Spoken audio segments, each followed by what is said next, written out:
Do the elites actually worship Saturn? In this video, we're going to be discussing the occult and esoteric meaning of the 7 planets and the abuse of the Saturnic energy within today's world. This will help you gain a deeper understanding of reality, yourself, how you create reality, and what these 7 planetary energies actually truly are. In order to understand anything within the universe, we have to understand the law of correspondence, the law of as above, so below. There is one consciousness expressed in infinite forms. Me, you, the squirrel, everyone who possesses consciousness within this universe is an expression of the one divine consciousness, what we like to call Source, God, or the grand architect of the universe. We have to understand there is a large scale, but the large scale is mirrored in the small scale. If we look at lightning, this is a large scale. This is the macrocosm. Then we go a bit smaller to the trees. We see the same pattern. Then we look a little bit smaller into the human body. We see the same pattern of the nervous system. Then if we zoomed into the microcosm, brain cells, we still see the same pattern. This reveals the universe is a fractal universe. The large is reflected in the small. And this is the symbol of the Fibonacci sequence, which represents this as above, so below principle. The big spiral represents the macrocosm, but then this spirals into the tiny spiral. This symbol goes for eternity, never touching, never finishing. The large is mirrored in the small. With understanding this, we can realize that we are a microcosm of God. We are our own universe. We are our own world. Your body is the earth. Your mind is the mind of God, just in a smaller version. You are a drop in the ocean of the vast collective consciousness. With that being said, everything you see outside of you is inside of you. As above, so below. The 7 planetary energies on a macrocosmic scale are the 7 energies that form the physical world. The physical dimension is crystallized thought. Everything you see around you was thought made manifest. Thought imagined, then created in the physical reality.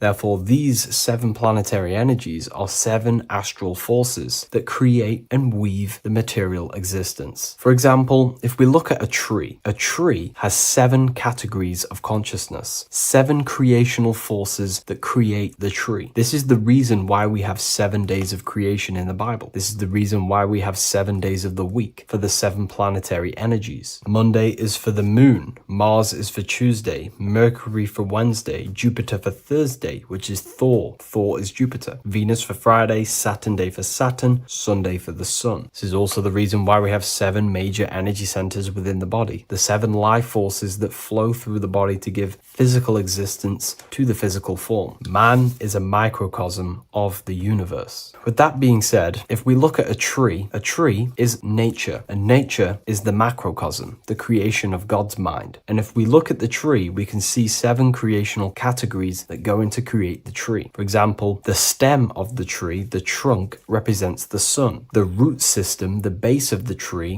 where the tree grows out of, is Saturn. If we look at the fruit of the tree, that represents Jupiter. The smell, the look, the colors of the tree, that's Venus. How the tree communicates with other trees through the root system is Mercury, the intellect, the intelligence, the communication. The leaves of the tree is the moon. The defense mechanism of the tree, how it defends itself from infections and other territories, is Mars. So we can see all physical matter, all physical creation demands these 7 categories of consciousness, these 7 planetary forces. But again, that is the macrocosmic scale. The macrocosm is reflected in the microcosm, which means you have access to these forces, these 7 planetary energies, and you use them to create anything in reality. You've been using them maybe unconsciously your whole life. For example, this book that I've created, the Book of Wisdom Volume 2, you can find it in the bio if you're interested in reading it. It has the 7 planetary forces that go into this tree, into this book. I used the sun, which is my passion and my drive to take actions. I used Mercury, which is my intellect, my thinking, my communication. I used Venus, the layout, the look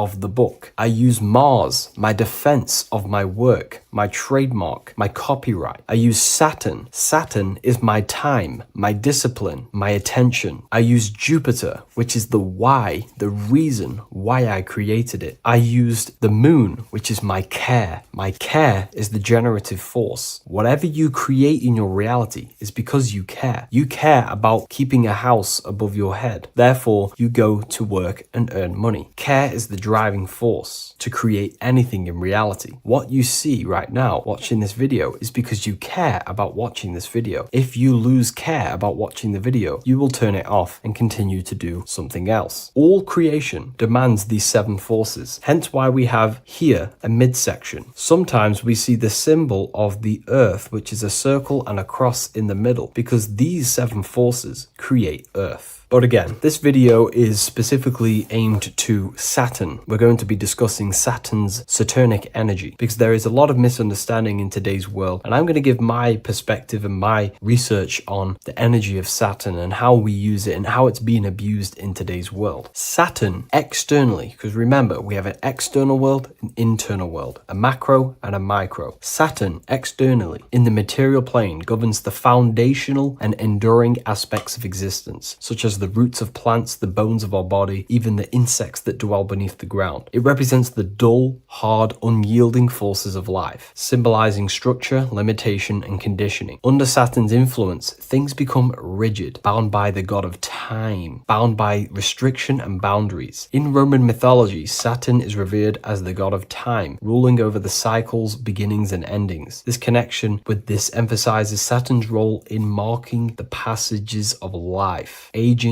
and inevitable constraints we all face. Internally, inside yourself, the microcosm. Internally, Saturn embodies the conditioning within our own consciousness. When Saturnian aspects of consciousness dominates, we become overly rigid, fixated, restricted in our thinking and actions. For example, Saturn's influence is strongly felt in today's world, where many people's minds are confined to societal norms and conditioned responses. The pervasive control Saturnian energy can lead to the sense of limitation, as people become trapped within structure imposed by society and power structures. However, we have to remember that limitation, there is dark and light. Limitation is not bad. This is why Saturn is connected to the god Satan. They are the same being. It's something that restricts, holds back, and keeps you limited, conditions and limits consciousness to its lower power. Saturn is a great teacher, guiding us through difficult life lessons that ultimately lead to growth and expansion and power. Although Saturn's energy is harsh and often challenging, it helps us to develop resilience, discipline, and wisdom. Yet in modern age, this energy has overpowered the minds of the masses, fostering excessive rigidity and limitation. Instead of being ruled by Saturn's constraints, we should seek to embrace more freedom, love, joy, balancing Saturn's lessons with openness and fluidity in our life. So like I said, Saturn rules law. Anything that is limiting or holding back, something that is a restriction or a wall. This is why we see judges wear black robes. The color black is associated with Saturn because Saturn rules over the nighttime and the winter time. Capricorn, they wear black robes. A graduate also wears a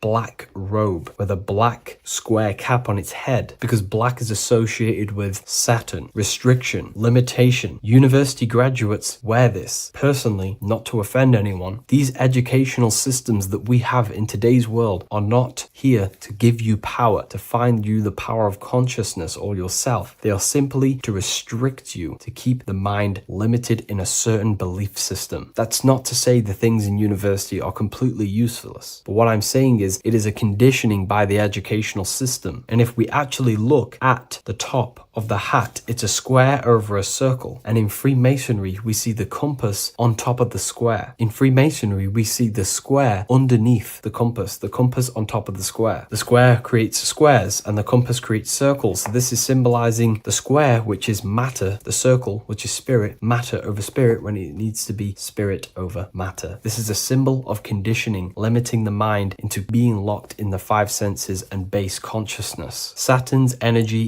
is keeping people restricted. This is why there is so much Saturn symbolism in today's world, because Saturn is anything to do with limitation, restriction, and time. All of the systems in place are to limit our minds, to keep us on base consciousness, only thinking in a limited box, only thinking and aware of the five senses. In base consciousness, in animal nature, one only thinks according to their senses. When they have a sense, their mind thinks. This is an affect state of consciousness. They're living in the affect. We need to understand that in base consciousness, we have no true power to create. We're simply living in cycles of affect. Now, what do I mean? The physical world is the effect. It's already manifested and cannot be changed. Our consciousness needs to rise to become a cause instead of playing around and being lost in the effect, to become a co-creator. And this is what the system does not want you to do. It does not want you to become a conscious creator.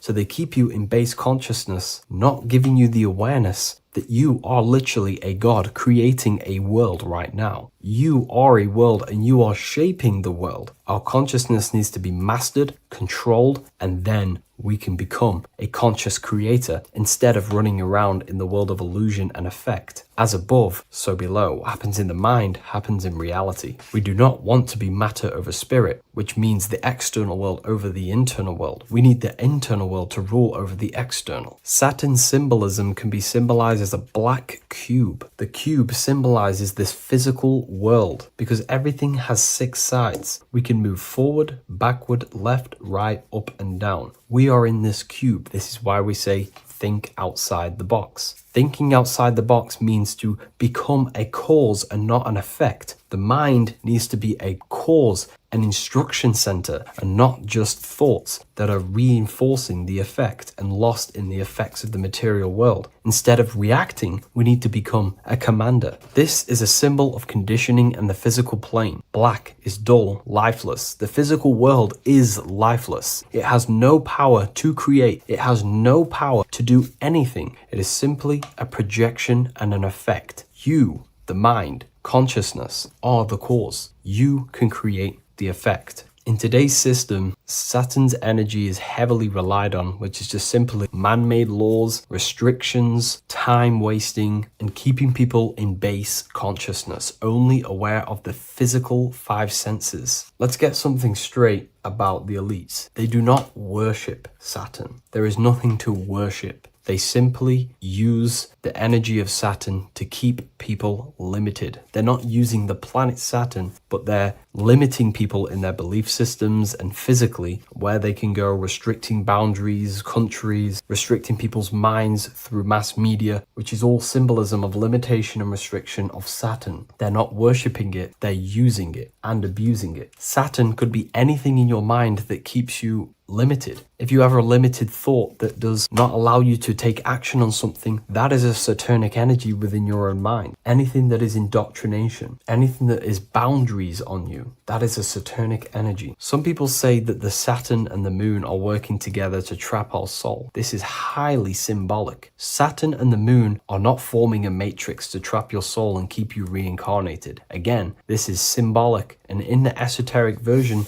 and understanding of this, we can see that they do have a relationship. The moon is our subconscious mind, and Saturn is restriction. If we have restrictions and belief systems in our subconscious mind that keep the soul locked and trapped only in these 5 bases, these 5 senses, then we will think and condition ourselves that we are only the physical body and never actually free ourselves from the material world and ascend. Saturn and the moon are not working together, but these are highly linked. By limiting the subconscious, we keep people stuck in base awareness, keeping them locked in the world of effect, never becoming a conscious creator. We have 2 spiritual currencies, time and attention. These are the 2 currencies that we spend. We spend time or pay attention. These are the 2 spiritual currencies that pretty much create our reality. And the system aims to hijack these 2 currencies from you, to limit you, to dominate you, so you do not become a conscious creator.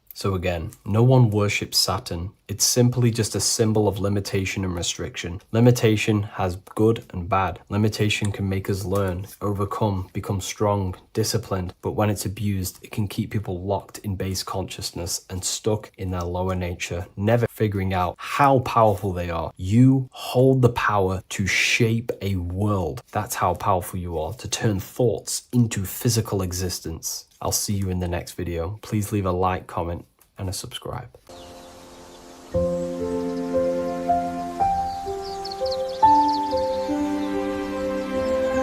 bookofwisdom.com. Visit today.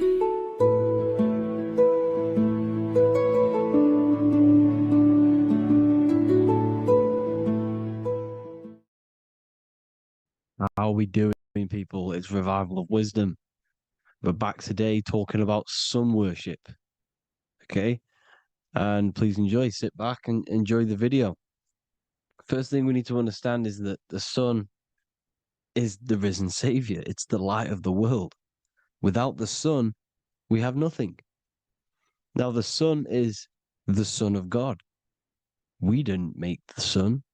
No one owns the sun. But who created the sun? Obviously, the Creator created the sun.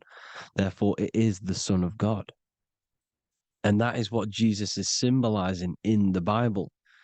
The Bible is a metaphorical story. That's why it's called the greatest story ever told, because it is a story about the sun, the zodiac. It's about you, the systems in the body. It's about everything that is sacred in this creation. Now you can see the suns behind Jesus' head in all of the ancient portraits, even the ones that are more modern. You still see a sun on the back of his head because he is the sun. He's the light of the world, our risen savior.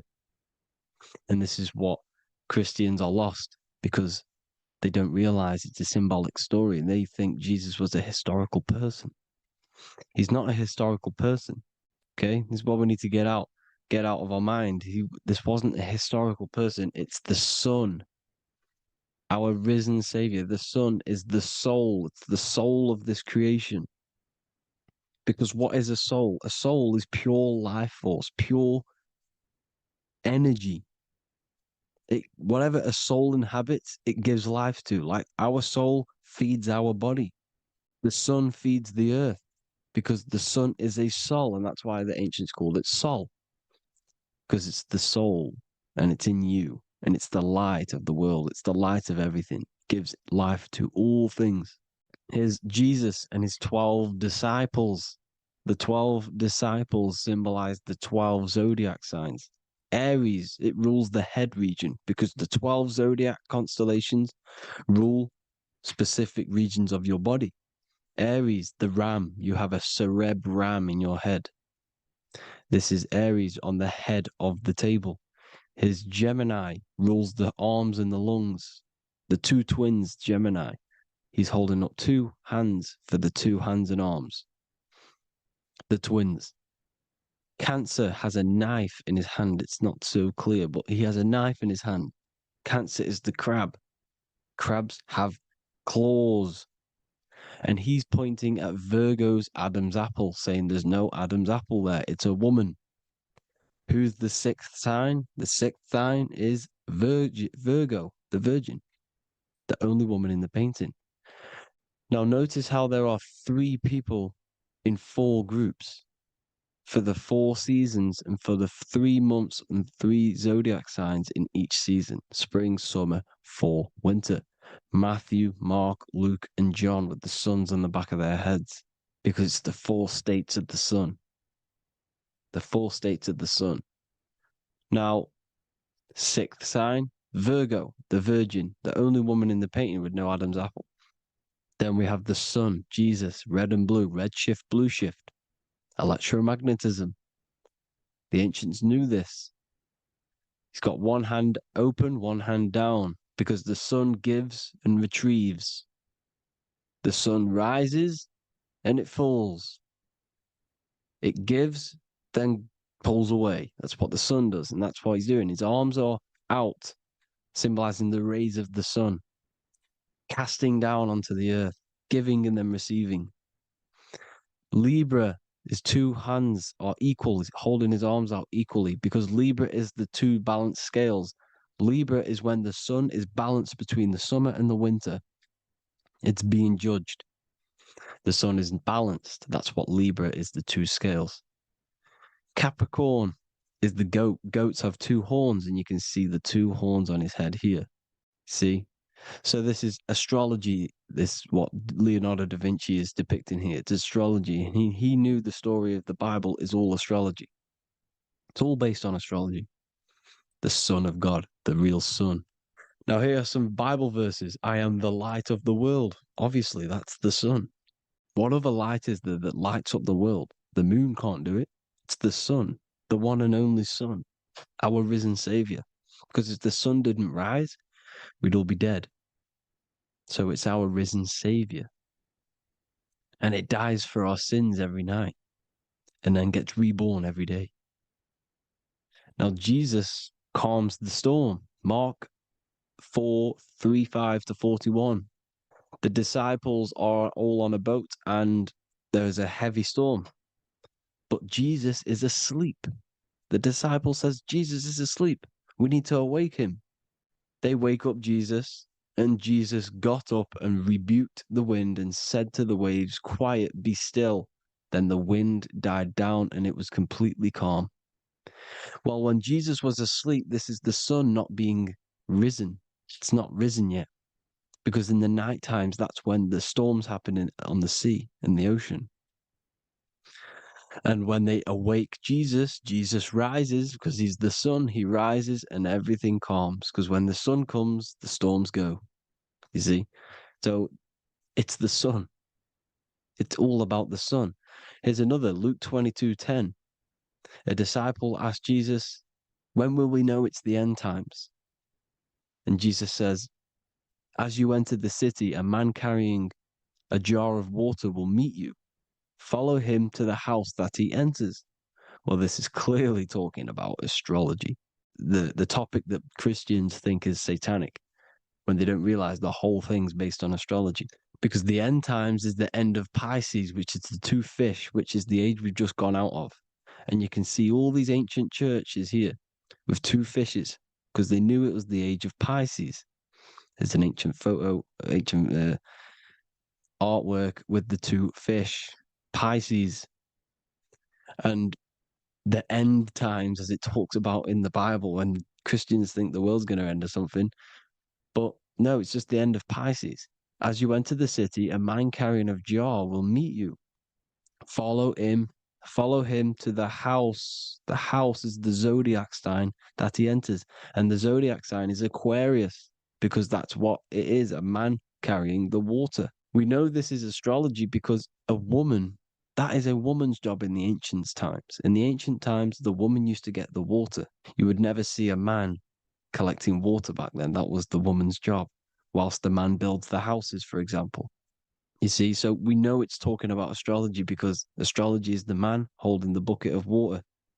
It's the end of Pisces. Now we are in Aquarius. And of course, Luke 24:36, the risen Savior, the Son.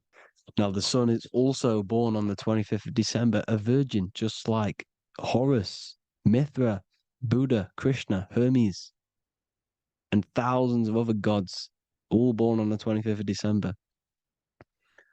Well, it's because the sun moves 1 degree northward on the 25th of December.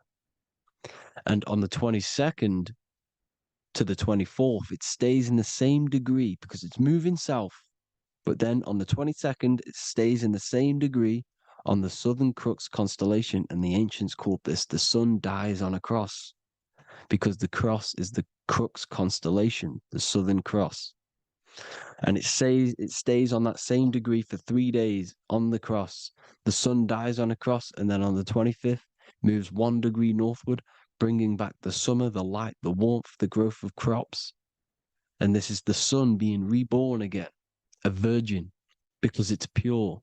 And here's Mithra, another sun god before Jesus was around, before Christianity.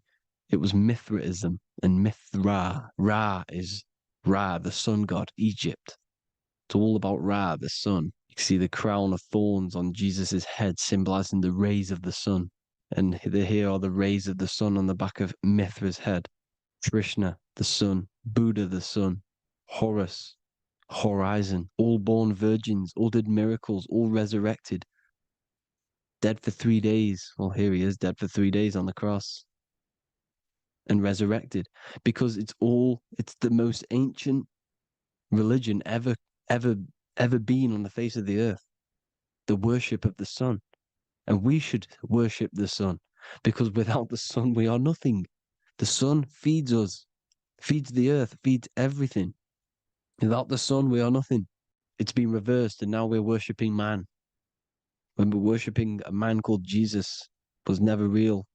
It's all about the sun, the most high, the most powerful, potent, celestial body in the sky, the orb that feeds us every day. It dies for our sins and rises every day. It's the sun. Now on the Holy Communion Day, it's the worship of the sun. They give out many suns. Here's Jesus holding a sun. And they raise the sun on Sunday, because they go to worship their sun god on Sunday.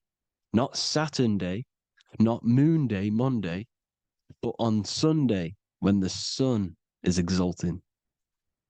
And they hold suns up above their heads because the sun rises. They're symbolizing the sun rising above their heads as Savior. It's the sun. It's the Holy Communion Day. And here's Jesus giving a piece of himself to the children. It's the sun, the light. Judas was known as a backbiter, a backstabber, because he stabbed Jesus in the back. He betrayed Jesus. Well, this is just another astrological story about the constellation Scorpio, because the Scorpio is the J, looks like a J. J for Judas, the scorpion, the backbiter. Scorpions backbite, they bite with their back. And what does Judas do? He betrays Jesus by kissing him to let the warriors know who they need to get. So he kisses Jesus, and Jesus gets stabbed in the back. Well, when you get stung or bit by a scorpion, they leave like a kiss. So Judas kisses him and gets betrayed. Well, this is because the sun, when it hits Libra, it's balanced. The sun is balanced because it comes through summer. Now the sun's starting to die. The sun's starting to die. It hits Libra. And then as soon as it hits the Scorpio, it gets betrayed because now the sun has to fall to winter, and Saturn is there waiting to take over the darkness of the winter. So he gets stabbed in the back by Scorpio, Judas, the scorpion, the backstabber. You see, it's an astrological story. Here's Mary. Mary means marry, which means pure. The sun is pure. No one gave birth to the sun but the God. And it's born every day. It's born every day on every year. It's born pure. There was no controversy. There was no, activity for the sun to be born. It's pure. Now, the 7 metals come from the 7 planets. The sun gives you gold, and this is why the sun is golden. It looks gold. And this is why the banks are backed by gold, because gold is the most valuable metal, because it's the sun, the most valuable celestial orb in the sky, in the heavens. Well, here's Jesus, another ancient symbol of him being crucified on the cross with the big sun, the Southern Crux constellation. The sun dies on the cross constellation. And if you go to the old etymology dictionaries, you will see sun and son is the same word. They come from the same etymology roots. You can use them for no matter what, but they've been confused today. But if you go back to the old dictionaries of etymology, they are interchangeable. You can use them. Son, sun, sol, it's all the same thing. The 12 disciples, 12 brothers of Joseph, 12 tribes of Israel, 12 breastplates on the stones, because it's all the 12 astrological signs. They could have used any other number, but there's 12. Because 12 is the mind, which is God. 7 is the number of matter, which is man. 7 energy centers in the body. 12 cranial nerves in the brain, because it's the mind. 12 is the 12ness. The zodiac is literally the mind of God, the signs of God. Now, here we see here Job 38, 31 to 33. Can you lead forth a constellation in the season? He's asking you, can you read the sky? Can you read the heavens? Canst thou bring forth the Mazaroth in its season? Mazaroth means 12 signs, the zodiac.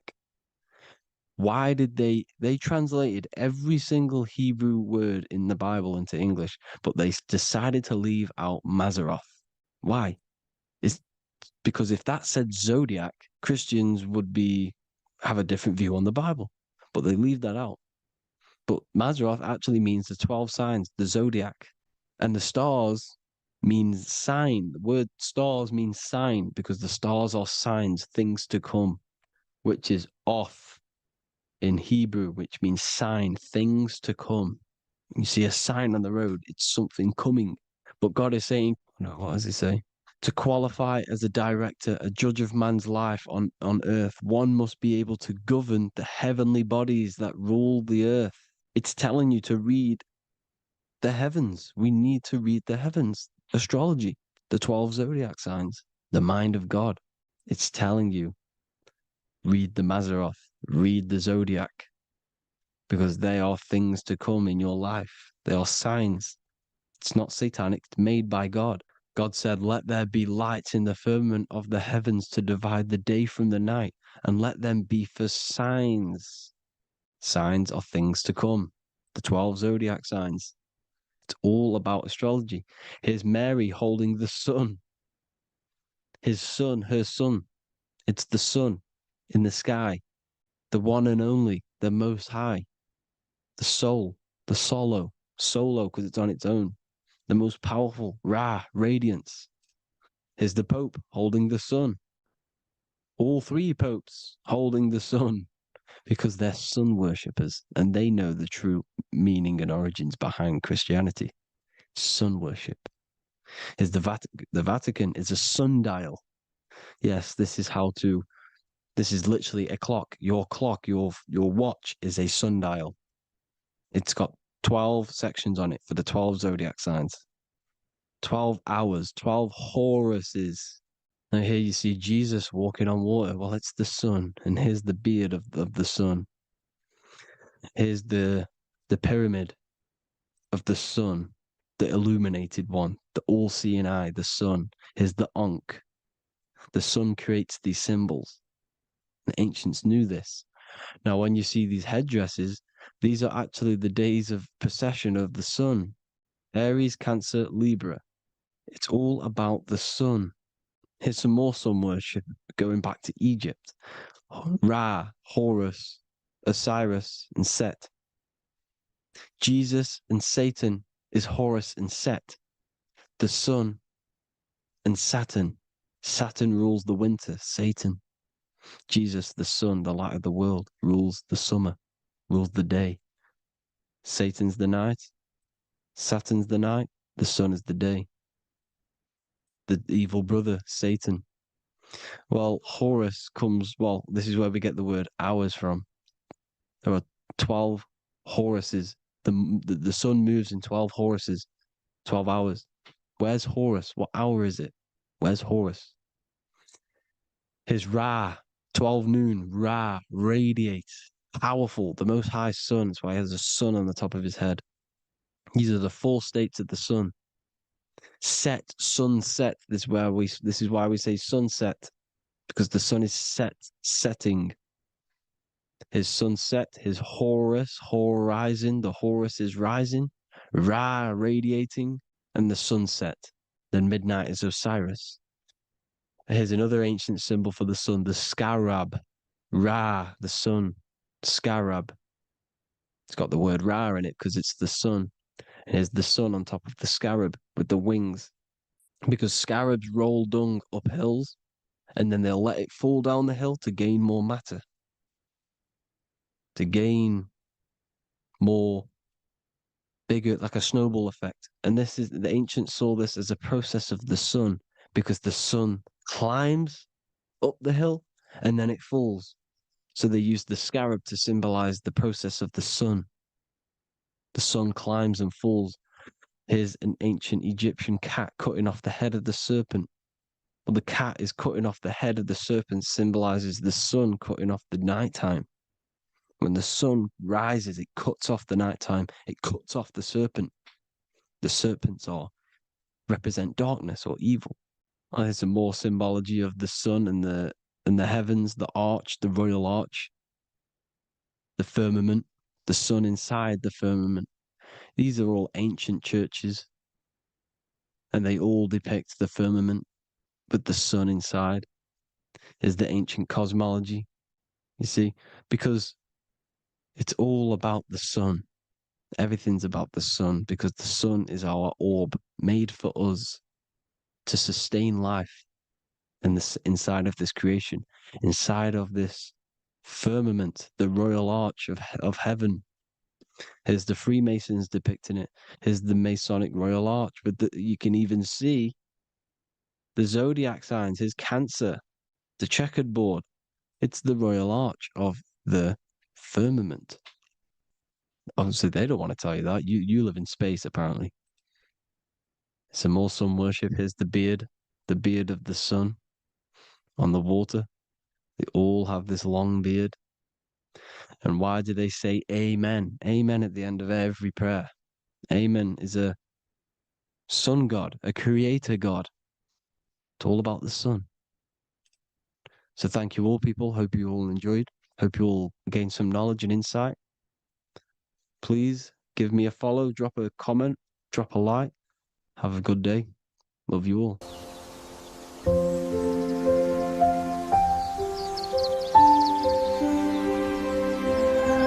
bookofwisdom.com.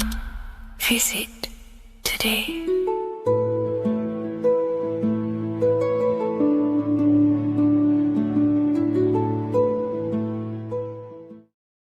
What if I told you that the pentagram can unlock the secrets of creation and make you manifest any reality you want? Hence why the pentagram is used heavily in magic and witchcraft. We have to understand that the pentagram has been heavily demonized. Religions, churches claim that this symbol is associated with Satanism and witchcraft. I personally believe this was intentionally done so that people do not gain their personal power over reality and their life. The pentagram reveals so much about you, and it is one of the most important symbols to understand inside the occult studies. It is one of the most common symbols that you will see across all occult esoteric orders and different occult traditions, such as Freemasonry, Kabbalah, Rosicrucianism, alchemy. You will see this symbol everywhere. And in fact, you even see this symbol, the pentagram, on old church buildings, statues of Jesus next to church buildings. You will see this symbol used by Christianity itself, which is very contradicting about the church. But I'm not here to tell you to think anything. You can simply take this information with a pinch of salt and see if it benefits you. The pentagram used by the early Christians was said to symbolize the 5 wounds of Jesus on the cross. But this goes much deeper in an esoteric explanation. The pentagram ultimately represents the 5 elements of creation. All creation falls within these 5 elements. We have spirit on the very top, then you have air, water, earth, fire. This is the correct placement and order of the elements. Air is always on the left, water is always on the top right, earth very bottom left, fire bottom right, and spirit placed on the tip point of the pentagram. It's a 5-pointed star drawn with one continuous line. But this actually reveals much deeper things, and we're going to be going into how to use this symbol for magic and creating your reality towards the end of this video. But now we're going to give you a basic understanding of the pentagram. It's showing you the 4 physical elements symbolized as triangles and spirit symbolized as a circle. The 4 physical elements are made out of the base element, spirit, or what the ancients call ether. Ether is the underlying base of all physical matter. This is the substance that animates physical matter with life force. All physical matter has its origin in the etheric substance, or spirit, what we want to call it. It is simply the life force that animates the physical thing. However, if we go deeper onto this symbol, it also represents something personal to the individual who wears this symbol. If you wear this symbol, you're basically saying you're putting your divine nature over your material nature. Your divine self is in control of your material self. You put your spiritual needs before your physical desires and needs. Hence why the spirit is on top, looking down over the four physical elements. The circle is continuous, one line, eternal, no beginning, no end. The triangle has beginning and end and points. You can see the beginning and the end when you draw it. On a deeper level, this is pretty much showing the process that symbolizes the structure of the macrocosm, the universe itself, showing how the invisible spiritual planes condense and crystallize into the visible physical world, spirit turning into physical reality. But if you wear this symbol, you're basically saying, I put my divine nature over my material nature, showing that your spiritual nature rules over your earthly existence. You put your spiritual needs first. If you see this inverted, it is now the opposite, placing spirit on the bottom, basically saying, I desire the physical things over the spiritual. But what exactly is your spiritual nature? Well, your spiritual nature is simply your internal self. You chase things that are immaterial, such as knowledge, love, experience, expansion, gnosis. These are the qualities of spiritual things that the spiritual person likes to chase and desire, instead of desiring the things that are temporary in the material world and never actually lead to fulfillment. True fulfillment is by chasing spiritual things. God, the nature of creation, the self, gnosis, knowledge. But if we go even deeper, this symbol ultimately represents how reality is created. Hence why this symbol is heavily used in Kabbalistic magic and so-called witchcraft. We are all magicians. Each one of us are creating reality. There are just certain ways you can actually create reality by becoming conscious of them. By becoming conscious of the elements and the qualities of the self that actually create your experience in your life in the present moment. If we look at the pentagram, we see that when you draw a pentagram, it is one continuous line. It is one expressed in 5. The order of the elements are very important. Spirit at the bottom, fire at the bottom right, and so on and so on. Because this is showing you the descent of the spiritual into the material, the invisible crystallizing into a material reality. As you can see when you start to draw the pentagram, you see spirit at the very top. You're descending down to fire. Fire is the closest element to spirit. Hence why in magic and witchcraft, people like to use candles. So you're descending first into fire, then into air, then into water, then into earth, then back into spirit. Because of course, the cycle of creation unfolds itself. When you die, you return back to spirit, and then you reincarnate yourself back into physical reality if you wish and desire to. Everything is under this process of matter spiritual. In the daytime you wake up, you're in your material body. When you go to sleep, you enter your astral spiritual body. Everything's in this continual process, renewing itself in spiritual, then material. But the reason why this is associated with magic so heavily is because each one of these elements corresponds to a different body of consciousness, a different vehicle of consciousness. Consciousness has many different vehicles it uses to create the tangible self, the physical reality. For example, consciousness has a spiritual nature. The spirit element in this case symbolizes the emanation, the descent of the one power, the one force that we are all using. Each one of us is using this one power, the power of the source consciousness, unfolding its creation in the present moment. This represents the source, the emanation, the descent of this continuous flow of energy through us that we are tapped into, like a live stream in the present moment. This descends first, the force descends into fire. Fire symbolizes the willpower, will. In this aspect or vehicle of consciousness, the will is the being that directs intention. initiates action, shapes reality through focus, determination. It sets direction, holds intention, projects a desire into form, and aligns your inner world with the outer creation. The will comes out of the force, spirit. Then the will goes with intention to air. Air symbolizes the mental vehicle of consciousness, the mind, the psychic man. The psychic aspects of your consciousness is thinking, imagination, mental images, logic, using the thought or the mental vehicle body of consciousness. Then that thought has an emotion, which is then water. So it goes from the force to the will to the intellect to the water, the emotional body of consciousness. The emotional vehicle of consciousness amplifies the thought into an emotional desire that you want to take action on. No one takes random actions, and if we do, we say we're very bored and we don't care. The water is the energy, the emotion you have to fulfill something. And that emotion then descends into earth, which is the physical body to take the physical action in the present moment, to fulfill that desire, to fulfill that will, that thought, that desire. And that is how reality is created all the time. Now, there is much more that you can go into with the pentagram, because true magic is about changing consciousness at will, not casting random spells. It's the ability to change the direction of consciousness using the power of the will to direct these forces to create change in the internal world so it can project outwardly in the external world. Because consciousness creates the external reality. What happens within us, we see change outside of us. So true magic is about manipulating the forces and the vehicles of consciousness that exist within our own mind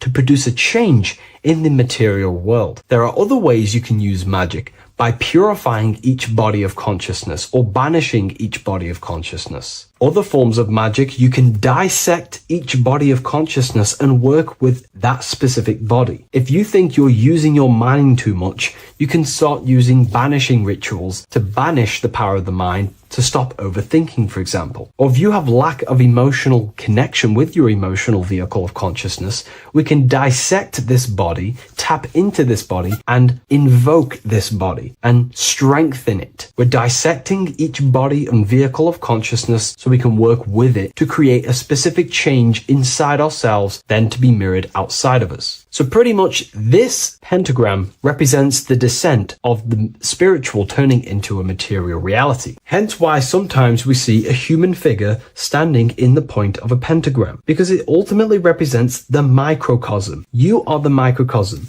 You represent the entire process of spirit into matter, the invisible into the visible, the formless into form. The pentagram, drawn in one unbroken motion, captures this divine act of creation, showing how consciousness flows downward through the elements or the vehicles of consciousness to bring forth the material reality. The Book of Symbolism will teach you all about this. It was released November 17th. A lot of people have taken advantage of this. You also gain a free ebook with this copy. Every order comes with a free ebook. And if you wish to get your copy of the brand new Book of Symbolism, you can find it in the description or revivalofwisdom.com. Thank you, everyone. I'll see you in the next video. You don't just have a physical body. You have a physical, mental, spiritual, and emotional body.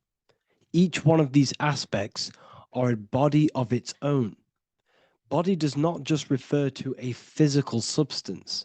You have a mental body for thinking, an emotional body for your emotions, a spiritual body for your energy in your astral form, and a physical body to encapsulate all of these. Each four of these aspects are essential for the human experience and essential to balance. Now, today we're going to be syncing the four aspects of your consciousness with the four seasons and the four elements and how this ties into the Bible.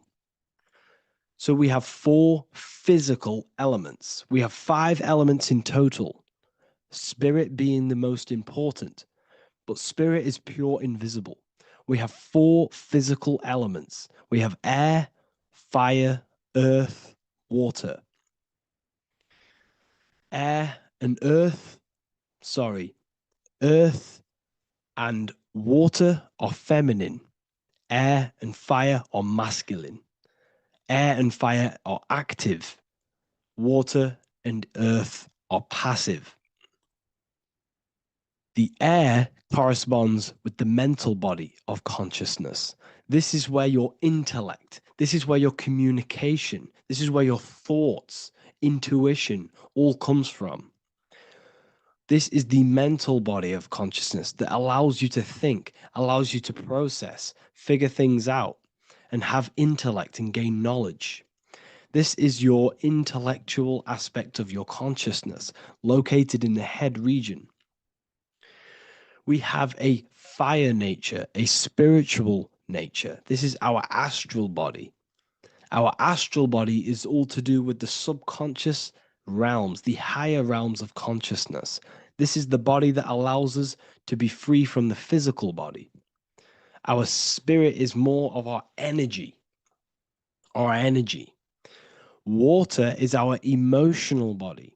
This is what allows us to feel things, that allows us to gain intuitive feelings of conscience. So, emotion allows us to understand what is right and what is wrong. When we feel something bad, we know that this is wrong. When we feel something good, we know that we are doing good. Emotions are a creational force that allows us to feel certain things to bring them into existence. Our emotional body is a creational force and should not be reactive, and they should be controlled. Most actions are stemmed from emotions. Actions bring thought into physical existence. Emotions are the driving power. They are what drives your actions. The thought, then the emotion, then the action. Earth is your physical body. This is your physical state that allows you to take mind and emotion into action, into fruition, into physical matter. This is what your physical body allows your consciousness, your soul, to interact with the physical world and bring things into physical existence. The physical body, the physical world, is an outcome and an effect of the thinking mind. All physical substance comes from the thinking mind. The pen, the phone you're holding, the microphone I'm speaking into, all began as a thought in the thinking mind, then it was brought into physical reality. Earth is the most dense.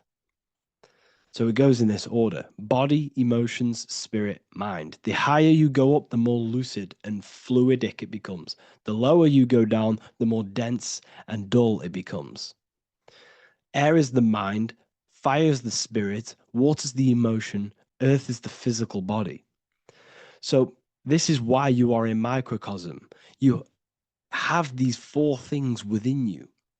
You contain of these four elements, which correspond to the four bodies of your consciousness, the four bodies of the soul. You are the soul. You are the spirit.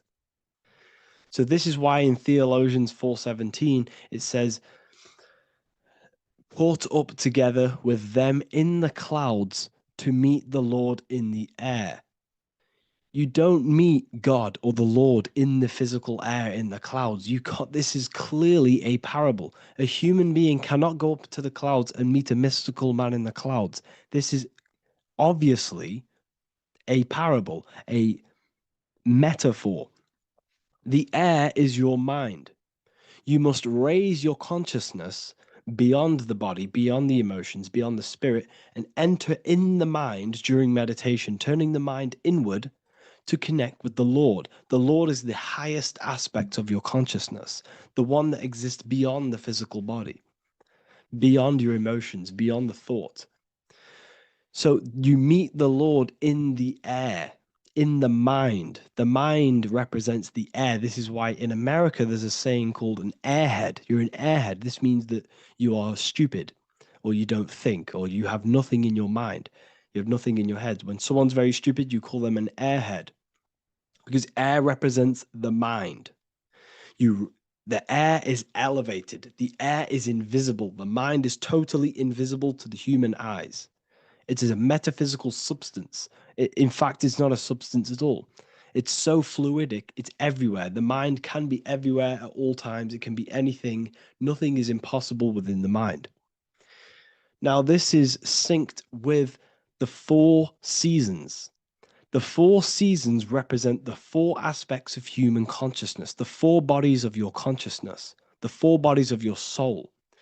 The sun is your soul, okay? And the sun travels around 4 seasons. Summer, when the sun is the most hottest point.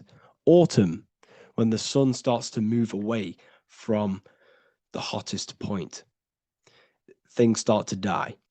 Then it goes to winter. This is when everything dies. This is when things enter in within itself.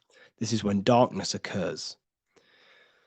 Then spring. This is the reignition of the sun. This is when the sun starts to bring back the warmth back to the summer. You have 4 seasons, which correspond to the 4 bodies of consciousness. Fire is the spirit. This is when you are passionate. This is when you are taking action. This is when you are fiery. The sun is blazing. You're taking action. You're very passionate. You're very spirit. You're in the spirit.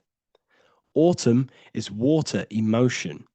This is when you start to become very reflecting. This is when you start to feel emotional. Because in autumn, there's lots of water. This represents the emotional body of consciousness. Winter is the mind. This is air. Winter, what happens in winter? Everything enters within itself. The leaves die, the trees die, everything dies and goes within. This is the mind. The mind is the darkness, remember. You close your eyes to enter within the mind. The winter represents meditation. In the winter, what do people do? They stay inside of their house. They research more. They read more books. They become more intellectual. They think more in the winter because we are so we're stuck inside. So we're more reflective. We're thinking more. We're more communicative. We're more intellectual. In the spring, this represents the earth, the body. This is when we start to come out of the mind and we awaken to the body. And things start to grow again. The plants start to grow. The earth is growing again and reborn again. This is the body. This is when you become more active in the spring. And then the summer, back to the summer, we then take action on these thoughts and these thoughts that we gained over the winter. Essentially, this is just a massive cycle. And this is a daily cycle also. The nighttime is the winter. The morning is the spring. The midday is the summer. And the evening time is the autumn. This is a microcosm. We have 4 bodies of consciousness. You are the sun, you are the soul, and the soul has 4 bodies: summer, autumn, winter, spring. Emotion, air, body, spirit. Sorry, emotion, mind, body, spirit. So you are the soul. You are the pure essence of consciousness. The sun is your soul in the heart. And the seasons are inside of you because you are a microcosm. Okay? You are a microcosm. The word sun is son. The Latin word for sun is sol, which is soul or solo, because the sun is solo. It's on its own. You are the soul, and the soul has the 4 different bodies of consciousness. So before we move on any further, if I've blown your mind, please, if you can, leave a like, a comment, a share, and a subscribe. Let me know what videos you want me to make in the future. Please drop a like. It definitely will help me. You are a microcosm of the macrocosm. Man is a miniature universe that goes through its own cycles. The seasons of the summer, winter, spring, and autumn do not occur merely outside of him, but within him as well. The summer is within you. You feel different in the summer. You feel different in the winter. You feel, depending on the body of consciousness, it's your soul's interacting with. So the sun in the sky is your soul inside, and the sun goes through these cycles, which is affecting your bodies of consciousness, because the cycles represent your bodies of consciousness. Now, this ties in with the Bible. This is why we have 4 gospels.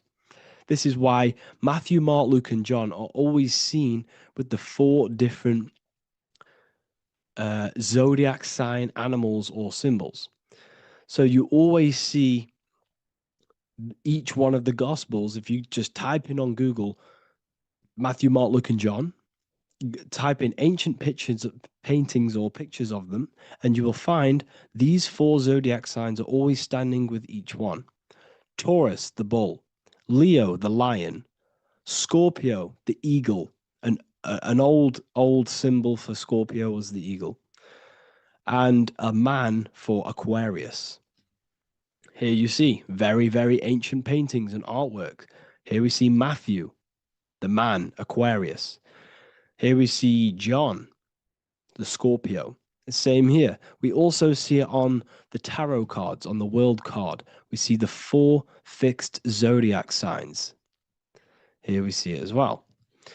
These are called the 4 fixed zodiac signs. Now, when we look at the zodiac, we're no longer looking at the sky, because what you must understand is as above, so below. What is above you is inside of you. What is above is what is below. What is outside of you is within you. The zodiac is inside of you. The zodiac revolves around the sun. The sun is your soul. These are different energies of your soul. Like I said earlier, the 4 seasons are the 4 bodies of your consciousness. And in each body of consciousness, you have these different energetic energies that you can work with. Okay, so this is the true astrology. This is the true astrology, the internal esoteric astrology. You can't find much information on this at all. Very hard to find. So what we're looking at are the 4 bodies of consciousness. Obviously, when you look in the middle of each, when we look in the middle of each season, spring, the middle of spring is Taurus. The middle of winter is Aquarius. The middle of autumn is Scorpio. The middle of summer is Leo. These 4 signs are known as the 4 fixed signs.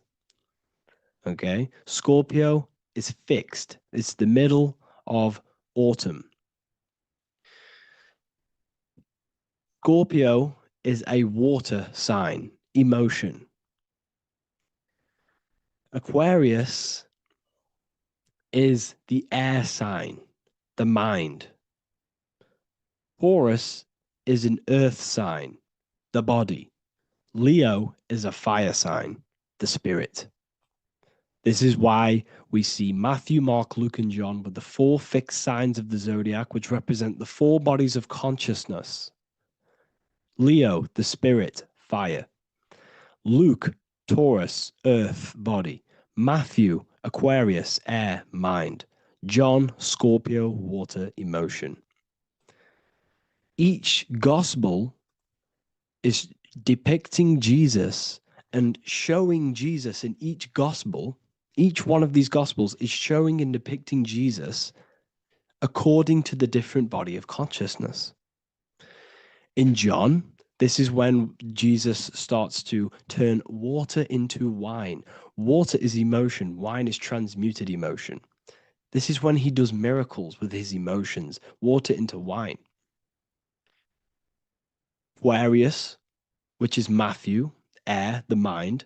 Inside of the Gospel of Matthew, this depicts Jesus as an intellectual person, a person who's communicating and using his mind, his mental body a lot inside of the Gospel of Matthew. Go and read it, and you will see this. Luke, Taurus, earth, the body. Luke shows and depicts Jesus according to the body of consciousness, the physical body. He shows Jesus as a human, being a human being, helping people physically and helping people's physical needs, like giving away food and doing all sorts of good things for other people. Leo, Mark, inside of the Gospel of Mark, this shows Jesus as a spiritual teacher, a passionate person who is taking action. Each gospel is showing Jesus according to the different body of consciousness. And Jesus represents you, the sun. That's why it's called the Son of God, the light of the world. Jesus represents your soul, and your soul has these four gospels, the four bodies of consciousness, the four fixed signs, the four elements, and the four seasons. These things all correspond to your consciousness. So this is Leonardo da Vinci showing you the exact same thing. Jesus is the I am, the sun, the soul, in the middle, on his own. Luke, spring, earth, body. There are three people in each group. There are four groups, and there are three people in each group. 1, 2, 3. 1, 2, 3, 1, 2, 3, 1, 2, 3. Fall, winter, summer, spring. These are according to the four bodies of consciousness. Here we see Aries, which rules the head region. He's on the head of the table. Gemini, he's holding up the two hands because Gemini rules the two hands, the two arms. Gemini is the two twins, which is the two arms and two hands, and the two lungs. Here we see the beginning of summer, which is Cancer. You see the big knife here.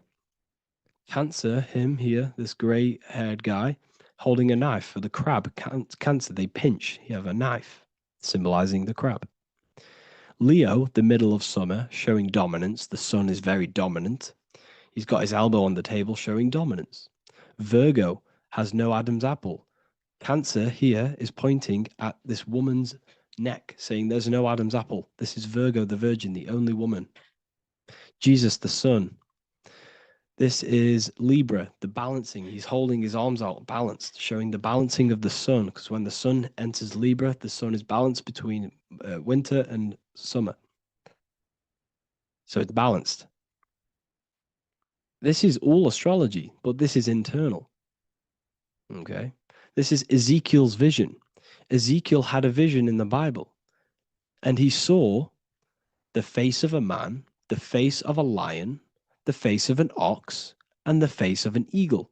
The eagle, Scorpio, the ox is Taurus, the lion is Leo, and the man is Aquarius. He saw the throne of God, and he saw the different bodies of consciousness. This is all symbolic for the different bodies of your soul. So when we look at the zodiac, we are actually looking at a map and the energies of our soul, and the energies of our bodies, and the energies of our consciousness. This is what we are looking at. Each zodiac is an aspect of our consciousness and an energy that we can work with and that we must purify. Balance and purification is essential. Imagine playing a brand new video game. Let's say a brand new video game came out and you had to play it. What happens when you play that game? You don't know the controls. You cause chaos in that game. You can't really run properly. You can't do anything properly. You're getting destroyed by other people who are playing that game. It's the same with your physical body. When you are born, you must learn how to play the game. You must learn how to balance the mind, learn how to balance the spirit, the emotions, and the physical body. We must balance and purify each body of our consciousness. We must look after our physical body with our physical health by eating physical, electrical food like fruits and veg. We must look after our minds by being conscious of what enters our eyes, enters our ears, enters everything. Whatever enters our five senses is affecting our mind, our mental health, our environment, mental. We need to look after our thoughts, control our thoughts by purifying our thoughts, only positive thoughts. Then we must purify our emotions, feeling only gratitude and love and not feeling these negative, dull emotions. Then we must look after our spiritual body through meditation and looking after our spirit. But remember, when we look after our mind, it all begins in the mind. Each body of consciousness is interlocked with the other. If you have if you have an unhealthy body, you have an unhealthy mind, spirit, and emotions. If you have an unhealthy mind, you have an unhealthy body, spirit, and emotions. If you have an unhealthy emotions, you have an unhealthy spirit, mind, and physical body. They're all interlocked. You must balance each one of them. Look after your physical body. Look after your thoughts. Look after your emotions. Look after your spirit. But remember, the mind is the most powerful one. It's mind over matter. Once we look after the mind, because once we start to control our minds and control every thought we think, this will then turn into discipline in our physical body. Because once we learn how to discipline the mind, we learn how to discipline what we eat, we learn how to discipline what we feel, we learn how to discipline our spirit. This is all interlocked, but work on the mind first. Work on the mind first. All of this knowledge is inside of the brand new Book of Wisdom, Volume 2. This is a revolution of human consciousness. If you've read it, please leave a review down below. If you've read Volume 1, leave a review down below. This is the next revolution. I don't see this information anywhere. This is the next revolution of human consciousness. And of course, if you are serious about this and you truly want to gain enlightenment and join an amazing community where you can connect with me on live calls, lectures, the Manifestation Mastery course, you can gain access to my library with over 45 PDFs plus my books. And if you do join the university, you can order a Volume 2 free of charge. All you have to do is to pay for shipping.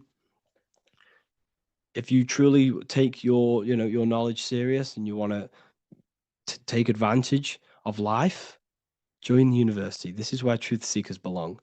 Just want to say thank you all. Please leave a comment. Please leave a like. It's going to help me a lot spread this knowledge to the world. And yeah, share this with a friend and subscribe. Thank you all.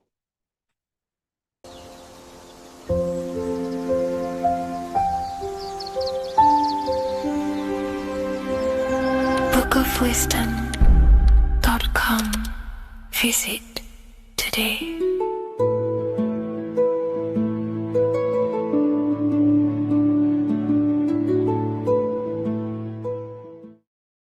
By the end of this video, you will understand the 3 expressions of consciousness, how to use them to create the life you truly want. You'll discover the hidden meaning of the word God, the secret power of the number 3, and how consciousness itself is the key to your reality. We have 3 main expressions of consciousness. We think, we feel, and we act. God is 3-fold. It stands for generator, operator, destroyer. The generator is the mind. This is what thinks, generates ideas. This is the beginning of all creation.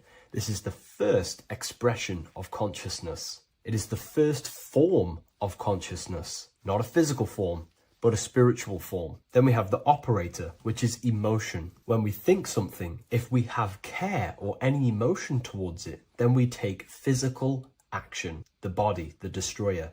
We think, we care, we act. Thoughts and emotions are the 2 spiritual forces which merge together and give birth to actions. Think about it. Why are you watching this video? Because you had a care to watch the video. Therefore, the reality in front of you is because you had a thought, you had a care, you took action to express that reality.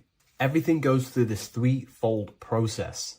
This is why we say, follow your heart, because the body does follow the heart. We think something in the mind, we feel something in the heart, and the body takes action towards it. Everything operates on the care energy of the heart. The body follows the heart. If you do not care about something, then you do not act towards it. It is the care energy that guides our actions in this world. Going back to the generator, the mind is a part of the mental plane, the infinite dimension of infinite information. There is no limitations in the mind. Everything already exists as a piece of information or a thought. This is the beginning of all creation, the spark of creation itself, thought, the mental plane. And our mind exists like a radio, our conscious mind. This is why we call it a mindset. What we set our mind onto through attention, mental attention, whatever we set it on, we receive thoughts that are very similar to what we set it on. The mind is like a radio, and whatever we tune that radio to, we receive that frequency and play that song. So if we purify our minds through ritual work, meditation, and affirmations, the mind can become a temple to receive higher thoughts, higher ideas, and better genius ideas. Going back to operator, this is the Holy Spirit. This is what we care about, our emotion. This is the feminine side of consciousness. Thoughts is masculine, the Father. Emotion is the Holy Spirit, which is feminine. And these 2 create a child, which is Jesus, the Son, which is actions. When thoughts and emotions merge together, you have a physical action, which is a masculine force, which is why it's a son. The Holy Spirit represents a purified heart, love consciousness, holding love in the heart. And when we purify our minds, we have an effect and purify our hearts. And the reason why I say that is because whatever we think in the mind directly corresponds to what we feel in the heart. As above, so below. Thoughts create emotions. If we think something and our heart tells us that is bad, we have a feeling that that is wrong, then we should not take physical action towards it. And if we do take physical action against the feeling of knowing it's bad, then you are going against the spirit. That's what the word Satan means, or Satan. The Hebrew word for Satan is Satan. It means adversary or opposer. You're opposing the Holy Spirit. You're opposing what you know is good. You're taking a sin against the Spirit, against the guidance from your soul, the knowingness of good. So when we do purify our mind, we purify our hearts. And when we cultivate love for the self and one another's in our hearts, we gain the Holy Spirit, which is love consciousness. And when we think in our mind with the love of the heart and we merge our thoughts with love, it gives birth to perfect actions. This is what the true Christ consciousness is. We think with the love of the heart and it gives birth to perfect actions. And if everyone did this in the world, we would live heaven on earth. Everyone would be balanced within themselves and the world as a whole would be balanced. So we need to gain full mastery over these three aspects of our consciousness, over our what we give mental attention to, gaining love for ourselves and the collective in our hearts, and gaining a strong disciplined willpower for our physical actions. And if you can gain full control over these three-step process, you can gain full control over your reality. The number 3 represents this 3 aspects of creation or transformation. This is a transformative process from going invisible to the visible. This is also why Jesus dies in a cave for 3 days. It's all about transforming the self. Transformation is the number 3. Me personally, I think the Holy Spirit has been replaced for the sacred feminine aspect of consciousness. They do not want us connecting to our feminine side of consciousness, because then we will cultivate love in our hearts for the self and one another. And love is the most potent force there is in the whole universe. It is what unifies everything. It nurtures everything. It allows things to grow. Think about it. When you hold love or care for someone, you grow relationships. The sun is the perfect symbol and representation of love energy. The sun gives abundantly, expecting nothing back, and allows everything on the earth to grow. It's a caring, nurturing, feminine force that allows things to grow and unify and come together. In today's world, we mainly have thinking and acting without emotion, without care, without the judge of our hearts. It's all about gaining unity consciousness. We think, we care, true care for one another and the self, and we act. And if you align these 3 forces towards something, your business, whatever you're trying to create, you will fully create that reality, because these are the 3 forces that you can use to generate a reality. You can do ritual work to create care in your heart about something, and then you will take more action towards it. The book I'm using here is the Book of Wisdom, Volume 1. You can get this paperback or PDF on my website. So I hope this video has helped you. Please leave a like, comment, and a subscribe on the channel if you like the content. Let me know what you think about the Holy Spirit and if it is covering up the feminine side of consciousness in the comments section. The Freemasonic square and compass is not just a symbol that represents Freemasonry, a lodge, or a secret society. It is a symbol of gaining your own personal power. Now in this video, I'm going to be breaking down this symbol in the most detail I can possibly go into. Most people live in a state of illusion. They live their life impulsively, acting based on their 5 senses, tasting. They want to feel a certain thing like an orgasm, or they're basically just slaves to external things and their 5 senses, which leads to a very dark path where you'll never actually become a conscious creator and you'll never actually be internally happy. The Freemasonic square and compass reveals some deep wisdom about this. Now let me break this down. If you want to gain your personal power, listen up. The Freemasonic square and compass is a compass which is used to create circles. Now, if you notice something about the circle, they have no beginning, no end. You can't tell where it begins and ends. It's eternal, which means this represents consciousness. Now, if you don't know what consciousness is, if you close your eyes, you have an internal world. You have thoughts, emotion, visualization. This is all consciousness, spiritual. Then we have the square. The square creates squares or lines, which represents matter. It has a beginning and an end. You can quite see where the beginning of the end is, right? So we can even link this to Leonardo da Vinci, the Vitruvian Man. We see the man in the square with the circle. The circle is the eternal consciousness and the man is the square, limited to the physical world. But consciousness is not limited. That's why it's outside the square. This is eternal. The body is mortal. The body will die. Consciousness will never die. If we look even closer at the symbol, we notice in this particular symbol, we have the compass overlapping the square. This is very, very symbolic. This represents spirit over matter, also known as mind over matter, consciousness over matter, the circle over the square. Like I mentioned earlier, most people are slaves to their senses. They go through their day and all they do is chase validation and feelings. They eat all day to feel good, which means they're slaves to their taste. They're slaves to their feeling. They masturbate, which means they're a slave to orgasms and external things. They're literally being governed by the external world controlling their internal world. They're literally living life on autopilot. And don't get me wrong, I was guilty of this too. We're all guilty of this when we join this world because we're not taught this sacred knowledge. Until you actually stop and recognize this, you'll be living life on autopilot, literally not even living. You'll be running off subconscious programs, seeking external validation and being ruled by these five senses. The square underneath the compass represents consciousness on top of matter, which means the internal world is controlling the external world.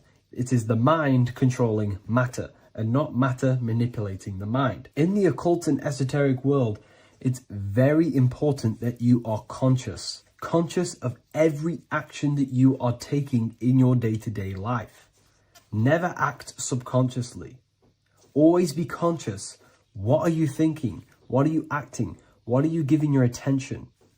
All of this is contributing towards creating because you are a creator. Consciousness is a creative force. You need to make sure that the compass is on top of the square, that your inner world is controlling the outer world and not the outer world controlling the inner. As I've mentioned in many videos before, the internal world of consciousness is what's producing the external world. Your life is just a result of every thought and emotion that you felt in the past. Everything you own, everything you possess, your friends are all reflections of your consciousness. They're all reflections of what you are thinking about. When you change your thinking, your external world starts to rearrange itself. On a basic level, this symbol represents the combination of spirit and matter. You are a spiritual being and a material being.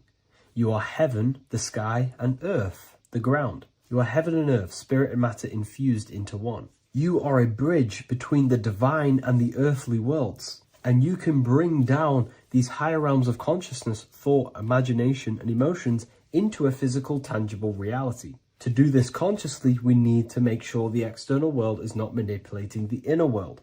Because if your internal world is being controlled by external circumstances, for example, you have a circumstance happen in your reality, an emotion triggers inside of you, and that emotion is a command to create more of that. And the thoughts that you think are creating more of that negativity. So it's a constant cycle of negative manifestation if you let the external world control your internal world of consciousness. So we need to make sure the compass is on top of the square, that the internal world are commands and not reactions to create your external reality. And not only just to create, but to actually enjoy life. If we let the external world bother our internal world, this means that we have some sort of mental or emotional attachment to the external world. We need to detach from the external world. Why do I say that? Because it's temporary. It's an illusion. We are going to die one day, and none of this will matter. You need to understand that everything in this world is temporary. You have to be okay with losing things, losing family, losing things in this world, because it's guaranteed to be temporary. We need to make sure the internal world is order and not chaos, commands and not reactions. Now, at the back of the Book of Wisdom, Volume 2, the book that I've wrote here, I go over the different meanings of the different arrangements of the square and compass. Sometimes we see the square overlapping the compass, which is the opposite of what we've just broken down. Or sometimes we see one leg of the compass on top of the square and one leg of the square on top of the compass. These are all highly symbolic. When we see the square overlapping the compass, this pretty much represents the beginning of the Freemasons' journey, when their internal world is being controlled by the external. They have a lot of spiritual growth and a lot of learning and inner work to do. Now, when we see half and half, one leg of the square on top and one leg of the compass on top, this represents the Masons' gradual emergence from the material realm into the spiritual. This interplay of symbols reflects the process of gaining greater light and knowledge as the Masons ascend from material concerns towards spiritual enlightenment. And of course, we've just broken down what this means. This represents spirit over matter.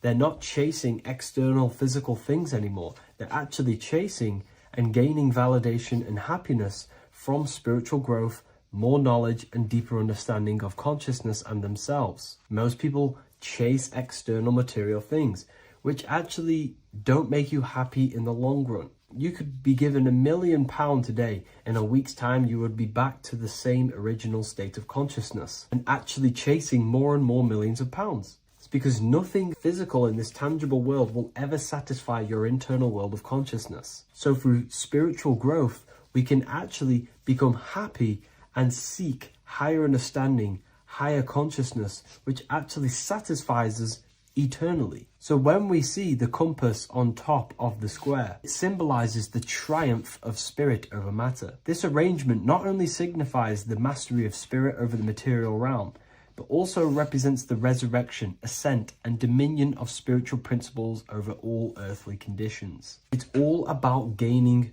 personal power and spiritual growth. It's all about spiritual evolution, going from matter to spirit.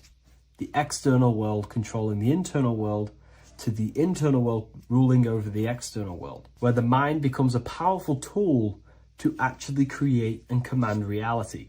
The mind cannot create and command reality if it's being governed and tossed all over the place by external circumstances and thoughts. Here's a quick tip on how to know if your mind is controlling you. If your phone notification goes off and you're working on something and you instantly go to reach and pick up the phone as soon as the notification goes off, that is an indication that your mind is controlling you and you are not controlling it. The mind is the direction of consciousness, the direction. It directs the flow of your attention, your energy, your consciousness. So to practice to gain mind over matter is simply just meditation, allowing the mind to sit still and focus on one thing for long periods of time. And over time, this will gain mastery over your attention and your mind. If you are on your spiritual path, this should be your goal, your internal world becoming the master. The mind becoming a vessel for you and not a vessel controlling you. It needs to become a command center and not a reaction. Please like, share this with a friend, and subscribe to the channel if you're new. Leave a link in the description for the Book of Wisdom Volume 2.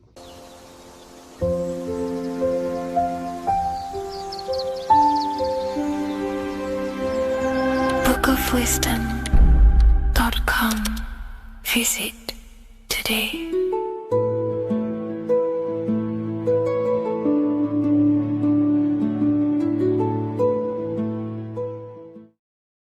Hello, Seeker. Welcome to Revival of Symbolism, a channel devoted to the language of esoteric symbolism, guiding you to discover yourself and expand your consciousness into deeper realms of thought. I'm Harry B. Joseph, also known as Revival of Wisdom, and today we're going to be discussing the symbol of an eye inside of a triangle. So the first thing we need to understand about symbolism is that symbolism is a subconscious language. We don't just look at these symbols and get a basic understanding. Like a word, for example, if I wrote the word hello here, you look at this and you have an instant understanding of this word in your mind. It has no deeper meaning, or veil, what we like to call it. There's no deeper meaning of this beyond a veil. It's simply just a very logical thing to do and understand. But symbolism, on the other hand, goes deep within the subconscious mind. It forces the individual to go inward on themselves. This is why symbolism is so powerful. It makes you turn inward. When you look at this eye in a triangle, you're not just looking at a word, you're looking at a picture. And this forces you to go inward so you can start to try and figure out what this symbol means. You start to think critically. You also start to follow the chains of thought. This is very important inside the occult. Symbols have many layers and veils of meaning. They don't just have one layer or meaning. On the surface level, it has a surface level understanding. But then as you follow the deeper chains of thought, you start to unveil and unravel its deeper meaning. As you awaken in your journey, the deeper levels of consciousness you access, the higher levels of understanding you access, the deeper meanings of these symbols start to reveal themselves. So studying yourself and studying symbolism go hand in hand. So when you're studying symbolism, you're actually studying consciousness. This is what we need to understand, is that these symbols represent forces of consciousness and aspects of consciousness. So what we need to do is to follow the chain of thoughts. Now, what do I mean by the chain of thoughts? If I think of a triangle, it instantly in my mind, I get the number 3. Then if that number 3 leads to another thought, for example, father, mother, child, father, mother, and child. Father, mother, and child then leads to another thought, then another thought, then another thought. So this is the chain of thought that we have to follow. This is why symbols must be meditated upon. We meditate upon symbols to unravel the deeper meanings of these, so we can unlock deeper levels of awareness. Okay, so we're diving straight into the subconscious mind with the language of symbolism. That's why it's so powerful, because it forces the individual to go inward and actually use their mind.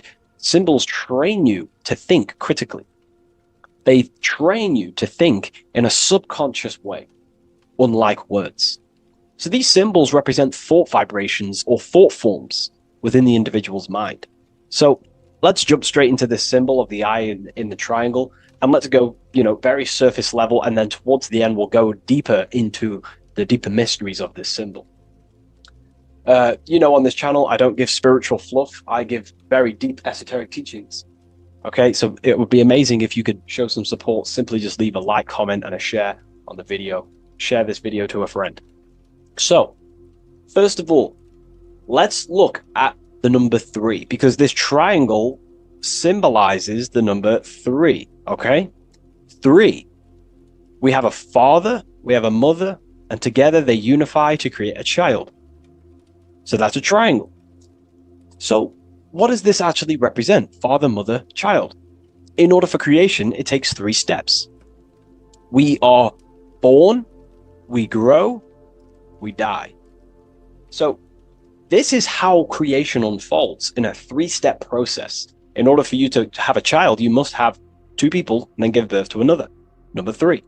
Then when you are given birth, you give birth, you grow, you die, then you return back to your original state.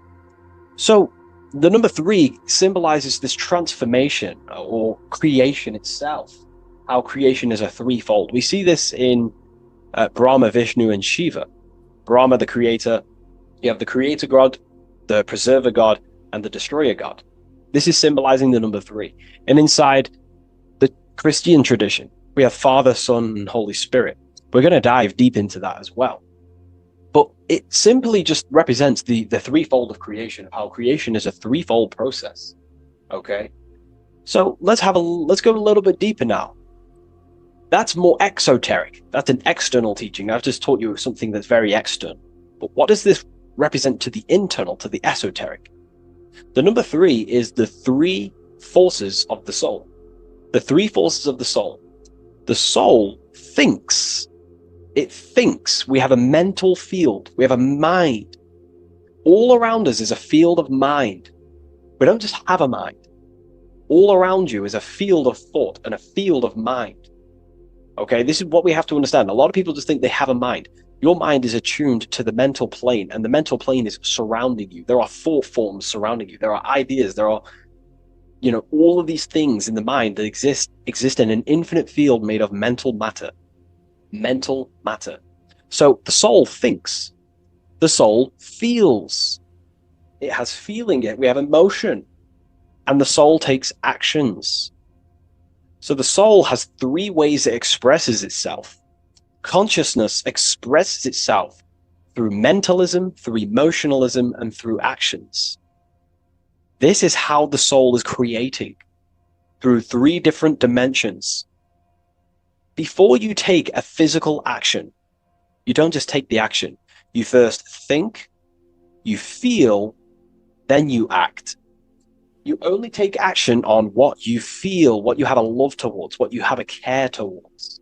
This is what the Freemasons call the generative principle. It's about, this is what generates your reality, your feeling. Because you can think infinite thoughts, but if you don't care about them, you don't take action on them. As soon as you have a care about a specific character of thought, your body then takes an action. Okay? So this is representing the three expressions of the soul. Now, the number 3 is actually the number 1. Because this is all one line, remember. This is all interconnected.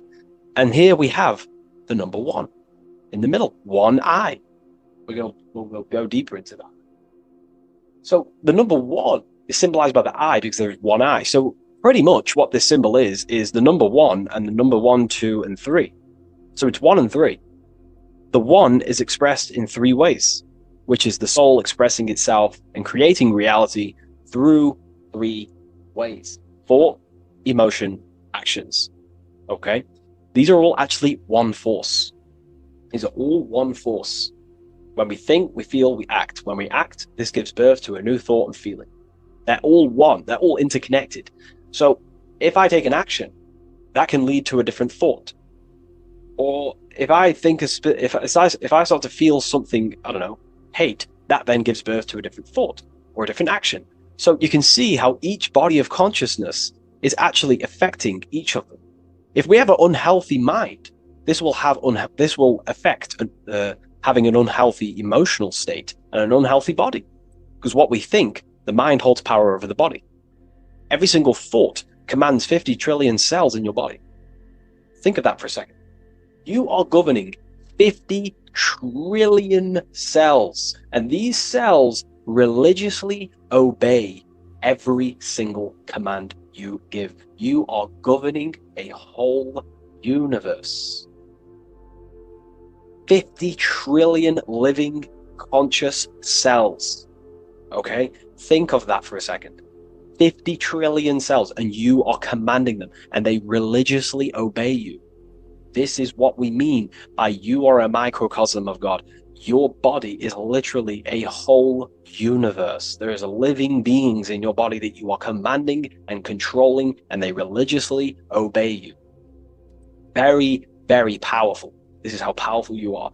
So each thought you command to the body is either destroying the life of the body or uplifting the life of the body, good and evil. So you're either creating more life or destroying your life of the body, of the health, of the body, of the cells. It's a whole civilization inside of your body, and you're governing it. You're the government. You are the master. This is why in the occult they say, you are the master. Everyone is a master of their own being, their own microcosmic universe that they govern. You govern a whole reality, don't forget that. But we've lost this knowingness and understanding, and we're now giving our power to the external government, man-made government. Okay? So that's what the word government means, government, governed mind control. But you are the government. You control your own being. You control your own universe. You control your reality. So, you are the creator of your reality. This is the context behind the symbol here. You are the creator. What is an eye?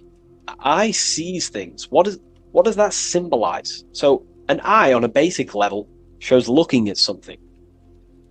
But this is referring to the internal eye, the internal observer. You're observing something when you look at something. So the inside eye is the person, the self that is looking over and experiencing our thoughts, emotions, and actions. Who is the one that feels the actions? Who is the one who suffers from the negative thoughts and the negative emotions? Have you ever thought about that? Go deep within yourself. Who is the one suffering from your emotions? It's not your body. It's not your mind. It's this soul. It's the soul observing through these different bodies of consciousness, through the mind, through the emotions, and through the body. This is the observer behind it all. So, this eye is not closed. It's not closed. Very, very important. Every detail in symbolism is very important. It's not closed. It's open. It's looking, and it's conscious. I'm just giving you the key of what the symbol means. It's about remaining conscious.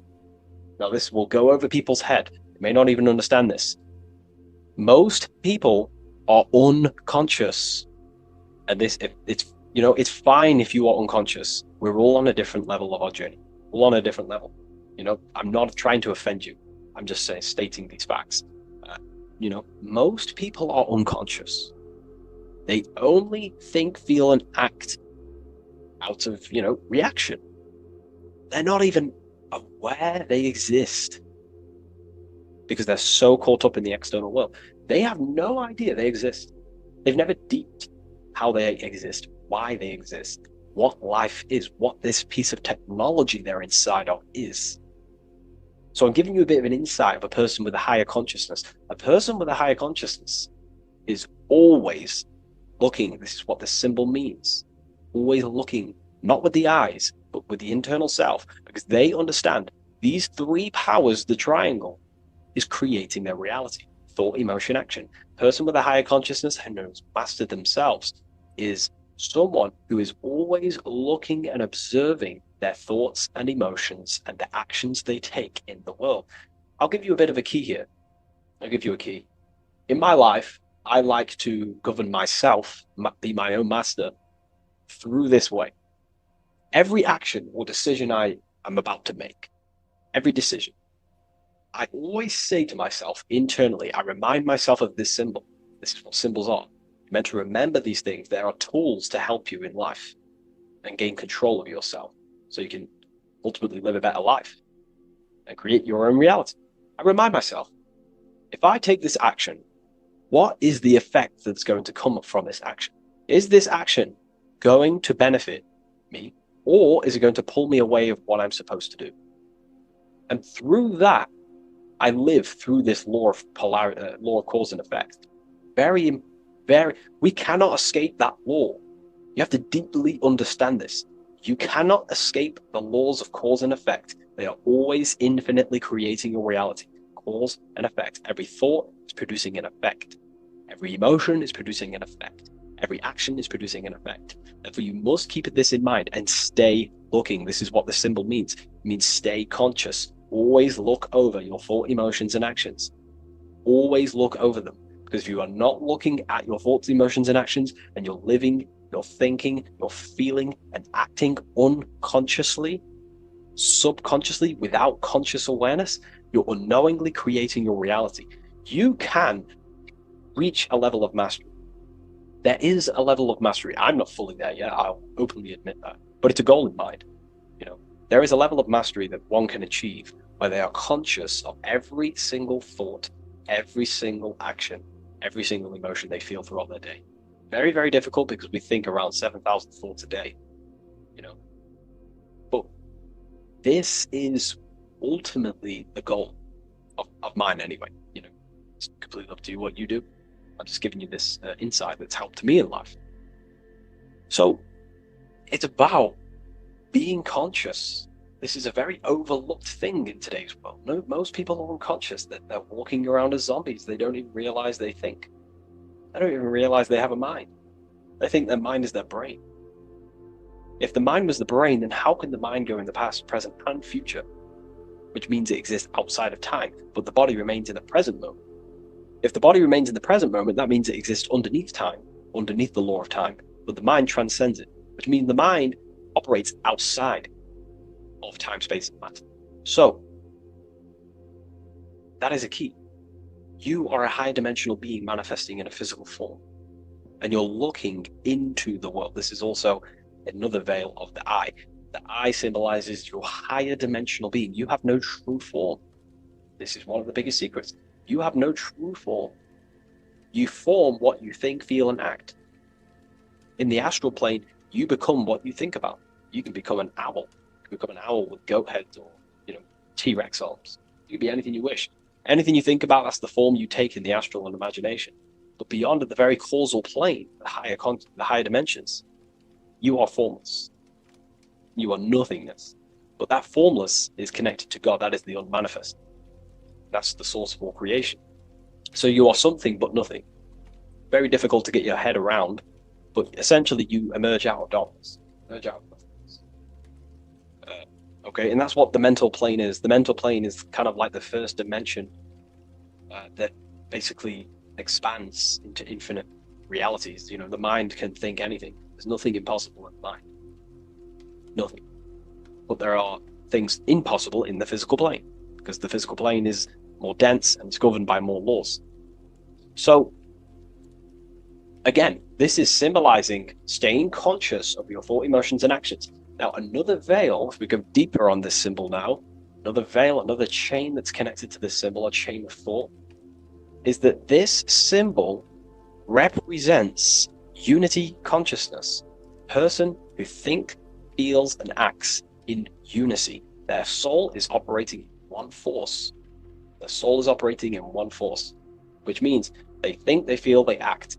For example, I'll be writing my book sometimes. The book of symbolism, my third book, is coming out very soon. I'll leave a link in the description for you can sign up to the email, the waiting list. We've got a lot of people in there already. This next book's going to be insane. But yeah, you can get notified when that comes out.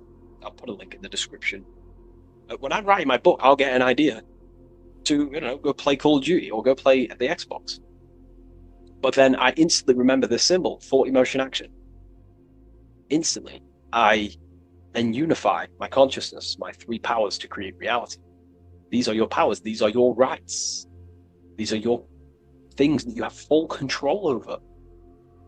These are the biggest gifts in life. This is so overlooked. So overlooked because people are so unconscious. These three things are your biggest gifts. They're so beautiful. You have been given the gift of creation. You can mold a whole world, your own world. You govern it. You can think infinite thoughts. No impossibilities, no limitations. You can feel. Feeling is a life essence. Without feeling, you'd be an AI robot. And you can act. These are your three gifts. These are your three creational powers. You hold the power of creation. You hold the power to kill another life, or you hold the power to spread love in the world, to spread the light. So this is why you see the light emerging out of this eye. This is the light of the soul. That's what consciousness is. It's light. And this is creation unfolding from this through these three powers. Light emerging and crystallizing your reality through thought, emotion, and action. So, again, this is unity consciousness, acting in one force, thinking, feeling, and acting, all directed towards one goal, and that's how you manifest things quickly. Speed. If your thought is, if you think about, I don't know, playing the Xbox, and then you feel like eating, and then you take action scrolling on TikTok, that's divided consciousness. You're wasting time, energy, and you're scattering your creative powers throughout these three forms. But once you unify them, which is the I, the number one, you unify thought, emotion, and action, you direct your thought, emotion, and action all towards one goal. You quickly create these goals. So this ties in with time and attention. These are your two spiritual currencies. You spend time and you pay attention. These are your two spiritual currencies that pretty much create your reality, your experience. Thought, emotion, action. And this is what the Holy Trinity is on the deepest level. This may trigger some people, but if you believe in religion, then maybe this account to YouTube isn't for you. But religion is an esoteric. It's esoteric. It's not meant to be taken literally. The Bible is an encrypted allegorical text talking about human consciousness. Jesus is a person and a master of consciousness that we should achieve within ourselves. We should aim to become like Jesus, not worship Jesus, because we are all God. We're all governing the microcosm. So, also, this symbol represents the movement of the spirit, the movement of the soul. The soul goes through this triangular process, and the soul always remains, returns back to its original state. The soul is given birth into physical reality. We live, and then, we grow, then we die. Then it moves in this three triad form. The soul, wakes up in the morning. It grows throughout its day. Then it dies at nighttime to return back to its original state, to its spiritual state. And everything goes through this process. Birth, growth, decay. Birth, growth, and death. And everything returns back to its original state. So, ultimately, this is what this symbol represents. Okay? If you want to go deeper on this, we have an amazing community. We have hundreds of hours of lectures, practical lectures, where you can gain mastery of yourself. The occult goes deeper than you could possibly imagine. So I hope you gained some insight from this video. Please leave a like, comment, and subscribe to the channel if you're new. And let me know any symbols you want me to break down in the comments section, and I'll hopefully get them broken down for you so you can understand them, deeper, on a deeper level, and you can understand yourself on a deeper level. So yeah, all the links in the description for everything that I mentioned, the community, and the Book of Symbolism waiting list. And I'll see you in the next video. Take care of yourself, everyone.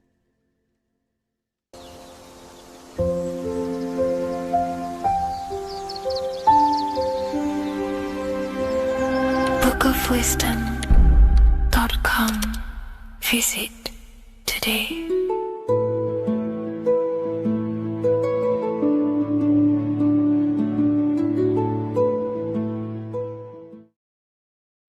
There's an ancient symbol hidden in plain sight, one that holds the key to transformation, power, and unlocking your true potential. It's been used for centuries by mystics, rulers, and even modern science, but almost no one understands its true meaning. Once you do, it will change the way you see yourself and the world forever. Stay with me, because this could be the key to your own awakening. The symbol of the snake, or the serpent, is a very powerful symbol that refers to something within you, that we all are on this journey. So first of all, we see this symbol in ancient Egypt on the top of the pharaoh's head.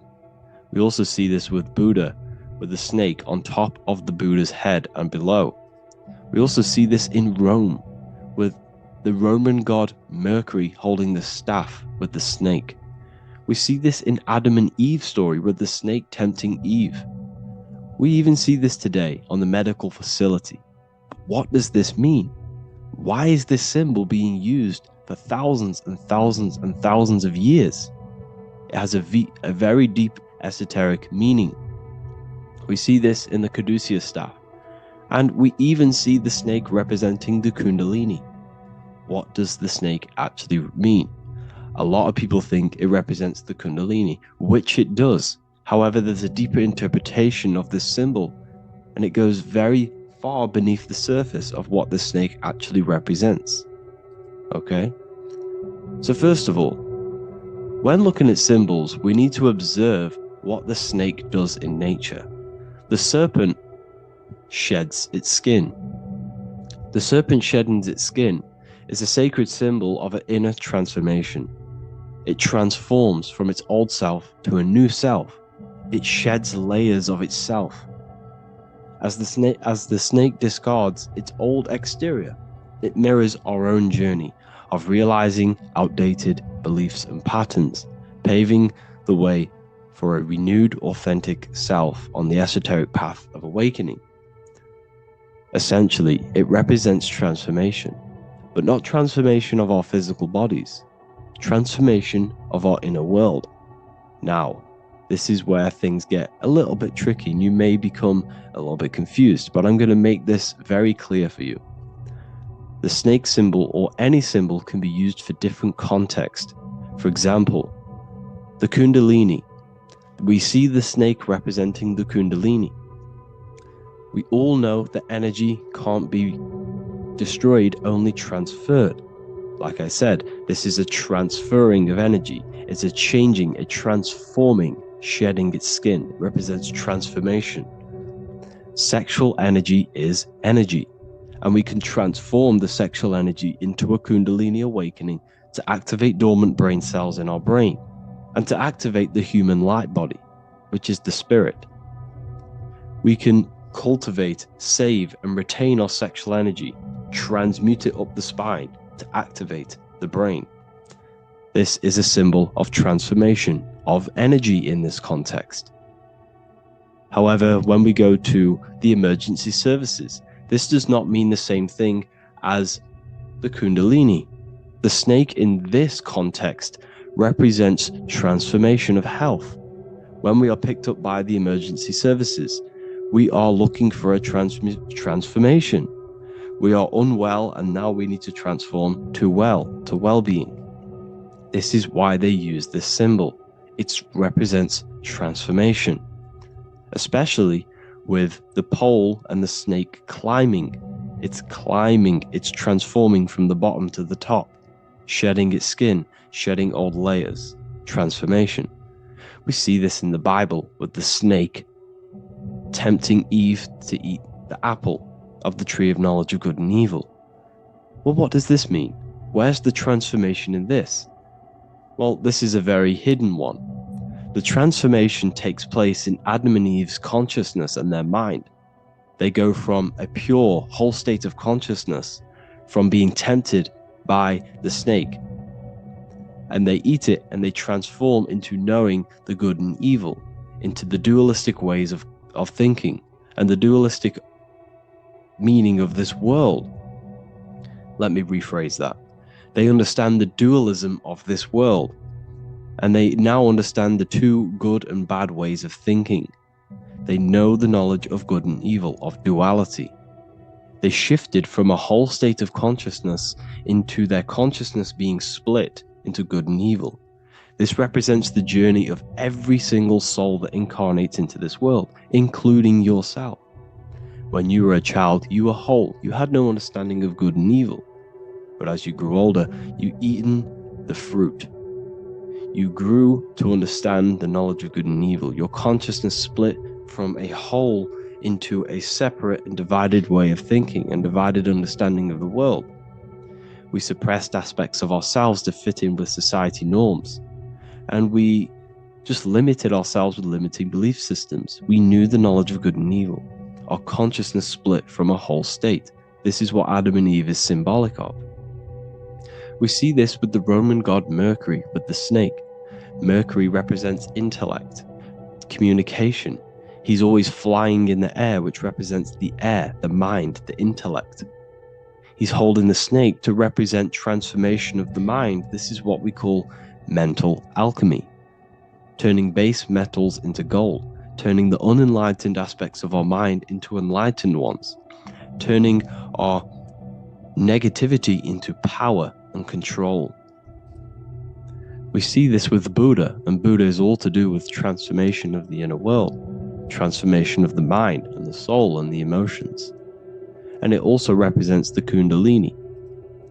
We see this in ancient Egypt. We always see the snake on the head, representing the place where the third eye is, representing the intellect or the mind's eye, the third eye, whatever you want to call it. This is the place of the invisible intelligence within us. This is our mind or intellect. And this is the transmutation of the mind.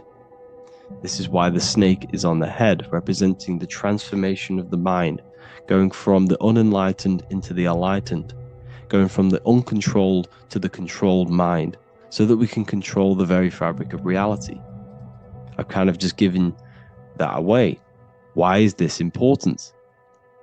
Humans are creators.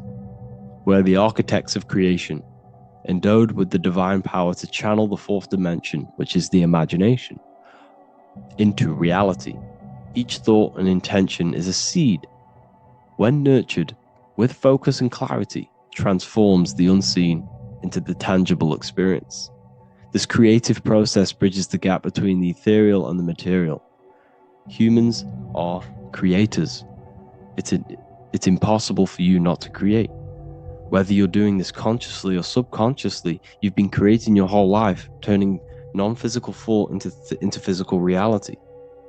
We are creators. However, the mind cannot create in a state of chaos. The mind cannot create with limiting beliefs. The mind cannot create with thoughts that come and destruct our minds.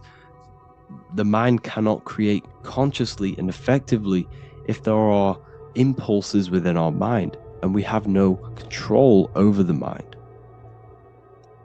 So this is where self-transformation comes from within. This is where the snake comes in. The snake represents the transmutation of our mind from the uncontrolled to the controlled. In this context of the Egyptians with the snake on their head. It's all to do with mental alchemy. In the occult tradition, the mind is seen as a delicate instrument that demands constant vigilance. Left unchecked, it reverts to archaic and destructive thinking patterns. Like a finely honed blade, it must be continually sharpened through discipline and self-refinement. In this unending process of unveiling and mastery, we learn to shape reality, harnessing the power of our thoughts to manifest the highest potential. It's all to do with mental alchemy, and this is how the snake is connected to you. And what the snake represents to you, it represents the transmutation, the changing of ourselves, of our consciousness, so we can gain control in this 3D world. If we lack control, then we'll constantly be manifesting chaos. Now, there are 3 ways that we can transform our world, and we can slowly transform our mind. Now, this is not an overnight process. It takes periods of time of purification. And number 1 is affirmation. Let's say we have this dirty cup of water, and we have a tap of water. And in this tap, it's pouring in more water, clear water.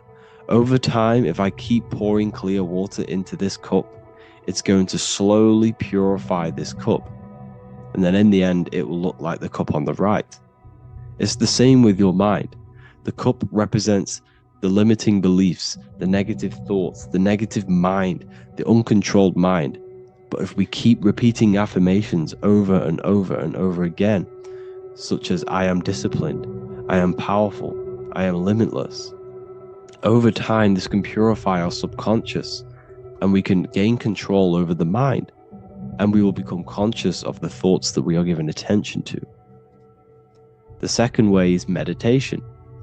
Meditation allows one to develop an off switch for the mind, providing a sense of control over it. Over time, we gain the ability to filter our thoughts and become more conscious of the ones we choose to engage with. Meditation, over a period of time, will give you this button that allows you to filter out negative thoughts. If you have a negative thought in your mind, you'll be able to become conscious of this and redirect your mind's attention. This is all about self-control, because remember, we become what we think about. The snake represents the transmutation of the self. And another way is visualization. Visualization allows your subconscious mind to experience the reality you desire, accepting it as truth. As the subconscious becomes more immersed in this imagined reality, it works to manifest it into your conscious experience. Your visual eye, visual eye. You're using the mind's eye to see and mold your future. That's what imagination is for, to create in your future. You can become your future now in your imagination. And this can slowly purify your consciousness, slowly purify your mind, which will then, if you do all 3 of these over periods of time, you will see great transformation from the inside out. And your outer world will start to mirror your inner transformation. because it's as within, so without. You change your inner world of consciousness, of thought and emotion, you'll change your external reality and your circumstances. So I hope this lesson has gave you a great understanding of what the snake actually represents. And now that you see it, you will see this everywhere. Every time you see a snake, you know it represents the transformation. So please, if you can, leave a like, comment, and subscribe, and turn on the alerts to make sure you never miss a video. And if you have any video suggestions, feel free to make a comment and I can make a lecture on it. I appreciate you all watching this video today, and I'll see you all inside my university if you're inside, and I'll see you all in my Telegram if you join, and I'll see you in the next video, of course. Thank you and take care.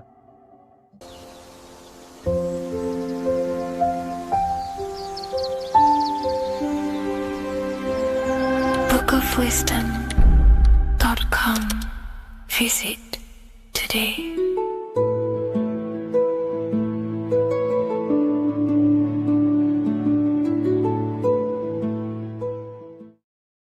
There is a secret meaning behind the number 666. 666 is 3 sixes. The number 3 in occult and esoteric numerology represents the 3 aspects of human consciousness. We see this symbolism in the all-seeing eye with the light and the triangle. The triangle is the number 3. The eye represents consciousness, observation, and the light represents the light of consciousness, because consciousness is pure light. The 3 aspects of our consciousness is thoughts, emotions, and actions. Every thought creates a feeling, and the feeling creates the action. All physical manifestation is driven from these 3 aspects of our consciousness. All physical manifestation comes from thought. Every object you see around you, this screen, the phone you're on, the laptop you're using, or the iPad, was a thought in the invisible realms of consciousness.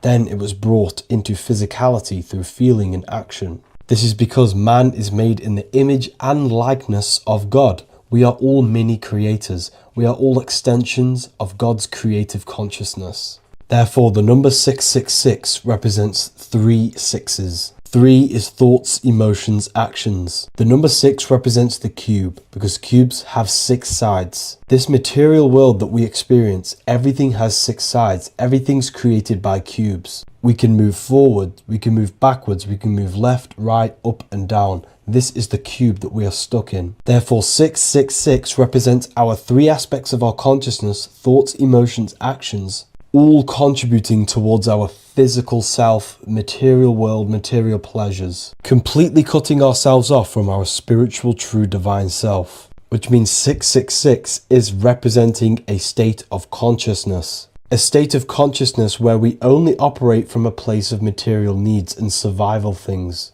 As humans, we possess a physical material body in the physical material external world, but we also possess an invisible inner world, which is what we call spirit. When we disconnect ourselves from our inner world, we become lost in this materialistic way of thinking and acting, which can lead to no life purpose, a feeling of emptiness and voidness in our hearts. Humans possess the ability to transcend our animal instinctual natures and turn to the divine mind, to the spiritual inner world. It is our inner world that is projecting our outer world. The outer world is just an effect of our inner state of consciousness. It's important as we go through this human life to not lose ourselves and look for our validations outside of ourselves. The external world is simply just a mirror, mirroring with mathematical precision what happens inside our consciousness. When we change our inner world, we produce effect in the outer world. To get back on track about this number, this represents when we are lost in our material self and we are completely cut off from our true divine self. The devil is always having goat horns, which represents a ground animal. This is the lower animal self of man. He's always red. The frequency of red is the lowest vibrational color, and it also represents the root chakra. This is all to do with survival mode and our physical needs and physical self. Red represents chaotic and intense emotions like hatred and anger. This is why the devil is always red, because it represents anger and an uncontrolled state of emotion and consciousness. You see, we've been taught in the church and all through religion indoctrinations that the devil is an external deity which influences humans. And in fact, this is nothing but a metaphorical story. The devil is a character which represents an aspect of the human mind, the lower aspect of the human mind, a facet of our own consciousness and psyche. The voice that we have in our head that tells us to do these negative things is not an external deity pushing us to do something bad. This is an aspect of our own mind. Jesus and Satan are just two characters which represent the two voices that we have in our own consciousness. In fact, the word devil was never present in the early Gospels. Instead, what was mentioned was a spirit of evil. A term spirit of evil was not meant to denote a specific deity or being, but rather any force of negativity, whether it manifests as a destructive thought, emotion, or action. The spirit of evil represents the darker sides of our mind, the part that leads us astray and brings forth negativity in our lives. The reason why they want you to believe in a devil is because they don't want you taking responsibility for your creations. They don't want you to realize that the external world is truly a mirror of your inner state of consciousness. Instead, when something bad happens in your life, you blame it on some external devil or Satan who tempted you. Everything is your creation in your life. When you realize this, you take full control and you begin to reshape your external world by changing your inner state of consciousness.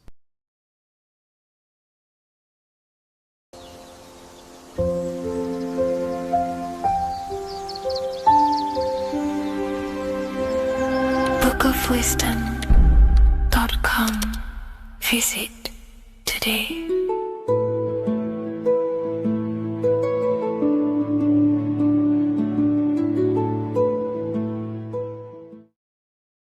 Six 666 is a code, and this code needs to be broken down to fully understand what 666 truly is. In an esoteric view of 666, it represents a state of consciousness, a way consciousness functions within the individual. Now, if we look at the Bible in Revelations, it says that the mark of the beast, 666, is going to be placed on the right hand or on the forehead of an individual. The forehead symbolizes the mind, while the hand represents action or behavior. The forehead represents a belief or a mindset, a way consciousness functions. Therefore, the mark of the beast is not something external. It is actually a way consciousness functions within the individual. But the code reveals the darkest secret about 666. 666 is 3 sixes. The number 6 in esotericism and occultism represents the cube, because the cube has 6 sides. And the physical dimension, everything has 6 sides. Up, down, back, forward, left, right. Everything is 6-sided in this 3-dimensional world. The body is the cube itself. It is the number 6. And the number 6 is the number before 7. 7 is a divine number. It represents divine perfection, as there are 7 functions and cognitions of the mind, 7 energy centers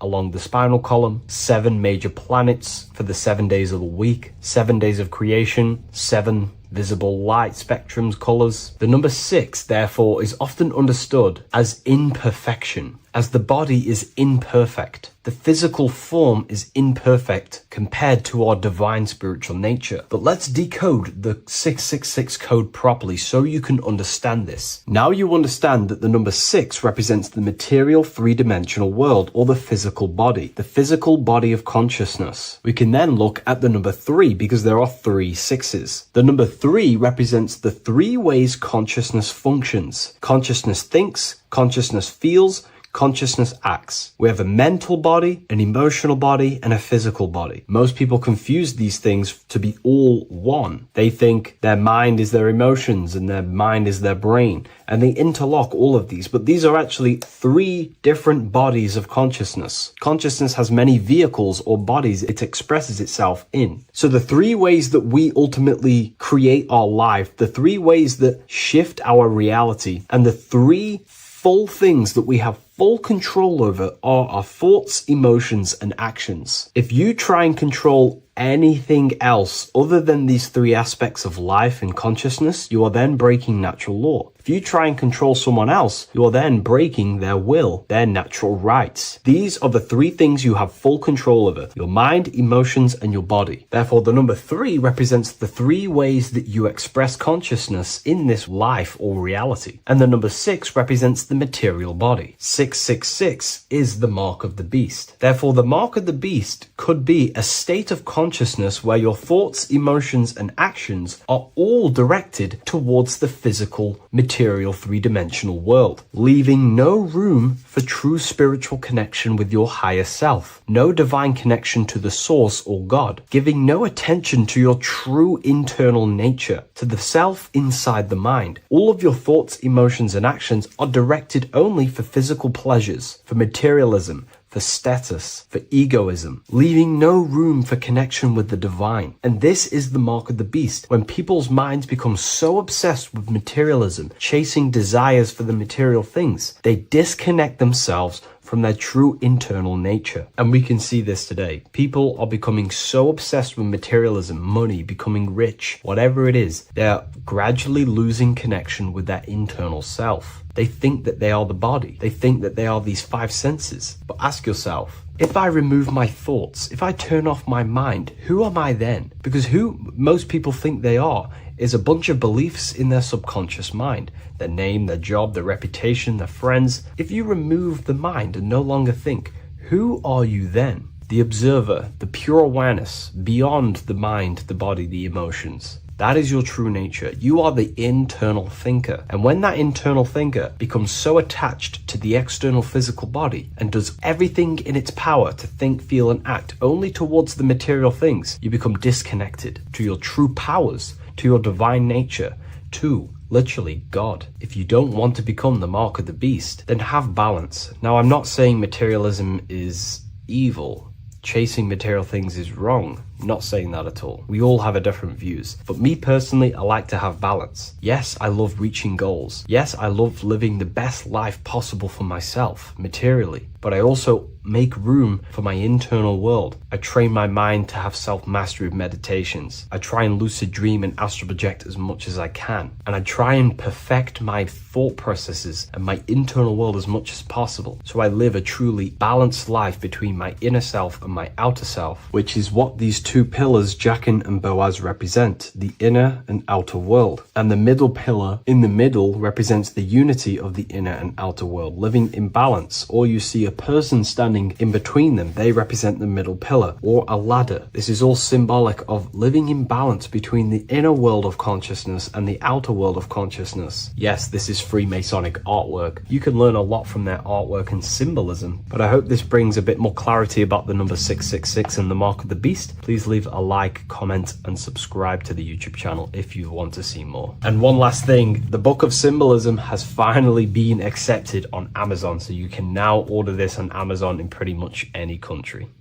In this video, we're going to be decoding the symbol of the double-faced eagle, which is found on the Rothschild's family coat of arms. We see it in the Roman Empire, and we also see it in the 33rd degree of Scottish Rite Freemasonry. So let's get straight into this symbol and decode what this means. Freemasonry is considered a craft, and this craft is about reconstructing yourself. In fact, the word mason means builder, because every day we are building our mind's prison or our mind's freedom. Plus, you are a creator of reality. You are contributing towards the building project on the earth. You are a builder of yourself and reality, a creator. In Freemasonry, they use the allegory to teach the initiate a process of self-mastery. In Freemasonry, the allegory is that the Temple of Solomon is broken. And this broken Temple of Solomon needs to be reconstructed. But this is symbolic. The Temple of Solomon is yourself. You as an individual are the broken temple, as you have forgotten who you are, why you are here on this earth, and your mind has many limiting belief systems and restrictions on it. Therefore, we are the broken temple that needs to be rebuilt and reconstructed. The 33rd degree is the highest degree in the Scottish Rite system of Freemasonry. Therefore, this logo represents the state of consciousness the 33rd degree Mason is operating at. It is symbolic of their level of mind, their level of self-mastery, their level of awareness. This symbol is a very powerful symbol that you can use to also find your personal power. Now, of course, this is my interpretation based off my years of studying symbolism and connecting the dots. If you feel like I miss anything, please leave a comment in the comment section to maybe add to my points. The first of all thing that I see in this symbol that reveals a great power of mind is the eagle. The eagle itself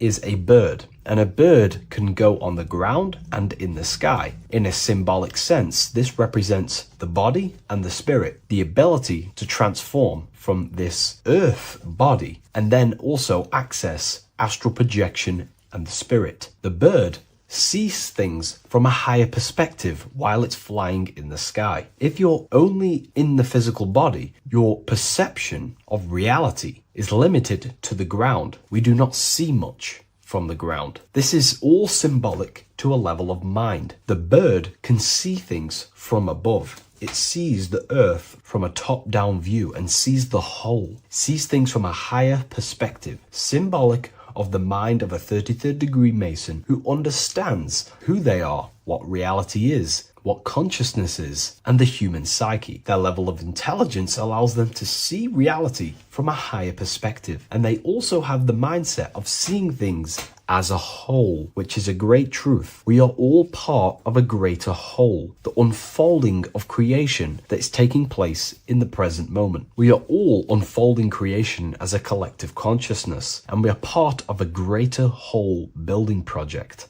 So this bird, or the eagle, is symbolic of seeing things from a higher perspective and possessing a higher consciousness. The double-faced eagle, one eagle looking left, one eagle looking right. This is symbolic of the past and the future, mastering time. The way an individual masters time and masters the power over time and gains their power over it is by using the past and the future. The way we master time is by looking into our past and see what thoughts, emotions, and actions have led us to this very moment in the present moment in our lives. By looking into the past, you can see what thought, emotions, and actions have led you to this very point in your life and see the mistakes in your thought processes, the mistakes in your emotions, and the mistakes in your actions. You can extract wisdom from the past of your past and apply that wisdom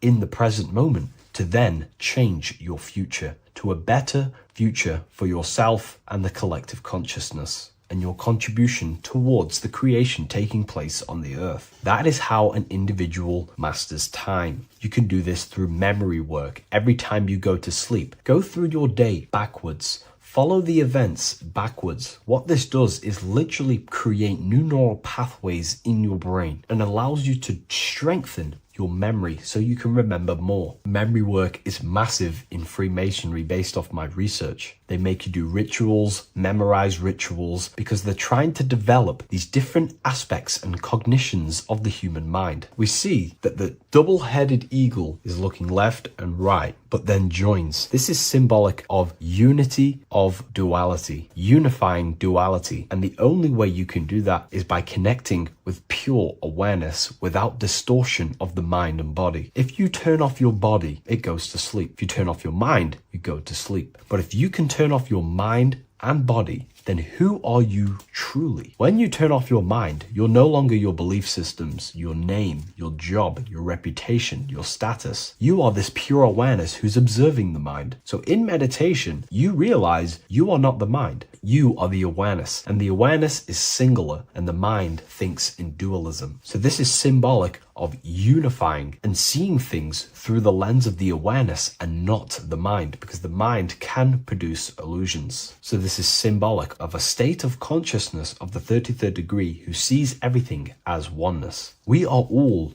one witnessing consciousness experiencing itself. However, this witnessing consciousness is molded differently through the mind. My mind has gone through memories, traumas, events, and belief systems, which makes my mind unique to you. But when we all turn off the mind and connect with pure consciousness, the pure awareness, then we are all, on the deepest level, actually one. The universe is one. This is symbolic of seeing and perceiving that reality and truly maturing that understanding in your consciousness. We also see that the double-headed eagle is standing on a sword, which is a tool. The tools that you possess in life are aspects of your consciousness. Your thoughts are a tool. Your emotions are a tool. Your actions are a tool. These tools are creating and building your reality, and they're also building your soul, building your consciousness. But we see that the double-headed eagle is standing on top of the sword, the tool. The sword is a powerful tool. So this is symbolic of power on the surface level. But if you go deeper and decode the symbol, it reveals something way more powerful. The sword carves through things. It's also a very murderous tool. If you hold a sword towards someone or something, you hold power over it. It is a symbol of power. And that power that you possess is, in fact, the mind. The mind is the powerhouse of control over reality. The mind is the most radiant force in the universe, as all things respond to the mind. The emotions, the body, and physical reality itself responds to the mind. The mind holds power. Matter is a physical manifestation of mind. The reason why the sword is the mind is because it's associated with the air element. When you swing a sword, you're moving this through the air. And if you've read the Book of Wisdom Volume 2, you understand that each element is corresponding to a different body of consciousness. Air is associated with the mind, the mental body of consciousness. Water is associated with the emotional body of consciousness. Earth is associated with the physical body of consciousness. Fire is associated with the spiritual willpower body of consciousness. Therefore, what we're looking at is the intellect. We're looking at gaining control over the intellect, the mind, thought, banishing all negative thought power from the mind. Think of it like this. You are tapped into a live stream of consciousness, and this live stream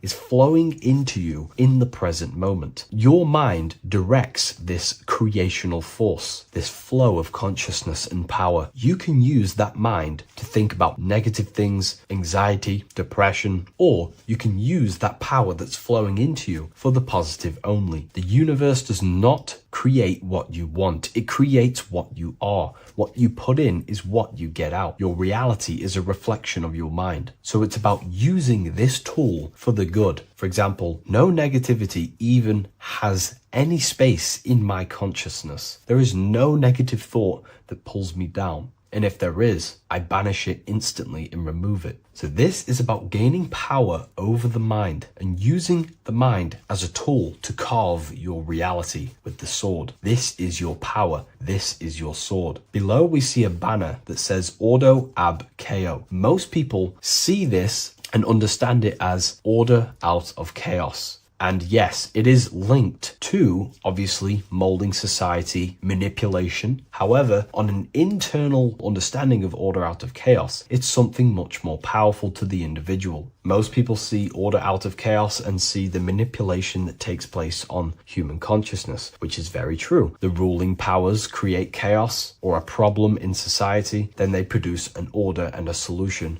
to mold society towards their agenda. That's order out of chaos. However, to the individual, this represents something much more powerful that you can take advantage of. Ordo ab chaos, order out of chaos. This is understanding that reality comes from chaos and physical creation is the order of that chaos. The mental plane is chaos. It's just simply pure thoughts, random thoughts. But the physical world is the order out of that chaos, the darkness coming into light. To you, for example, when you first start your journey of self-mastery and spiritual awakening, you are in chaos. My mind was in chaos. My mind had many limiting belief systems. My mind used to think random thoughts unconsciously. I used to take random actions, unknowingly create my reality and produce chaos. that chaos needs to be ordered. So when there is chaos in ourselves, with different aspects of our minds and subconscious, we need to produce an order so that we can gain power over the mind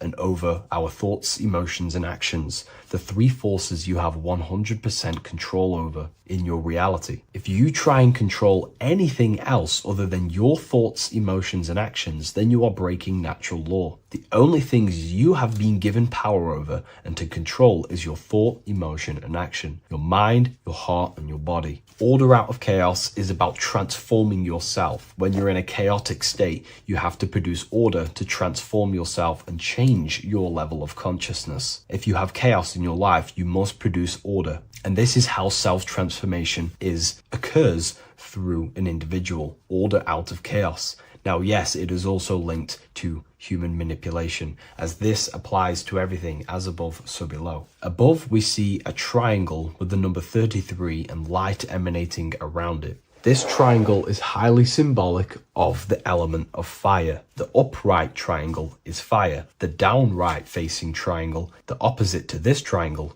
is associated with the element of water. The reason why this is an upright facing triangle with the number 33 in it is because fire is associated with dissolving. If I place this pencil in fire, it will burn this material into its raw form. Fire is about removing the illusions in our mind to gain power over it. It's about dissolving all the illusions in ourself, the false belief systems, the negative subconscious programs and thought patterns. This is about destroying them and producing order out of them. It's about removing the veils of consciousness so you can figure out who you truly are. If I burn this down, it will reveal its raw essence. It's the same with consciousness. If you want to figure out who you truly are beyond your mind, emotions, body, then you have to remove the veils of consciousness. You have to dissolve the mind by meditation and stillness. You have to dissolve the nervous system by keeping very, very still. And you will connect with pure awareness and can connect with lucid dreams and out-of-body experiences. It's like finding a needle in a haystack. If you want to find a needle in a haystack, you don't go looking through the haystack to find the needle. You burn the haystack and the needle reveals itself. That's how you truly connect with who you truly are. And this is why it's associated with the number 33 also, because the number 33 is the symbol of rebirth. Jesus dies at 33 and ascends to heaven. The human mind is fully developed at the age 33. Ice melts into water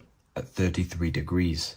It's symbolic of transforming states from death to rebirth, rebirthing the self. And this is how you rebirth yourself, by figuring out who you truly are. Because when you actually figure out and have an out-of-body experience, or you figure out who you truly are, you go through a mental rebirth. Everything you thought once was true has been completely burnt away, and now you are reborn into a new mind and a new perception of self and reality. So it's about being reborn again. At the 33rd degree, you are reborn again by the understandings and experiences that you've had with yourself. And the crown is a symbol of mastery. People in position of power wear crowns. It is a symbol of power over something. This whole symbol reveals your own personal power, the level of power that the 33rd degree Mason has over themselves, not over other people, but themselves. But of course, once you gain your personal power, you understand how the mind works. You can use that against people. It's how you use the knowledge that determines whether you are bad or good. Again, if you think I've missed anything, leave a comment in the comment section. Please like, comment, and share if you love this content. I'll see you in the next one. And if you wish to get your hands on this book, I'll leave an Amazon link in the description. This one secret that is hidden and guarded within secret societies grants you profound power, which can fully transform your life and perspective on reality. Today, I'm going to reveal this one secret, which you probably already know, but never realized how deep it truly is. This has the power to change your life. It is the key to your potential. And if you stay with me, this power may be yours, and you could transform your life with this hidden secret that is guarded within secret societies and esoteric orders. And this secret is not really a secret, but something people overlook. that the universe is mental. Everything we experience and interact with and perceive originates within the mind. The universe is a boundless field of consciousness, a mental construct molded and shaped by thought. We do not just live in a physical world, as they want you to believe. There are hidden forces that mold the material world. They want you to believe that you are only a physical being inside of a physical universe. But this is completely wrong. You are the architecture of the universe. Your consciousness is the very fabric of reality, and you create your own universe. The universe is an infinite field of consciousness, a vast and limitless mental construct, intricately woven and shaped by the power of thought. It is a dynamic and ever evolving field where the interplay of awareness and attention gives form to existence. Within the boundless realm, every idea, perception, and belief contributes to the creation and transformation of reality itself. Each thought holds the power to transform reality. Your consciousness is the very fabric of reality. And this is shown in the symbol of the flower of life. The flower of life is a symbol. It symbolizes the interconnectedness of all existence, illustrating how every thought is not merely a fleeting moment, but a ripple that reverberates across every layer of reality. Each action, like the intricate overlapping circles of this pattern in the symbol, extends its influence far beyond its origin, weaving a web of interdependence where every choice impacts the whole. It serves as a profound reminder that everything is connected, bound by an unseen field of consciousness. This symbol represents how one action, one thought is a ripple in the whole vastness of the ether of consciousness. To master your mind is to master the universe because your mind is a miniature universe. The mind is the very fabric of reality.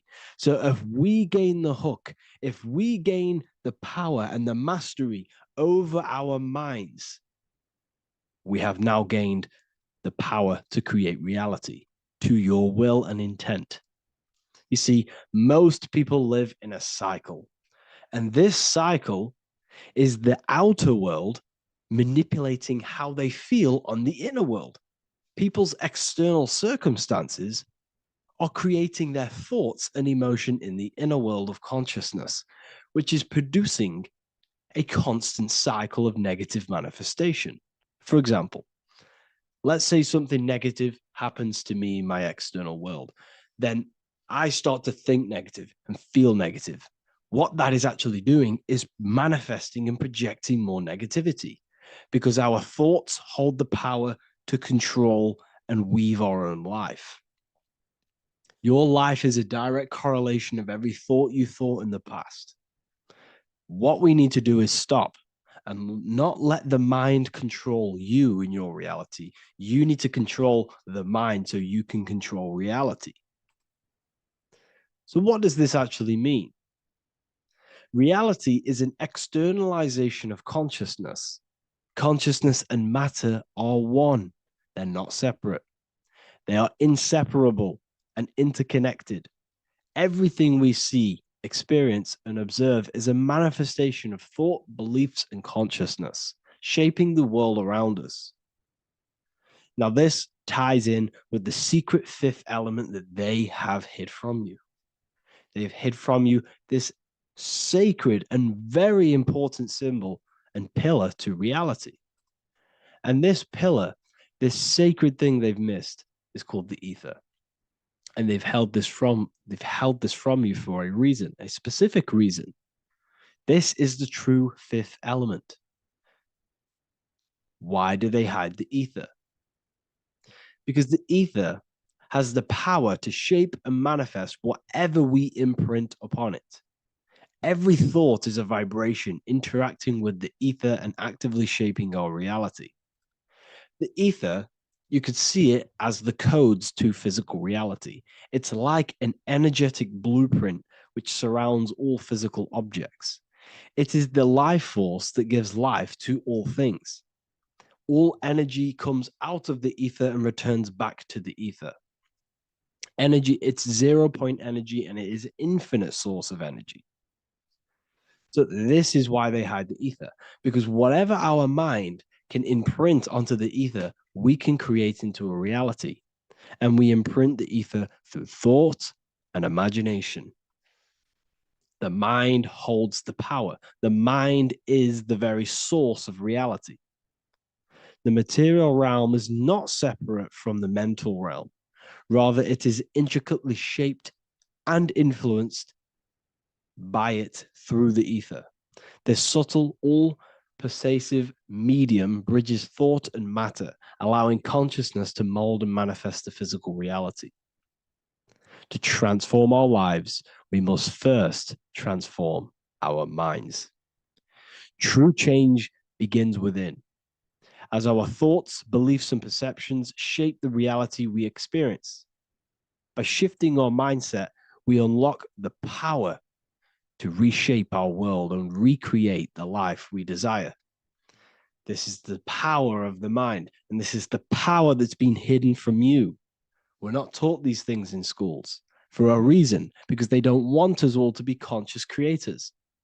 Instead, they feed you your beliefs. They feed you your thoughts through the music, through the entertainment, through the movies, through the news. They're controlling your thoughts with this information. They're installing beliefs and information into your mind. So you are producing their reality. But this is what we need to stop. We need to take control. We need to stop consuming their music, their movies, their information, their news, because all of this is contributing towards your reality. They have the collective consciousness at the tip of their fingers. They do not create the world. We create the world by believing their beliefs and their thoughts and installing their information into our minds.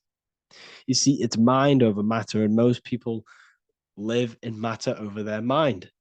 Most people let matter, the external circumstances, dictate their mind, when it should be the other way around. It should be mind over matter. This is the mental plane. This is the astral. This is the etheric. This is the physical. The mind holds power over the emotions, over the imagination, over the physical, and over our spirit. It holds power over everything. It's mind over matter. It's the mental body that we must transmute and change. Most of us live in a chaotic state of mind, and this is what we must change. Turn chaos into order. So we need to be mind over matter. We need to install this belief into our subconscious. I, Harry B. Joseph, have created the ultimate esoteric school on the earth. As a member, you'll gain access to live mentoring calls twice a week, along with new lectures, books, and exclusive content released every week. Additionally, you'll have a full access to all my life-changing programs. If you're ready to transform your life and start your journey today with me, join Ethereal University. These are the campuses. We have the real lecture sections filled with lectures that you can watch. Manifestation Mastery, which teach you exactly how to reprogram your subconscious mind so you can live that reality. Sexual Alchemy, the path to empowerment of how you can transmute your sexual energy. The Real Library, where you gain access to powerful esoteric books, PDFs. Symbols of Secrets, an amazing course. The course that allows you to see beyond the veil that has been pulled over your eyes, the language of symbolism that secretly rules the world. I teach you how to read symbolism. Esoteric Exchange, live calls. You get to rewatch all of the old live calls. Mindwave Hub, this is a place of binaural beats where you can listen to infinite amounts of binaural beats. So you can meditate to them. meditation section, numerology, health section, and electromagnetism. This is a life-changing place. And if you are serious, we only accept serious about changing your life and studying the occult and esoteric, this is the place for you. I've been there. I've been on YouTube looking around for valuable information, trying to find good accounts, good channels. It's very hard. I had to go through years of trying to find good information on YouTube. But what I've done is instead of you searching around everywhere for bits of information and connecting the dots, I've put it all into one big place. You get your binaural beats, you get all the programs you need to walk the path of enlightenment to transform your life. I will connect with you on the inside, and I hope this lesson, this lecture, you gained some information, you gained some power from it. Please like and comment, or don't. It's up to you.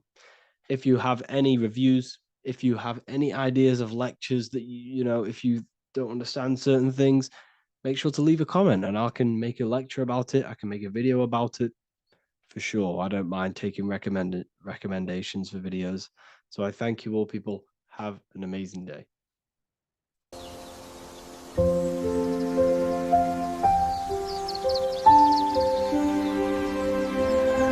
bookofwisdom.com. Visit today.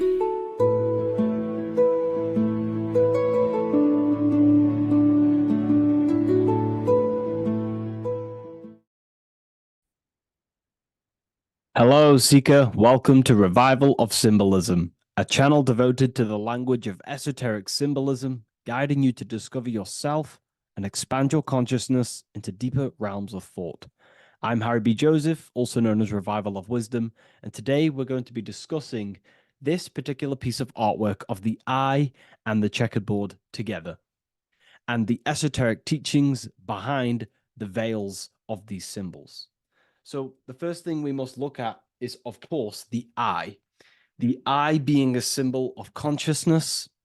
The eye is the inner witness inside of ourself. This eye is referring to the internal eye of perception inside of our mind.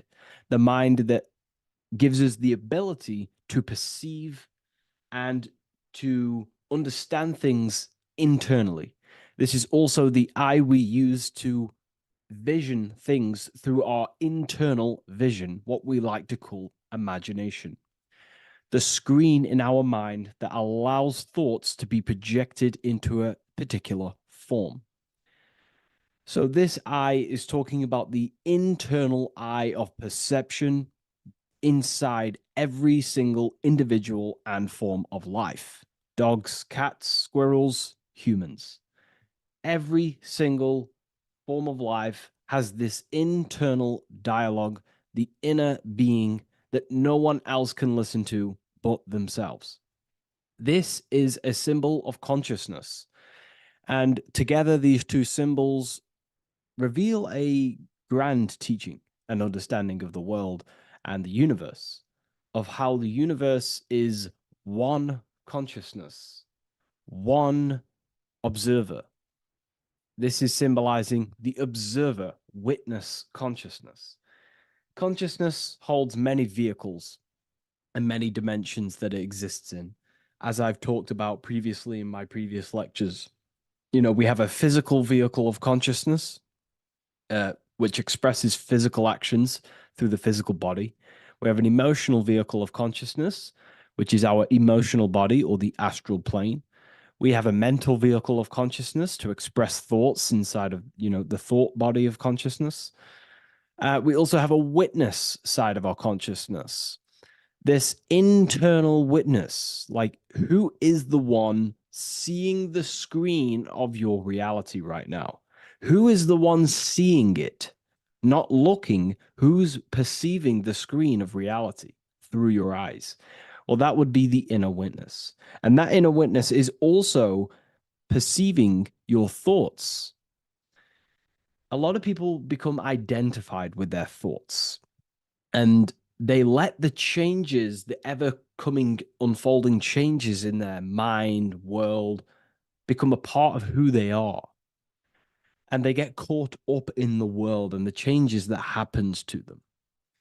And a great teaching that I've come across this last year is to never identify with the ever-changing circumstances that happen in life. When things are tough, when things are bad, always remind yourself that you are the witness of your thoughts and you are the witness of this reality. You are the one witnessing your thoughts, emotions, and actions. You are the one behind them. So when things get tough, try not to get too indulged in these negative things. The eye is the witness. Connect with the witness. And this is the same eye that sees the screen of your reality, and it also sees the screen of your dreams. So this witness consciousness is transcending your physical day life and reality, and it's also witnessing your dreams. It's the same observer who's observing your reality now, but also observing your dreams. So this witness consciousness transcends all forms of bodies of consciousness. It is essentially the highest aspect of ourselves, and it is literally the thought voice, the inner thinker, because you are not the external body. You are not the being outside your mind. You are the being inside your mind who is actively thinking. I like to call what you are, what we are as consciousness is consciousness in action.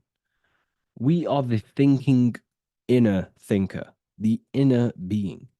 And it's about becoming into contact with that inner being again to unveil who we truly are. If we sit back and truly have a thinking session of, closing your eyes and going inside yourself, and you ask yourself, who am I truly?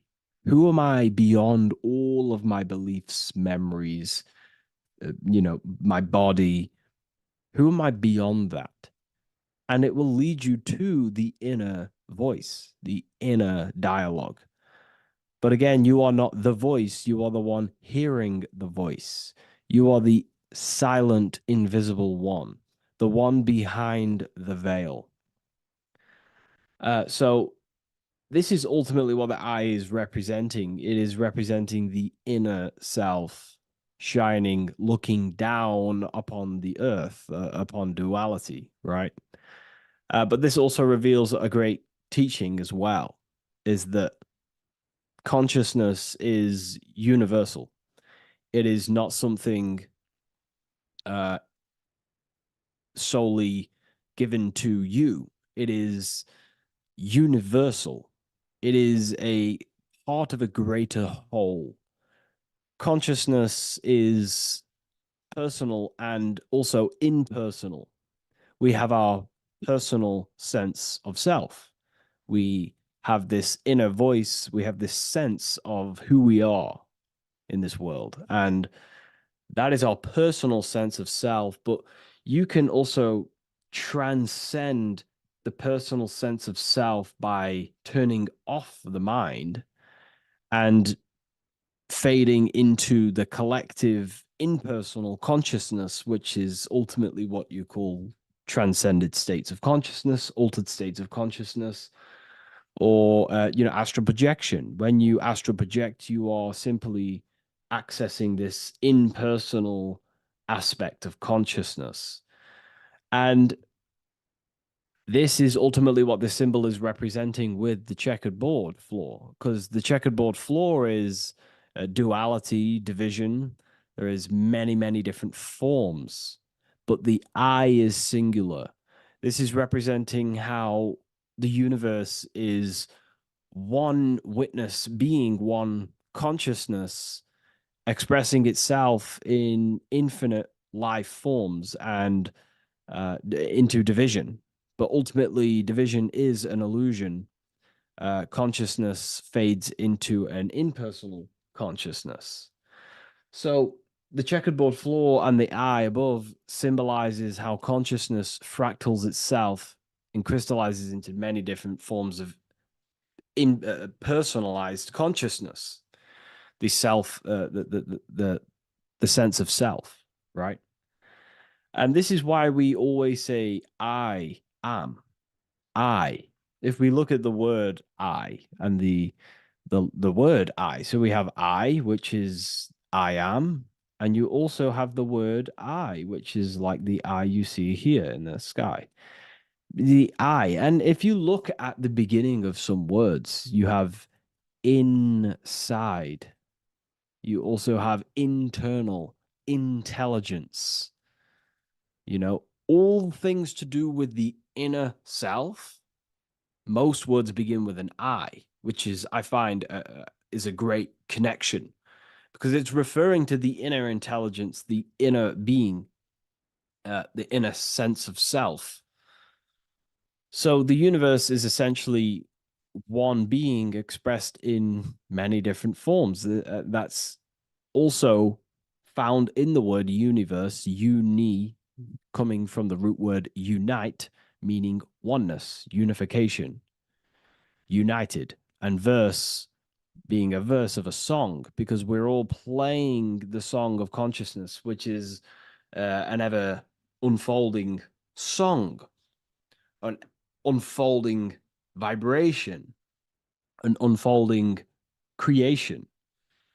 So this is simply representing how consciousness fractals itself into many different forms. And when we identify with our self consciousness, our sense of self, we no longer realize that we're a part of a greater whole. We're part of a unified field of consciousness. And there is only actually one true being in the universe, and that is the inner witness. And that inner witness is inside of every living form. And in order to truly process that, it takes a lot. You have to disintegrate who you truly think you were before you wake up to this universal truth. Before you understood this, you just think, I am me, you are you, and everyone is divided and everyone is their own being. When in fact, we're all not. We're all one consciousness expressing itself infinitely. And it's kind of like a social system. Consciousness is always interacting with itself. When you interact with someone else, you're interacting with yourself. It's a very mind-boggling concept to truly understand. But again, in order to truly understand this, you have to let go of who you thought you were. And when you do no longer identify with your personal consciousness and you identify with the witness consciousness, you become unified with the whole, with the greater, with the collective consciousness. And this changes the way you think, you feel, and act, because you then realize that we're all playing a part of creation on this earth. We're all contributing towards the building project of Earth. And your thoughts, emotions, and actions also hold a great impact on the building project, your contribution towards humanity and the collective. And you start to have empathy for other people and you start to care for other people naturally by understanding this concept. And it's a very important concept because if the whole world truly understood this, we would live in a better reflection in the material world. The world would be reflecting a better place because the world is simply just a reflection of consciousness.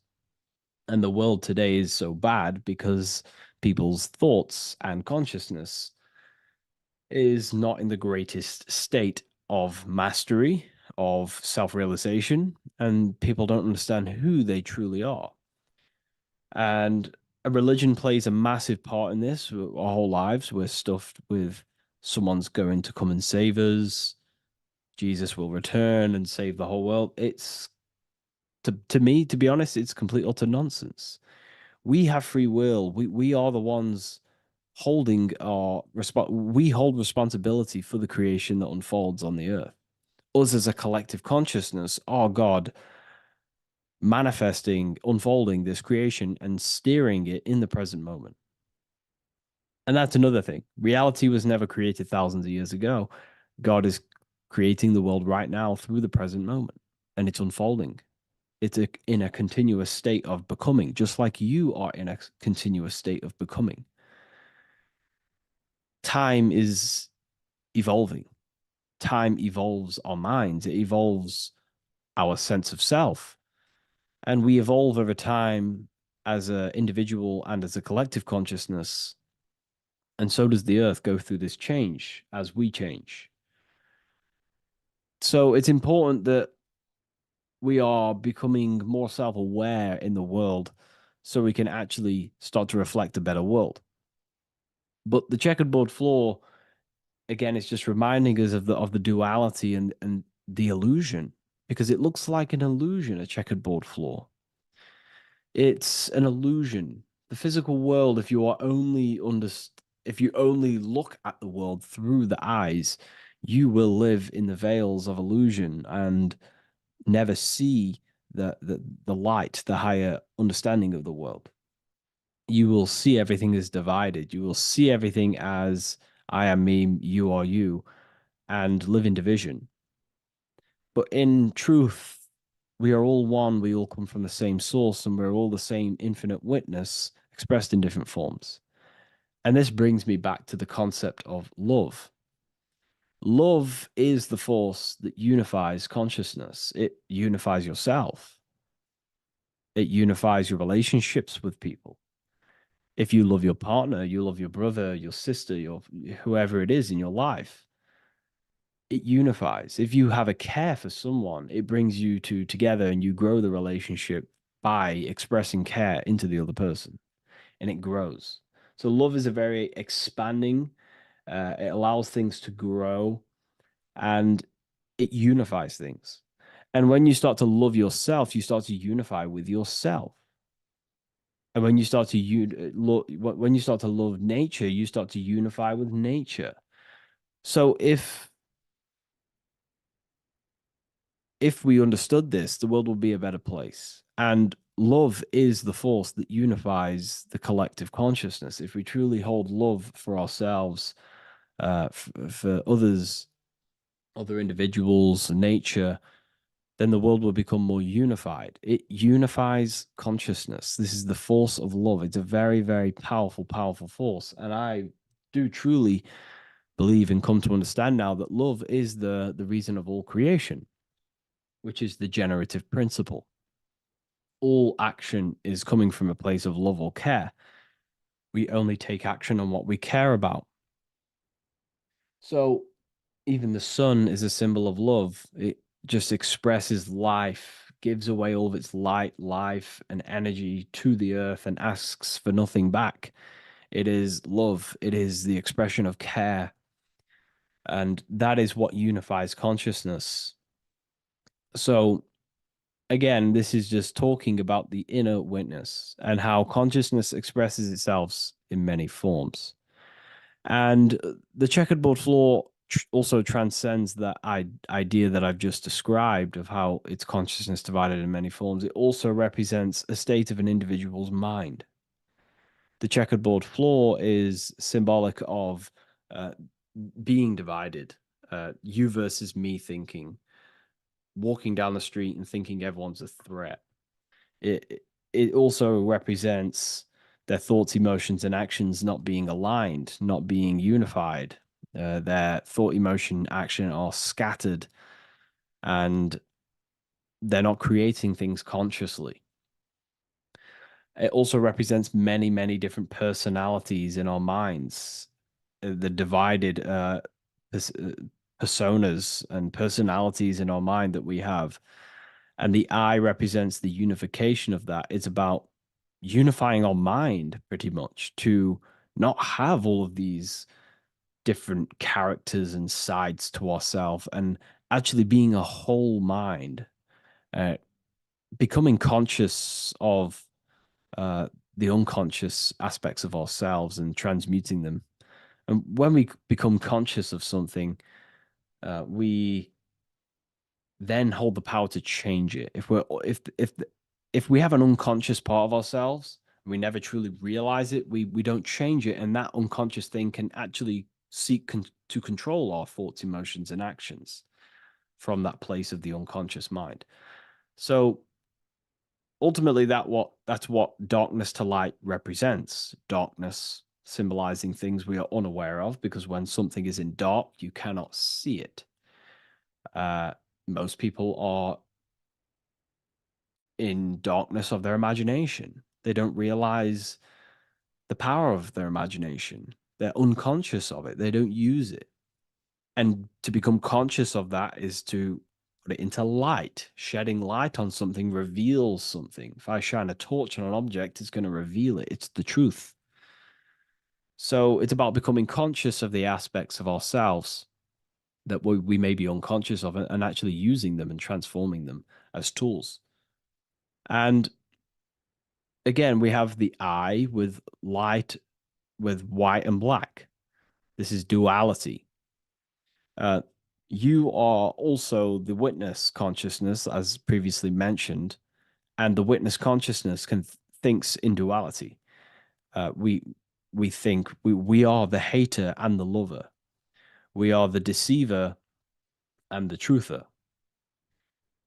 The truth is that consciousness thinks within duality, and within the mind, beyond the witness, there is duality in thought.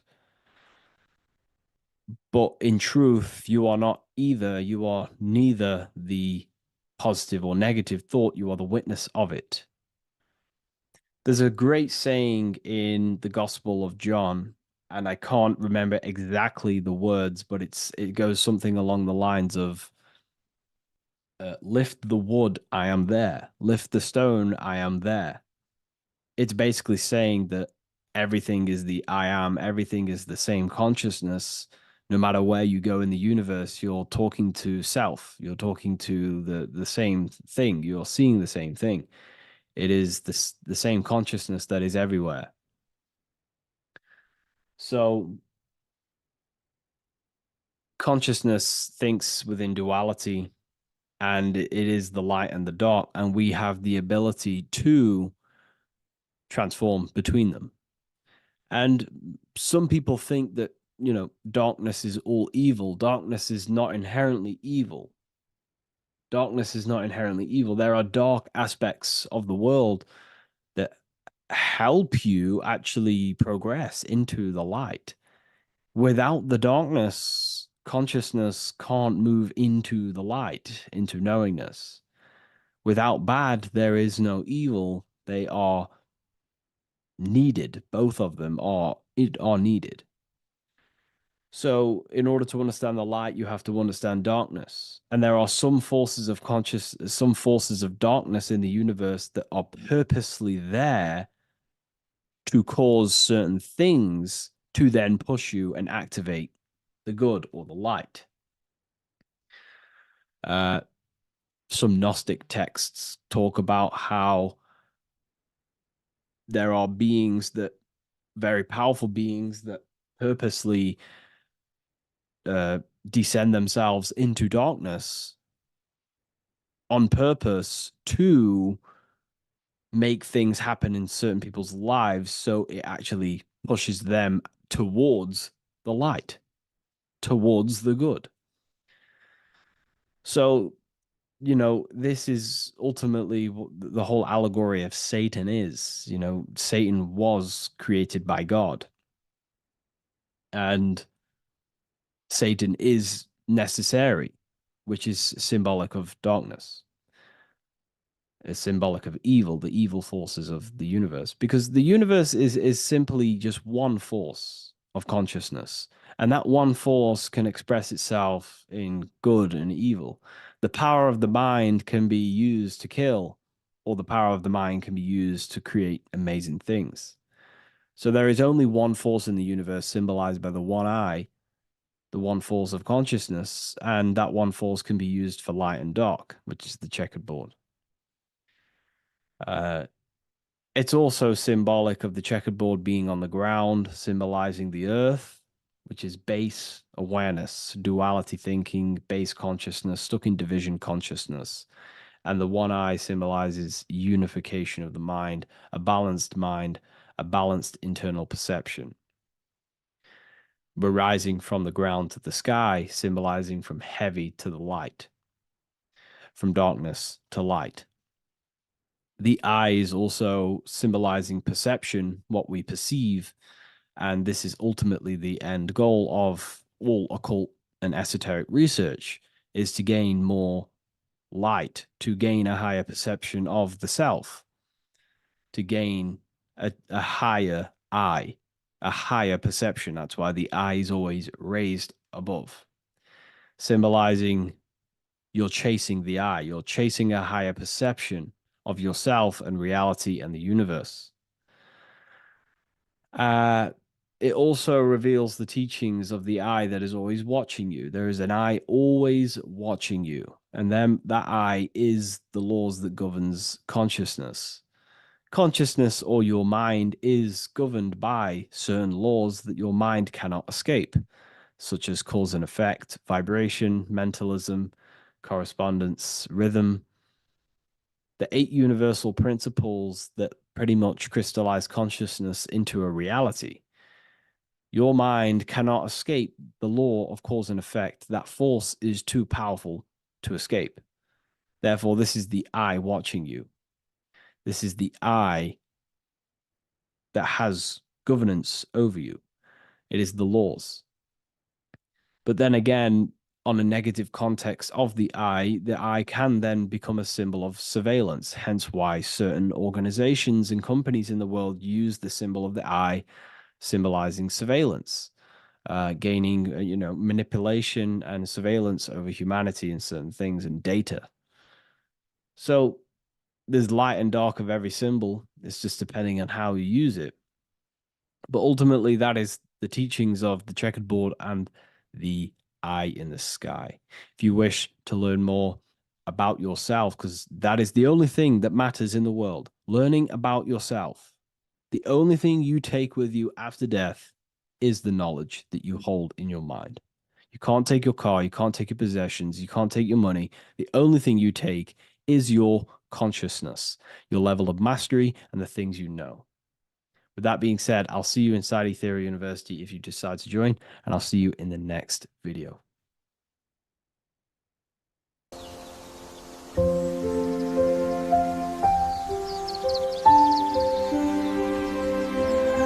bookofwisdom.com.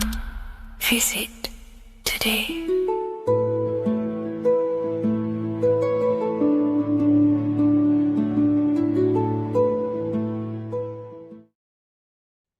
What if I told you many people around you have probably sold their souls? It's more popular than you think, and it's very easy to do. Selling your soul is not something that you can just go and meet the devil and do it. It doesn't work like that.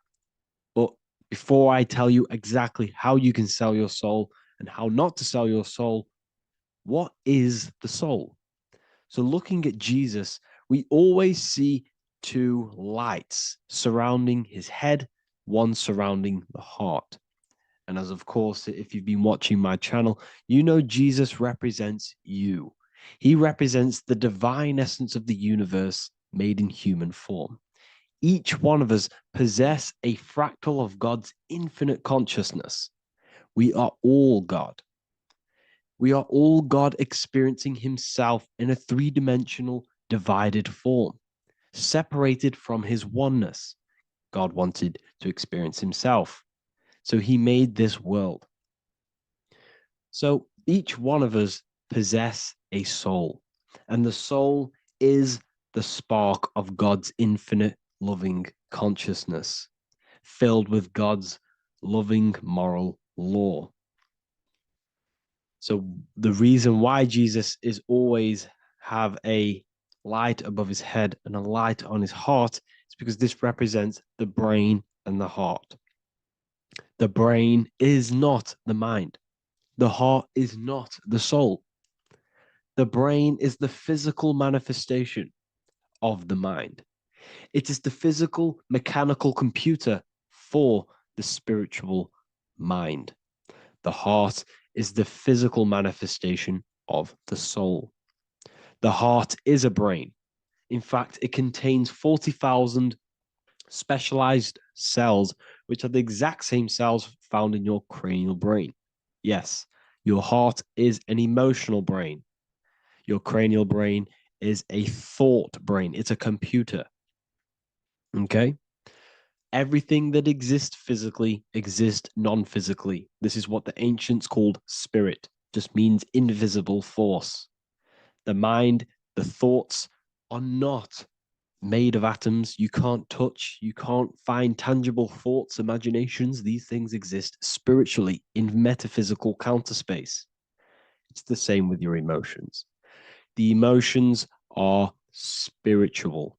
They are not physical. You can't touch them. So thoughts are the language of the mind. Emotions are the language of the soul. Sometimes we can become eluded by thought and we can become eluded by emotion. If we are led purely by emotion, we can create illusions in our perception. The same if we rely only on thought. We must balance these two. Okay? So the mind is the creator, the soul is the operator. Every thought we think is being judged by our soul. The soul is the judge. The soul tells you what is right, what is wrong. And even the Freemasons depict this spirit and matter in their black and white checkered boards. White is spirit, black is matter. Matter is dead, spirit is life. This is what this represents. Physical reality is not just physical. For every physical object, for every physical manifestation, there is a spiritual force bringing it into existence. Consciousness brings everything into existence. Before you kick a football, there is a change in your inner consciousness before you take that action of kicking the football. Everything exists in spirit before matter. You existed in spirit before you were physical. We also see this in alchemical Freemasonic artwork. This represents the clouds. This is the mind. This is the heavens. And then coming down into the heart, which represents the earth. The light entering the mind into the heart, because every thought we think is being judged by the heart. The heart speaks to you through emotion. The soul speaks to you through emotion. Every thought you think, your heart is telling you that is right, or it's telling you that is wrong. Why? Why is this? Emotions can guide us, okay? Emotions are the language of our soul. Our soul guides us to our soul purpose. Each one of us contains a purpose in this physical life. There is a reason you are alive. There is a reason why you came from spirit into a material reality. Your jealousy reveals where you need to be in life. If you are jealous of someone, this is your soul saying you need to be there. That's where you need to be. Your fear reveals your greatest growth in order for you to reach your life's purpose. If you fear something, this is your soul telling you you need to overcome this in order to reach your life purpose. This is the next obstacle.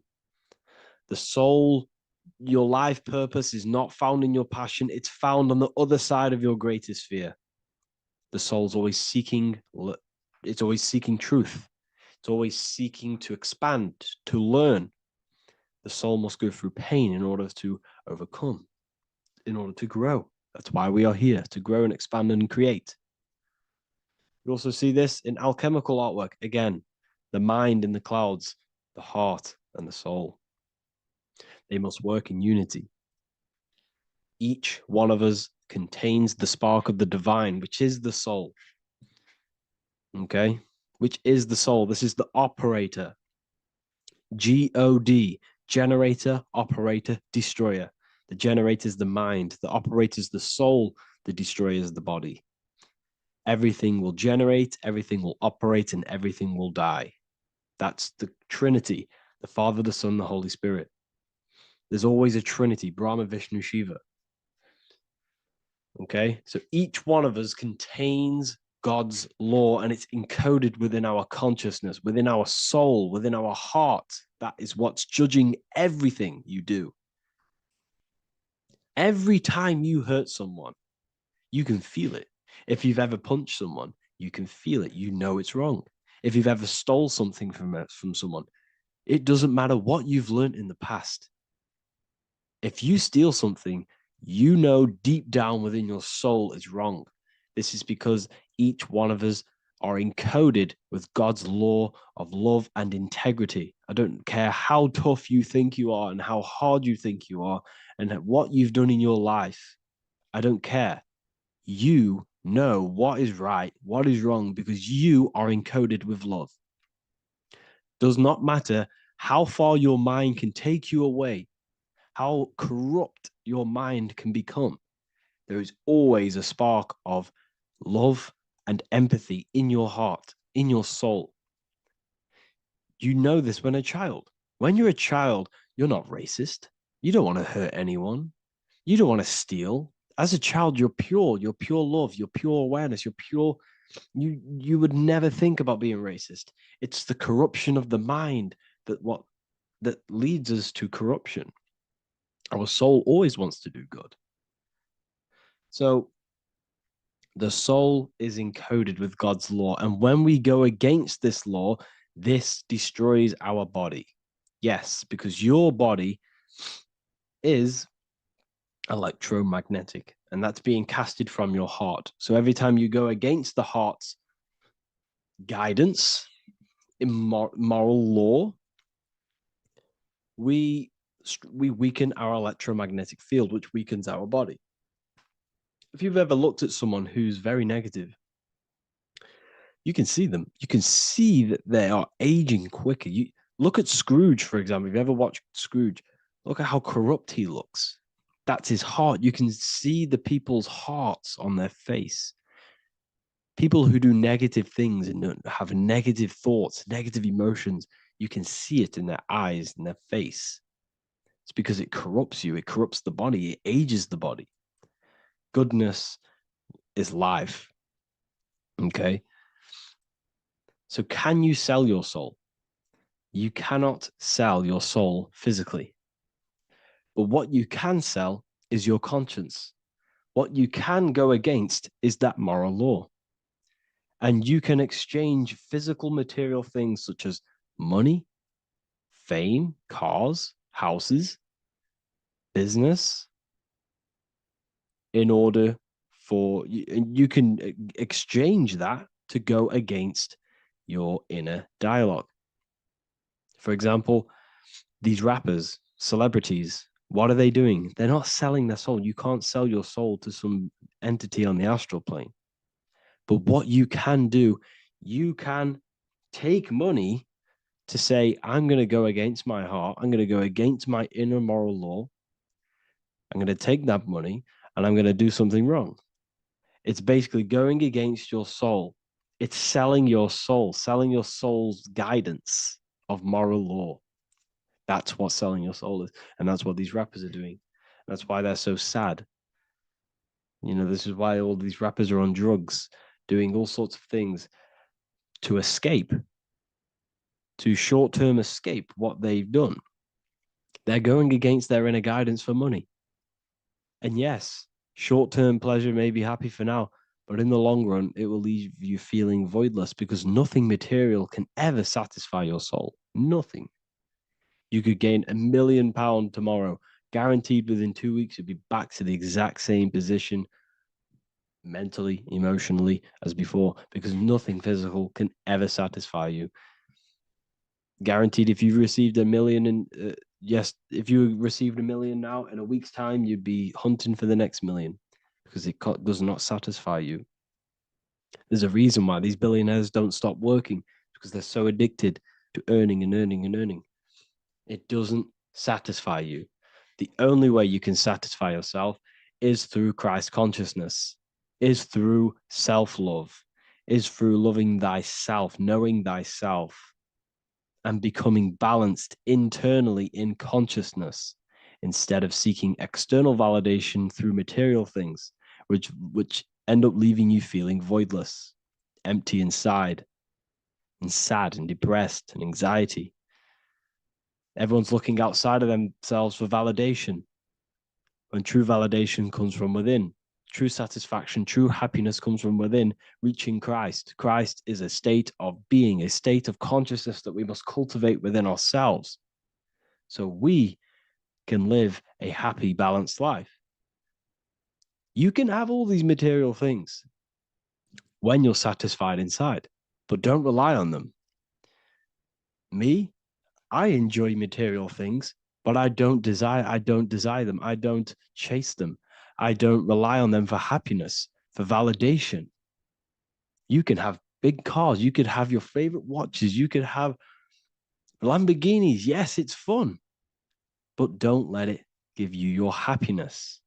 As long as you're happy on the inside, it's okay to have these things.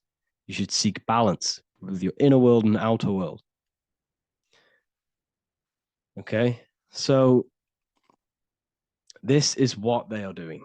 Rappers, celebrities, actors, Hollywood.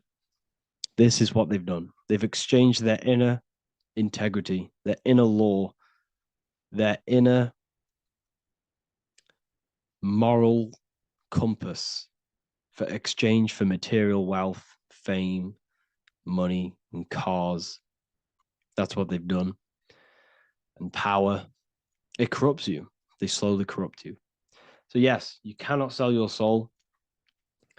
And if you wish to learn more, I'll see you inside Ethereal University with my community, where we are learning every day to master ourselves, to expand our consciousness. If you want to lucid dream, astral project, master yourself, create the desired reality you want, learn about human consciousness and your full potential, then Ethereal University is for you, and I'll see you inside. The link will be in the description. Thank you for watching.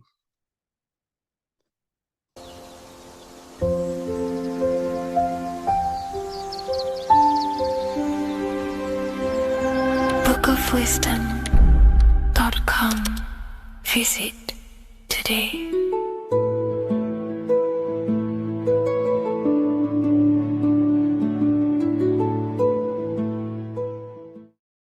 Welcome to Revival of Wisdom.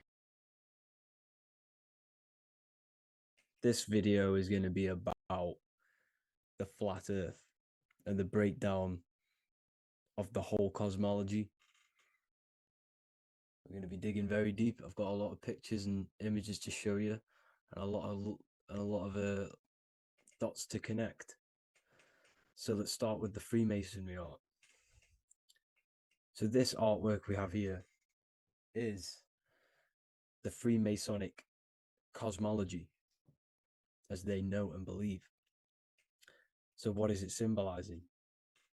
We obviously have to start off with the 4 pillars representing the 4 corners of the earth. The 4 corners with duality. You see, there's everything on earth. There's good and evil. Good, evil, positive, negative. Good, bad. This is the checkerboard. This is what it symbolizes. Okay. Obviously, we have the sun, the moon. The sun gives you energy.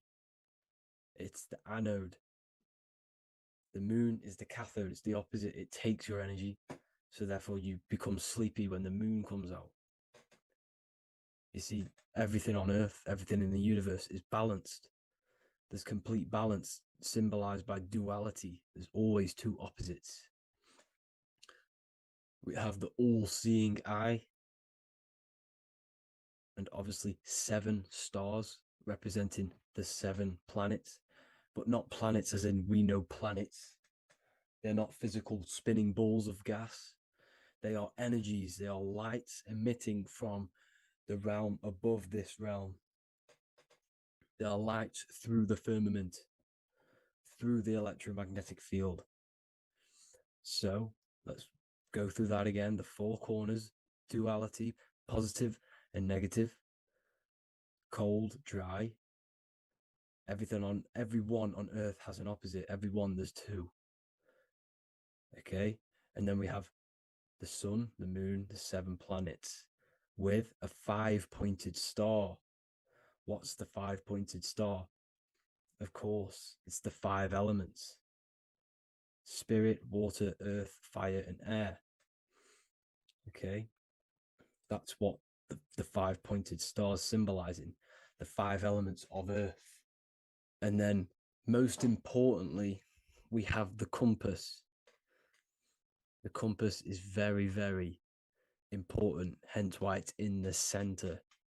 The compass is symbolizing many, many things.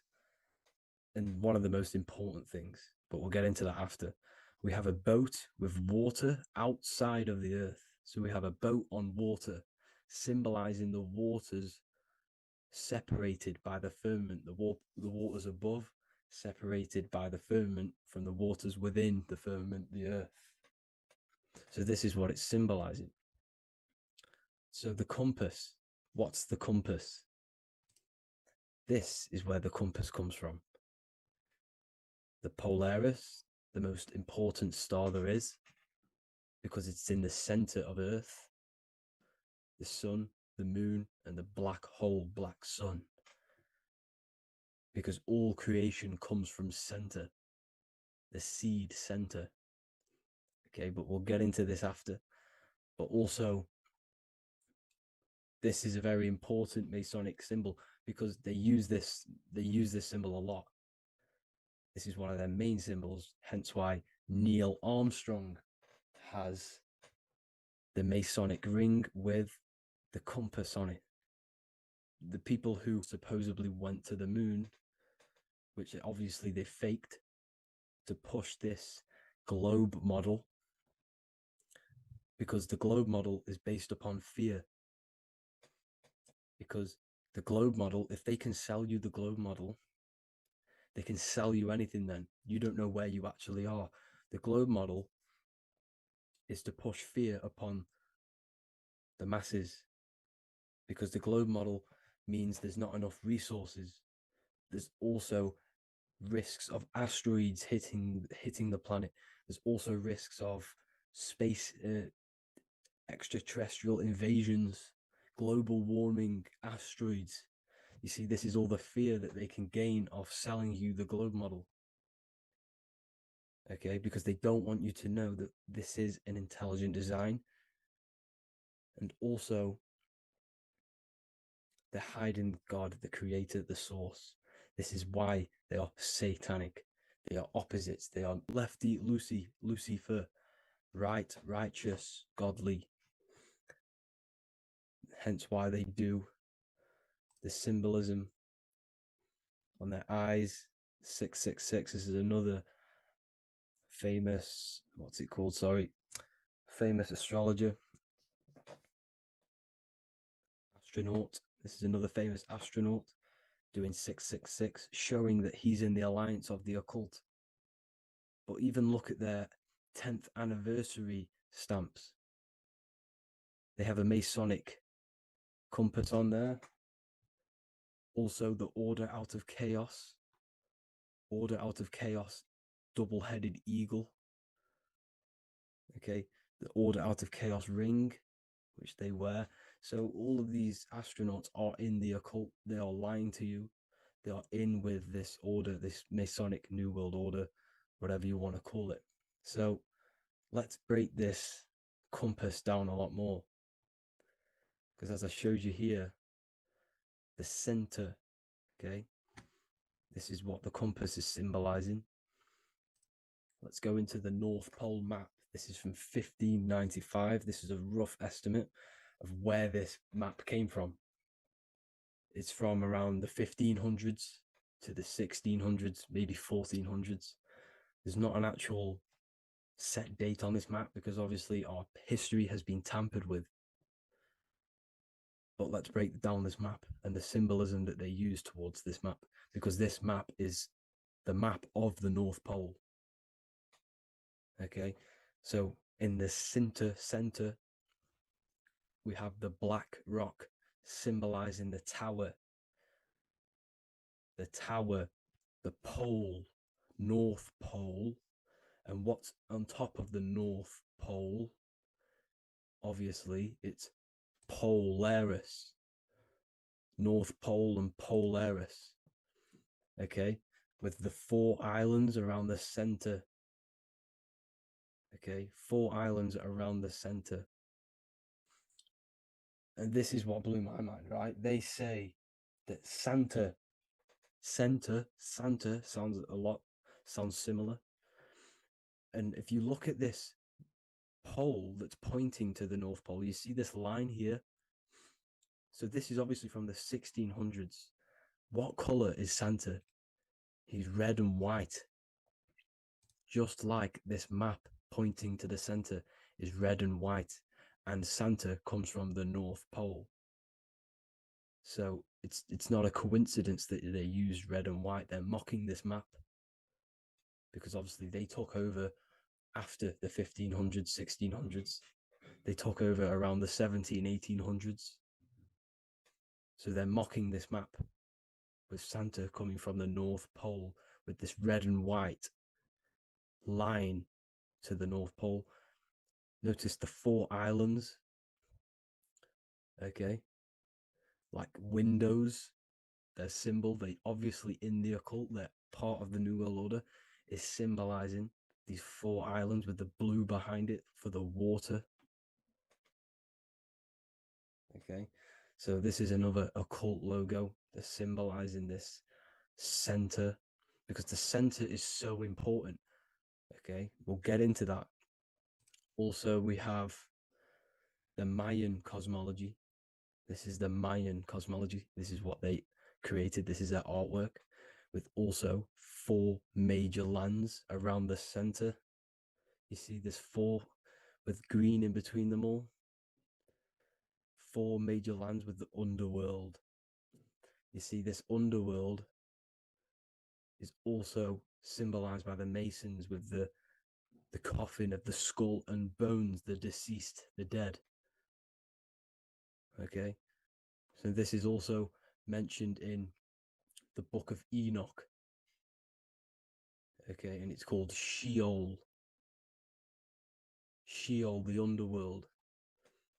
Okay, and in the Book of Enoch, it says all spirits of the dead go to these hollow places, that they will wait until their appointed time of judgment. And it also says in the Book of Enoch, there are 4 hollow places underneath. 4 as above, so below, representing the 4 islands. As above, so below. That's where that could link in. Okay. The Book of Enoch is very important because it was found in a cave thousands of years ago and has a lot of truths about this realm and about this world we live in. So let's go back to the Mayan cosmology.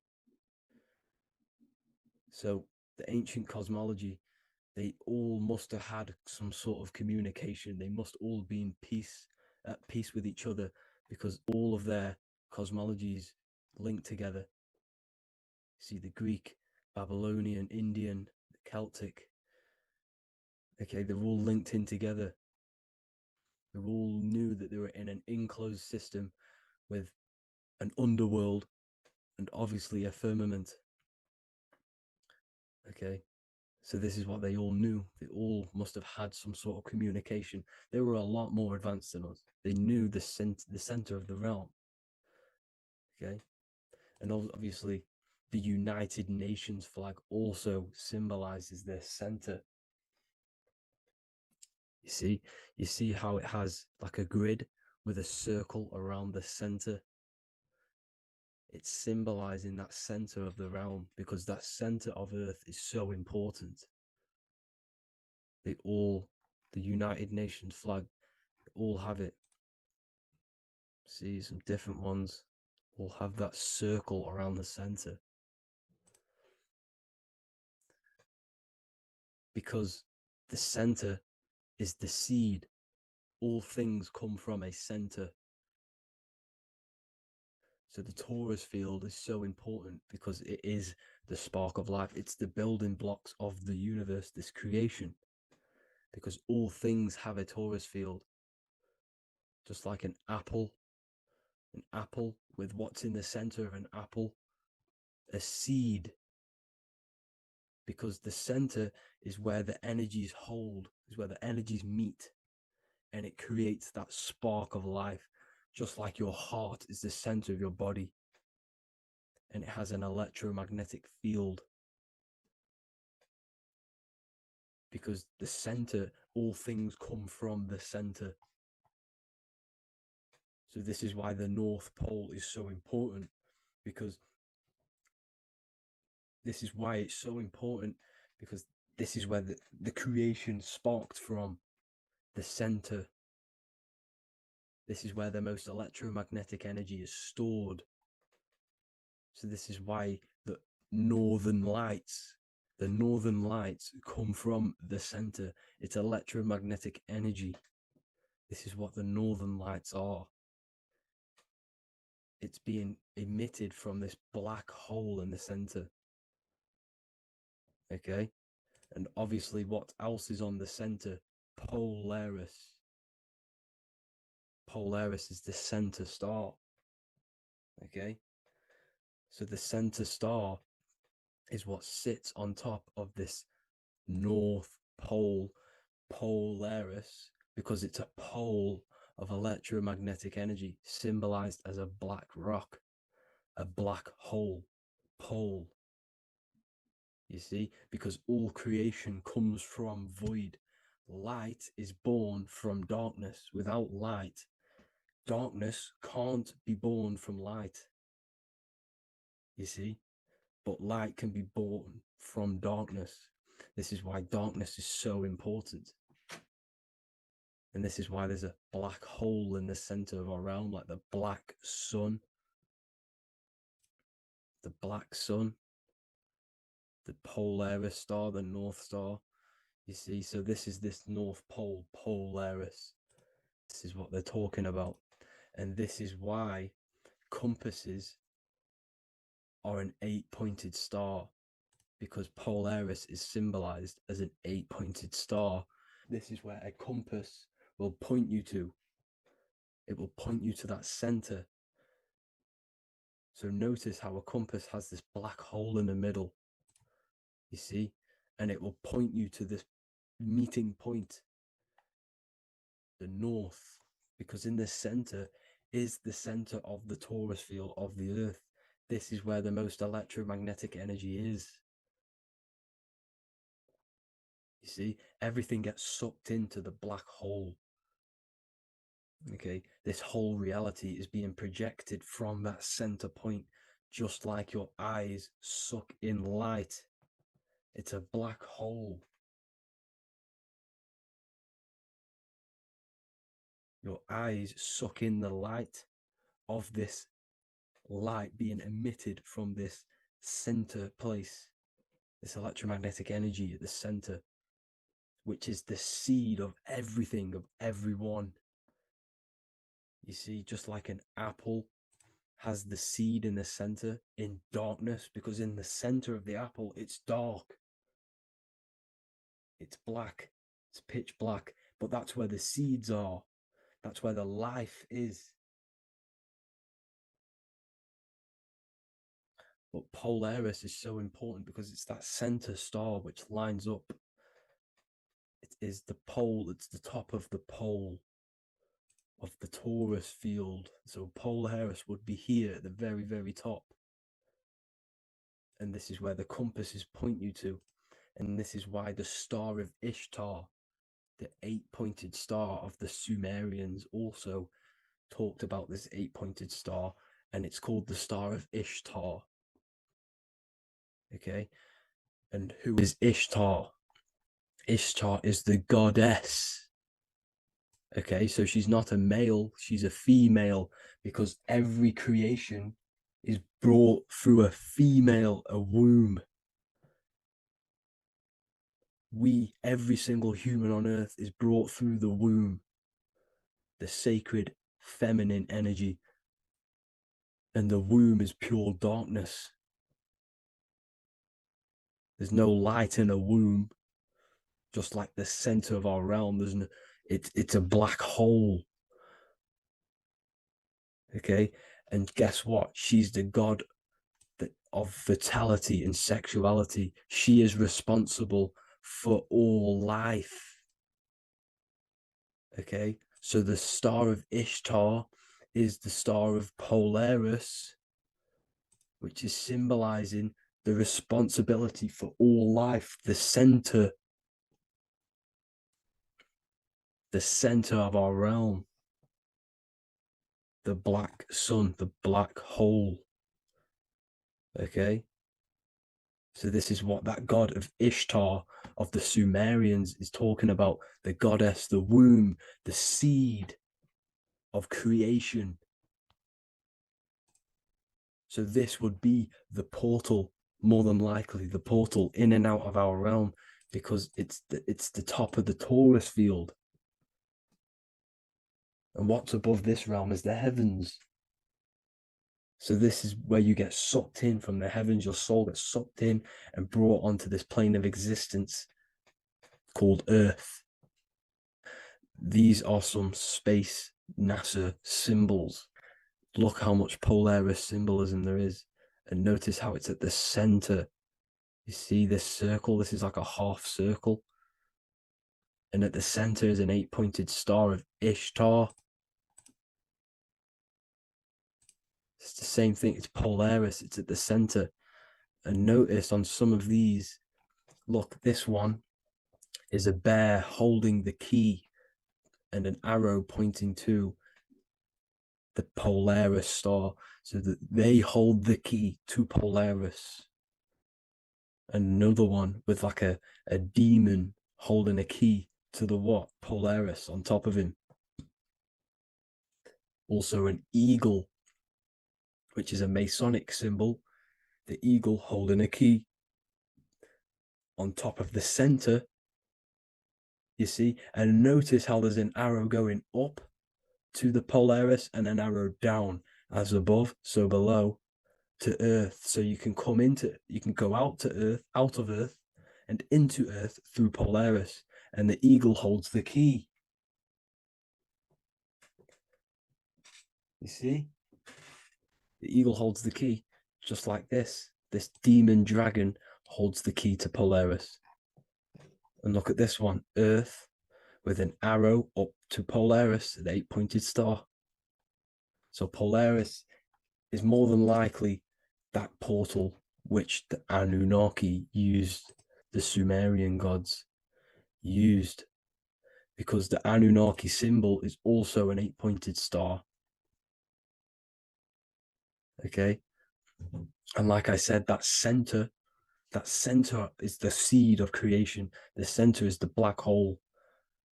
Okay, just like your pineal gland is at the center of your brain. The pineal gland is at the center of your brain.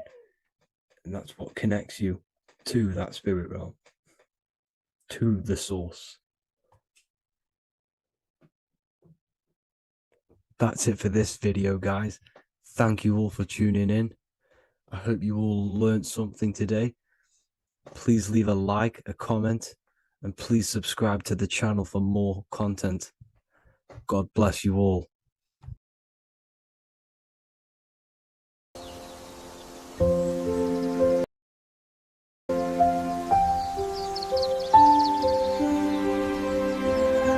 bookofwisdom.com. Visit today.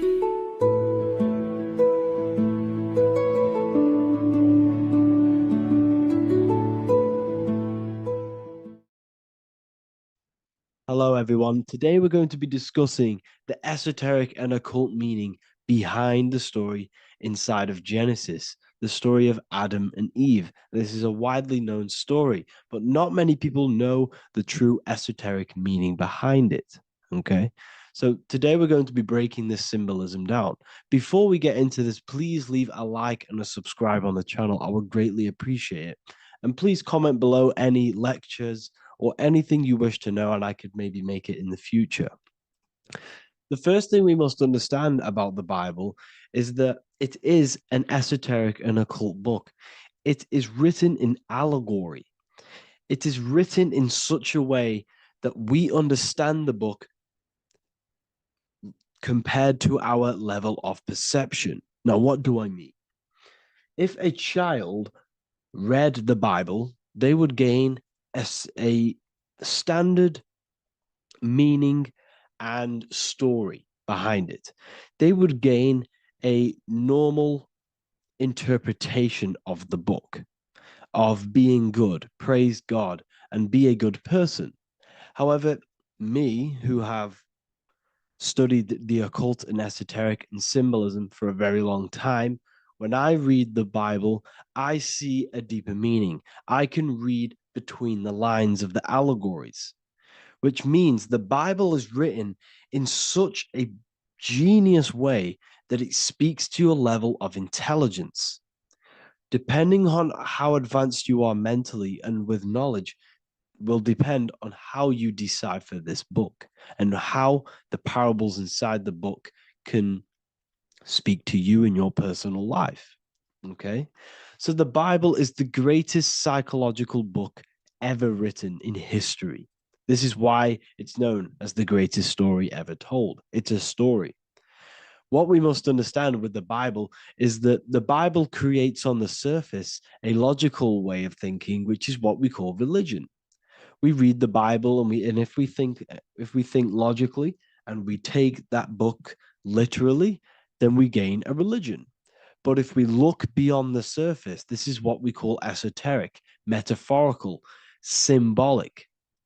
You can read between the lines using our right hemisphere of the brain in deciphering this book and what it truly means to us and the evolution of our mind, body, and soul. What this book actually reveals between the lines is instructions and stories which teach you how to level up your consciousness, how you can sync the mind, body, and spirit and the soul all together so you can live like a god. This is what the esoteric is.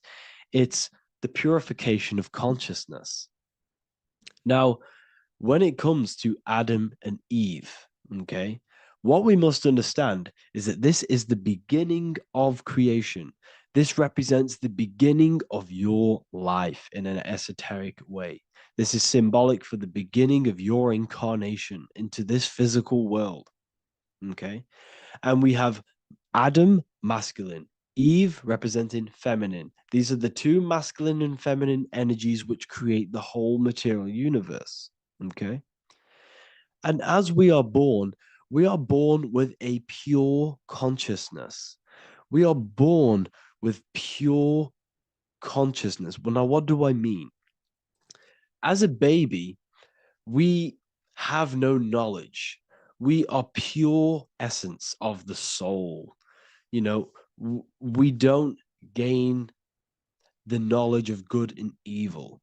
We are pure.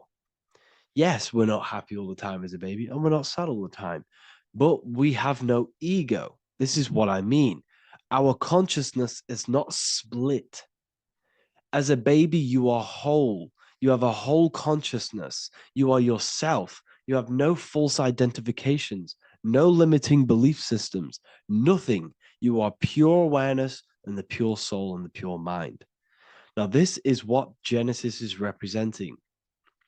As we grow older, the more experiences we gain, the more thoughts we start to think, the more knowledge we gain of this world, the more impure our mind, our heart, our soul, our spirit becomes, the more impure our body becomes.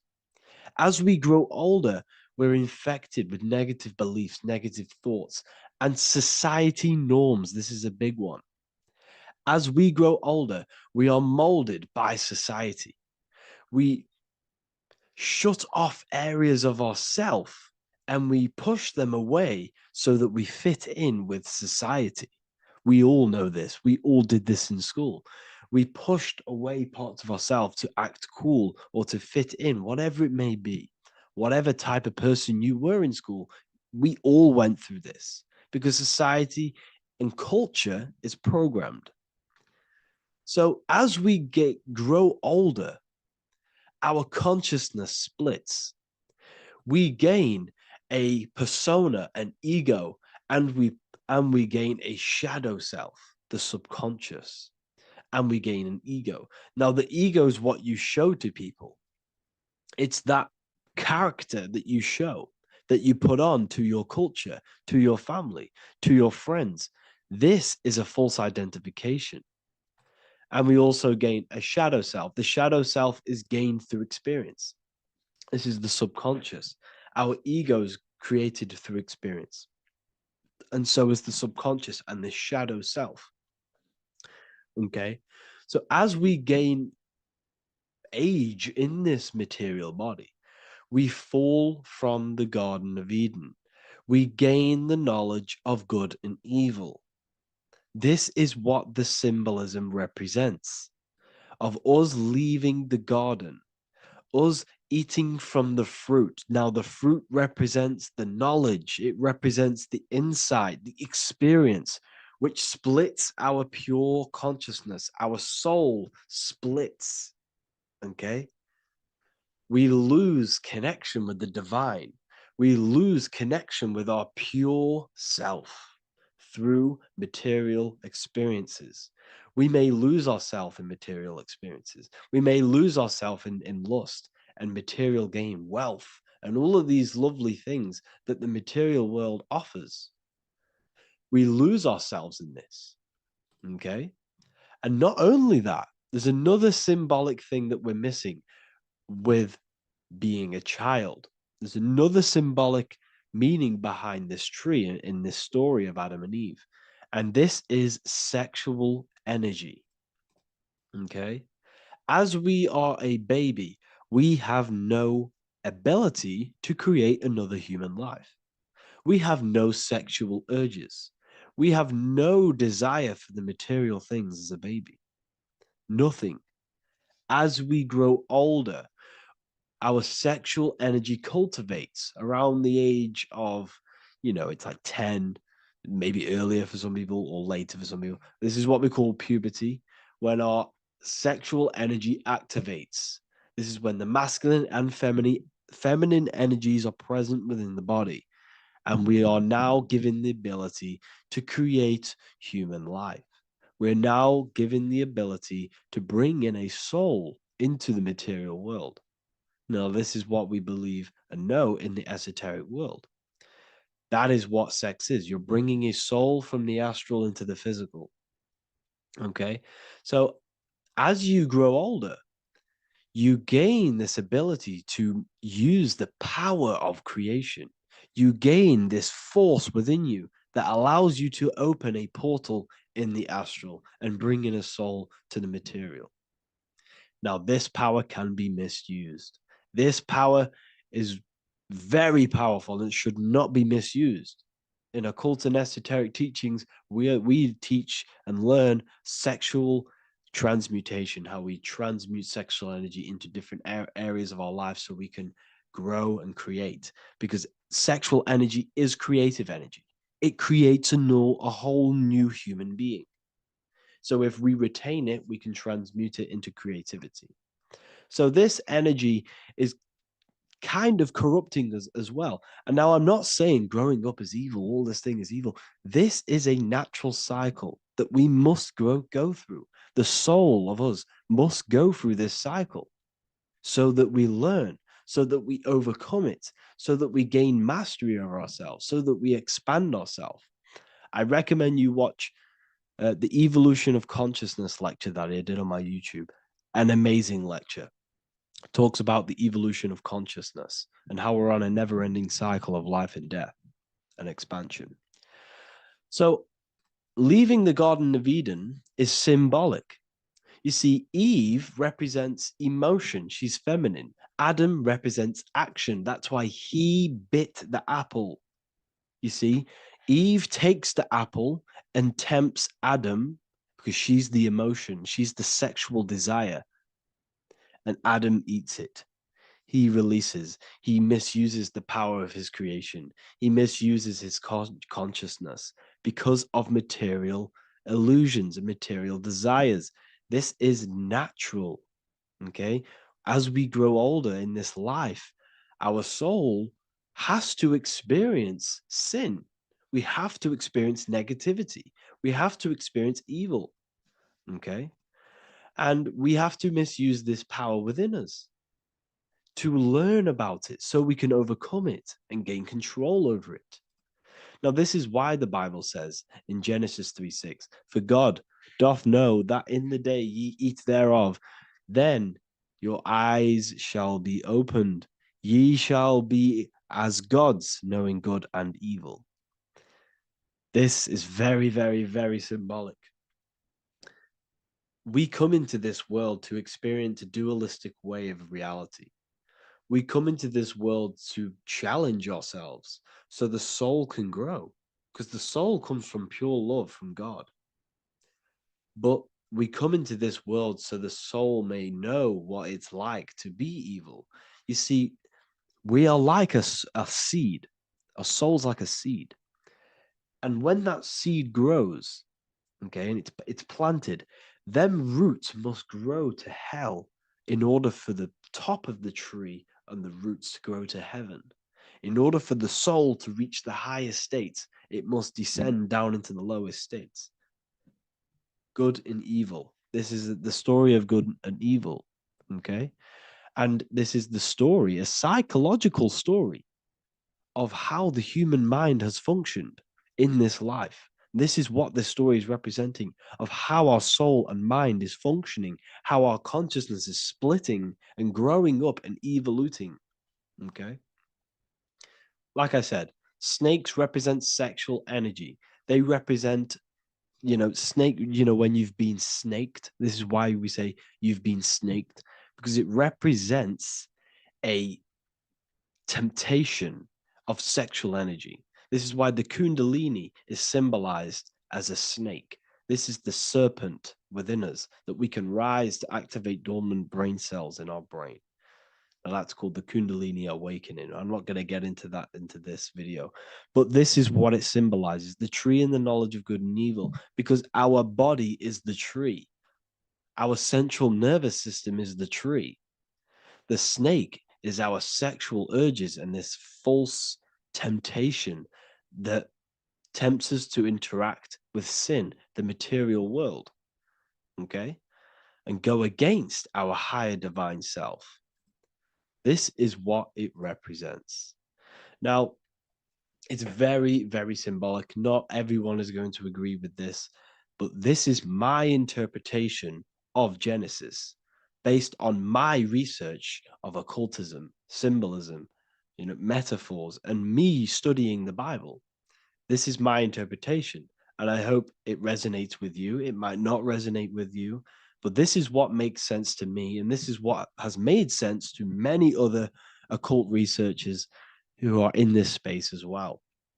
Okay. So please leave a like, leave a comment, leave a subscribe.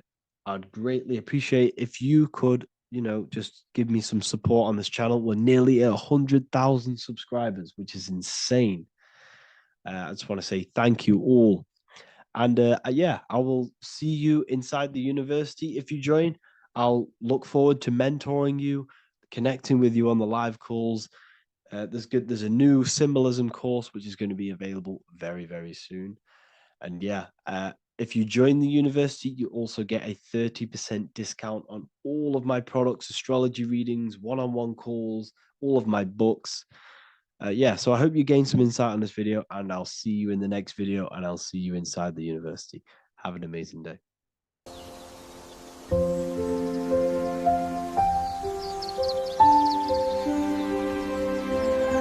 bookofwisdom.com. Visit today.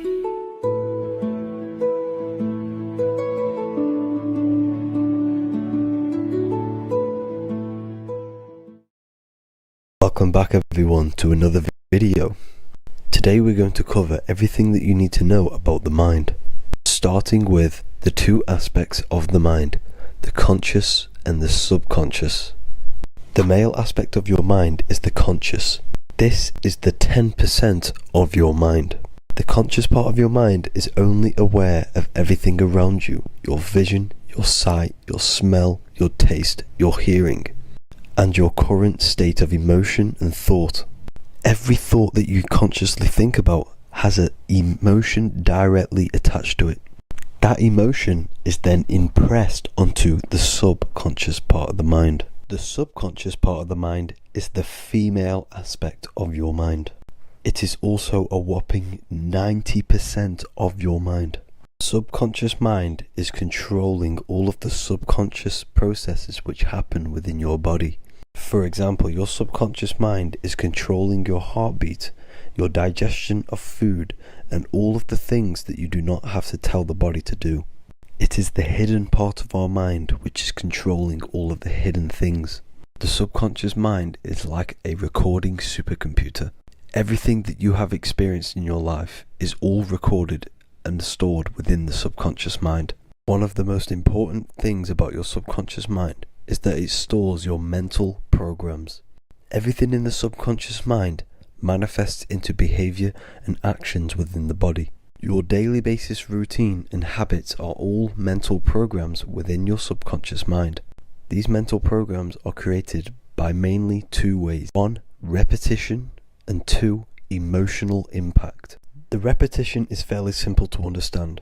The more you do something, the more it impresses onto your subconscious mind and becomes a program. That program will then manifest into your behavior. However, with the emotional programs, they work a bit different. The stronger that you feel an emotion, the stronger it is impressed onto the subconscious mind. And then that emotion becomes a program. For example, you had a very traumatic moment happen when you were a young child. The emotion that you felt was so strong in that moment that it impressed into your subconscious mind so hard that you can recall that moment like it was yesterday. That traumatic event that happened to you when you were young will still manifest into your daily basis behavior even to this day.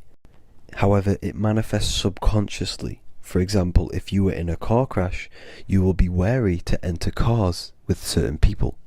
All because of that traumatic emotion that you felt and impressed onto your subconscious mind. Another example of the subconscious manifesting into our behavior is posting on Instagram. Most of the time, the reason why you post is because your subconscious mind is seeking gratification. So before you actually do something, question yourself and find out the root cause of why you are doing this. Another thing that you need to understand about the subconscious mind is that it takes everything you say and hear literally. So for example, if you go and say, "You are an idiot" to someone, your subconscious mind will only pick up the word idiot. It only knows yourself. It doesn't know anyone else. You are casting a spell on yourself just by saying that to someone else. This is why the golden rule is to treat others like you'd like to be treated. Now, you can rewrite these programs which are already in your subconscious mind. However, it does take consistency. You have to change these programs which have been running for years. And by changing these programs, you change your behavior, because these programs manifest into your behavior. The best way to do this, personally, is to listen to affirmations first thing when you wake up in the morning, and do this for 10 minutes every single morning. Then at night time, you want to think and feel that you are becoming the reality that you desire. The more that you feel this reality, the more it will become a program and impress your subconscious mind. For example, you're trying to gain financial freedom. If you trick your subconscious mind into creating a program saying that you are financially free, this will manifest into your behavior. You will start doing more work. You will start looking for ways to make money. Your mind will be set on the frequency of money and financial freedom. Therefore, you will receive thoughts based around this program. If you take enough action, your life will dramatically change because of this program that you created in the mind. This is why we call it a mindset, because your mind is a frequency tuner which sets its frequency onto different thoughts, because thoughts are frequency. If you fill your mind with a specific frequency, you will gain thoughts and ideas based around that frequency. To create a stable mind, you need to master your emotions. You need to change your mindset. Everything that you experience is neutral. Based upon the mindset that you see it, you either give it a positive or negative charge. By understanding this deeply, you will then control your emotions. I hope you gained some wisdom and enjoyed this video.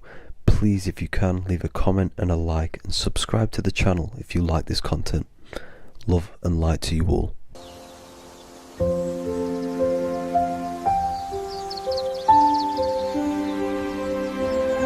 bookofwisdom.com.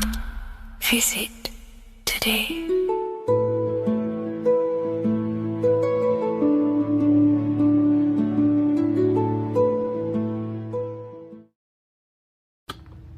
Okay. Is manifestation real? Of course it's real. You've just manifested that sentence. You turned a thought into an action and then generated a physical experience. You turned the invisible thought into a tangible reality. That is manifestation. You just have to learn how to do that on a mass scale, on a bigger scale, to generate something bigger. You know? So yeah, of course, manifestation is real. That's all you're ever doing. Creation is not created. It's in an ever state of becoming. You are in a continuous state of becoming something in the present moment. You know, so you're always molding creation through thought, emotion, and action.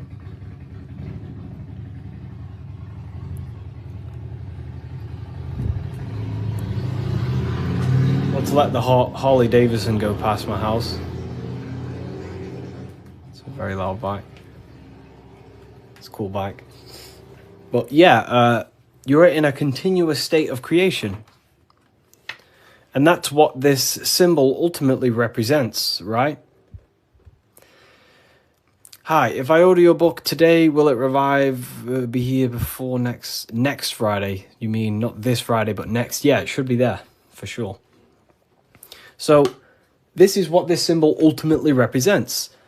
Because the snake can shed its skin, which means it renews its layers. It transforms from old layers into new layers.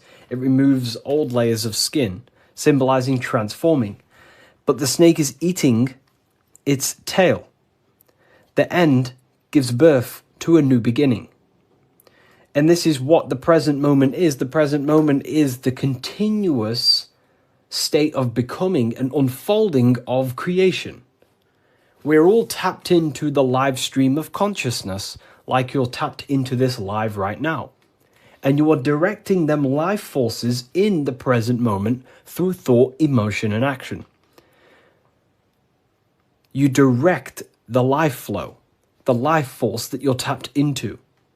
And wherever you direct it through thought, emotion, and action, and your time and attention, that is the reality you generate. And you create that reality. And that's what the symbols are here for, people. The symbols are here to awaken you to things that you just realize about yourself. I'm not teaching you anything new. This is just something you realize. This is solid truth that you can't, escape. You can't escape the law of cause and effect. The force is too powerful to escape the force and the law of cause and effect. The law of cause and effect is over you. It governs you. So you have to work with that law consciously. Most people are not conscious of the laws that govern their life. They're not conscious of the laws that's governing their mind. Your mind is governed by laws, not man-made laws, but universal laws you cannot escape. It is impossible to escape cause and effect. So you must work with the law. God law, basically. Yeah, they're called, occult societies, secret societies, they call the laws natural law. Then, of course, you have man-made laws.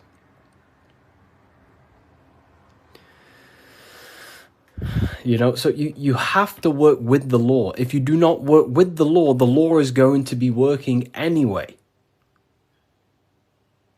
And it will probably work against your favor. But these laws that are in place are there to give you what you want, to create your will, to create your desire. These laws are here for you to create, to give you what you want. Okay? So we have to become conscious of the laws that is governing our mind. Because the mind functions with free will, however, exists in the boundaries of the laws. Without them laws, the mind would not solidify a true creation. Everything would be chaos. The laws make sure that it creates this specific reality that you're experiencing right now. Hello, Harry. I've reached a higher state of consciousness thanks to you and your book. Wow, amazing, Craig. Absolutely amazing. Absolutely amazing. This book, don't read it once, read it many, many times. I'm probably sure you already have, but it just helps you. You pick up new things every time you read it. What do you think about getting a pentagram tattoo or a different symbol? I mean, the pentagram's a great symbol. It's just how you use the symbol. I gifted your book to a friend. Wow, amazing. Which book? The new one or the older ones? So we can influence our reality, of course, through thought, emotion, and action. You have free will. You have full control over them three things. If you try and control anything other than your thought, your emotion, and your action, you are going against natural law. God has given you the permission to only control your thoughts, your emotions, your actions. If you try and force anything on anyone else, you are then breaking natural law. They are the forces that consciousness expresses itself through the mind, mentalism, through thought, imagination, through emotion, through feeling, intuition, and through action, willpower, taking physical actions. That is how the force of consciousness expresses itself in three distinct ways. And that's how you create your reality, through thought, emotion, and action. And that's how you gain your personal power, by controlling your reality. How do you control your reality? Very simple. Is this the Book of Wisdom? This is not the Book of Wisdom. This is the Book of Symbolism, the brand new book, only available on my website. So here it is. Here it is, people. This is not the Illuminati. This is not the Illuminati, people. Let me make something clear. Everyone has demonized this symbol, and I think they use this symbol on purpose. Because this symbol unlocks your personal power, and that's what the Illuminati is. The Illuminati are illuminated people. That's ultimately what it means. Illuminated. What is illumination? Light. That's why there's light surrounded around it.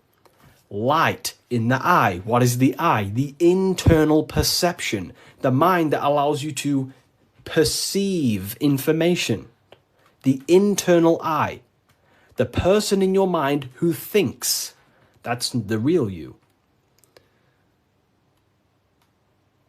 That is the real you. The person in your mind who thinks is truly formless. Okay? The Illuminati are illuminated people. They understand the secrets of the human mind and human consciousness. And other people who do not understand the secrets of the human mind and human consciousness are ignorant, and the people are using the knowledge they know against them. If you know psychology, right? If you know the deepest secrets of psychology, you can then use that against someone to manipulate them. That's how the system works. It runs on information, knowledge, and power. And the power comes through the information. The people who have the most information about how you function have more power. Why? Because they can use you, because they understand you more than you understand yourself. You see? That's what the Illuminati is. The Illuminati are people who understand the secrets of the human mind and how to manipulate the secrets of human consciousness to make them do something and create something in their agenda. You're all creators. This is what you need to understand. That's what consciousness is. Consciousness is a creative force. It creates through thinking, feeling, and acting. The triangle. But that thought, emotion, and action are just three expressions of the one force of consciousness. Thought, feeling, and acting are in fact one actual force. Because it's the force of the universe. We're all using the same force. And that's the same force that Yoda uses in Star Wars. In Star Wars is all talking about the force. That is the force, and that force is running through you right now in the present moment. You have the ability and the free will to direct that force through thought, emotion, and action into a reality. So, the Illuminati is just simply people with a high understanding of consciousness and the human psyche, and how to actually create reality. You think something, you feel, and if you have a feeling towards that thought, you take the action. As soon as you lose feelings to watch this video, you will scroll and take action to find another video you have a feeling for. That is how reality creates. That's how reality unfolds. Okay? So the eye in the triangle is showing you the ultimate state of consciousness to create reality. 1 and 3. There is one eye and 3 points on the triangle. The 3 expressions of consciousness that creates reality: thought, emotion, and action. In one, unified. Most people do not have a unified consciousness. They think about creating a business, their emotions feel like watching TikTok, and their actions are eating food. That's divided consciousness. That's the checkered board. That's the Masonic checkered board. Their mind is divided in black and white, different personalities, different ideas, different desires. Their mind is not solidified on one creative project. The mind is divided within duality. Okay? That's what the checkered board is. The checkered board is simply a divided mind.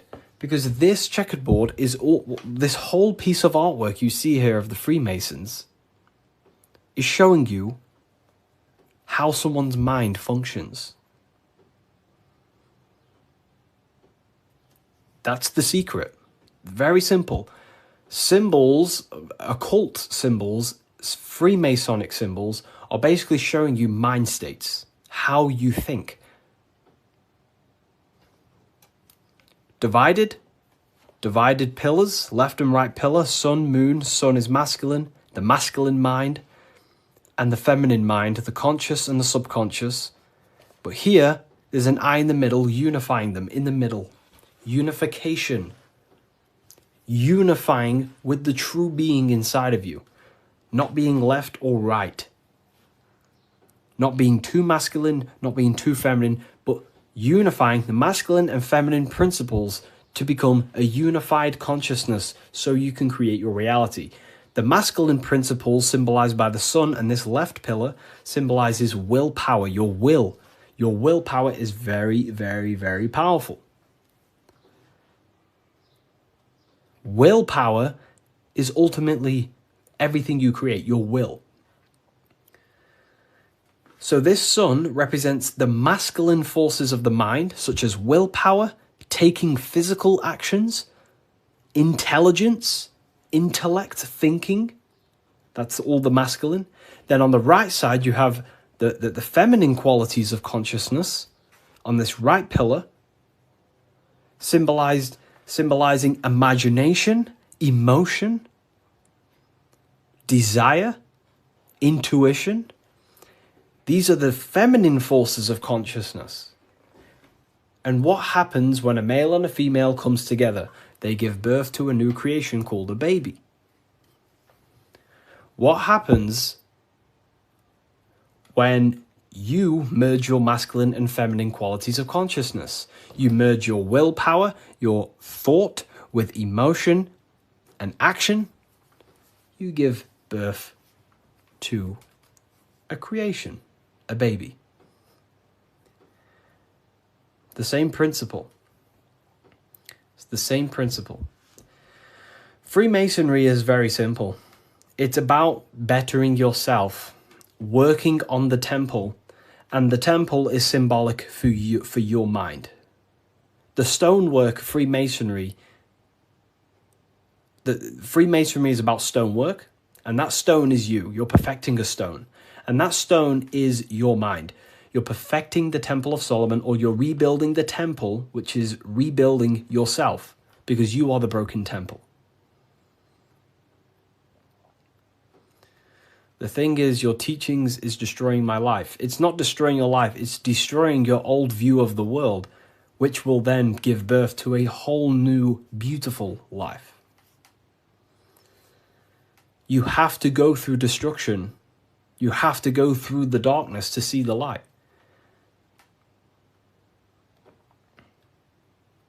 Destruction, creation demands destruction. And it's up to you how you interpret my information. Take it with a pinch of salt.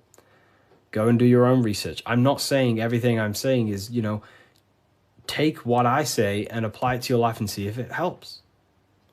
But everything I'm telling you here is helping me build myself and build my own reality. But it's very simple. It's about building yourself, because when you create change in your own psyche, you see change in your world. What happens when you start to awaken? You start to think differently. And when you start to awaken and spiritually awake, what happens to your friends? Your friends say, oh, you've changed. You see? So the external world is always mirroring your internal world. If you create change in yourself, you will see a change mirrored outside of you. That is as above, so below. Okay. So, Freemasonry is very simple. It's about yourself. It's about the Temple of Solomon. You're rebuilding the Temple of Solomon. And the Temple of Solomon is an allegory for you. Your mind is the Temple of Solomon. Your body is the Temple of Solomon.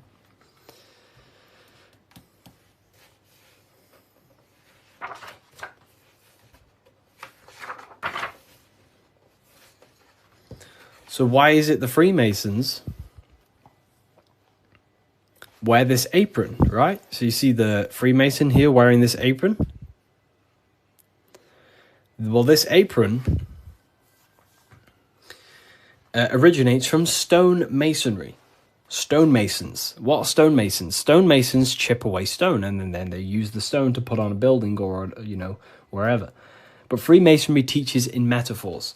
So this stone, this apron, was worn by the stonemasons to protect themselves from flying chips of stone hitting their genital area. So this is symbolic of doing the Masonic work, perfecting the stone, perfecting your mind. Every day you are either building your mind or building your mind's prison. Every day. You wake up, you're either destroying your mind or either help freeing your mind. You have the option, right? And they also wear this apron on the lower half in the genital areas because you think with every chakra. The chakras are basically spinning energy vortexes. This is what you see here, right? These chakras.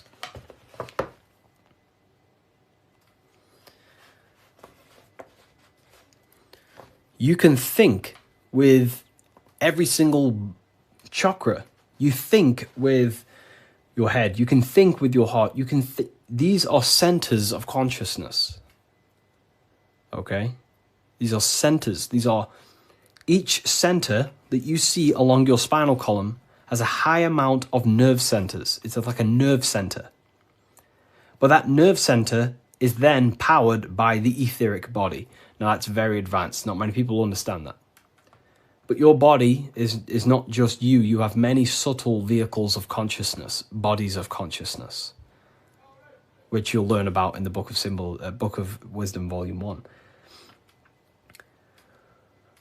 So there is one force in the universe, and that force is emanating through you, manifested in 7 chakras. Anyways, the reason why they wear this apron on the lower half of the body, because it's a reminder to cover up, to stay conscious of their lower self, because this is the lower self of the lower half of the body, and this is the higher self in the higher part of the body. If you think with your genitals, all you think about is sex and eating. If you think with this lower half of the body, you will only, think about sex, eating, and power. So they wear this to remind themselves to conquer their lower nature, their animalistic state.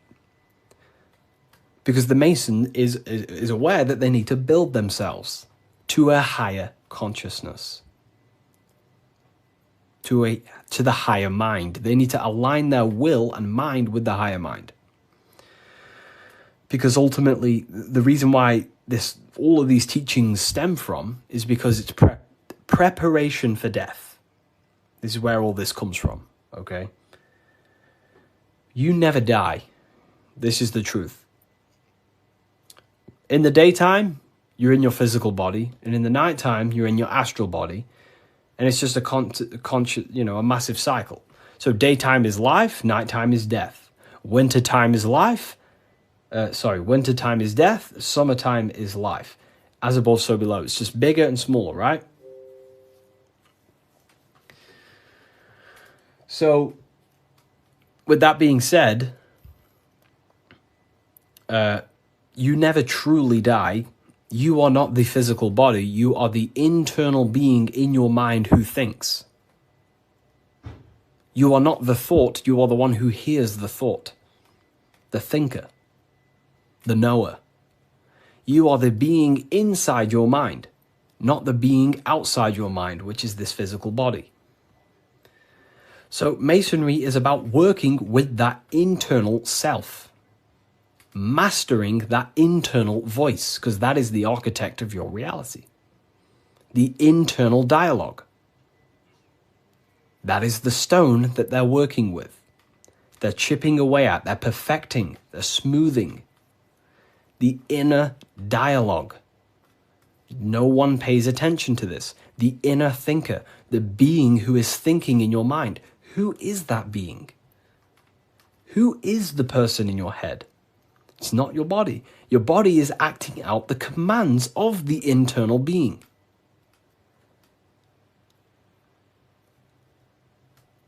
So, this is what we have to connect to and master the inner dialogue, the inner thought processes, because the thought is the architect of reality.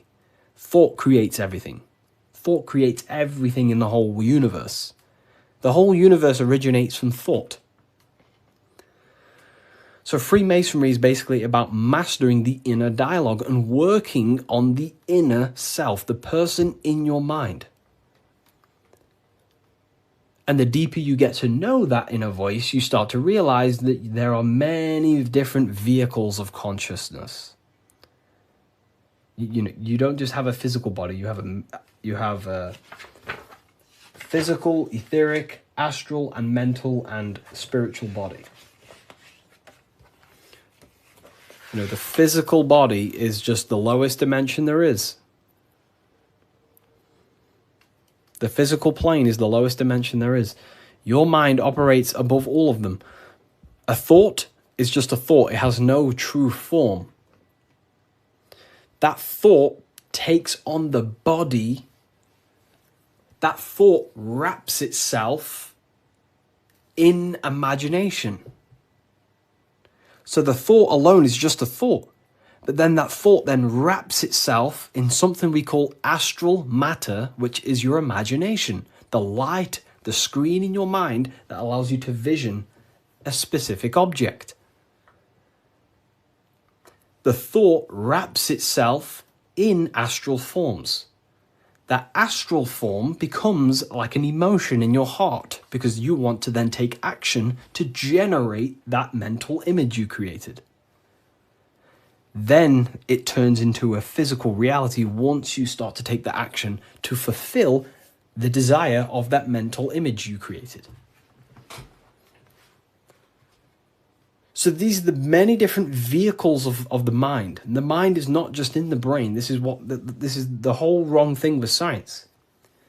The mind is not the brain. The brain is just a physical computer to decode the commands of the mind. The mind is not even touching the physical world. The inner dialogue is not in the physical world. The true you is a higher dimensional being. Okay? The inner dialogue. And we're working with that inner dialogue to master it, to ultimately master your reality. So again, Freemasonry is all about cutting stone, but it's not about actual stone. This book by Harry B. Joseph, right? Yeah, I am Harry B. Joseph. I wrote these books myself. This book is my brand new book, the Book of Symbolism. And it's only available on my website. You will not find this book anywhere else. The Book of Symbolism.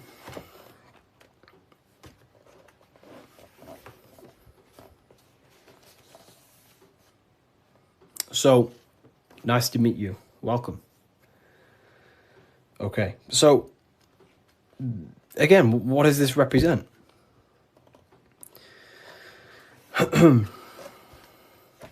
The rough stone is a symbol of the self, the unrefined self, the unenlightened aspects of our mind. So the rough stone represents the uncontrolled aspects of our mind. We have many different versions of ourselves in our minds, right?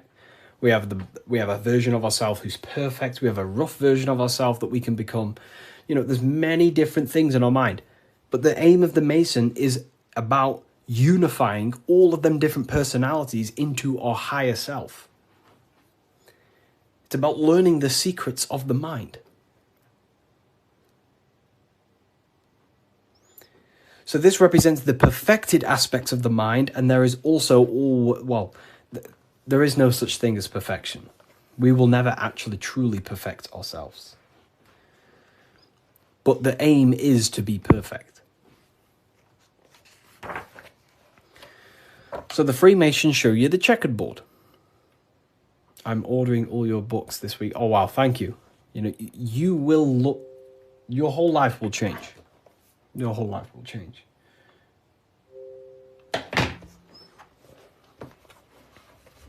Okay.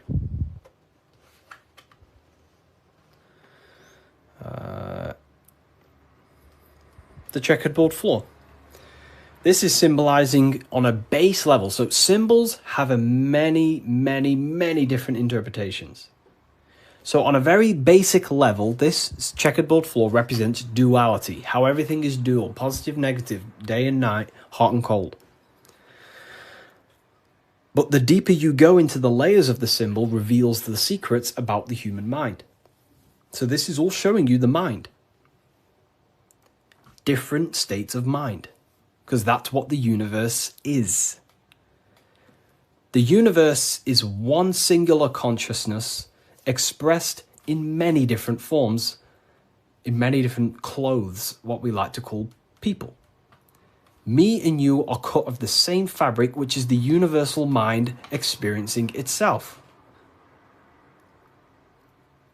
So the mind is the very architect of reality. Life is not happening outside you, it's happening inside your mind. You are a projection of the mind.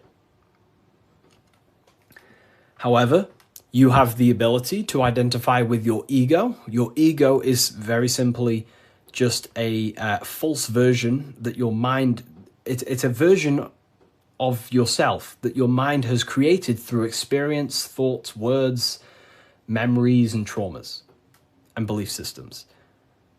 But beyond you, if you turn your mind off, if you stop thinking, then who are you then? That's what we call the universal soul. Everyone is that same substance. When we all turn off our mind, we are all the same substance, the universal soul. But we have the ability to generate an ego, which is our own personal identity. The ego is not inherently evil, but the ego can become bad if you don't tame it. It's the beast. But anyways, the duality represents, very simple, black and white, positive, negative, day and night, the opposites in the physical world. But on a higher level of masonry, it represents a divided mind. The one divided in many. The illusion of the third dimension, of how everything is separate. But in fact, we are all the same substance. We are all the I am. We are all the I, the inner dialogue, the inner voice. Masonry is about working with the internal voice, the thinker in the mind, the true higher dimensional being that you are. Because that higher dimensional being manifests its life forces through you and creates in the physical three-dimensional world. So it's about directing the life forces through you. Now, a big misunderstanding about the world that religion has placed on people. A big misunderstanding, right? People think the world was created. People think the world was created thousands of years ago. It's the biggest lie ever. Step back, remove that belief out your mind just for a second, and realize the truth. The world was not created thousands of years ago. The world is creating now, in the present. It's unfolding now. Creation is unfolding in the present moment. God is thinking reality into existence right now, and you are thinking your reality into existence right now through thought, emotion, and action. You are crystallizing reality now in the present. And you can become a co-creator with the creative force of the universe. But we've been taught the complete opposite because the powers that be in the world do not want you to become a conscious creator. They want you as a slave and a worker.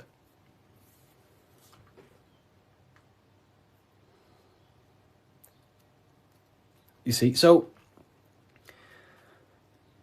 we have to understand that we are all co-creators of this world. We're all contributing towards the building project of Earth right now. But the elites make you think that the world was created thousands of years ago, and now you're just experiencing it. Now you become an experiencer. You're not an experiencer. You're an experiencer and creator. You mold it. And when you do not understand this, someone else who does understand this will use you to create their agenda. Because they understand this. And look what's happening in the world today. We are creating the agenda of a government. Why? Because we believe their lies. We don't have to, but we choose to. We all have free will. Everything else is just an illusion. Money is an illusion. It's a belief in the mind. Harry, are you a part of Freemasons? I am not. And if I ever do, I will be transparent about that.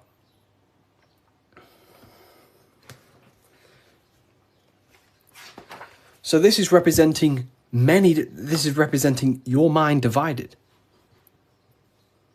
Divided consciousness. Now take a look here. What are the Freemasons trying to show you here? Squares to circles. Square, circles. Geometry.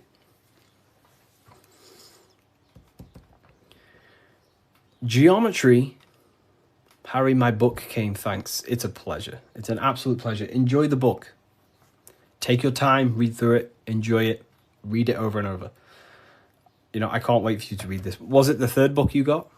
The 3 represent alignment, the black and white represents conscious and subconscious. It can represent that, yeah, that's one layer of symbolism. But you got to remember that the symbols don't represent one thing. There are many different layers to the symbols.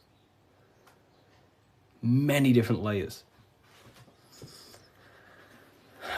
So it's going from squares to circles.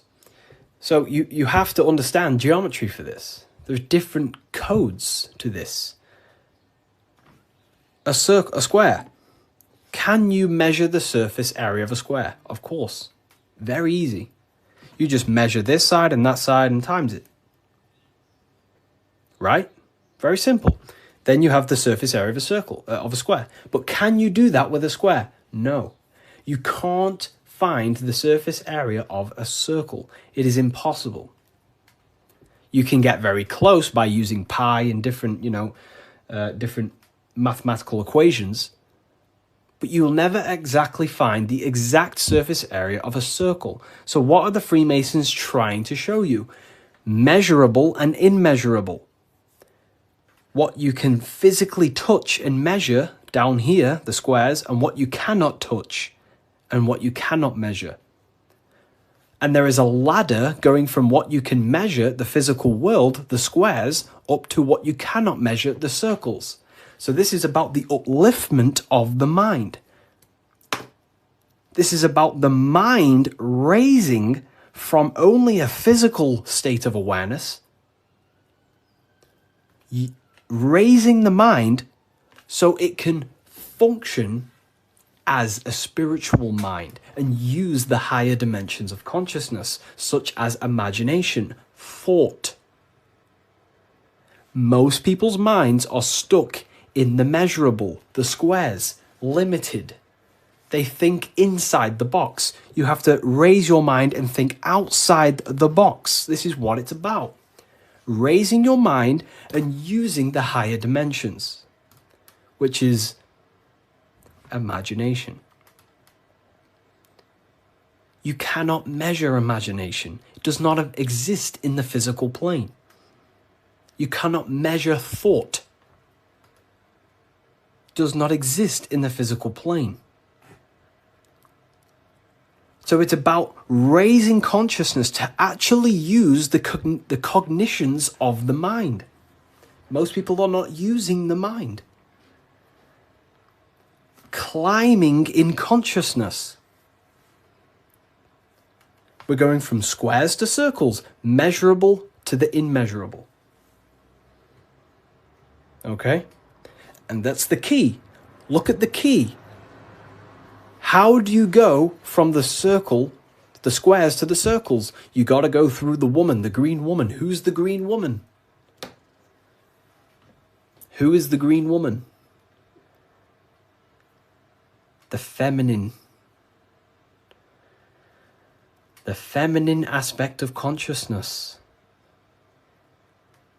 You cannot just go from low consciousness to high consciousness. It is impossible. It takes a lot of work. Doing work on your mind is way harder than any labor or work you could possibly imagine. The work on yourself is not easy. And I never will say it's easy. It is very, very, very difficult to change your mind because it is literally programmed. Very difficult. So you have to go through the woman. And what's the woman? The care, the desire. You have to have a desire to climb the ladder. You have to have the love and the care to do so. If you do not have the care, you will not climb the ladder. If you do not have the care to watch this live, you will continue scrolling. You have to come into contact with the feminine, the heart. You have to care to reach the higher consciousness, to take the actions that are necessary to generate that consciousness. That's the key to open the door. to the upper room Jesus mentions. Jesus is always talking about the upper room, the kingdom of heaven. This is what it is. It is a higher state of understanding, a higher state of self-mastery. That is what it's all about. So in order to climb the ladder from the immaterial to the material to the spiritual, you have to care. If you do not care, you will not reach that higher level of consciousness. Because why? It takes a lot of self-work. A lot of work. A lot of reprogramming the self. A lot of meditations to gain control over the inner dialogue. A lot of reflection. A lot of sacrifice. Yes, very well said. Very well said, Timon. It takes a lot. It's not easy. Constructing, working on your mind. It's very difficult. And you don't see the benefits for a very long time. But when you do start to see the benefits, the benefits are massive. So this is what it's about. It's you. This is all you. And what are we chasing? We're chasing the I. What's the I? The I is the internal. The eye is open. It sees. That's the inner observation, the inner being who observes everything, observes the thoughts, observes everything. But we're chasing a higher I, a higher perception of ourselves by raising consciousness, a higher understanding of what you truly are beyond your human form, which is a higher dimensional being. We're chasing the I. The I is a higher perception of ourself. Yes, very well said. You see? So this is what this is why if you read symbols, you become very powerful. That's why I wrote a whole book on this, so you can learn this too. Everything I've said and more, you can learn. The Book of Symbolism, the only place it's available is on my bio. revivalofwisdom.com. I just released this November 17th. But it breaks down everything about Freemasonry, of how you can learn this knowledge and gain a higher consciousness. But anyways, if we get this to 50K, I will drop some coupon codes for you all, and we'll carry on. I'll drop some coupon codes so you can save some, some money. And we have worldwide. We have, this is powerful knowledge. Powerful, powerful knowledge. What do you think about the Golden Dawn? I have a friend, well, not a friend, but I know him he's an Instagram creator, and he went through the Golden Dawn system, and he is a very famous author now. You've probably heard of his stuff. It's called The Serpent Rising. He went through the order of the Golden Dawn, learned about Kundalini and stuff like that. Golden Dawn Society, yeah. How can I buy your book? There's no link in your bio. There should be. There's a link in my bio. Revivalofwisdom.com is the only place you get the Book of Symbolism in English, French, German, Italian, Spanish. Okay, so let's carry on, right? So we've broke this down. You now understand that we're going from squares to circles, which is going from the measurable to the immeasurable, changing the mind from a state of reaction, because this is, the circle cannot be measured, but the square can be measured.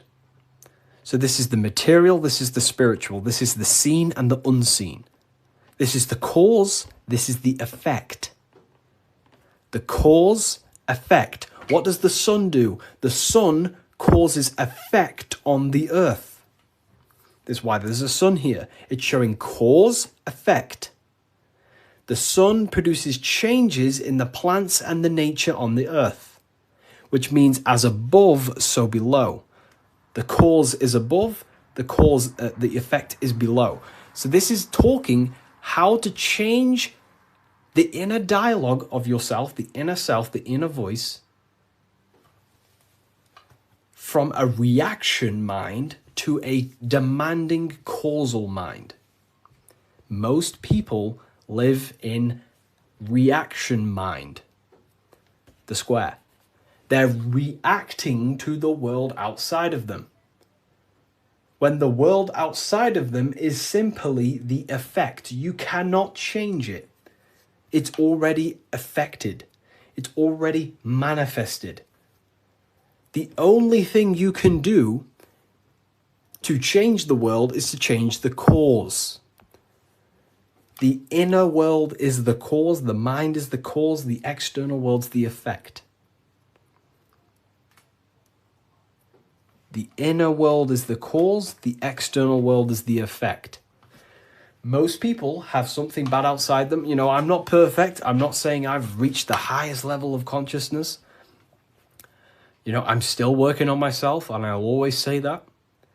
But most people are stuck in reaction consciousness, where their mind is just reacting in a state of complaining about the external world.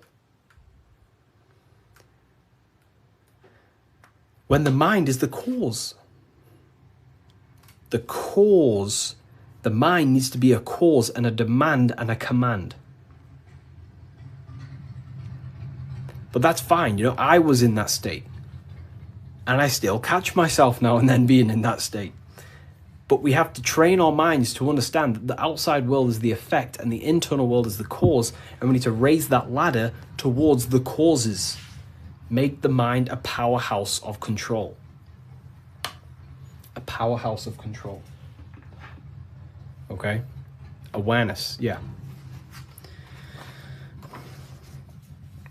Okay. Symbolism.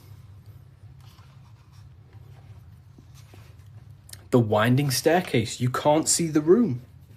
Where is it taking you? This is talking about the upper room, climbing to a higher state of mind. But when you're down here, you can't see that room. You don't know what a higher consciousness is. You don't know, like right now, maybe there's some people in here, they don't even understand what even is a higher consciousness.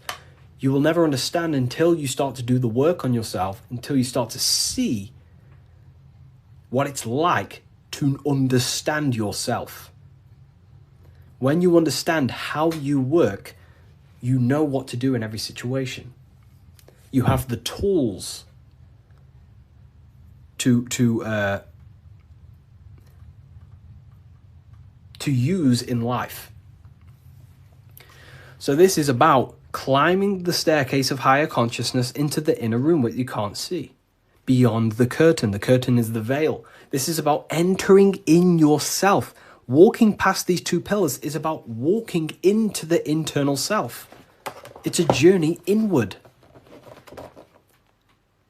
You have a self outside the mind, this body, and you have a self inside the mind, the inner being, the material and spiritual. That's why you're an individual. You have a dual nature, inner and outer. So when you're walking in between these pillars, you're walking, it's symbolic of walking in your mind, walking in a journey into the self. And we're working with the inner self. This is what Freemasonry is about.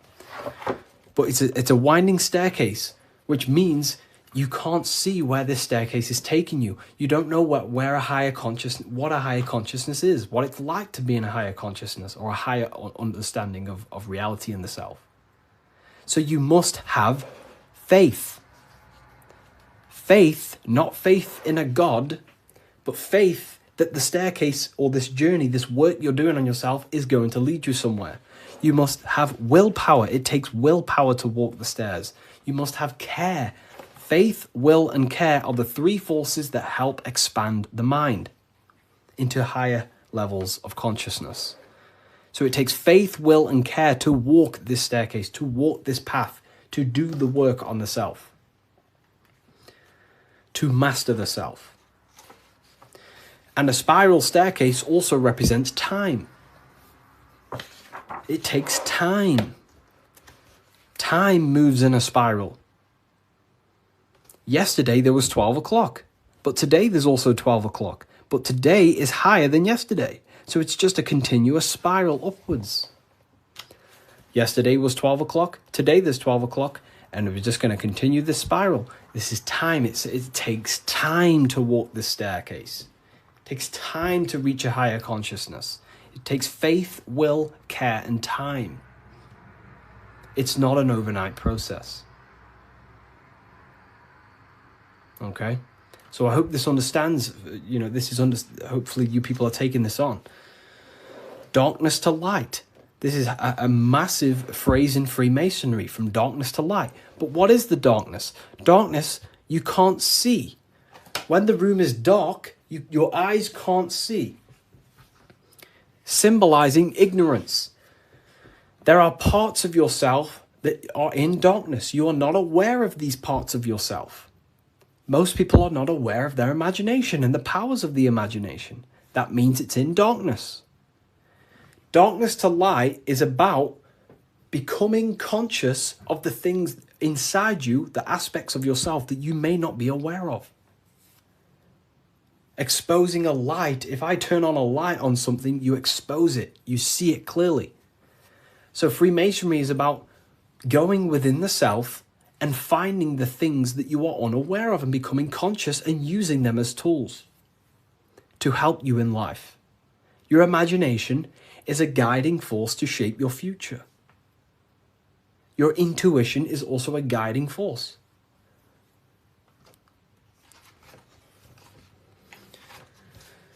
This is the hammer, the Freemasonic hammer. Why do Freemasons use hammers? The hammer, the force. What is your hammer? What is the force that drives you? What is the force? What is the desire in you that makes you go through life? We all have a hammer. My hammer is to help as many people understand themselves as possible. That makes me take my actions. That's the force inside of me that takes action. The reason why I'm on this life is to take action to help people. That's my force. That's my hammer. You have to have a hammer in life. This is a tool. You have to have the hammer. Here's some more secrets. Force, form, very powerful. Not many people understand this one. But like, I could sit here all day and talk about all the different symbols in this, but there's many different symbols that you can go over. Force and form. Okay, so we have hit 50k, by the way. I did promise people earlier, we have hit 50k, that I would give out a coupon code. I did promise people. So I'm going to have to give that coupon code, and then we'll carry on with this, breaking this down for you. Okay? Let me know in the comments if you want a coupon code. Just say the word yes or something. And if I know people want it, then I'll give one out. If not, I'll just carry on. Okay. I'm going to give you a 20% code. In fact, no, I'm not going to give you 20%. I'm going to give you 30% off. Wait, let me just test something. I don't want this to mess up for you. I want to make sure it's working properly. Okay, 2 seconds. Let me just test the website to make sure the code works. I don't want to give it out and then people, don't end up working and then people start, So let me just test it.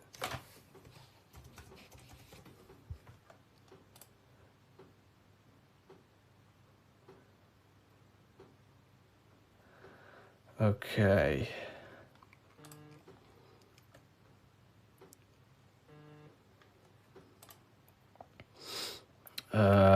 2 seconds, people.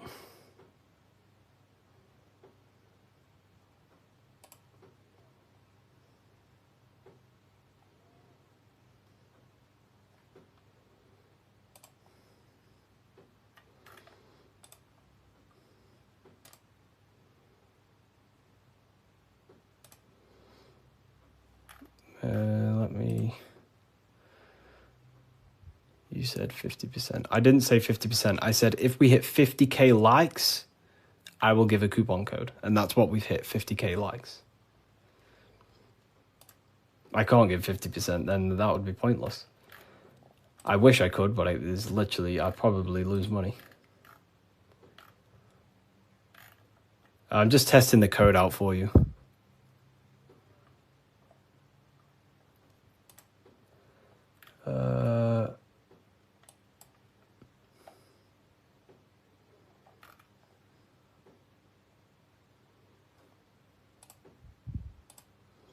We worship you. I don't want to be worshipped. Please don't worship me. You know, I don't want to be worshipped. You know, I really don't. I'm not here to be worshipped. I'm telling you the power within yourself. But I thank you for that comment. That's nice. It's nice of you to say that.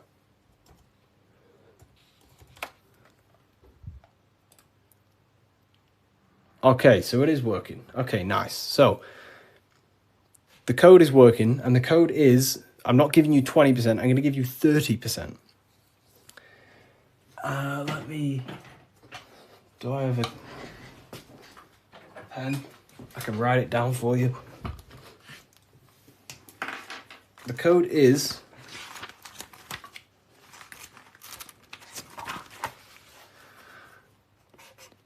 light. All caps. That's the code. All caps, capital letters.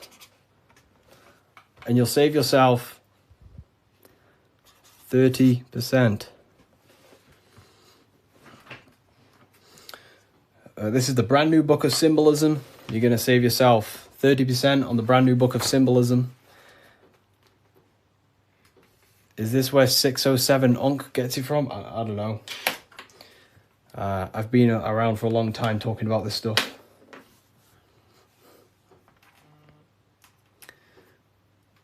I don't know. I don't know. I don't know where he gets his information from.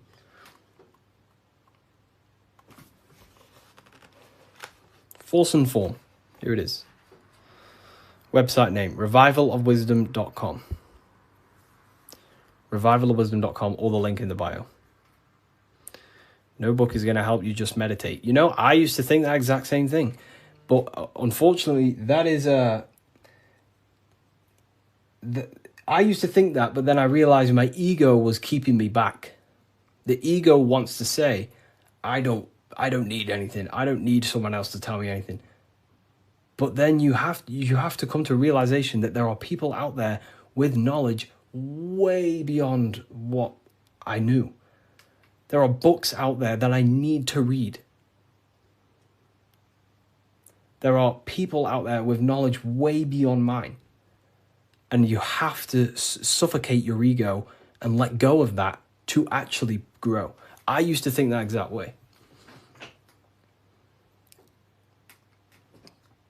But it depends what you want, you know. You don't have to go down this path. You can just meditate. That's completely fine. You know, it depends what you want, I guess, as well. So you are completely right.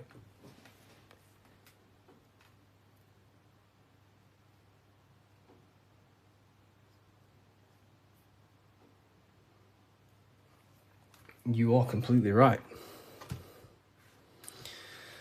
Is there a PDF? No PDF. Physical books only.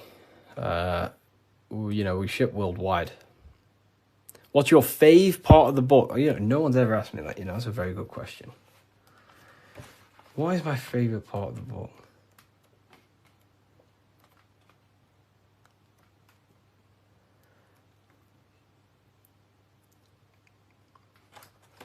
I love this part. I love this part. How quick is delivery? Delivery, it depends where you are. UK is around 7 days. US, pretty sure it's about 7 days. It's a print on demand. So basically, an order will go through the website and then it'll go straight to my suppliers. They print it and then they ship it. And then they obviously send you emails with the tracking information and stuff like that. You know. But this is probably my favorite part. It's is it UK based? It's not. So the suppliers that I have, they have printing warehouses all around the world. I'm pretty sure they have one in the US, one in the UK. So wherever you are in the world, wherever the order is going to, it goes to the correct warehouse, so it gets shipped in time. That's basically how everything's set up. Because I don't actually stock them all. I mean, I do have quite a lot here. I'll show you. I have quite a lot of them here. These are all Book of Symbolisms. This is what they look like. Explain everything about Freemasonry, pretty much. Everything you can imagine about Freemasonry. That's the first book. That's the second book. This is the brand new one. Which this is the one we're going over today, pretty much. They will be on Amazon in the next, I don't know, 2 weeks, 3 weeks maybe.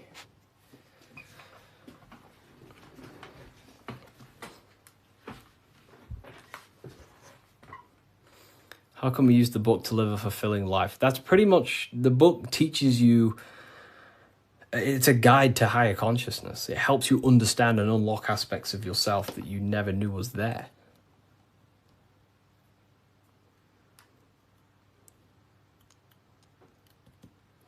What are the 2 pillars in Freemasonry? Great question. So the first part of this book goes over that for a very long period of time. So the first whole section of the book goes over the Jachin and Boaz pillars, right? The different symbolism. So it basically represents the masculine and feminine forces of consciousness. But it ultimately represents division as well. The number 11 is a dividing number. It's left and right, right? It's left and right. So, have you experienced spiritual psychosis? No.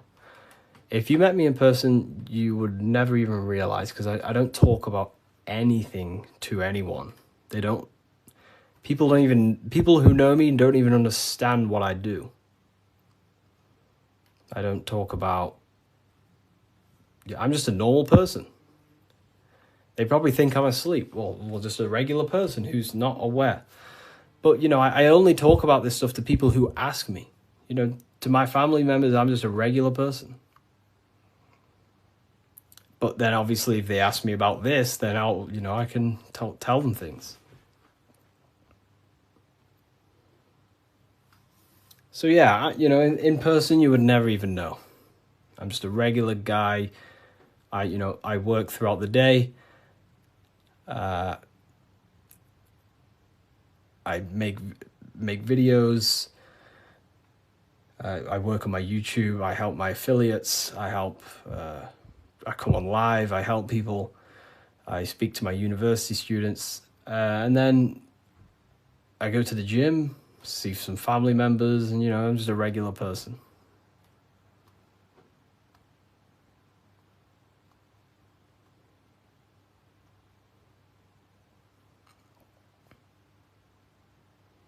But not regular in mindset. Me personally, I don't agree with, making everything your whole person. That's fine if you do that. That's completely fine. We all have different ways of living and expressing ourselves. But, I don't find I don't want to make this my whole personality.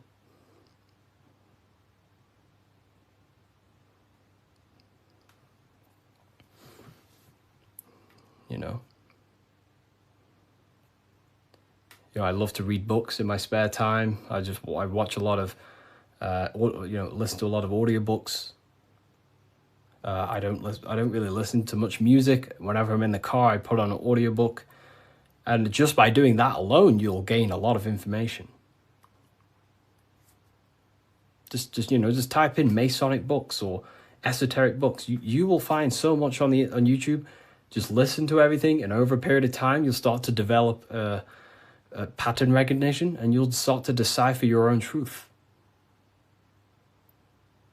The Bully Slayer was cloned. I see some of his videos today. I don't know. I don't think he's being cloned.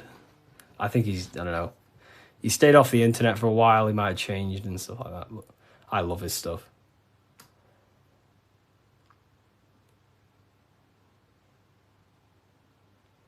How long did it take to change your reality to your desired reality?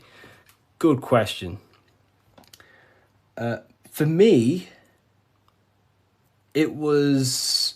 I wouldn't say got lucky because I work very, very hard. I work at least 10 to 11 hours a day. Most days, but not recently, but before. But for me, there was not many people in this space talking about the things that I do at the time. So for me, it sped up very fast because of that. You know, there's not many people who can give you this information I give you. Of course, well, there's a lot of people who can give you this information, but they're not, you know, well known or outspoken about it, you know, respectively to them. And luckily, my stuff started to gain a lot of attention, and my life changed in a matter of a year. But, you know, it can take longer. For years before that, I was trying many different things. Many, many different things. But whenever you preach about mind control, I realized I'm in a prison of my own thoughts. Yeah, a lot of people live in their own prison.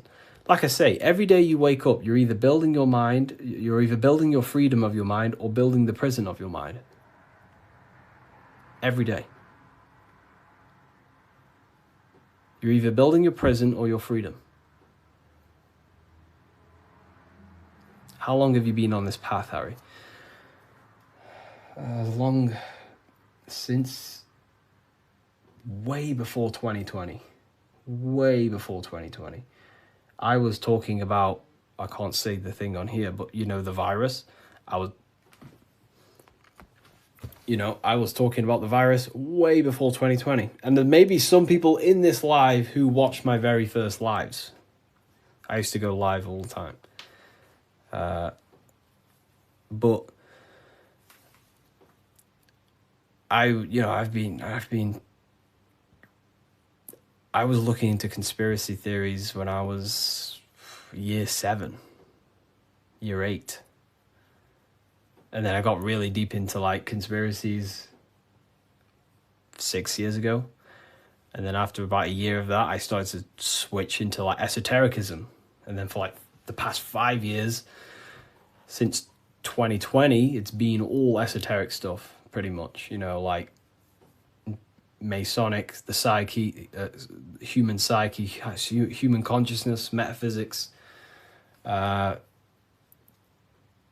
symbolism. So the last 2 years, it's mainly been symbolism because I'm obsessed with symbolism at the moment. But yeah. Do you believe in God, Harry? I believe in a form of energy that gives rise to all things, yes. And we are a part of that energy source, that conscious energy. We are an emanation of that. We are cut of the same fabric of that. It is one consciousness clothed in different beings.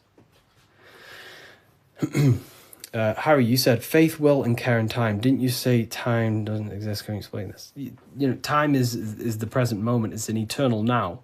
But, you know, it takes, that's what we call time, the movement of that.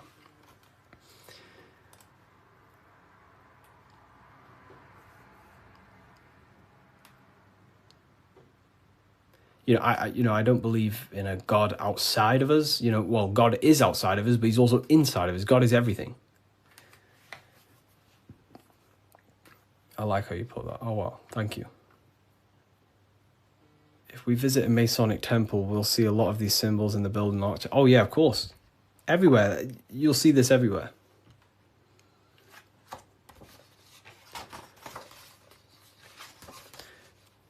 Look here. This is the gate of Europe.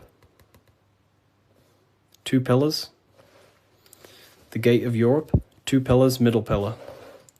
Here's the gate of Europe again, 2 pillars, middle pillar, with the person in the middle. Here's George Washington, 2 pillars and the middle pillar. You are the middle pillar. You are the middle pillar. You're the middle pillar. You are the balancing pillar between the masculine and feminine. You're trying to combine the 2 pillars, which is the masculine and feminine forces of consciousness. And this is what I say about building yourself. This is the Egyptians telling you the same thing. They're building the middle pillar. They're building the self. They're building the mind. That's what Masonry is all about.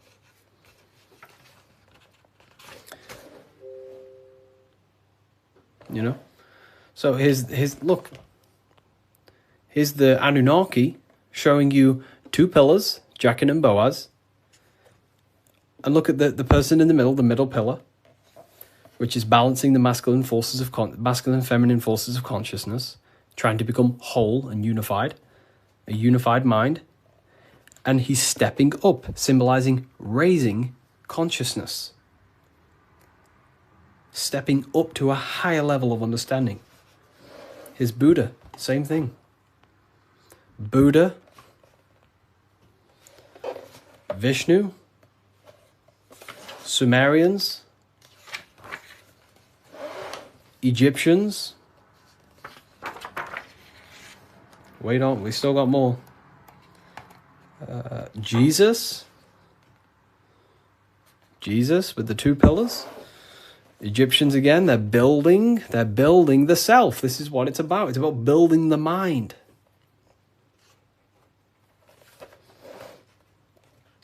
Royal Arch of Freemasonry. Knights Templars.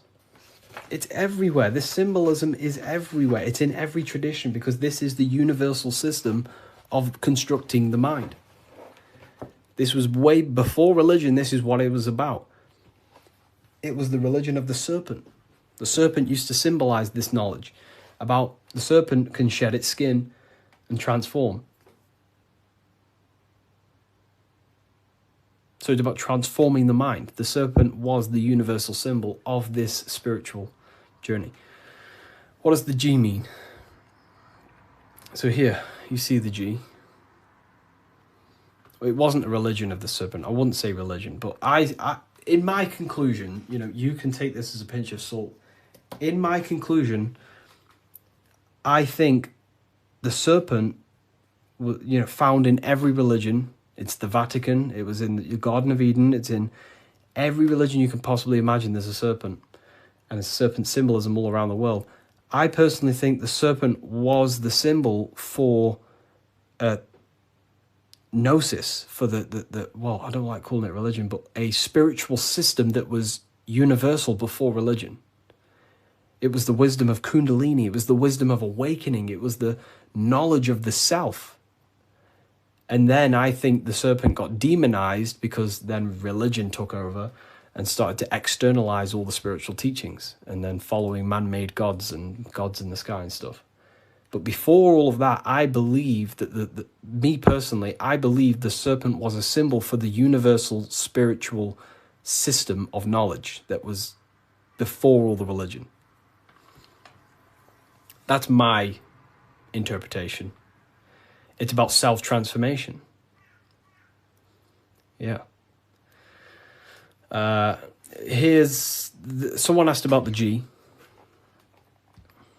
And now they say serpent is Satan. Yeah, very well said. Now everything about the serpent is demonized. And it's crazy to me when you realize, well, everything's inverted nowadays. So, I guess we'll never know, but based on my symbolism studies, that's what I think it is. I could be wrong, but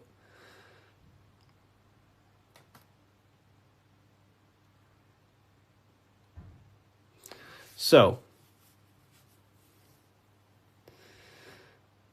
okay, why didn't you join Freemasonry if you believe their teachings? It's not believing anything. These symbols are self-awakening. It's not everything I teach you is not about believing anything. It's about shedding light on what was there, but you just may not be conscious of it. You know? So, for example, the G, this is a Masonic symbol, and the G represents the force of care, the force of love, the heart, the generative principle, the G, the generating force of reality. That is love. The heart generates your reality. You right now are watching this live because you have a care. You care for the information I'm sharing. So that care is allowing you to take the action to generate this experience you're having right now. So in order to go through the Masonic temple and walk the path towards the light, you have to have the G inside of you, the care to walk that path. If you do not have the care, you will not take the action. If you do not have the care to watch this live, you will continue to scroll. G also doesn't have a numerology meaning. Yes, 7. 7. G is 7. And there are 7 7 cognitions of the mind. So the G is also gnosis. Gnosis about, knowing, gnosis. Gnosis is knowledge gained through direct experience. So you right now, you know you're here. You know, you don't believe you're here, you know it. Instead of believing God, you can get to know God by gnosis, by studying the self, by entering trance-like states of meditations and understanding the self. That's gnosis. And in order to gain gnosis, you must have the G. That's why gnosis begins with a G. Because you must have a care to meditate. If you don't care about gaining a higher consciousness, you won't meditate. If you don't have a care to reach the light, which is just a higher state of understanding, you don't have the G. If you don't have the G inside of you, you will not take the actions to walk up this path, up the mountain. It's a difficult path of self-mastery. So that's the G. It's the driving force of your reality. And if you don't have the G, you won't walk up this hill. You know, so the teachings that I teach is, you know, it's about shedding light on something that was already there. Does the Book of Symbolism teach us how to get the G? Well, yeah, the G is just simply your care. Do you care about gaining information? Or do you not? You either have it or you don't. And you can cultivate it. We do talk about it here. All about the G and different symbolic. Here. So in order to get off the checkered board and rise towards the light, so we're going from base consciousness to high consciousness, from material to spiritual, in order to do that, you have to go through the woman. And what is she doing? She's caring. She's caring for the little baby.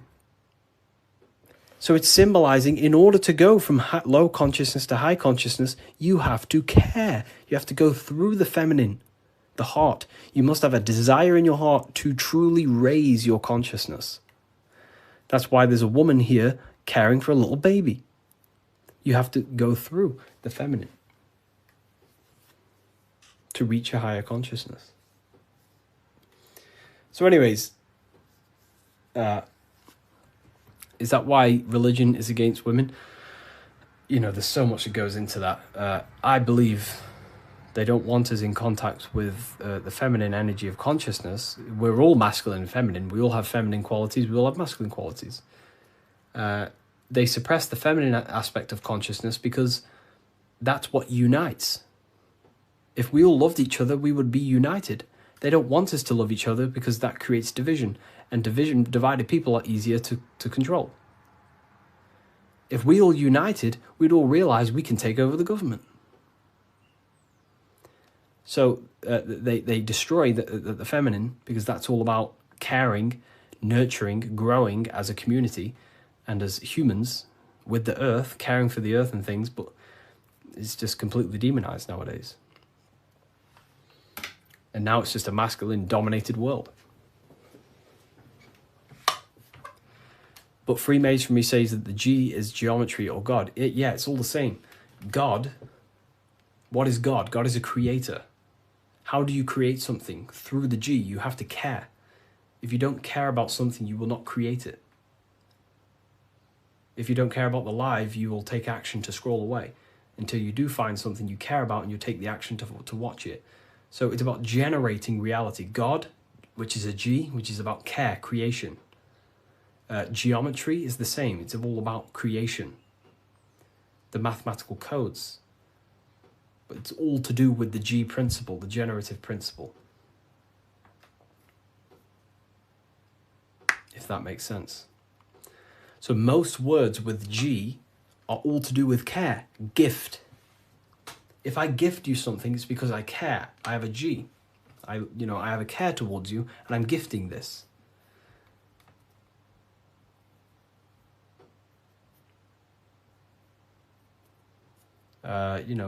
Geometry, God, generation, Genesis, it's all about creation and care. The whole world is built on love, and when you see it, you can never unsee it. The whole world is built on love. All creation is built upon the principle of love. That's why the earth is called heart.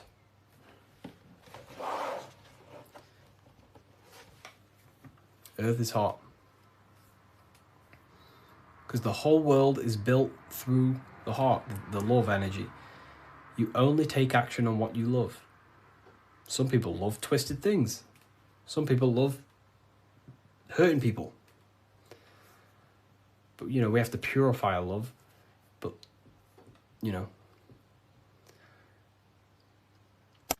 The Book of Wisdom by Harry B. Joseph has really piqued my interest. It's 119 pages of curated spiritual insight. This book has really piqued my curiosity. And regardless if I believe in everything I read out of here or not, I am just so mesmerized by a lot of these topics. It's all, some of them are controversial. Some of them are based in Christianity. Some are not. But it's just a really insightful book. And I'm super excited to check it all out. If you want to check it out too, I'll link it for you. Get your copy. Visit bookofwisdom.com. What if the word Yahweh is proof that God is embedded in our very own being? Stay with me, because what I'm about to show you might change the way you see yourself forever. Today's topic is decoding the mystery name of Yahweh, the sacred name of God from the Hebrews. By the end of this video, you'll uncover the true meaning of the word Yahweh and how your connection to it unlocks your own personal power. When we look at the word Yahweh in Hebrew, we flip it on its side. We're actually looking at the human body. These are the legs, this is the torso, here are the arms, and here's the head. So if we actually switch this on its side, we see the human body. The Hebrew name Yahweh often translates to I am. The I am. Now, what is the I am? The I am, when you say I, you're referring to your highest self. Everything with the letter I in the beginning, most of them words are referring to our inner self, inside, intelligence, internal, in. The I represents the inside self, the invisible self. You cannot see the I am because this is the spirit, this is our consciousness. It's the intelligence controlling the human body. When you say I, you're not referring to your name, your job, your reputation, your ego, or your thoughts. You're referring to the observer who is beyond the thoughts, the one who's observing the thoughts. That's the soul. Look at the word Yahweh, Yahweh, the sacred name of God. Yahweh can be observed in the natural rhythm of the human breath. When inhaling, we subtly hear Yah. When exhaling, we hear Way. Do this yourself. Breathe in through your nose, you'll hear Yah. Breathe out, you'll hear Way. And in fact, the letter H, H, when it's pronounced, It carries the soft sound of wind or breath, a gentle exhale that mirrors the very essence of life, giving air. Breath is the spirit of life. It's what connects us with consciousness. If we stop breathing, we lose consciousness. The body shuts down. We're breathing the spirit of breath. We're breathing in the spirit of life. It's the very essence that gives us physical existence, and we're constantly staying connected to this breath at all times. Now let's look at Yahweh. 1, 2, 3, 4. There are 4 letters. The Tetragrammaton is the 4-letter Hebrew name for God. Okay? Tetra meaning 4. We have 4 gospels of Jesus. Jesus is depicted with a cross with 4 sections. Jesus has the 4 sacred animals around the side of him, always depicted with these 4. A bull or an ox, an eagle, a man, and a lion. These are the 4 fixed signs of the zodiac. Aquarius, the man; Scorpio, the eagle; Leo, the lion; Taurus, the bull or the ox, which are related to the elements. Leo is a fire sign. Aquarius is an air sign. Taurus is an earth sign. Scorpio is a water sign. These are the 4 elements. And the 4 elements correspond to the 4 bodies of consciousness, as we see here. This is fire.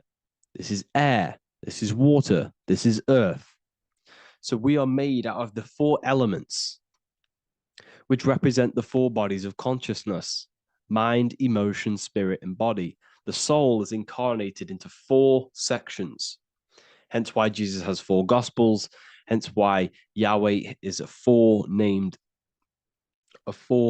word, because we are tetraform. We have 4 bodies of consciousness. There are 4 pillars to reality: the mind, emotion, spirit, and the body.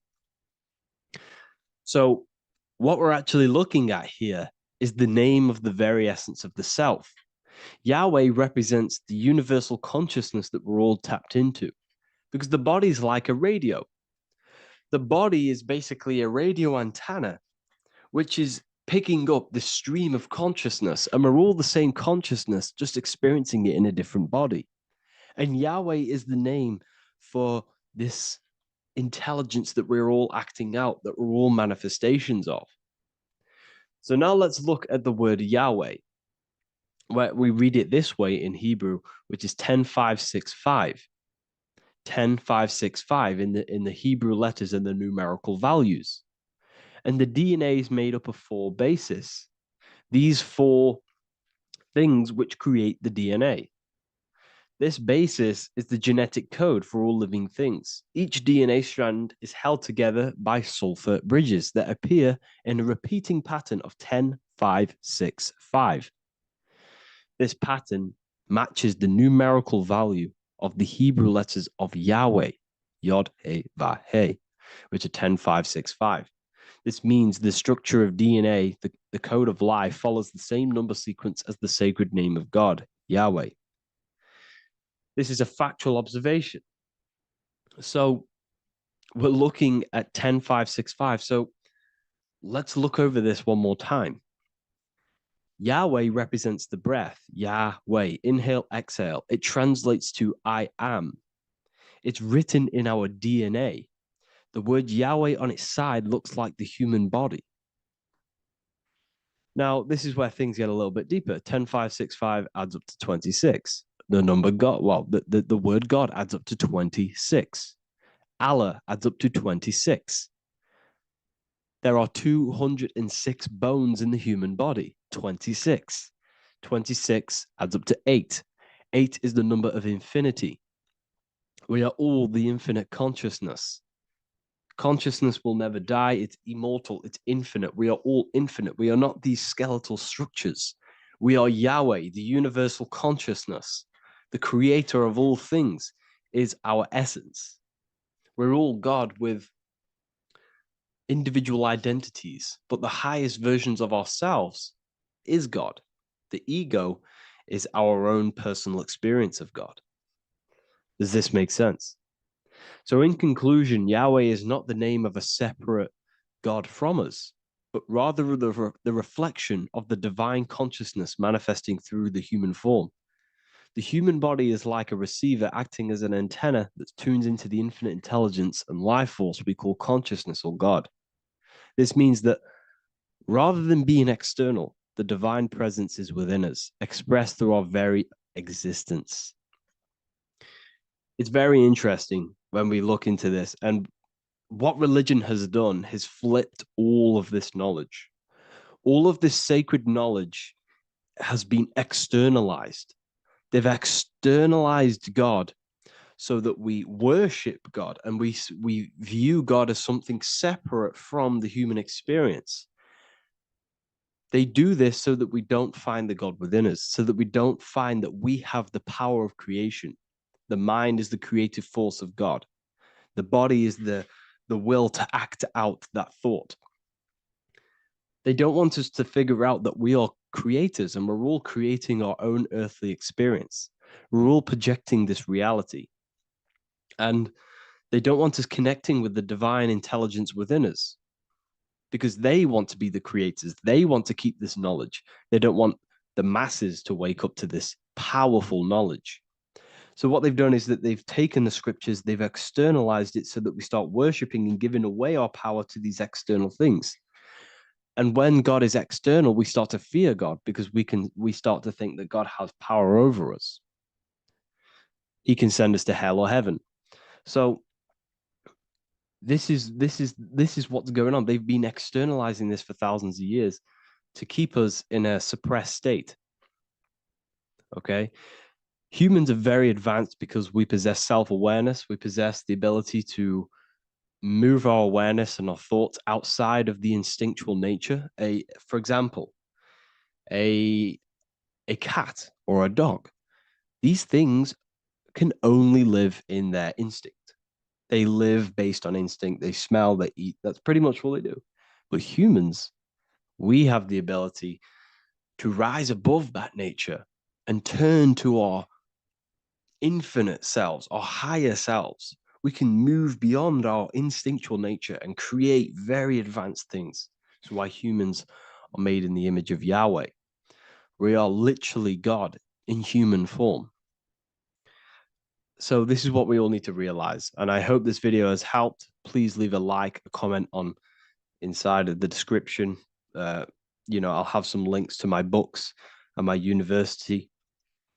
The people who have read them have just absolutely changed their lives. You could probably see that in the comment sections if someone leaves a review of the book. We also have Trustpilot. But yeah, I thank you all. And I'll see you in the next one.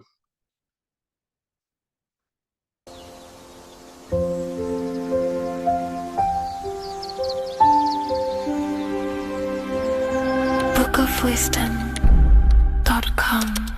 Visit today.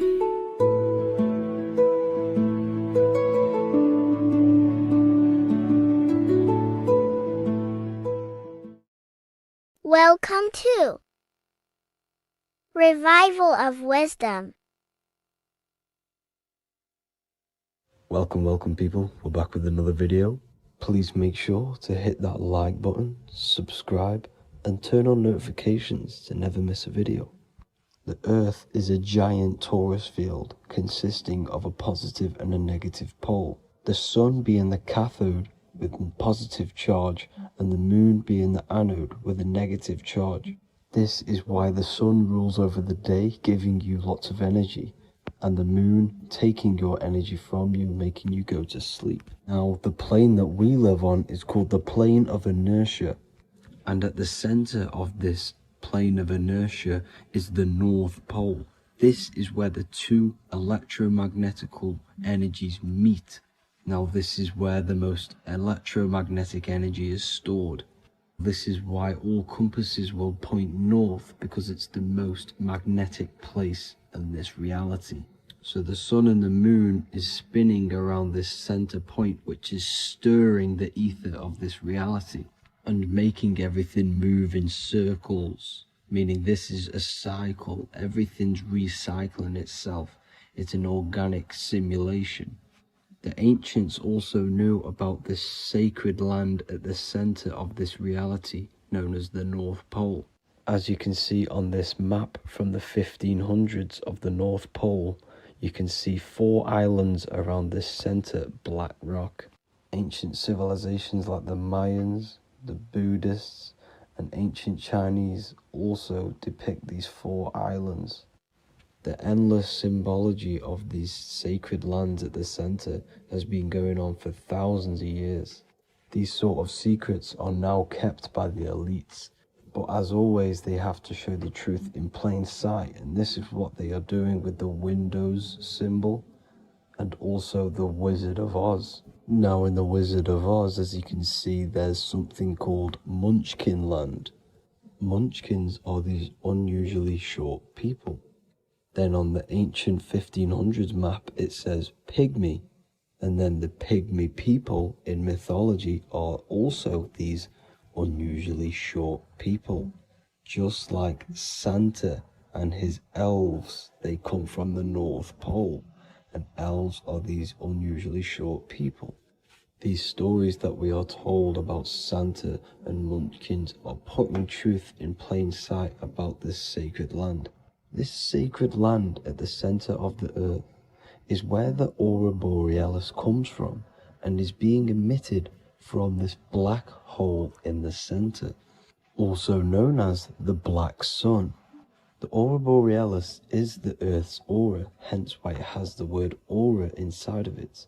It is the life-giving essence to all life within this realm. As this dualistic reality we live in consists of both physical and spiritual, the black sun is like our sun for the spirit.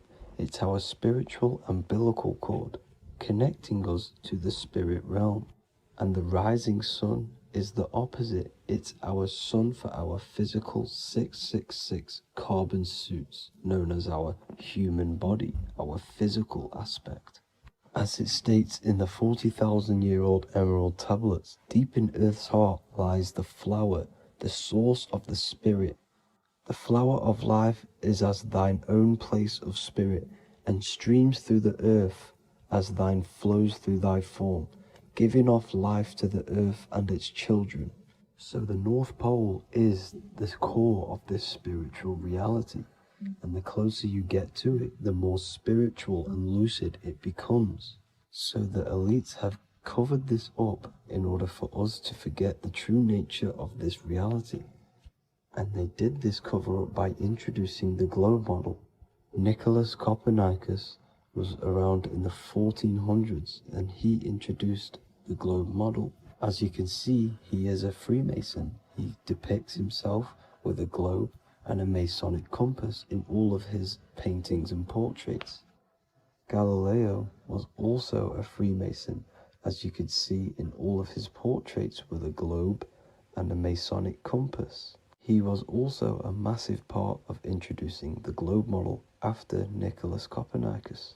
So yes, the globe model was a spiritual and political move to gain more control over the masses. After the globe model was then introduced, they introduced the theory of evolution by another Freemason, Charles Darwin. See how these two theories go hand in hand? They both degrade humanity, and they make you confused of where we actually came from. By hiding the true form of this divine creation and hiding the true power of each and every one of us, they maintain control over the masses. Now this is order out of chaos, known to be the 33rd degree slogan of Freemasonry. Now this is the Masonic cosmology, and as you can see, you have the checkered board for the duality, the 5-pointed star for the 5 elements, the 4 corners for the 4 pillars, the all-seeing eye, which is Polaris, the sun, the moon, and the 7 stars. So even Freemasons are taught the flat earth cosmology and the true form of this reality. Now the true nature of the sun, the moon, and the earth is shown and reflected through the Masonic compass. The Masonic compass is the sun, the moon, Polaris at the top, and the black sun at the bottom. It makes sense why all the scientists who introduced the globe model all used the compass and the globe together, because it's truth in plain sight. As I explained in my other video, all Freemasons have to take the oath, so it goes to show, why are we all learning these theories from Freemasons who can't talk about certain topics that they learn about? Why should we believe their theories when they're holding back the real truth about this reality? Now going on to NASA. NASA means to deceive in Hebrew, and they are also funded by the government. They are not a private company. The old owner of NASA, Werner von Braun, on his grave has the Bible verse Psalms 91. The heavens declare the glory of God, and the firmament showeth his handiwork. Now why would the owner of NASA put this on his grave? Seems a bit suspicious to me, alongside with the NASA astronauts are all Freemasons. And not to mention the countless mistakes they've made on their live videos in space stations, the moon landing, and the CGI footage of the Earth, which is obviously photoshopped. Just by tricking the masses that they live on a spinning ball, the elites gain the perception of the masses. Not only does it hide the divine creation we're inside of, it hides the divine spark within you. It hides the creator, the source. And by believing in space and we live on a spinning ball, it makes people come to the interpretation of that we are a coincidence and we do not have any purpose. And of course this is false. When you come to realization that we are all a divine creation and we can create our own divine life in this reality, life becomes more sacred and you start to enjoy little things. The elites want you to believe everything exists only in the five senses. They want you constantly looking outside of yourself because they know that will keep you on lower states of consciousness. Now this brings me to our next point. By tricking the masses into the heliocentric model, the elites started to advertise aliens in the movies, in cartoons and magazines in the late 1940s. Now this is subconsciously programming us about aliens and extraterrestrial threats, which then they can use to their advantage. And this is something called Project Bluebeam. They are more than likely going to fake an alien invasion to push this 2040 agenda, which is for one government and one ruling currency. That's it for this video, guys and girls. Hope you all enjoyed. Please make sure to leave a like and a comment. God bless you all.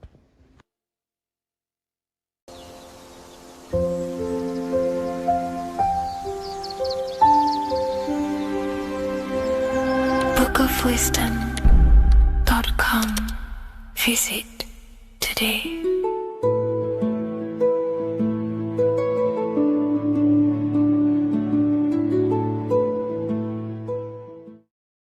Neo is plugged into the matrix on the back of his neck. And if we look at the human brain, the back of the neck is the reptilian brainstem. And when one operates their life out of the reptilian brainstem, they are unaware, unconscious. They are consciously dead because the reptilian brain does not really critically think. It acts on instinct, fight or flight mode. This is considered in the occult spiritually dead. When one is taking actions without intention, simply very reactive to life. They're not living, they're simply experiencing. When you're walking down the street and you see someone and in your mind you think me versus them versus me. That is an animalistic way of thinking. I used to be trapped in this way of thinking, always thinking of fight or flight, always judging people, always reacting to the world, never consciously creating and commanding with intention in the world. This could be considered the matrix, when one lives unconsciously, simply surviving in the world. Another symptom of living in the reptilian brain could be obsession, a constant need to assert your power over others to feel safe or secure. superior, views relationships as power hierarchies, not as mutual connections. It could be a conquest for sex, lust, seeking validation through sexual activity. Sex becomes a tool for dominance, escape, and self-worth. Intimacy is avoided. Pleasure is pursued without emotional depth. Seeking pleasure all the time. This is all to do with the reptilian brain. Seeking safety. It could be compulsive eating or food hoarding, driven by craving and not actual hunger. Eats to soothe fear or emotional discomfort, often unconsciously. This is the unconscious. Fear-based decision-making. Every choice is shaped by perceived threat or insecurity or fear within the subconscious mind. Long-term vision is sacrificed for immediate safety and gratification. All the reptilian brain. Territorial behavior overacts when personal space, possessions, or status is threatened. Acts as though survival depends on ownership or status. Addiction repeats patterns to feel safe, even if they are harmful. Avoids anything unfamiliar or unpredictable. Low empathy. No empathy or emotional care for one another and for fellow beings in the world. Sees people as threats, tools, or competitors. This is all to do with the reptilian brain. Intense jealousy or possessiveness. Sees others as rivals or objects to control. Cannot tolerate perceived threats to loyalty or status. Quick to be angry. Slow to reflect. Reacts with rage, withdrawal when challenged. Lacks emotional regulation or deep self-awareness. So this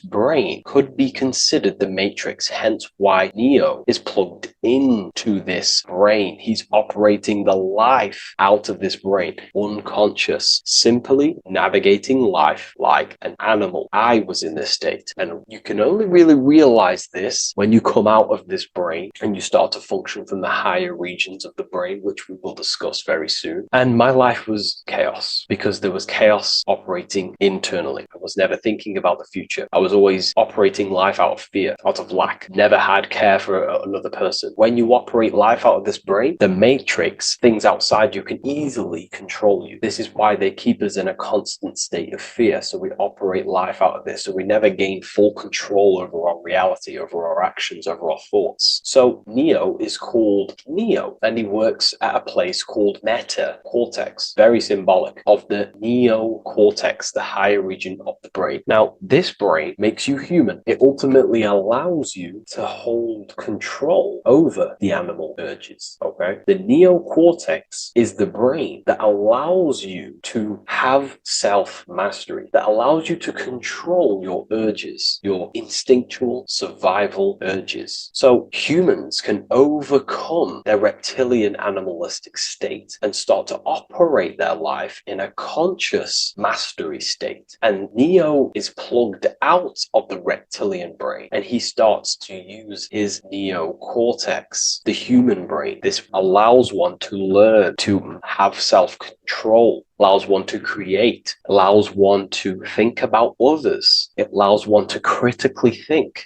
deeply. It allows one to be self-aware. Who am I? Where did I come from? And where am I going? This is ultimately the brain that has shaped the world. We look at humans. We built technology. We built all of these amazing things. They all come from the neocortex. This is the higher region of the brain that allows consciousness to function on a higher degree. It allows you to truly become a creator and have self-control instead of living in a reactive animal state. You see, animals are only aware of their five senses. They're only aware of surviving. If you notice, look at animals, they're always looking around. Even in their home, they're always looking around, sniffing around. That's because they operate in an animalistic brain. Humans have the neocortex. This is a higher region of the brain, which if you wish to master yourself, this is the brain that you will be using. This allows you to operate life on a higher degree. We see this reptilian brain symbolized everywhere. See it as reptiles. Reptiles are symbols of this brain. We see the Egyptian god Osiris with the green skin representing a reptile, a crocodile. Sometimes we see Osiris depicted in Egyptian artwork with crocodiles or reptiles, if you do a little bit of research on that. And also, if we look at the overall symbolism of Osiris and his story, we notice that he is the god of the dead or the underworld. This is not literal, but the dead or the god of the death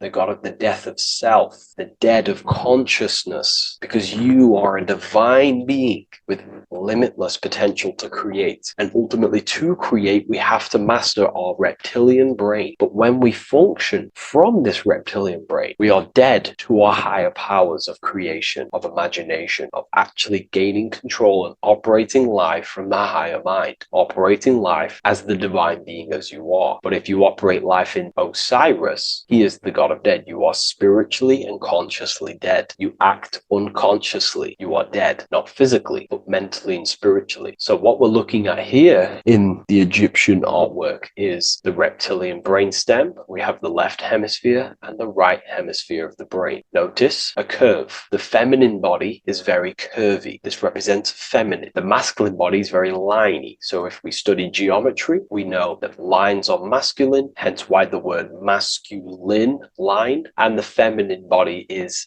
in geometry, feminine is represented as curves. So this is the left masculine brain on the left side, and this is the right feminine brain on the right side, with Osiris, the reptilian brainstem, in the middle. So we're going to go deeper into some Mesopotamian artwork now. Now let's have a look at this. We're looking at the reptile on the very bottom. We see the left brain and the right brain, the Eye of Ra and the Eye of Horus on the left and right. In Freemasonry, we still see the symbolism of the two pillars, Yakin and Boaz in Freemasonry, with the two pillars symbolizing masculine, feminine forces of consciousness, also representing the masculine left brain and the feminine right brain, with the reptile down here. But if we have a little look here, right, we have a little look at these reptiles. This person is standing on top of the reptiles. When you are on top of something, you have power over the below. You are standing atop of something. You have mastery over it. You have control over it, symbolizing gaining control over the reptilian brain, the reactive actions, the sexual urges, the addictions, the territorial behavior, the fear-based decisions, constant internal tension, never being able to focus. It's symbolizing gaining control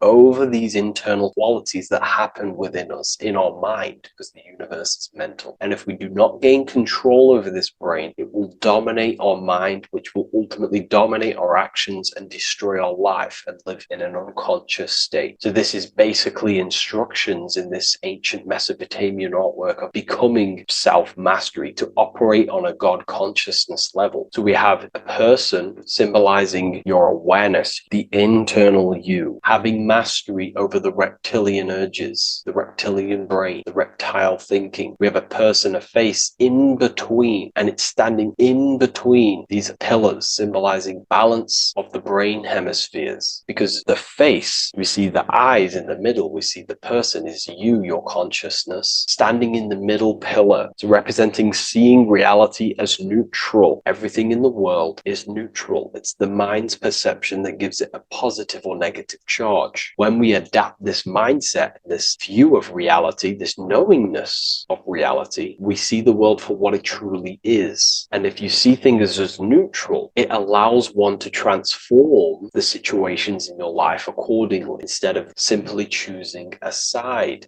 This is a major problem in society, and this was a problem within myself also. We like to choose sides, and choosing sides can keep your consciousness locked in a certain mindset, in a certain belief. And belief is what is ultimately destroying humanity. It's about knowingness, and knowingness is in the middle. We want to seek to know things. Knowing things allows you to go out there, directly experience it, and know it for yourself. For example, I know I'm not on a spinning global ball flying through space. Why? Because my senses tell me I'm not doing that. My senses tell me I'm not going 1,000 miles per hour and 360,000 miles per hour through space while spinning around the sun. I know that because I know myself. I know I'm not my body because I've had direct mystical experiences beyond the physical body. So we should seek to know things beings, and that's what we call gnosis, direct knowledge obtained through direct experience, knowingness, and that is a middle pillar quality. So in Freemasonry, we see the middle pillar. The matrix is designed to give you two wings all the time: Democrats, Republicans, feminism,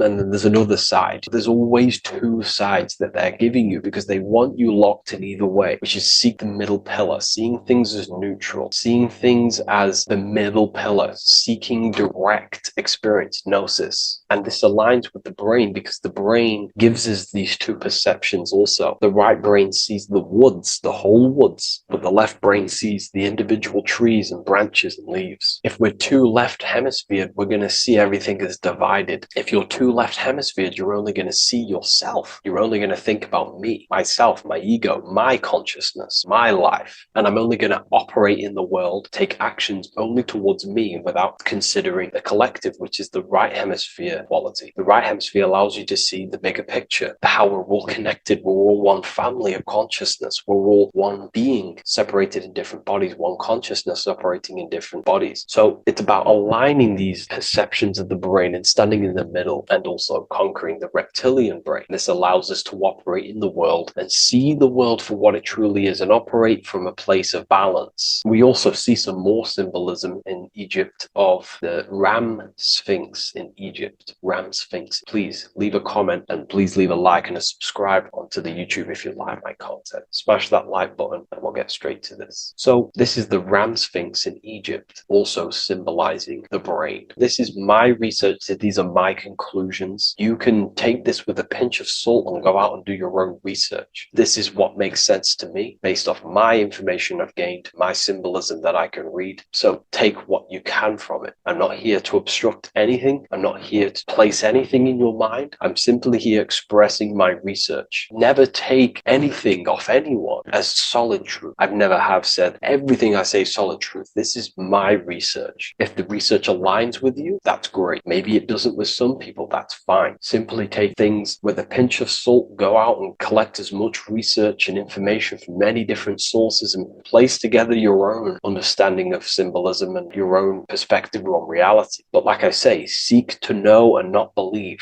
So this is the Ram Sphinx in Egypt. This is a more powerful symbolism of the brain. We have Osiris here, the god of the dead, which is the reptilian brain, and an Aries symbol here symbolizing the hippocampus in the brain. So this is the reptilian brain stem, heavily aligned with the reptilian brain stem here. We can see the connections if we look closely. So this represents the dead of consciousness. This is the dead of self, living in impulsive animalistic state, the symptoms that I listed earlier. I'm not going to go over the symptoms again. And Aries symbolizes the hippocampus in the middle of the brain. This is the hippocampus. And Aries is a symbol of a state of being. Why? You see, ancients and the ancient Egyptians, according to my research, Freemasons still use this symbolism today. So what they do is they use the path of the sun to symbolize a state of consciousness or a journey in consciousness. So what do I mean? So Aries here is the transition from the winter arc. So this is the winter arc from Libra, Scorpio, Sagittarius, Capricorn, Aquarius, Pisces. This is when the sun is dead. This is when the electromagnetic waves of the sun are not very present. This is the winter. This is when there's more darkness in the world. However, from Aries, Taurus, Gemini, Cancer, Leo, Virgo, and to Libra, this is when the sun is giving more electromagnetic rays. Everything grows. Everything is reborn again. Everything's growing. There's more light. There's more warmth. You can grow crops. So this is very symbolic as a state of consciousness. Aries is used heavily to represent the rebirth of the sun, but internally as an esoteric interpretation of Aries, it symbolizes the resurrection of awakening of the self. It is the rebirth of the sun, of the soul, the rebirth of becoming aware out of the darkness into the light, living in the reptilian unconscious state, the unconscious, not being aware that I possess consciousness, not being aware of my thought, emotion, actions. And Aries is that symbol, is of the rebirth of the spirit, the rebirth of the self, becoming self-aware. So that's what we're looking at here with the Ram Sphinx. We're looking at Osiris, dead, the reptilian brain, operating life in an unconscious state, not really thinking, not self-aware of thought, emotion, actions, not aware of the soul, not aware of good and evil, not aware of the laws that are in the heart of love, not aware that there's always an intelligence in the heart telling us what's the right thing to do at all times, not aware of anything, just simply reacting to the world. But then we have a symbol of Aries above, which is the resurrection of self. So again, this is symbolizing by the Egyptians, to me and my research, going from darkness to light. This is the resurrection of consciousness when we start to deepen our self-awareness, which is ultimately what I'm doing to you in these videos. Hopefully I can awaken some people's minds and make people think deeper. And that process of internally what's happening within you that's what Aries represents, when you're starting to say, wow, my mind's going deeper and deeper into the self, and I'm realizing more. That is what Aries symbolizes. When the sun returns, it's also a symbol of a sacrifice, because obviously when the sun returns back to Aries, we're sacrificing the winter, when we're transitioning, and all transitions require sacrifice. So in Aries, the Jews celebrate the Passover. It's the Passover of the sun, and what do? They eat lambs in the Passover Aries, because it's all symbolic of this internal process. In Aries, Christians celebrate with the Easter, which is the resurrection of Jesus, the resurrection of the sun. Remember, it goes deeper. There's deeper layers to this. It's the resurrection of the self and the mind deepening into a deeper awakening. So again, we're going from the lower regions of the brain, and when we start to critically think and become self-aware, we're starting to use the mid part of the brain, and the mid part of the brain then expands into the neocortex, which is the resurrection of the self. The mind is no longer functioning in just the reptilian brain, but then it's going into the light of the higher brain, the neocortex, and this is the reptilian brain. This is the midbrain, what we're looking at here with the Ram Sphinx. Yeah. So this is the resurrection. It's the transition point of going from the reptilian brain into the midbrain, into the neocortex. We're now resurrecting ourselves. Now, this is not putting anything negative on the reptilian brain. Without the reptilian brain, we wouldn't be able to live. We need the reptilian brain, but it's an abuse of the reptilian brain that can keep us in a very low state. It keeps us stuck in an unconscious state. But the reptilian brain is what's allowing you to breathe, to eat, to scan the environment for any threats. If there are threats, we do need the reptilian brain. That's not to say it's evil, but what I'm saying is an abuse of this brain, which is what most people are stuck in. They're operating their life out of this brain. And this is what the Egyptians, I think, are symbolizing, trying to tell us to resurrect ourselves, to become self-mastered, to become the highest version of yourself, to actively create in the world. Because when we are only operating from this brain, we're unconscious, well, then other people can use you as a vessel to create their reality. This is how the world is at the moment. The ones who know how to use the mind are controlling the other ones who do not know how to control the mind. So I hope this makes sense to you. Let me know if you have any video recommendations, and I'll see you inside Ethereum University. If you wish to take your research to the next level, I have things inside of there that are very powerful. We happily invite you. I'll see you inside of Join. If not, I'll see you in the next YouTube video.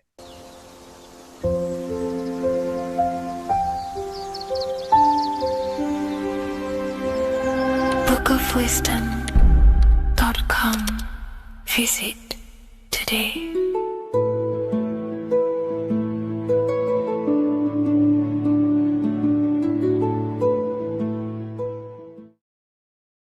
So depression doesn't actually exist, and in this video I'm going to show you how depression is actually a choice.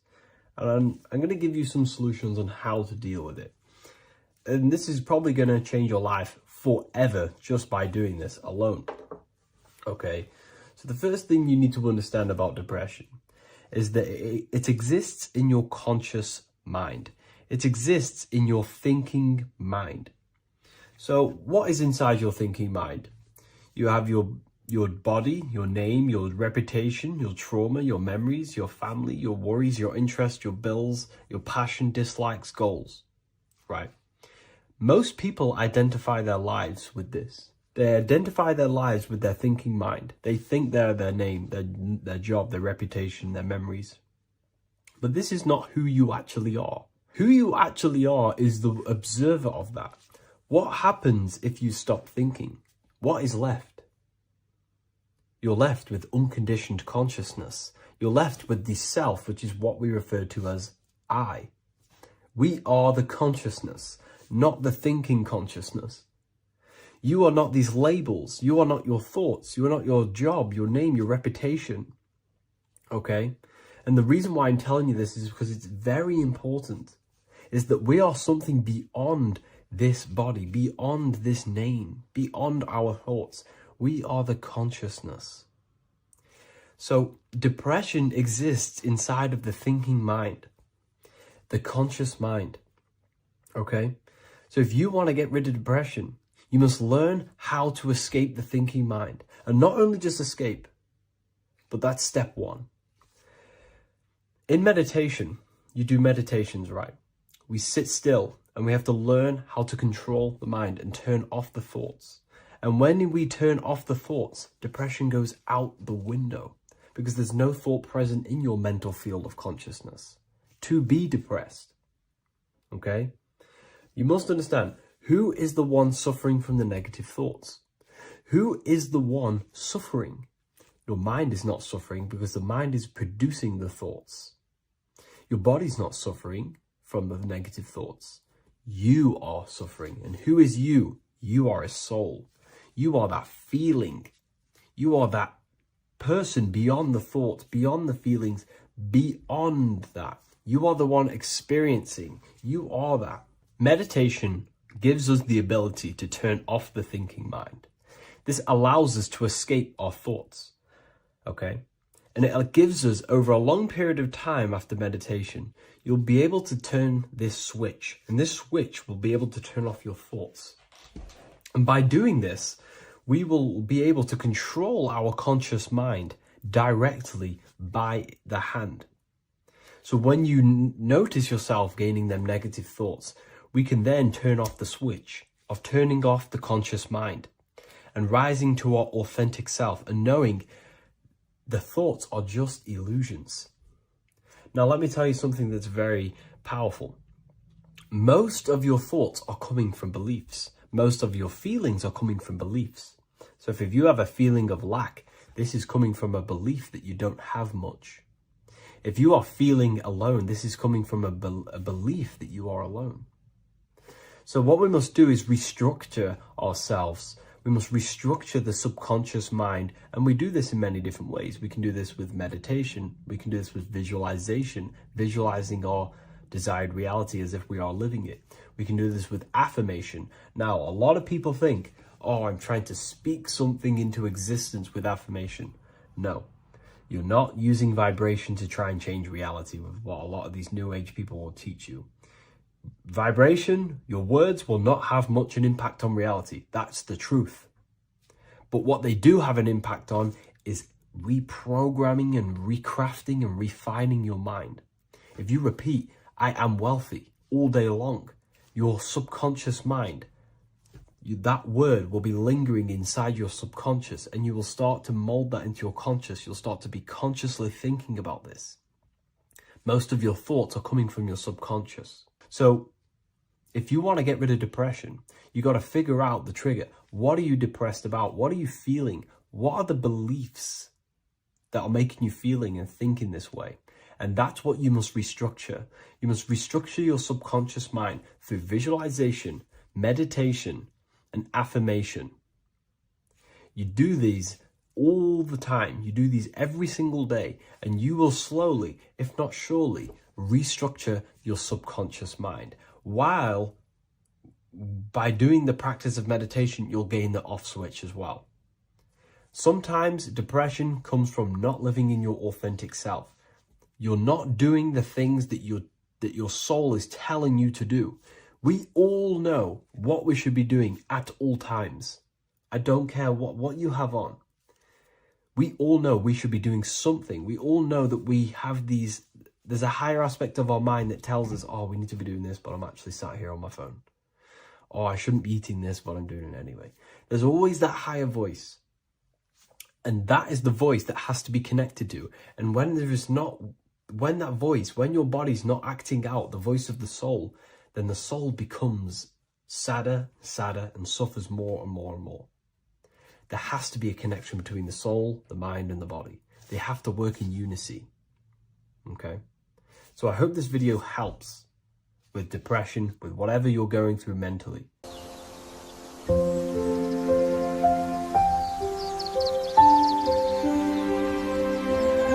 bookofwisdom.com.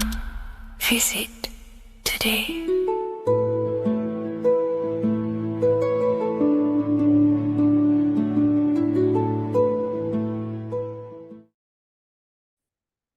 What if I told you that you are under a spell and this spell is controlling you in every aspect of your life and you don't even realize it? Spells are not what you've been taught. They're not fantasy magic wands that are casted over you. No, no, no. Spells are much, much deeper. A spell is a belief system that is installed into your subconscious mind, which holds power over you. Okay. If I install a belief into your mind and that belief holds power over you and controls you, that is you under my spell. A spell is a belief that someone has installed into you. Okay. You have a subconscious mind. The subconscious holds power over 90% of your daily basis behavior, thought patterns, and overall emotional state. Because the subconscious is the back end of our mind, the mind that we don't really have access to. It's the shadow self where all of our programs, all of our memories, all of our traumas, all of our everything that we've ever experienced is recorded and kept in this vast database called the subconscious. Now, the subconscious is the 90% of our mind. We are only aware of 10% of our mind, which is the conscious mind, which is what you're using now, what you're consciously aware of. But there is a subconscious mind that holds power over your conscious decisions, and you don't even realize it. For example, as a child, you had a very, very traumatic event happen. Let's say as a child, you were not loved enough by your parents. And this feeling of you not being enough for your parents and feeling alone as a child implanted this seed. And this seed was planted by your emotions, a strong emotion. And over time, as you grew older into an adult, this seed grew and grew and grew. And what this seed grew into is you being very needy, you always seeking validation from others. Okay. But you taking this conscious decision 10 years down the line actually stems from this hidden cause within your subconscious mind, within this little feeling, this seed inside your subconscious where you don't feel like you are worthy. So this results in a conscious decision of you seeking validation from others, being very needy from others. Okay. This is what the subconscious is. The subconscious holds power over us. For example, posting on social media. Why are you actually posting on social media? If you take a selfie with your new watch, new car, and you go and post that onto your social media, why are you actually doing that? On the deepest root cause, it's not because you just want to post a picture. No, it's much deeper. It comes from a subconscious belief or a subconscious emotion of you seeking external validation, whether you believe that or not.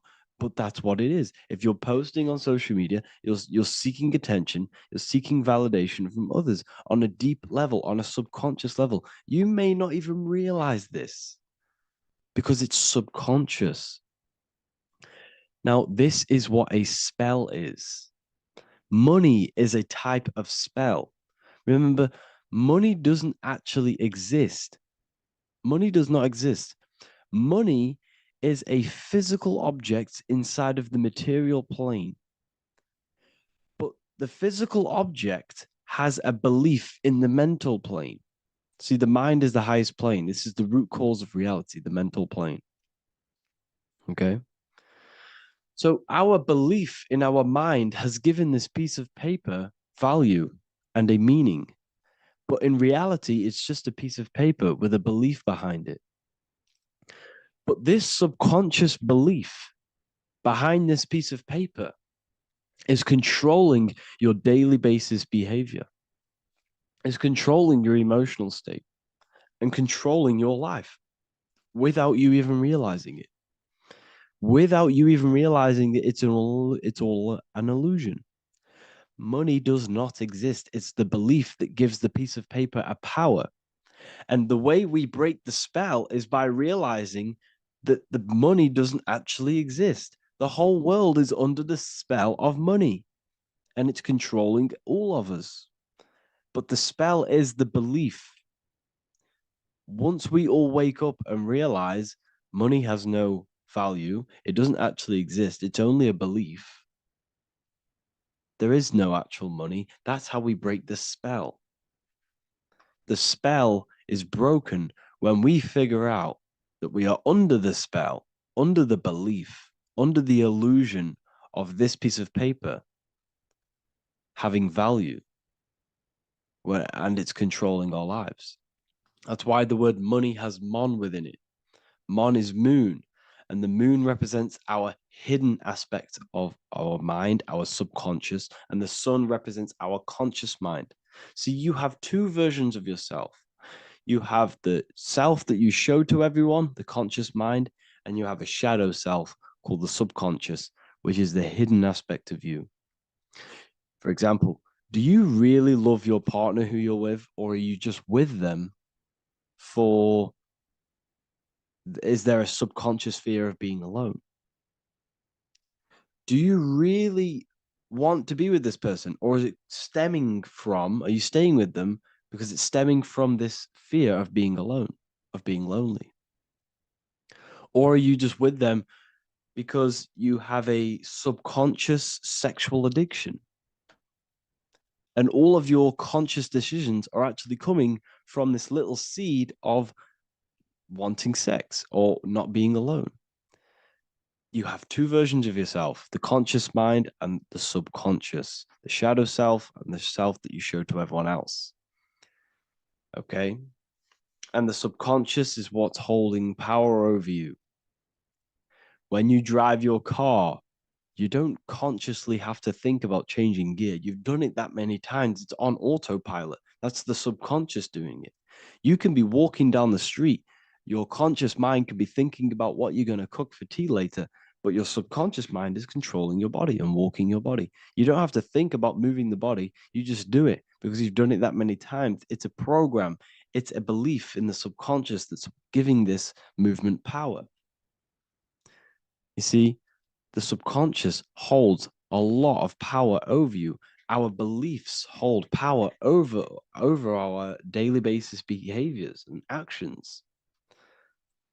Okay, like I said, posting on social media, this is seeking external validation. There's a subconscious stem, there's a subconscious urge bringing this desire into conscious reality. So we must break the spell of our emotions controlling us, our traumas from a child controlling us. For example, another example of this, let's say you were in a car crash years ago, and this car crash led you to having a very traumatic event, very traumatic emotion you felt in that car crash. You felt a lot of pain. That was impressed into your subconscious. And even to this day, you're probably scared of going into trains, going onto cars, going inside of vehicles.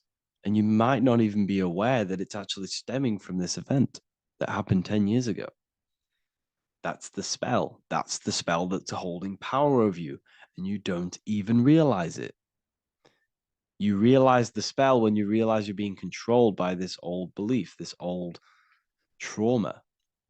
That's what a spell is. A spell is not something I cast over you with a wand like Harry Potter. Spell's much deeper. It's the hidden aspects of our mind that hold power over us, that control us. Okay? So how do we get rid of the spell? How do we break the spell? By installing new belief systems, by installing new programs into our subconscious. The subconscious is is impressed by repetition and emotion. Everything you do on repeat, for example, tying your shoelaces, you can be looking up into the sky, closing your eyes, thinking about what you're going to create for tea while doing your shoelaces. You've done it that many times, you don't have to think about it. That's the subconscious taking over. Okay. That's the repetition aspect of the subconscious. For example, you could probably run down your stairs. You know exactly how to run down the stairs. If I tried to run down your stairs, every staircase is different. I'd probably fall over. But you've done it that many times, you know exactly how to do it. It's what we call ritual. When you have an evening ritual, when you tidy the house, you do your skincare routine, you wash your teeth, that's a ritual. This is what the ancients called ritual. When we do rituals, we're trying to implant something into our subconscious to either remove an old program, an old seed that is controlling us, for a new one that's going to grow into new light, into a new reality. So you can implant messages, implant new programs into our subconscious, which will then grow into a new reality. Okay? Because if I tell you something over and over and over again every single day, for example, if I say, you do what I say every single day I repeat this statement into your ears, about a month or 2 months in, you're going to start to believe in that statement and you're going to start to be under my spell. You're going to start to do everything that I say. So this is what spells are. Spells are subconscious beliefs that hold power over you, and you don't even realize it. So we need to remove these old programs we have that are controlling us for new programs. And we do that through ritual, affirmation, and imagination. Repetition and emotion is key to impressing the subconscious. They are the two ways that spells are created, that programs are created. The subconscious only knows the now, and it only knows you. So every word you say is a spell. So when you call someone else a name, you're calling yourself a name, because your subconscious takes everything you say as truth, because it only knows you. It doesn't know anyone else. So every night we can do affirmation. We affirm the reality we want. This is what we call a ritual. We sit down or we stand up, whatever it is, you affirm the reality you are, I am statements. And then you imagine that reality. And you do this over and over again, every day, twice a day, 3 times a day, however many times. And this will cause repetition. This will install a new belief system into your subconscious, which will then start to show in your external reality. It will start to put you under a spell of the new program. For example, if I install into my subconscious that I believe that I am rich, every single night I affirmate that I am rich, I am wealthy, I am free. And then I do a ritual. I start to imagine this reality. Every single night, I do these two things on repetition, and I start to feel the reality and imagine the reality. Over time, I'm going to start to believe that I am rich, that I am free, and I am wealthy without having the physical reality. And what this will do is that it'll implant a message deep within your subconscious mind. It will plant the seed of this belief. And this belief over time will grow into 90% of my thoughts, 90% of my actions, 90% of my words. My words, my thinking will change due to this new belief. I may not even realize it, but I'm looking for more opportunities to make money. I'm speaking to more people because of this belief that I've installed. This belief has triggered new ways of thinking. My mind, my conscious mind, is now only operating to fulfill this belief. And my conscious mind might not even be aware of it. You won't even realize that you're manifesting this belief of being rich. And that's how it happens. You implant the belief within your subconscious. You implant the spell into your subconscious, which will then gain control over you. So we need to make sure we're removing the negative spells, the negative programs that are controlling us for new regenerated ones, for new ones that are going to create new realities, a better life. Okay? You don't want negative traumas, negative seeds controlling you and growing into your life. If you don't cut them off, they will continue to grow and grow and grow. Your anxiety will get bigger and bigger and bigger. Your depression will get bigger and bigger and bigger. But it's all actually stemming from one belief system or one trauma. Okay? So this is important. Everything in this physical plane is an effect of the higher planes. It's a shadow of the mind. Everything we think, all physical objects began as a thought, then an imagination, then energy, then a physical reality. So we must change the mental plane. We must plant seeds into our mind to change down into our physical material life.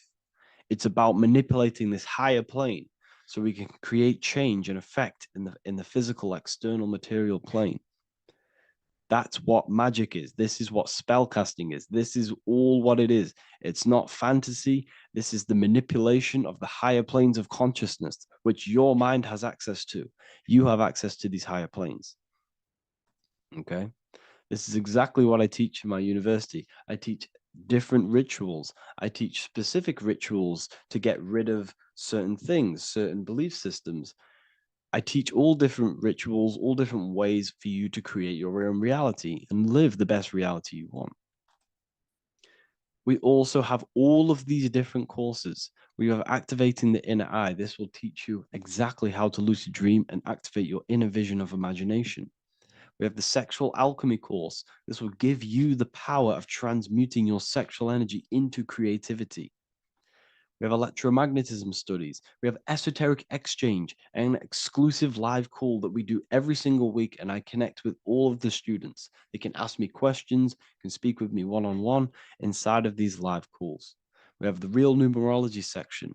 We have the health section. We have a lecture section. Look at all of these lectures we have on occultism, symbolism. All of these lectures are designed to gain you power, to give your personal power back to you, to make you realize things about you. We have a meditation section. We have a library section where you can download all of our library, all of our books, different books on occultism, symbolism, Freemasonry, astral projection. And of course, we have the Manifestation Mastery course, which teaches you exactly how to create reality so you can live that desired reality that you want. This is the last chance to lock in the price of $55 a month. This is less than $2 a day. You can really level up your life because the price is going to increase as the value of the university increases because there's a new symbolism course coming out. And if you join now, you'll get this course for free because obviously when this course releases, the price will go up. The symbolism course will teach you the language of esoteric and occult symbolism. I'll leave the links in the description. Make sure to leave a like, comment, subscribe to the channel if you want to see more content. Thank you all, people. Have an amazing day.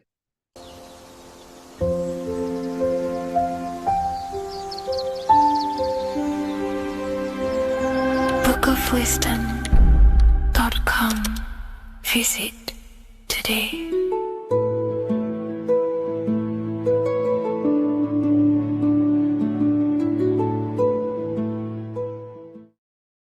Welcome back, people, to another occult lecture by Revival of Wisdom. Today, we're going to be talking about magic and how it's being used on us for the New World Order.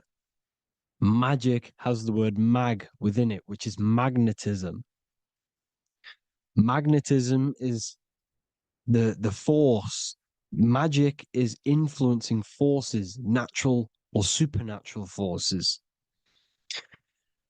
and using it for a certain agenda to gain something out of it. Now, magic is not what everyone's being thought. It's not some sort of fantasy thing.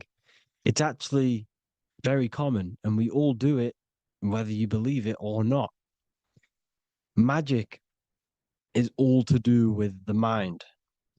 As I said, always say in my lectures, your mind is what creates matter. Your mind is what creates your external world. So it's all about manipulating and planting seeds within the mind, because your mind is a garden, and thoughts and words are seeds which are being planted in that garden. Your life, your physical life, the people you have in your life, your friends, your car you own, the job you have, is all a reflection of the thoughts that you've been thinking in the past. You are where you are in life because of the thoughts that you've been thinking. Therefore, your life is a direct reflection and manifestation of your mind, the Garden of Eden. Okay? The mind is what they are targeting.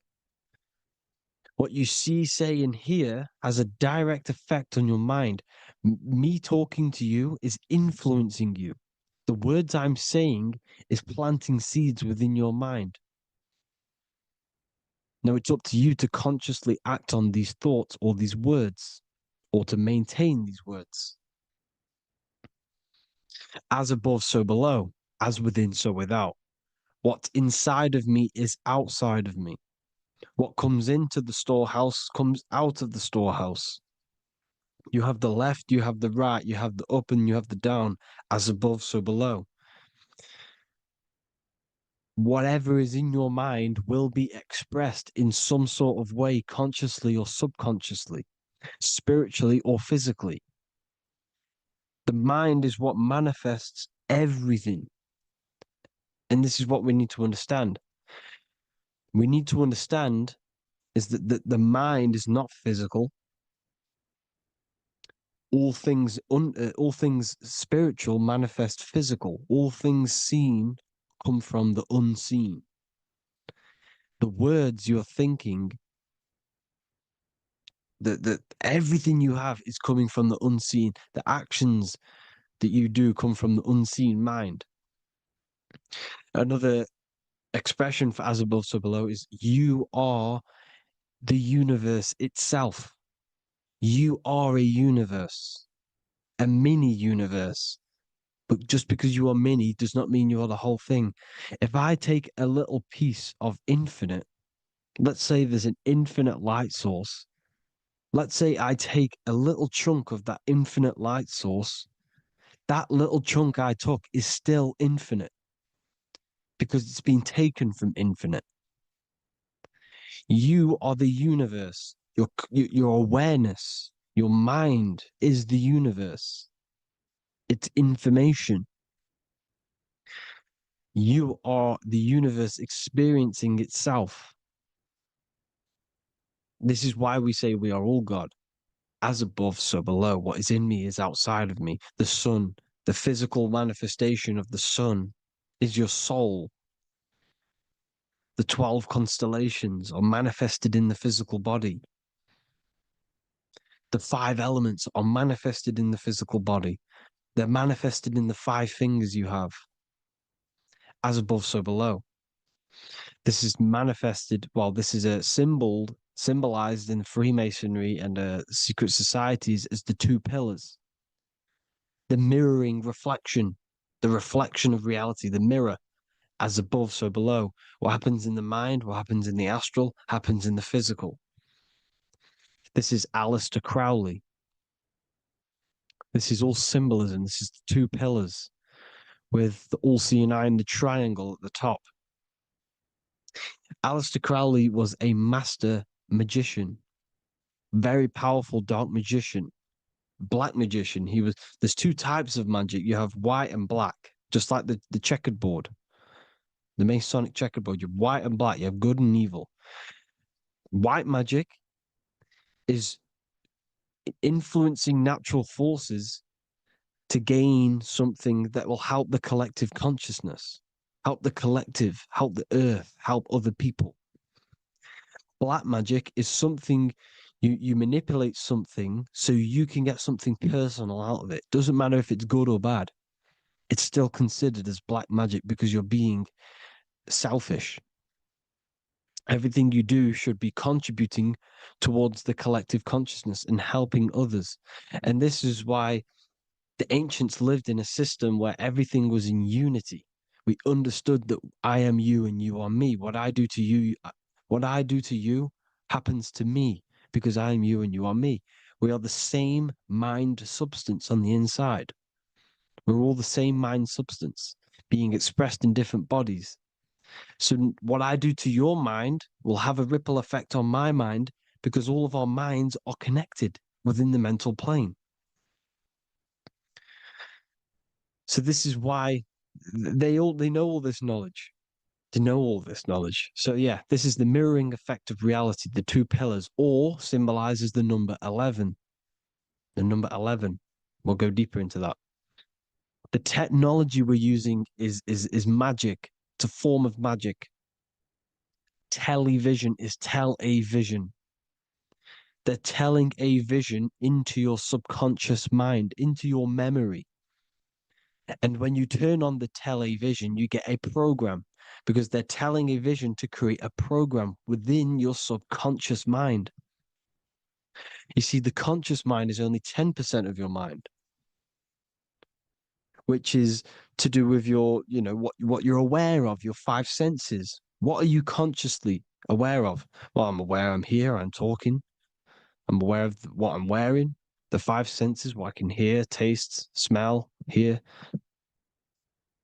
What I'm wearing, I'm aware of what I think of. But the subconscious mind is the 90% of your mind. It's the hidden part of the mind, which is telling your heart to beat, telling your body to breathe.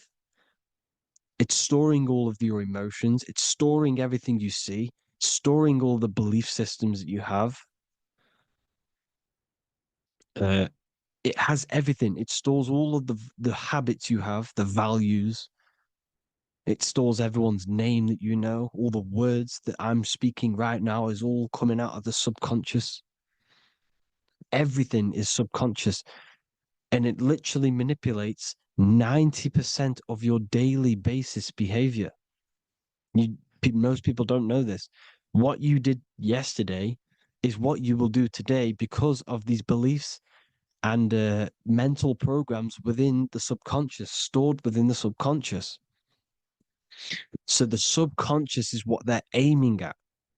They're trying to create programs within the subconscious because the subconscious manifests 90% of your thought patterns, 90% of your actions and words. They know all this stuff. So the subconscious mind is the most powerful part of the mind. Another way the subconscious manifests and influences your life is, let's say you were in a car crash years and years ago, 10 years ago. Let's say you're in this car crash, right? And you really hurt yourself. The emotion you felt in that time when you were injured in that car crash had a great impression on your subconscious mind. You see, the stronger you feel something emotionally, the stronger impact it has on the subconscious. You can remember and recall that moment and very vividly because of the impact it had on the subconscious. For example, you become that terrified of cars that it manifests into your life today, that you are wary to go in certain cars. You don't want to go into cars at all, maybe, because of that moment that stood within the subconscious. And it will manifest into anxiety. It will manifest into not going into cars. It will manifest into depression, maybe. These things, these emotional, very emotional, traumatic events have a great impression on our subconscious and they control your life. This is why you need to meditate and go deep within yourself and let go of these internal, deep emotions that you may have repressed and keep pressing down and ignoring. But you need to address it and let go. of these subconscious impressions you have, which are controlling your life, like anxiety, depression. All of these things are stemming from things that are stored within your subconscious years and years ago, more than likely. Broadcasting. They're casting spells to a broad audience, to news, north, east, west, and south. They're casting spells. No, if you watch the news, everything's red. Breaking news in red writing or the red background, everything's red. Why? Because red's the root chakra, which is all to do with survival. They want to stimulate this root chakra because they want you down there in survival mode. They want you in survival mode because you're easier to control. They control out of fear. And not only they're casting these spells as if, because most of the things they cast in the news hasn't already happened. They're constantly bombarding you with there might be a war breaking out, war this, war that, kill here, kill there, murders. It's impressing, it's casting spells on your subconscious mind. So when the event does turn up in real reality, in physical reality, you're less emotional, you're less surprised. You're not as surprised because you've already heard it before. Your subconscious has already heard it all before. If you never heard of a war and then a war broke out, you'd be going crazy. So they subtly program your subconscious mind through the words, because the words they say is impressing your mind.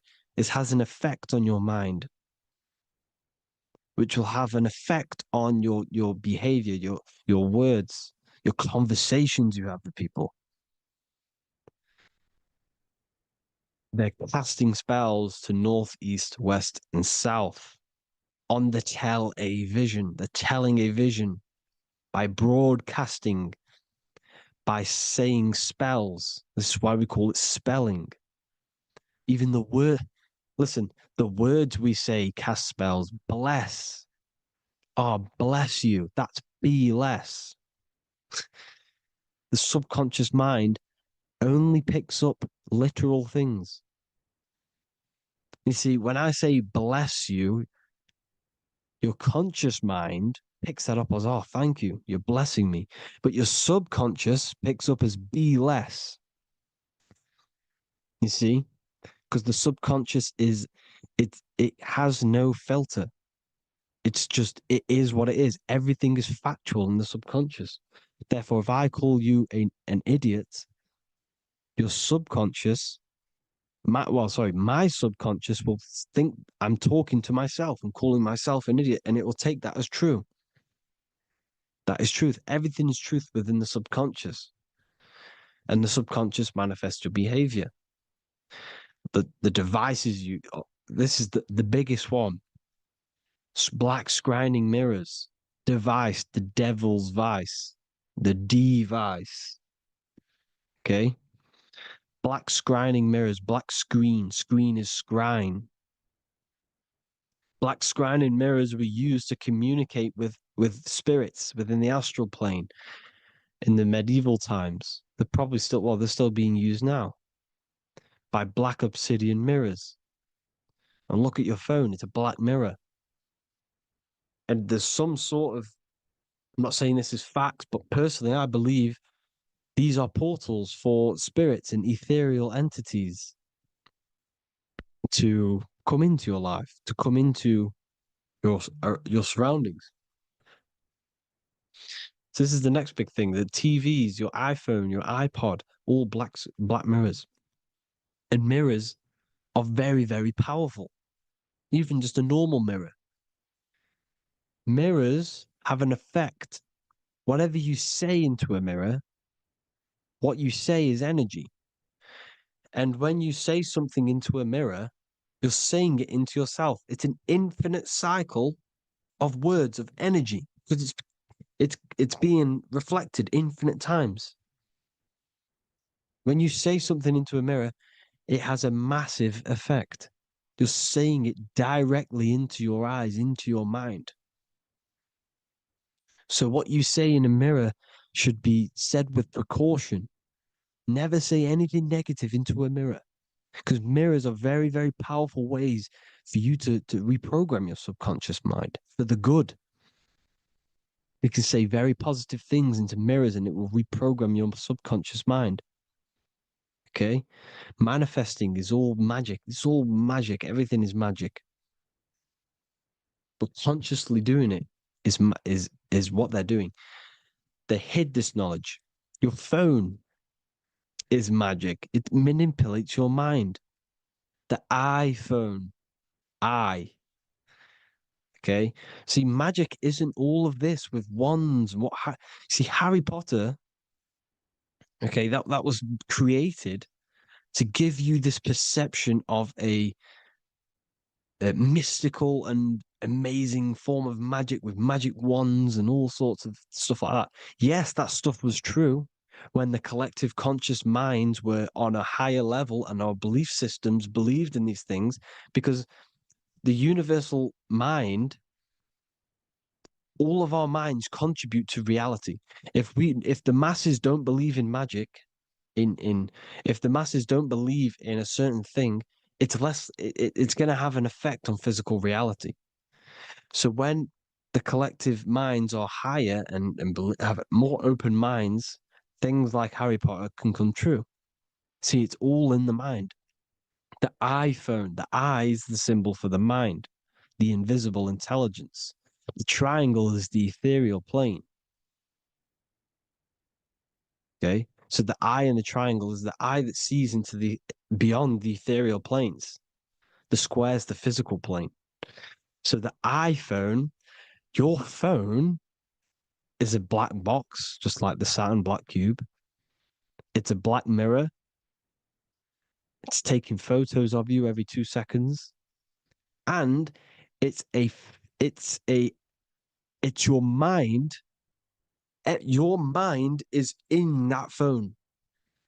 Everything you like, everything you text, everything you type in Google, everything you say to someone, every conversation is all recorded on the phone.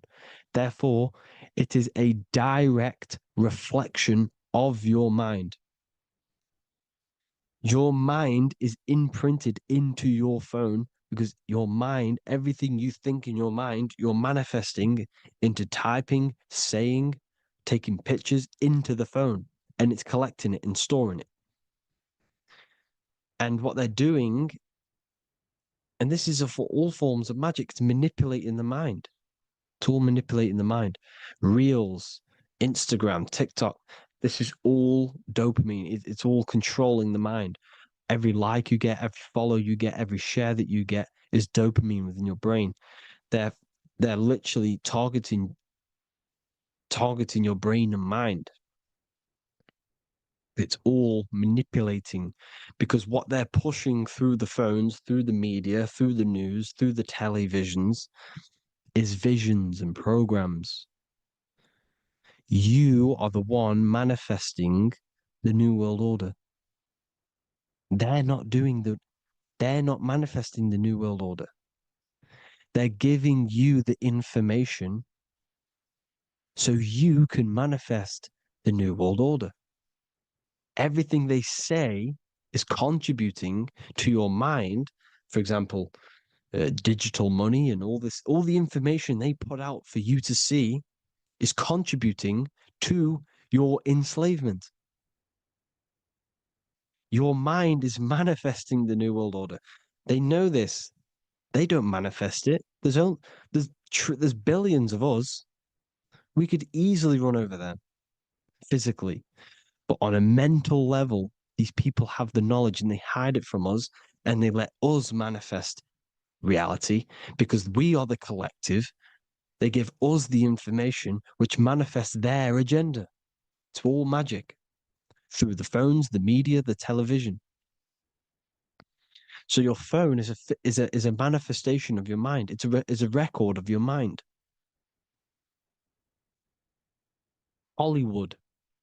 Hollywood, holly tree, holy tree. They used to make wands out of holly trees, holy trees, because it was the most holiest wood, the best for casting and transmitting energy. So they used holly trees to cast spells. That's what Hollywood is. And in Hollywood, they have the red tear, the blood drop next to the Hollywood sign, because it's all satanic. They're all black magicians. They use Hollywood to cast the spells through the music, through the films. You see, music is a form of magic. All of this is magic. Everything they do is a form of magic because they want an agenda behind it. But it's not black magic. They're letting us create our prison. This is what you have to see. Yes, they're evil, but they're not doing anything evil, or else they would face the karma. They let us manifest this agenda through giving in the information, by telling you what's going to happen in the movies. Everything that happens in a movie, it's all there on purpose to program your subconscious, to plant a seed within your garden, your subconscious, your mind. Because when the mind is already seen something, when it comes up and turns up in physical reality, you will be less shocked and you won't rebel. So they lure you slowly. They make you aware of these things over time. They make you gradually think it's okay.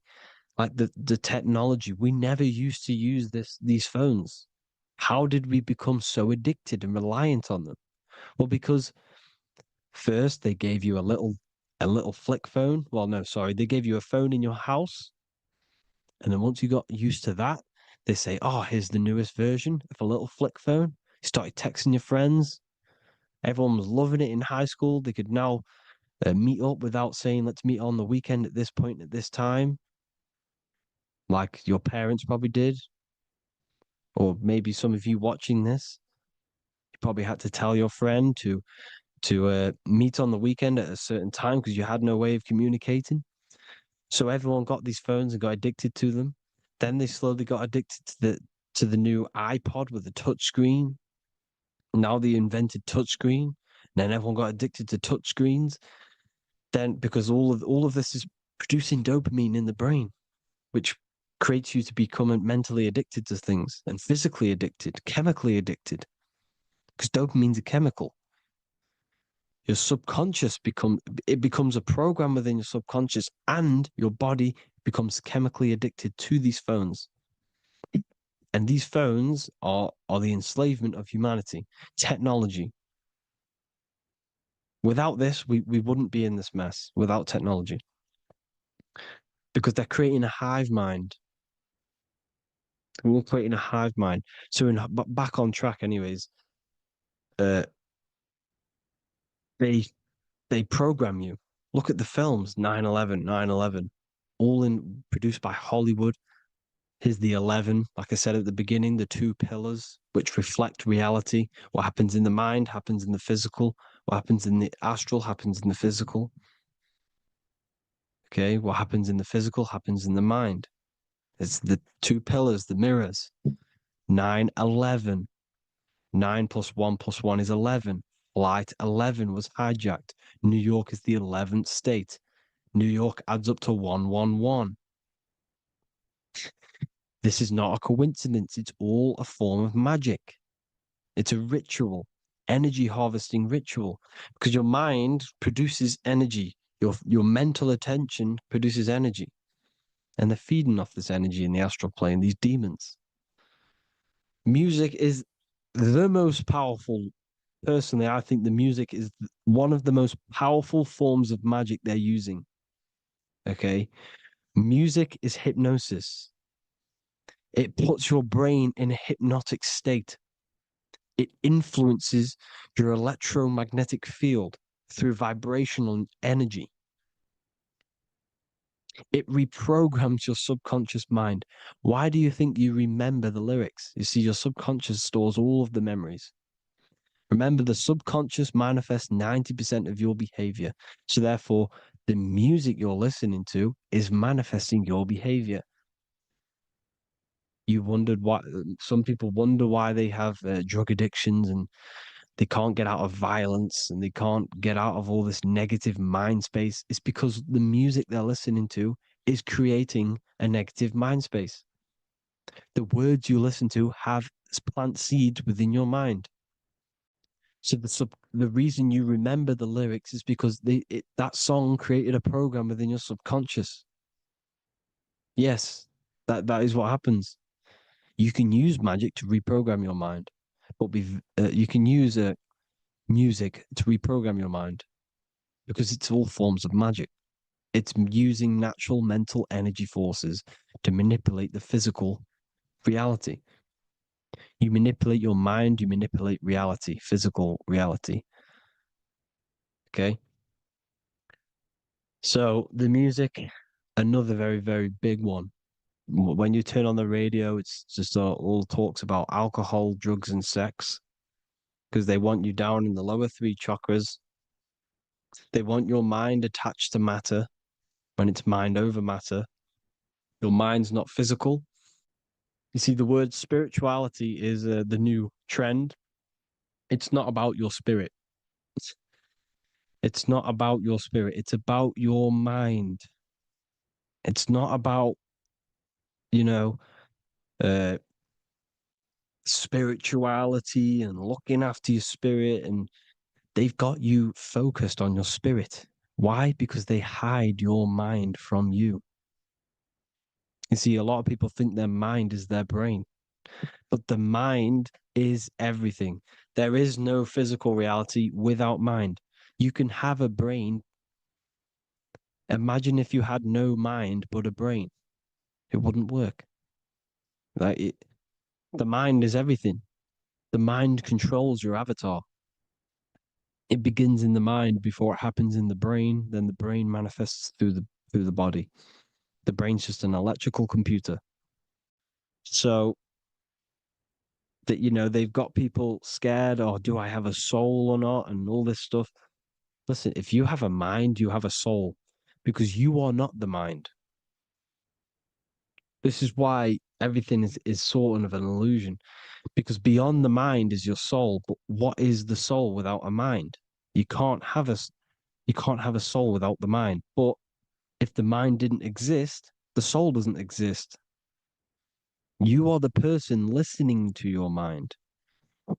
I shouldn't say person because you're not the body. You're the entity behind the mind. But if you didn't have that mind, you couldn't understand what you even were. You would just be an observer who couldn't think. So yes, we all have a soul. If you have a mind, you have a soul. Everything is mind. Everything has mind. Mind creates everything. God is mind. And then manipulating your mind through TV, your phone, uh, every little thing, the school, it's all about the mind, people. Control your mind, you control your reality. Just the last thing, here you go. Aleister Crowley, the dark magician, Kanye West doing the exact same thing because they're implementing magic in the music. Here's the Beatles with Aleister Crowley in the background. Bet you never noticed that. Aleister Crowley was influencing music and placing magic within the music to influence the subconscious. This is what Baal worship was. This is why they kill children. They sacrifice these children. Why? Well, because in order to ascend, in order to raise your consciousness internally, godly, by being good, God, or being in order to be good and raise your consciousness and to get something in the physical world, you have to sacrifice yourself. And what do I mean by that? In order to raise your consciousness and ascend, You have to sacrifice the lower nature of yourself.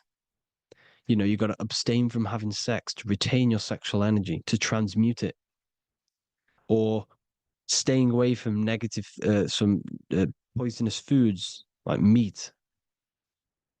So, staying away from blood. We shouldn't be consuming other animals' blood. We should be keeping our blood pure. We are humans. We shouldn't consume chicken blood, chicken germs. We are the most divine creatures on this creation. We are the most intellectual creatures in this creation. Therefore, we should keep our temples pure. We are not animals. If you want to associate yourself with an animal, go out in the wild, go and find a wild boar and go and try rip its guts out with your bare teeth, because you can't do it. You're not a carnivore. Okay? So in order to ascend, you have to kill and sacrifice your lower part of yourself to ascend up to your spirit self, your mind self, the highest version. And the elites don't want to do this. So they sacrifice other things like babies to kill them, to exchange their life over to the astral plane, so these demigods in the astral plane can give them something in return in physical. They don't want to sacrifice their lower self, so they sacrifice other things for exchange, for physical pleasure. But the godly person sacrifices their lower self for their higher self to do good and ascend. So this is what all the Baal worship is, people, and this is why they're doing it. Hope you all had an amazing lecture. If you haven't already, go and get the Book of Wisdom for more information. You know, I don't go into dark stuff in this book, because all I do is enlighten people in this book. You can get it in Spanish, English, German, Italian, and French. Worldwide shipping. You can get the PDF or paperback. Or there is also a new one called the Human Health Guide 2.0. It gives you a list of all the foods, grains, oils, and nuts, you know, everything that's alkaline and positive for the body and not man-made and hybrid. It tells you all the products to stay away from, how to fast, how to improve vision, how to improve everything, literally. So the Human Health Guide has been released. If you want that, I'll put all the links in the bottom of the description. Hope you all enjoyed the lecture, people. God bless you all.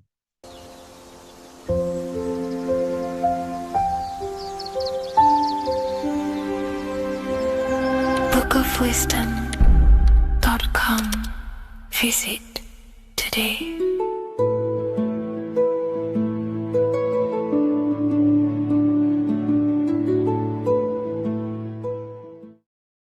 The Freemasonic square and compass is not just a symbol that represents Freemasonry, a lodge, or a secret society. It is a symbol of gaining your own personal power. Now, in this video, I'm going to be breaking down this symbol in the most detail I can possibly go into. Most people live in a state of illusion. They live their life impulsively, acting based on their five senses, tasting. They want to feel a certain thing like an orgasm, or they're basically just slaves to external things and their five senses, which leads to a very dark path where you'll never actually become a conscious creator and you'll never actually be internally happy. The Freemasonic square and compass reveals some deep wisdom about this. Now let me break this down. If you want to gain your personal power, listen up. The Freemasonic square and compass is a compass which is used to create circles. Now, if you notice something about the circle, they have no beginning, no end. You can't tell where it begins and ends. It's eternal, which means this represents consciousness. Now, if you don't know what consciousness is, if you close your eyes, you have an internal world. You have thoughts, emotion, visualization. This is all consciousness, spiritual. Then we have the square. The square creates squares or lines, which represents matter. It has a beginning and an end. You can quite see where the beginning of the end is, right? So we can even link this to Leonardo da Vinci, the Vitruvian Man. We see the man in the square with the circle. The circle is the eternal consciousness and the man is the square, limited to the physical world. But consciousness is not limited. That's why it's outside the square. This is eternal. The body is mortal. The body will die. Consciousness will never die. If we look even closer at the symbol, we notice in this particular symbol, we have the compass overlapping the square. This is very, very symbolic. This represents spirit over matter, also known as mind over matter, consciousness over matter, the circle over the square. Like I mentioned earlier, most people are slaves to their senses. They go through their day and all they do is chase validation and feelings. They eat all day to feel good, which means they're slaves to their taste. They're slaves to their feeling. They masturbate, which means they're a slave to orgasms and external things. They're literally being governed by the external world controlling their internal world. They're literally living life on autopilot. And don't get me wrong, I was guilty of this too. We're all guilty of this when we join this world because we're not taught this sacred knowledge. Until you actually stop and recognize this, you'll be living life on autopilot, literally not even living. You'll be running off subconscious programs, seeking external validation and being ruled by these five senses. The square underneath the compass represents consciousness on top of matter, which means the internal world is controlling the external world. It is the mind controlling matter and not matter manipulating the mind. In the occult and esoteric world, it's very important that you are conscious of every action that you are taking in your day-to-day life. Never act subconsciously. Always be conscious. What are you thinking? What are you acting? What are you giving your attention? All of this is contributing towards creating because you are a creator. Consciousness is a creative force. You need to make sure that the compass is on top of the square, that your inner world is controlling the outer world and not the outer world controlling the inner. As I've mentioned in many videos before, the internal world of consciousness is what's producing the external world. Your life is just a result of every thought and emotion that you felt in the past. Everything you own, everything you possess, your friends are all reflections of your consciousness. They're all reflections of what you are thinking about. When you change your thinking, your external world starts to rearrange itself. On a basic level, this symbol represents the combination of spirit and matter. You are a spiritual being and a material being. You are heaven, the sky, and earth, the ground. You are heaven and earth, spirit and matter infused into one. You are a bridge between the divine and the earthly worlds. And you can bring down these higher realms of consciousness, thought, imagination, and emotions into a physical, tangible reality. To do this consciously, we need to make sure the external world is not manipulating the inner world. Because if your internal world is being controlled by external circumstances, for example, you have a circumstance happen in your reality, an emotion triggers inside of you, and that emotion is a command to create more of that. And the thoughts that you think are creating more of that negativity. So it's a constant cycle of negative manifestation if you let the external world control your internal world of consciousness. So we need to make sure the compass is on top of the square, that the internal world are commands and not reactions to create your external reality. And not only just to create, but to actually enjoy life. If we let the external world bother our internal world, this means that we have some sort of mental or emotional attachment to the external world. We need to detach from the external world. Why do I say that? Because it's temporary. It's an illusion. We are going to die one day, and none of this will matter. You need to understand that everything in this world is temporary. You have to be okay with losing things, losing family, losing things in this world, because it's guaranteed to be temporary. We need to make sure the internal world is order and not chaos, commands and not reactions. Now, at the back of the Book of Wisdom, Volume 2, the book that I've wrote here, I go over the different meanings of the different arrangements of the square and compass. Sometimes we see the square overlapping the compass, which is the opposite of what we've just broken down. Or sometimes we see one leg of the compass on top of the square and one leg of the square on top of the compass. These are all highly symbolic. When we see the square overlapping the compass, This pretty much represents the beginning of the Freemasons' journey, when their internal world is being controlled by the external. They have a lot of spiritual growth and a lot of learning and inner work to do. Now, when we see half and half, one leg of the square on top and one leg of the compass on top, this represents the Masons' gradual emergence from the material realm into the spiritual. This interplay of symbols reflects the process of gaining greater light and knowledge as the Masons ascend from material concerns towards spiritual enlightenment. And of course, we've just broken down what this means. This represents spirit over matter.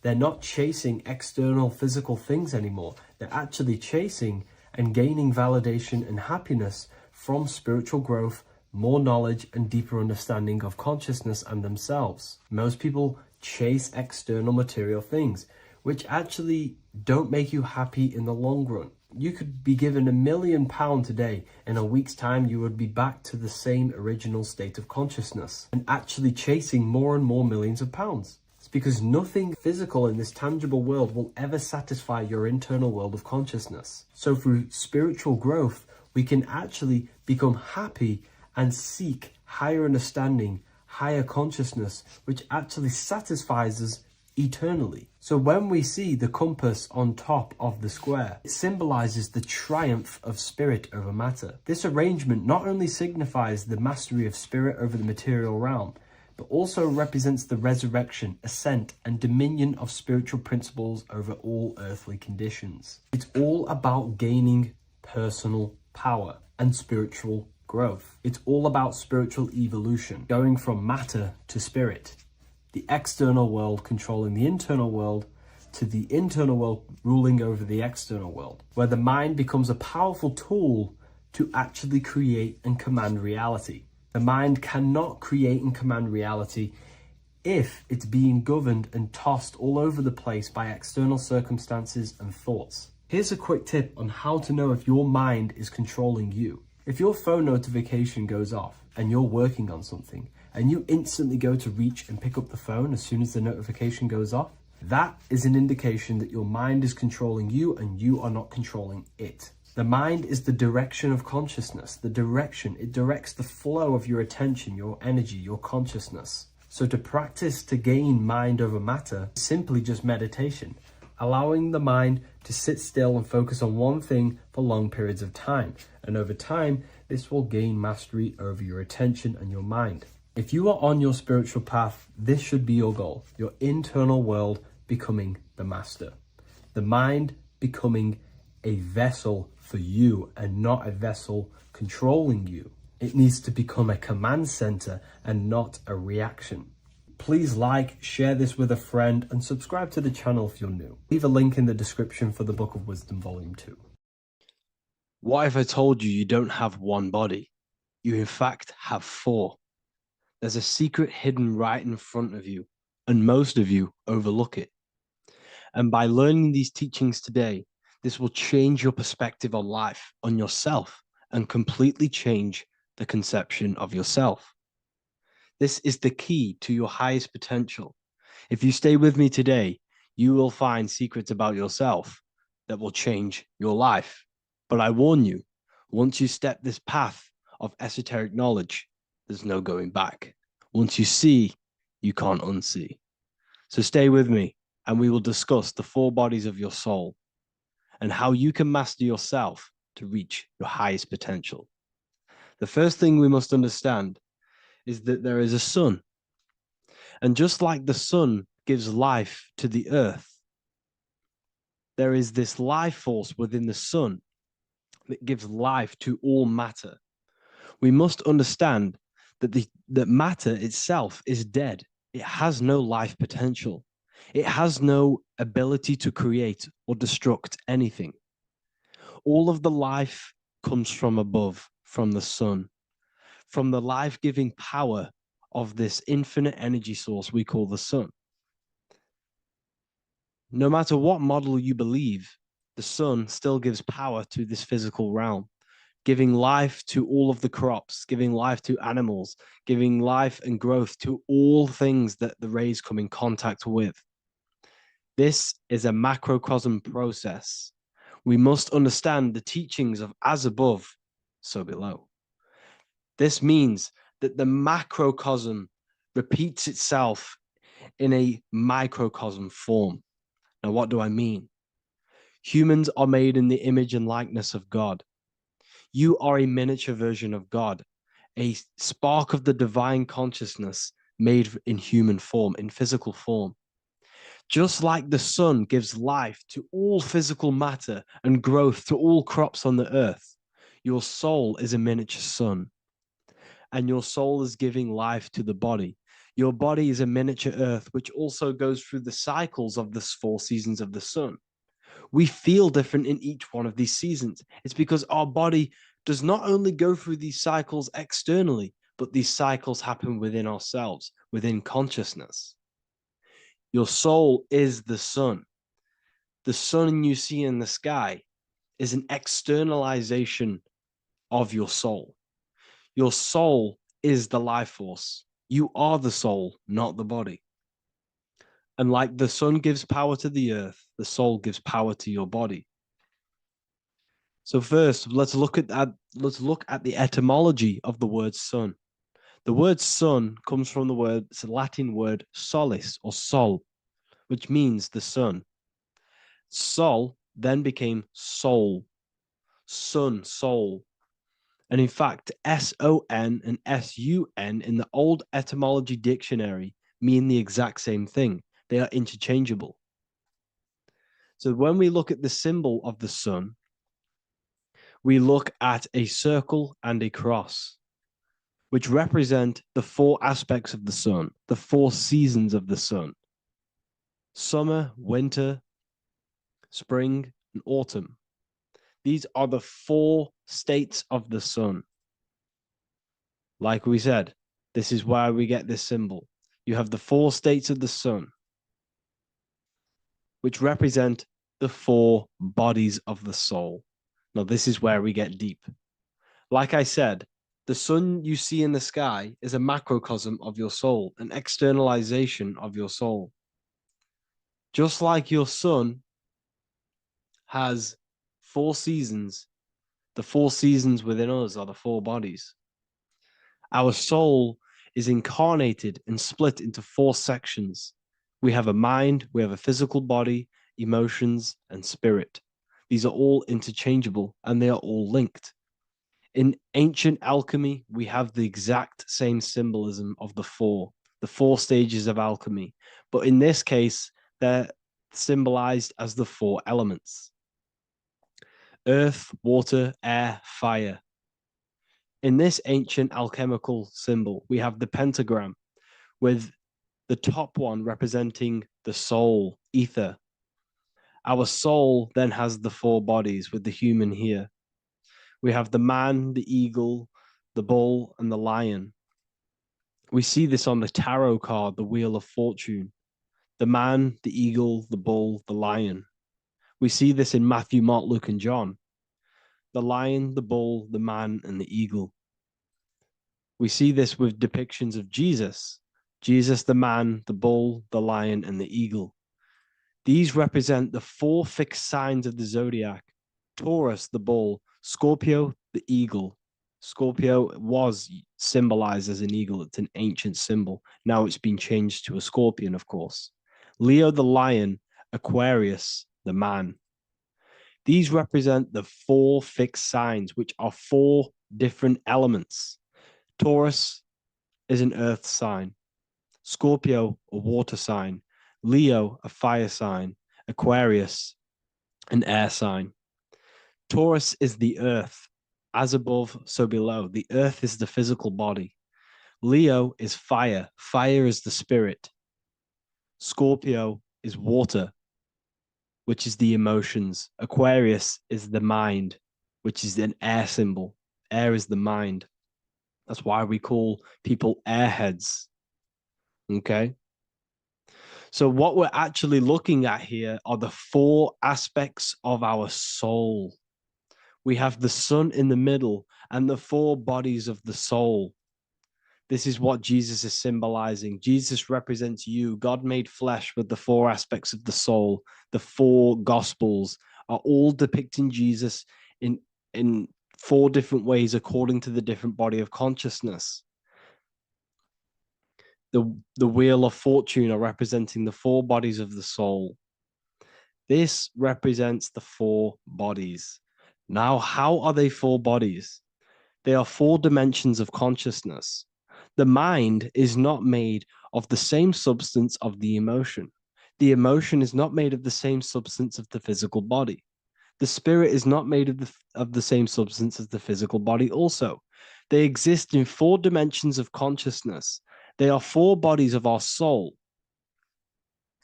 And the most important teaching here is what I'm actually getting to, is the powerful one. This is what gives you power. Most of us live in chaos. Our mind is thinking of doing something. Our emotions are feeling something else. Our body is lusting and wanting to do something else. And our spirit's energy is completely off. Most people live in unbalance. None of these 4 bodies are working together. This is why we produce chaos in our lives. When these bodies are in balance, are not working together. So in alchemy, they symbolize the 4 elements, which are the 4 bodies of consciousness. These are the furnaces with the fire. They represent transmutation of each body. We have to sync these bodies. We have to sync the mind with our emotions, and our emotions with our actions, the physical body, and with our spirit. These 4 key bodies need to be in line in order for us to create consciously in our life. Because each one of us is a creator, a miniature version of God, creating our own earth, creating our own material reality. And in order for us to create consciously and with effect and power, we must have these bodies unified so that we can create consciously and not create chaos. So this is very, very important. And this is a secret teaching found in all ancient societies. But this is what the hidden symbolism of astrology actually is. The sun is our soul, and the 12 zodiacs are 12 aspects of our soul. And we have the 4 aspects of the 4 main bodies. This is what we're looking at. We're not looking at the sky. We're actually looking at aspects of ourselves, aspects of our soul that we must master and transmute in order to become our highest potential. So I hope this makes sense. And it may take a while for you to fully understand this, but the key knowledge in order for you to understand any of these teachings that I've gone through today is the major teaching of as above, so below. What is above is below. What is within is without. Your inner reality projects the outer reality. What is inside of you is outside of you in some form or way. Whatever roots that go down will always shoot up. When you throw a bouncing ball, you shoot it down, it will go up. As above, so below. As within, so without. God did not make a creation separate from himself. We are all extensions of the divine made in physical form, and we are incarnated into 4 sections. Our soul is separated into 4 sections. These are the 4 corners of reality. These are the 4 pillars of reality that we must control. So in order to access our soul in meditation, we must turn off these 4 things. Turn off the mind, the emotion, the spirit, and the body. And then we access the soul. So I hope this video helps today. And you can learn all about this in the Book of Wisdom, Volume 2. This book is a revolution in consciousness. I do not recommend everyone reads this book. This book is only for people who are serious and want to transform their lives. This book is a book that will change the scope you see reality. It will change your perspective on yourself because you will resonate with this. This book does not just give you information. It gives you a sense of well-being. It gives you truth, and you will find your power from this information. This information is not just information, it's a key to your path of enlightenment and transformation. So you can find this book in the description of this video. And if you are part of the university, I will see you on the live calls. Thank you, everyone. Please leave a like, subscribe, and a comment, and let me know whatever videos you want me to make next. Anything that you fail to understand or have any confusion with, I can make a video on it. So let me know in the comment section any reviews or anything I should do. Thank you all, people. Have a great day.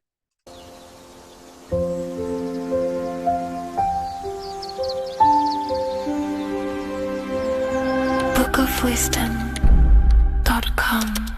Visit today.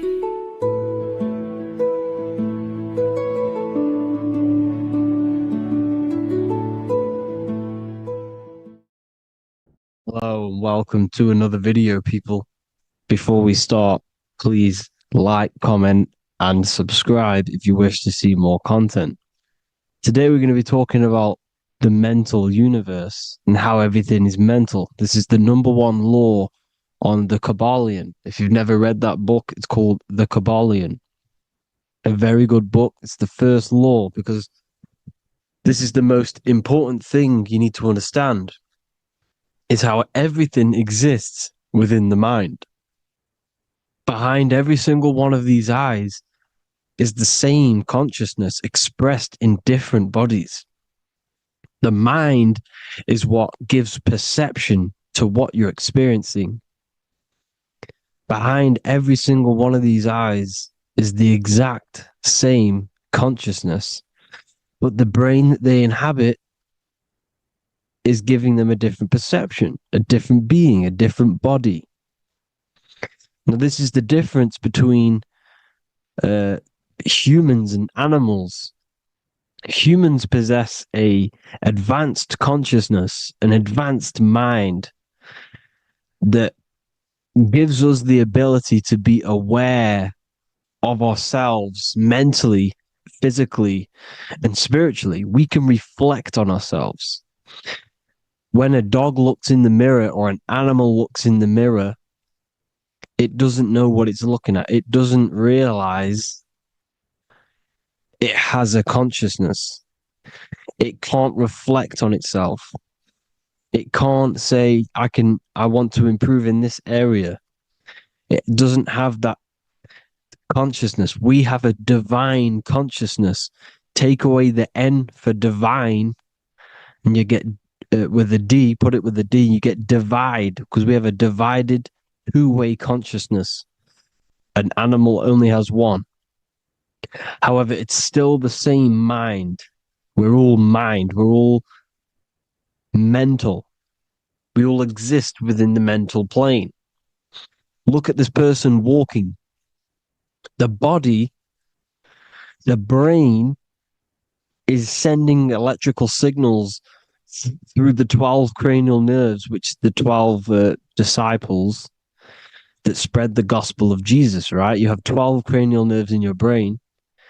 There are 12 disciples which spread the gospel of Jesus.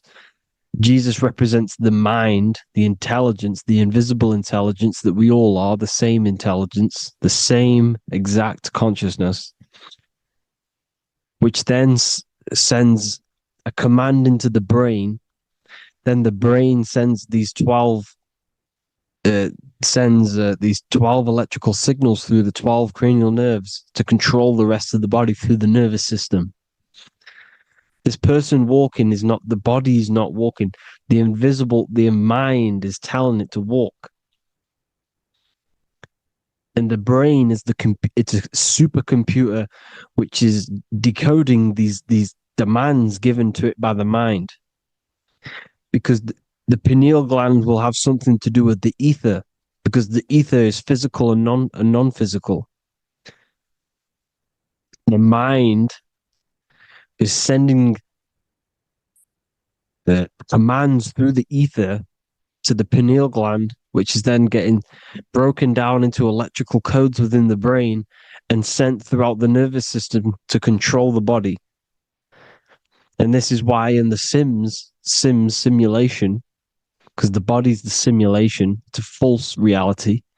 It's the fake reality. It's not the real you. You are formless. There is no form, but the third dimension is a dimension within your mind. matter, mind, light is all a product of your mind. It's all in the mind. Now, this is why The Sims has this green little diamond on top of the head. Because this is you. This is your invisible intelligence controlling the character. Okay? It's controlling the character. And this character is in the world. Your consciousness isn't in the world. The world exists within you, but the body is a vehicle for that realm that you land in. When you have a dream, your mind transcends this body into another body, duplicates your body into another universe, unite. Unite is one. We're all one. It's all one universe, expressed in many different ways, infinitely. And the vehicle that you land in is the body to operate in that realm. This is the all-seeing eye, as you see here. The I, this is all the intelligence. This is the ball of consciousness, God, expressed in different bodies. We're all this same one in different bodies, as you can see here. And this intelligence is expressing infinitely throughout the universe, an infinite universe. There's no beginning, no end. There was no beginning of the universe. There is no end. It's infinite, always has and always will. But the mind is what gives you the ability to explore the universe, to make perception of it. We are God in disguise. We are God in disguise. We are God in flesh. But the body can become attached to the mind, can become attached to the body if the mind is not aware of itself. When the mind is that blinded by matter, and we lack knowledge and understanding of what we truly are, a formless, infinite being, a traveler. This is why Freemasons are called Freemasons. Mason means traveler. Free. You're a free traveler because your consciousness is a traveler of the universe. When we lack understanding, our mind bounds to the body because we don't separate the body with our different layers of consciousness. When we separate them and identify that we are mind, body, emotion, you then can apply this knowledge to when you want to astral travel and explore the different realms of your mind, because the mind is the universe. People, this is what we need to understand. The mind is the universe. I am you and you are me.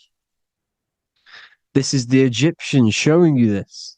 The Ankh is the symbol of life. This is the one ball of consciousness, mind, giving it the Ankh life to all the different life forms. The cows, the birds, the snakes, and the big Ankh given to the humans, because the humans are the most intelligent. We have the most advanced consciousness. We have the most advanced consciousness. This is why the one is giving a big Ankh to the humans here. Here you see again, this is not the sun. This is also showing Ankh giving out its life to all things infinitely. And this is the Most High. We are the Most High in disguise. When we strip off the body, we strip off the desires for the physical world, we strip off all of these fake identities that the mind gets attached to. That is God. The universe. You are the universe experiencing itself. I and I. The letter I and the number 1 is just one line. The letter I is the number 1. Because your I am, when you refer to yourself as I, every single one of you who's watching this video refers to yourself as I, which is the one. We are all the one. We are all intelligence. We are all invisible. We are all the one. One is the only number. 1, 2, 3. Everything goes up in ones because there is only one. Doesn't matter how far you go down the line with numbers, all of their numbers are created by 1 because there is only one. It's me and you are the exact same consciousness expressed in different bodies.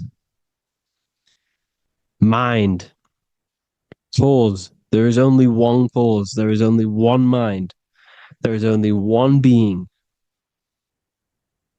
But because we lack understanding of this, we think we are the bodies. And this causes division because the physical world is the most illusionary world. It's an illusion. It's all an illusion. Now you see with the two, you look with the two eyes, but you see with the inner eye, the mind.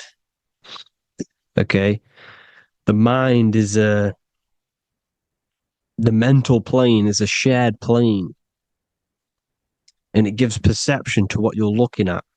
The mind. I'm affecting you when I speak because the mental plane is shared. We all share mind. We all express mind. When I'm speaking to you, I'm affecting you because we are mind. So the words that I'm saying, which are being manifested from my mind, are being manifested through my body into vibration, is affecting you. I'm affecting you with what I'm saying. And these words are having an effect on your mind because we're all mind. This is why you need to be careful what you're listening to, music and all sorts. Because music can also create thought loops within your mind.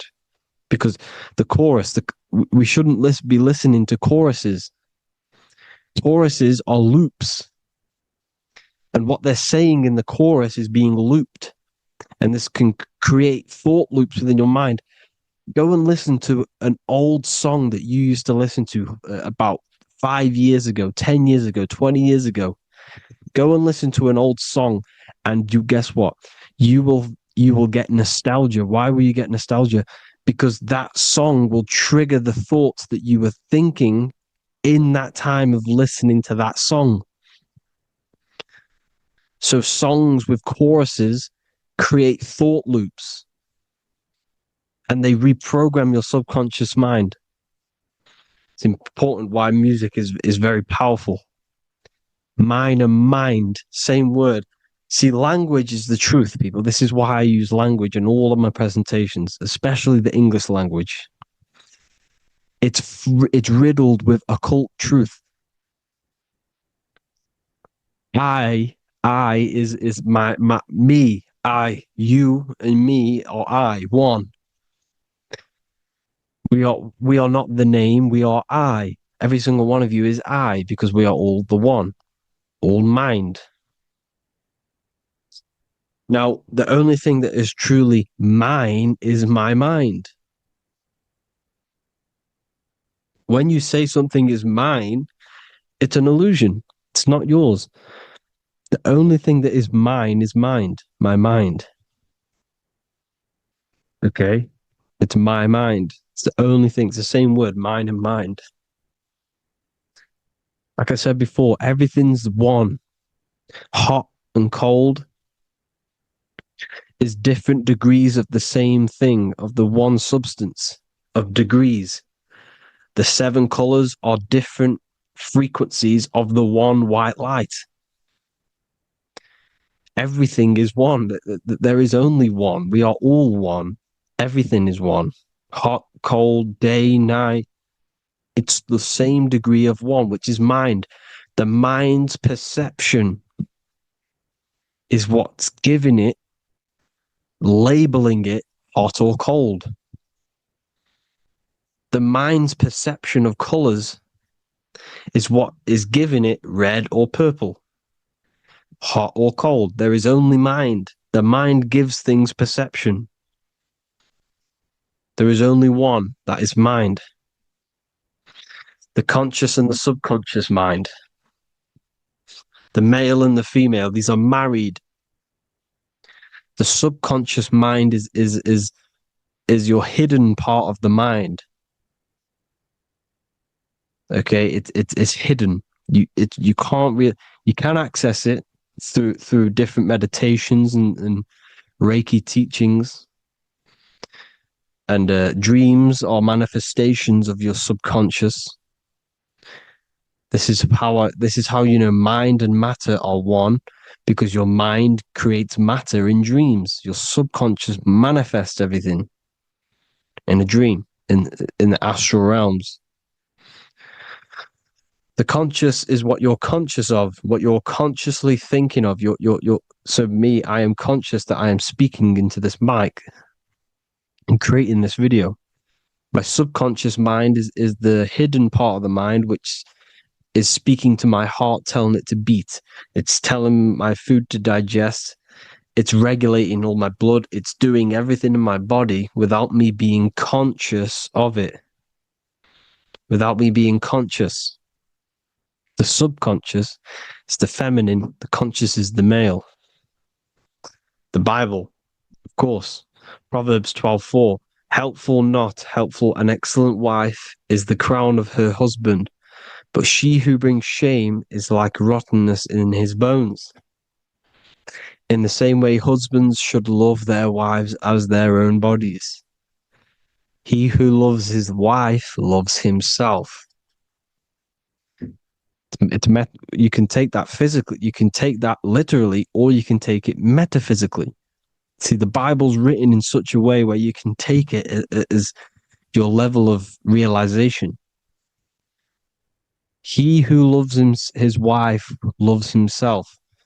If you love your subconscious, if you love yourself, you speak good about yourself, because your subconscious takes everything literally. If you say, I hate you to someone, your subconscious does not know the difference between me and someone else. It only thinks me, me, me. Why? Because mind is the only thing that exists. You are mind, I am mind. If I say, I hate you, you're saying that to yourself. Your subconscious picks that up and says, I hate myself. And that's telling your subconscious that's what you want. Because your subconscious manifests 90% of your behavior. The programs within your subconscious. Tying your shoelace is a program. You don't need to be conscious of it. You can just do it because it's a program. It's deeply interwoven in the subconscious. Driving your car, texting on your phone. You don't have to think about what letter. You just do it because you know where the letters are. It's a program. Therefore, if you look after your subconscious, they are a married couple. It's your wife. Your subconscious is your wife. And it manifests 90% of your daily basis thought patterns, actions, behaviors, emotions, all the things that you all the trauma that you've experienced is stored within your subconscious, which is affecting you. So let's say you were in a car crash 10 years ago and you had a really traumatic event, you really hurt yourself, and you had a very, very, very strong emotion that you felt of pain. That will still affect you today. And why? Because it will manifest into your behavior. How? Well, you'll be cautious of what cars to go in and who. You'll be cautious because of that event that stored within your subconscious, because of that feeling you felt was so painful and so strong. It's still manifesting into your behavior today. For example, you won't go in certain cars, you won't go with certain drivers. Subconscious stores everything, all your memories, the programs, and everything. So if you trick your subconscious, that's how you manifest your life. If you trick the subconscious, you already have something. And therefore it will manifest into your life and into your behavior, thoughts, and actions. This is why the golden rule is to treat others like you want to be treated. Because I am you and you are me. We are all subconscious. We all have subconscious. Whatever I do to you, I do to me. Because my subconscious picks that up and thinks I'm speaking to me. Mind is very powerful. Whatever I do to you, I do to me.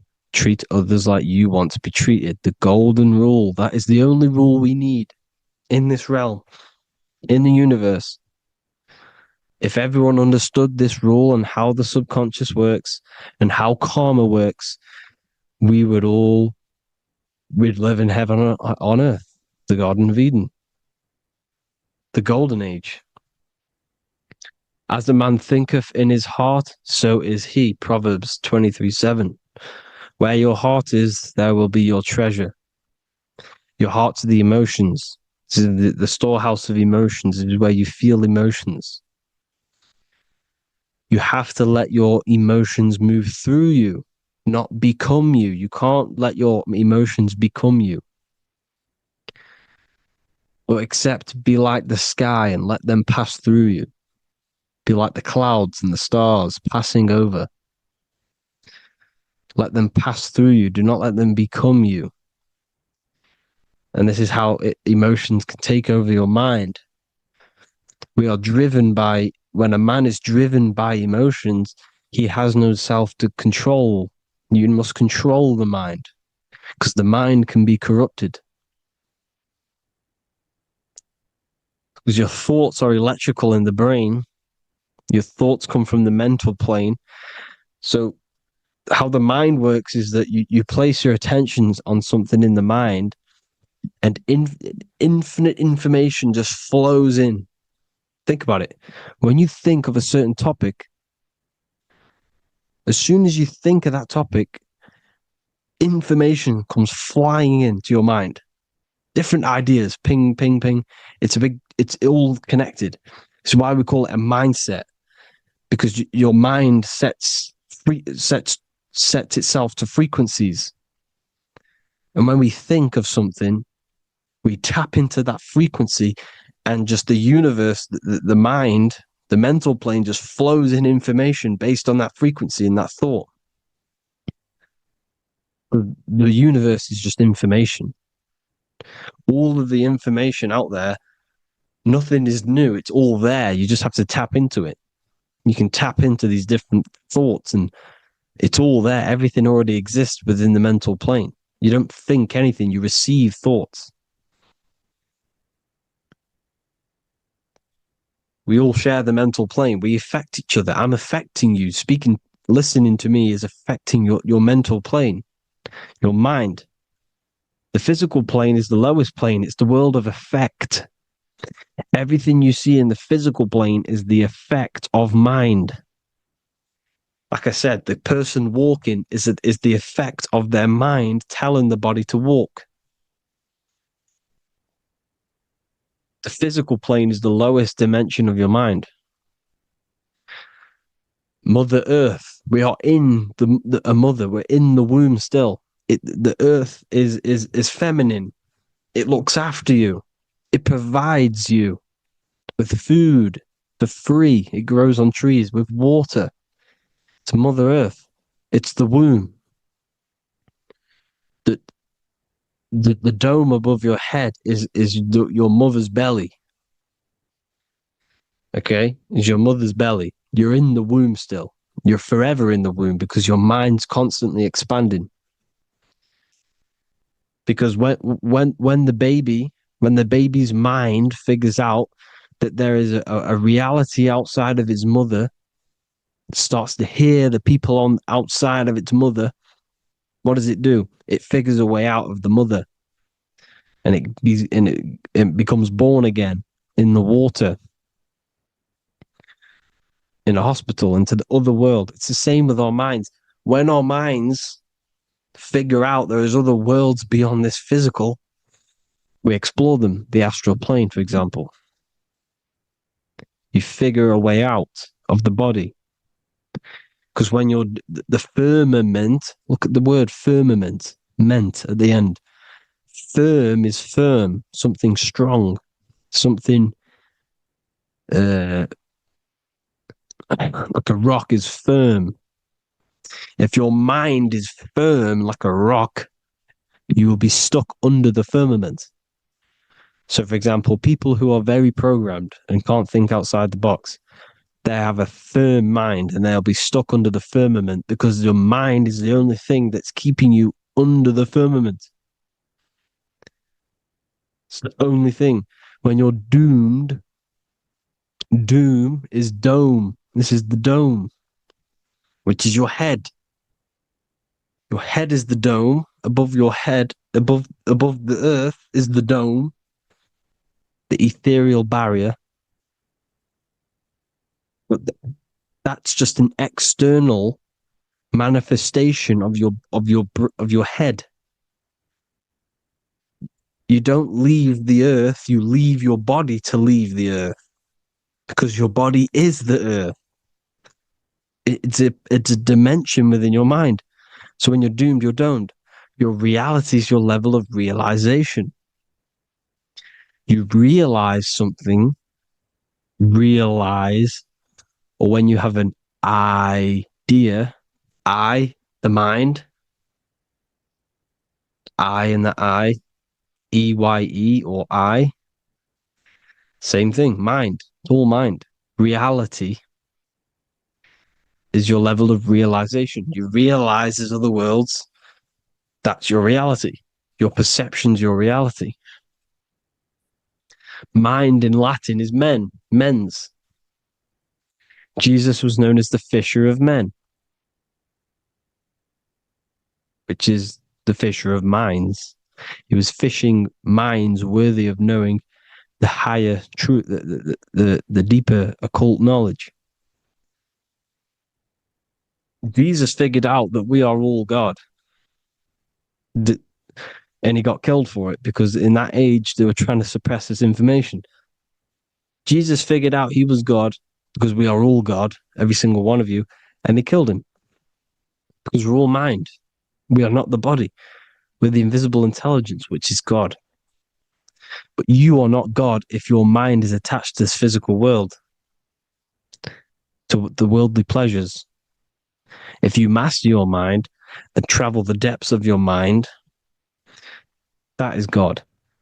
Mental and men. Look at the word mental. It has men in it. Men in the Bible means mind. Here you see Masonic.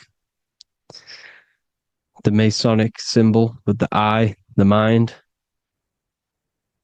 Looking over everything is the one. Everything comes from the one. All the lines coming off it. Giving its life to all of the life forms. Down here on the bottom, you have duality, black and white. Up here, you have singularity. One and the two. Unification and division. The lower self is divided into the left and the right. So the Bible even says, I forgot what verse it is, but it says, it's better to go through life with one eye than to have two and be cast into the fiery abyss of hell. I'm not sure what verse it is, but you can research it yourself. It's better to go through life with one eye, to be unified. Unified consciousness. Dimension. No brainer. No brainer. The language tells you the truth, people. Dimension. The dimensions are in your mind. Entertainment. Entertain the mind. Disappointment. It's all in the mind. Environment. The environment that you are in is a product of your mind. Within, rearrange spells high twin. Within is your mind, and your external world is mirrored from the decisions you make in your mind. Advertisement, commitment, it's all meant, it's all mind. Everything is mind. Everything. So, this is important. The collective thoughts and collective beliefs. The collective, because we all share the mental plane. And because of this, this is why we are in a weakened state of consciousness at the moment. Because the collective thoughts and the collective minds overall are asleep. And they don't believe in anything. You see, everything is true within the mind. You think of something, it is there instantly. You think of a chair, it's there in your mind. You think of anything, it's there instantly. So everything's true within the mind. Anything can happen in the mind. Anything can happen on the physical plane if the collective consciousness, the collective minds believe it to be true. This is why back in the days, in the ancient days, you look at all the old world stuff, you see all this crazy technology, and it's because as a collective, as humanity back then, they believed that they had much more open minds. Therefore, the things manifested in the physical world were a lot more out of the box, so to say, compared to today. For example, magic is not as powerful today because the masses don't believe in it. It's still powerful, don't get me wrong. But if the masses believed, or if everyone knew magic could be real, because it is, anything's real in the mind, it would be a lot more powerful. You see? So and what they're trying to do is create a hive mind worldwide. They're trying to make one religion, an external God. What happens when you worship something external? You give energy to it, because where attention goes, energy flows. Where your mind gives attention to, energy goes there. And when we all believe in external gods and give our worship and our power to these external things, we all give energy to it, which will manifest as a demon in the astral planes. It's a hive mind. They're trying to make a hive mind to summon our energy.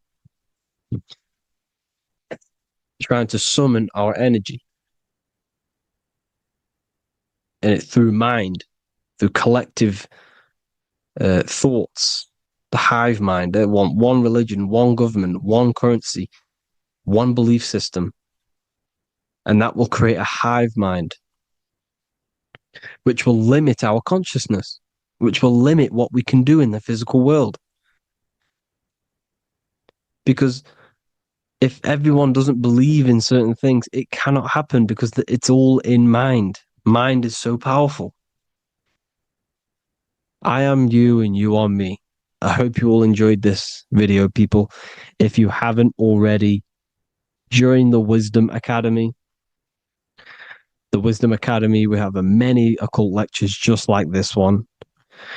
Also, we have just launched Mindwave Hub. If you want genuine frequencies, genuine binaural beats, because the ones on YouTube, the ones on Spotify, Apple Music, they're all tuned to A440 hertz, which shuts down the right hemisphere of the brain. If you want to gain access to your true consciousness, your mind, you need to balance the two hemispheres and balance the chakras. You can do that externally by listening to binaural beats.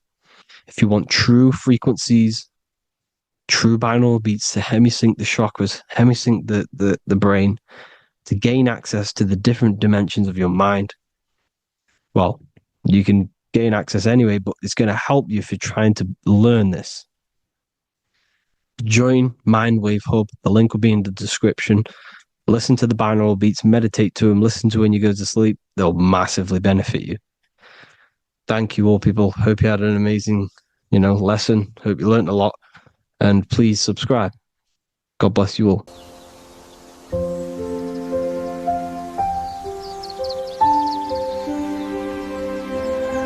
bookofwisdom.com. Visit today.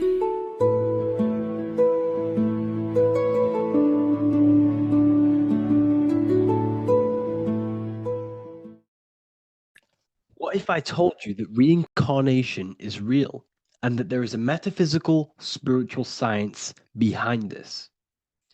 Most people leave this world just as lost when they entered it. That they carry their fears, attachments, and addictions with them, only to be born again trapped in the same cycle, repeating the patterns of lifetime after lifetime. This lecture is not just about preparing for death. It's about mastering yourself before death, so you don't take them burdens with you. Because the truth is, whatever addictions, fears, and unresolved emotions you cling to in this life, you carry with you into the next. Unless you break free now. You must master yourself before death. Death is not the end, it is the great passage. But how we transition depends on our mastery of the self. This was symbolized by the Ouroboros, the snake biting its tail. Every ending is a new beginning. It's an infinite cycle of consciousness. Now, your human body is basically an antenna tapped in to a stream of consciousness. Just like a radio is tapped into a specific frequency to play that radio. Your body is basically an antenna, a crystal picking up the consciousness of God. You are on an ever-ending journey, a journey of learning and expansion of the mind into new fields of thought. This was symbolized as the Ouroboros. When you die, it is a new beginning. It's a transitioning, not an ending. Everything is eternal in this universe as consciousness is formless and constantly transforms into new forms of life. Let's break down the word death. Death contains the word ether. Now, the ether can be found in the word heart or earth. Ether. Everything in this plane comes from the etheric plane.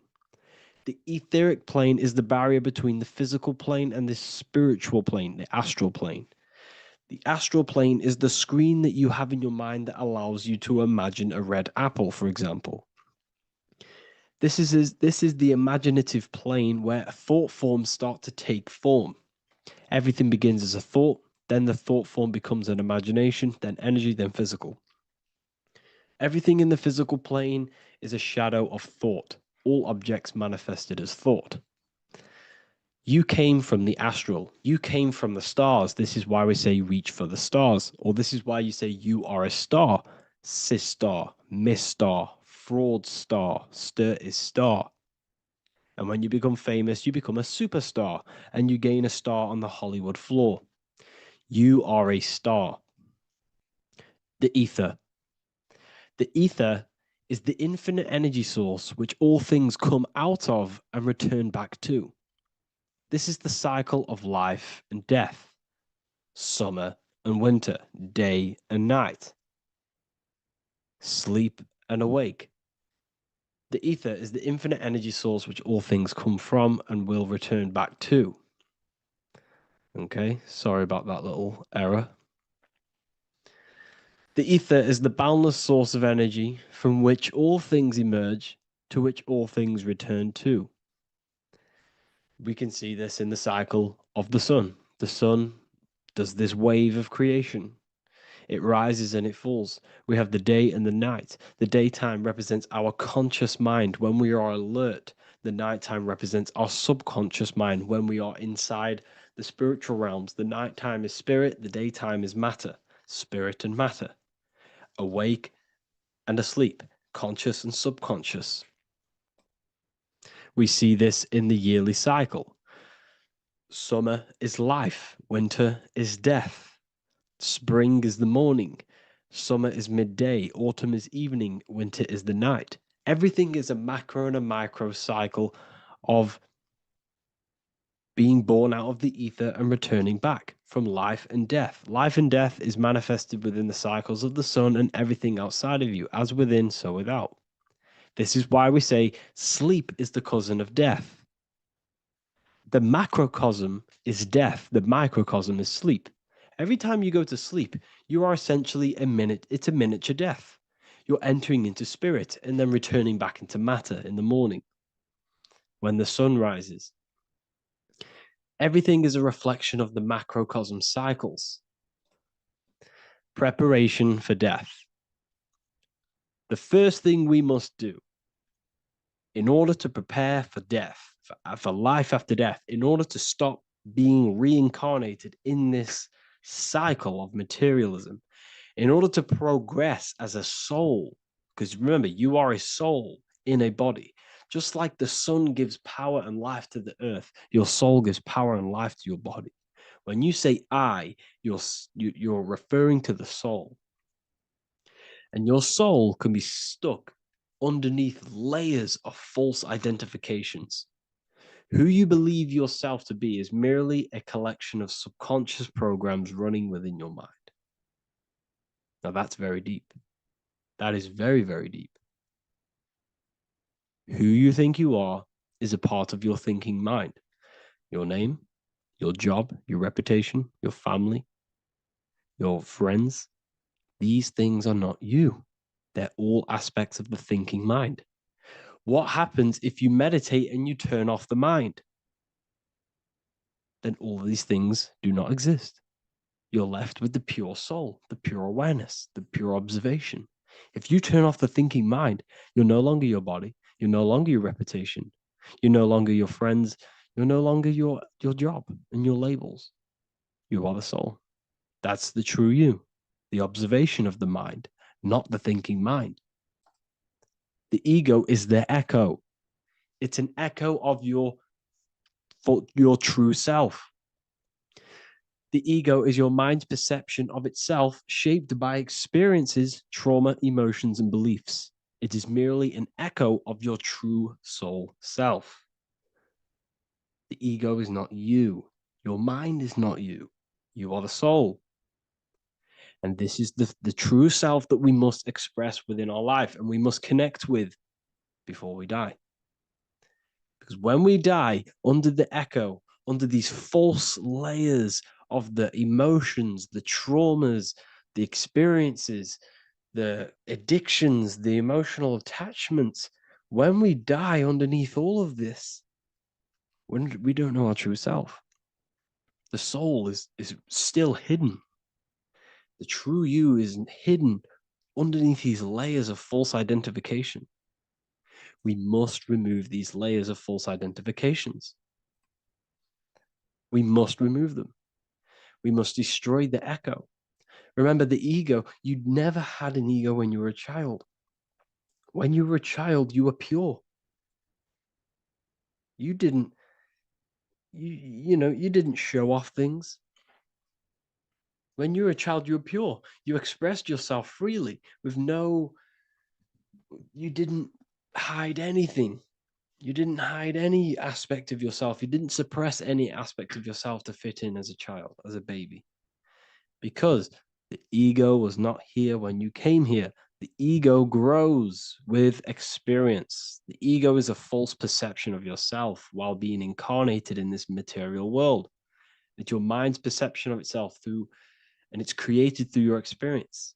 Remember, you are unconditioned consciousness, and your experiences, thoughts, traumas, emotions, and beliefs have conditioned your consciousness into believing you're only a physical body, but you are the soul.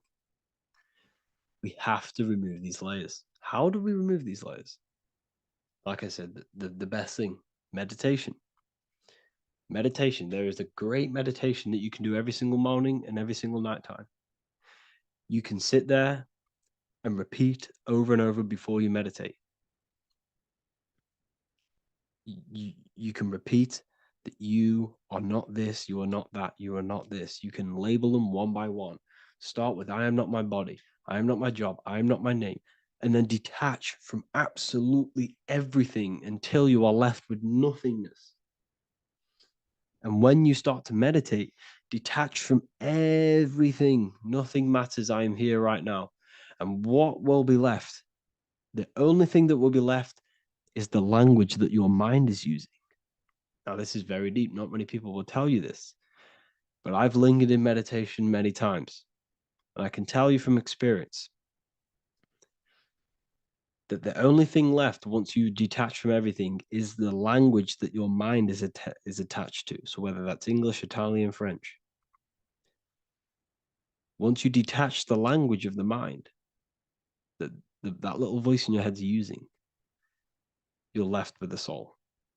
Once the mind is switched off, you're left with the soul, and you have detached from all of these external things. You're left with the soul. That's you. That's the power. That's the source of all creation, where everything you've ever done has come from. Every thought, every idea has come from your soul. Number two, that's meant to say number two. Sorry about that. Mental addictions and emotional addictions. Okay. These two are very important. Mental addictions, this could be thought patterns, this could be the labels that we've just been talking about. Then you have emotional attachments, which is maybe you're too attached to an external thing. Maybe you're too attached to your phone. Maybe you're too attached to family. Maybe you're too attached to loved ones. Yes, I'm not saying don't love them, but what I'm saying is do not rely on anything in this world to make you happy, to fulfill your emotional needs. Everything is found within you. You must look within, and if you're looking without, if you're trying to find yourself in the outer world, you'll never find yourself. You'll constantly be looking around in loops.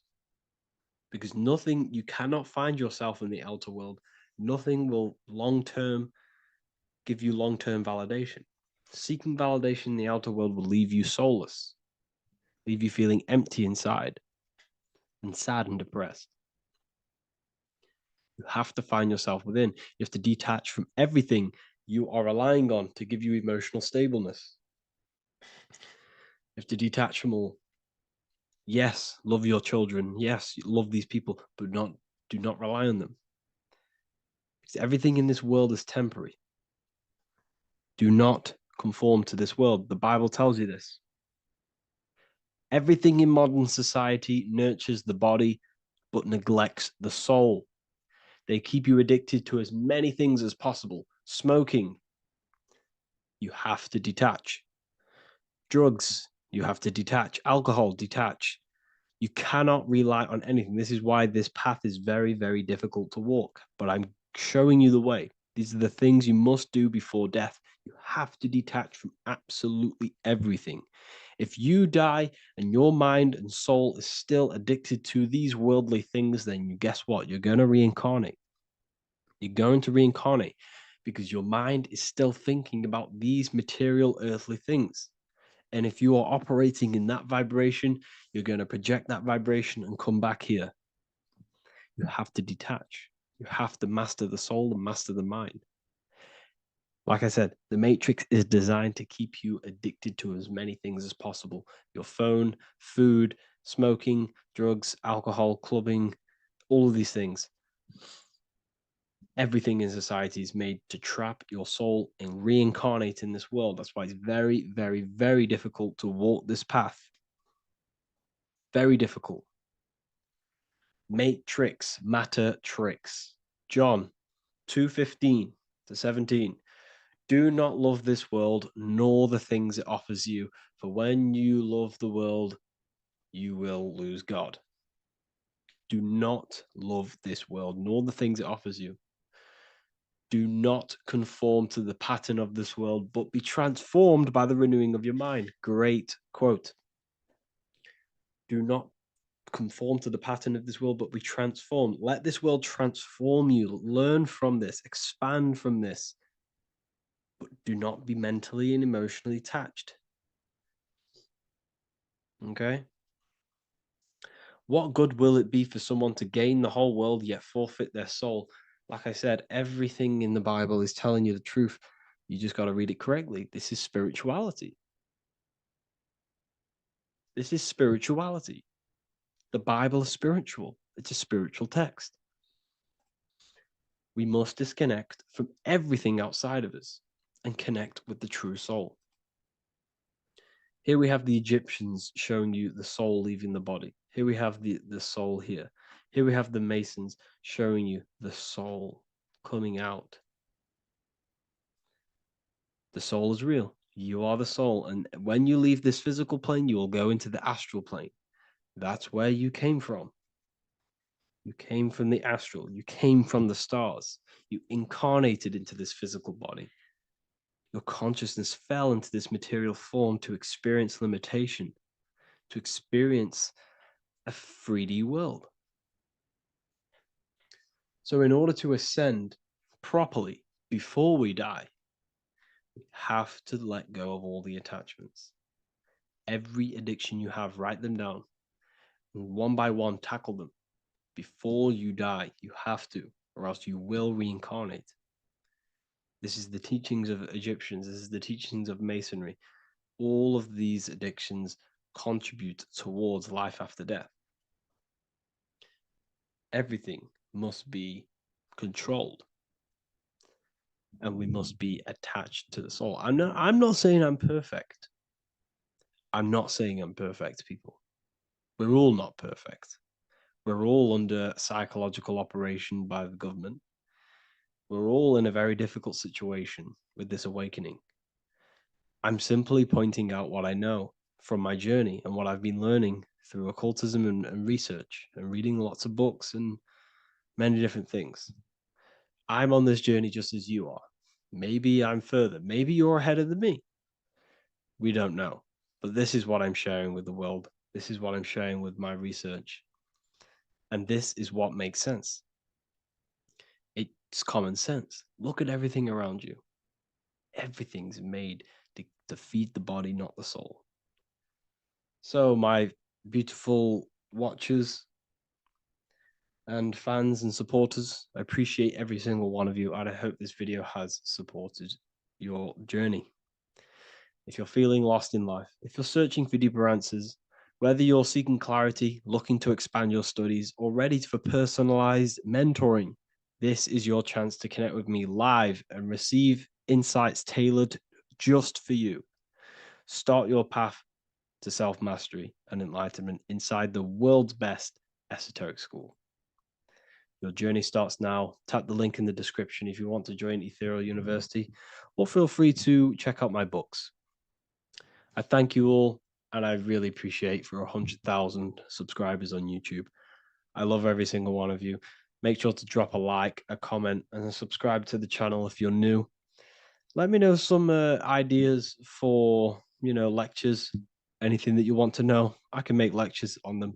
Just drop it in the comments. I appreciate every single one of you. Take care.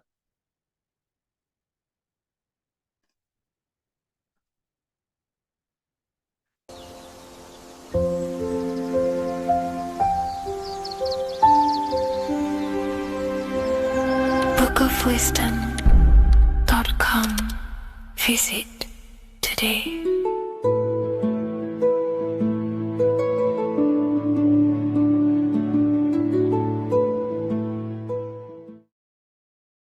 What is up, people? How are we all doing? Today, we're talking about the flat earth cosmology. So let's jump straight into this.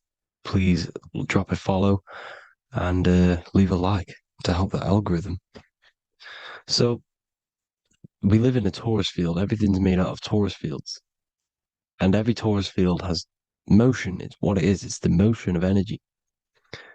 And every torus field has a center, which is the black hole. It's a womb of creation. It's counter space. Now, this is why the North Pole is magnetic, because the center of this torus field is the most magnetic part, the strongest part of the field. So this is why all compasses will point you to the center. And the Earth's magnetic field is spread across the whole of the Earth. And it's spinning, as you can see here. It's like a tornado at the center. And this tornado is the force which is spinning the sun and the moon around us. You got the sun, the moon, Polaris, just like in the Masonic cosmos here. The sun, the moon, Polaris, the all-seeing eye. Now we'll get into Polaris a bit later, but the sun is the magnetic force. Sorry, is the electric force, because every field is electromagnetic. Now, the sun is electric. It's positively charged. It's gonna give you energy. It's feeding energy. The moon is more magnetic energy, which is taking your energy away from you. And this is why you become sleepy when the moon comes out. Because it's taking away your energy. So these two forces is the balance, it's the yin and yang. It's the balance. Everything in this creation is balanced. Because the torus field is the earth is the plane of inertia, the 0 point within the field. Because physical matter is a result of two opposing forces equalized on the plane of inertia. And that is where matter crystallizes into physical results. And this physical plane is the plane of inertia, planet Earth.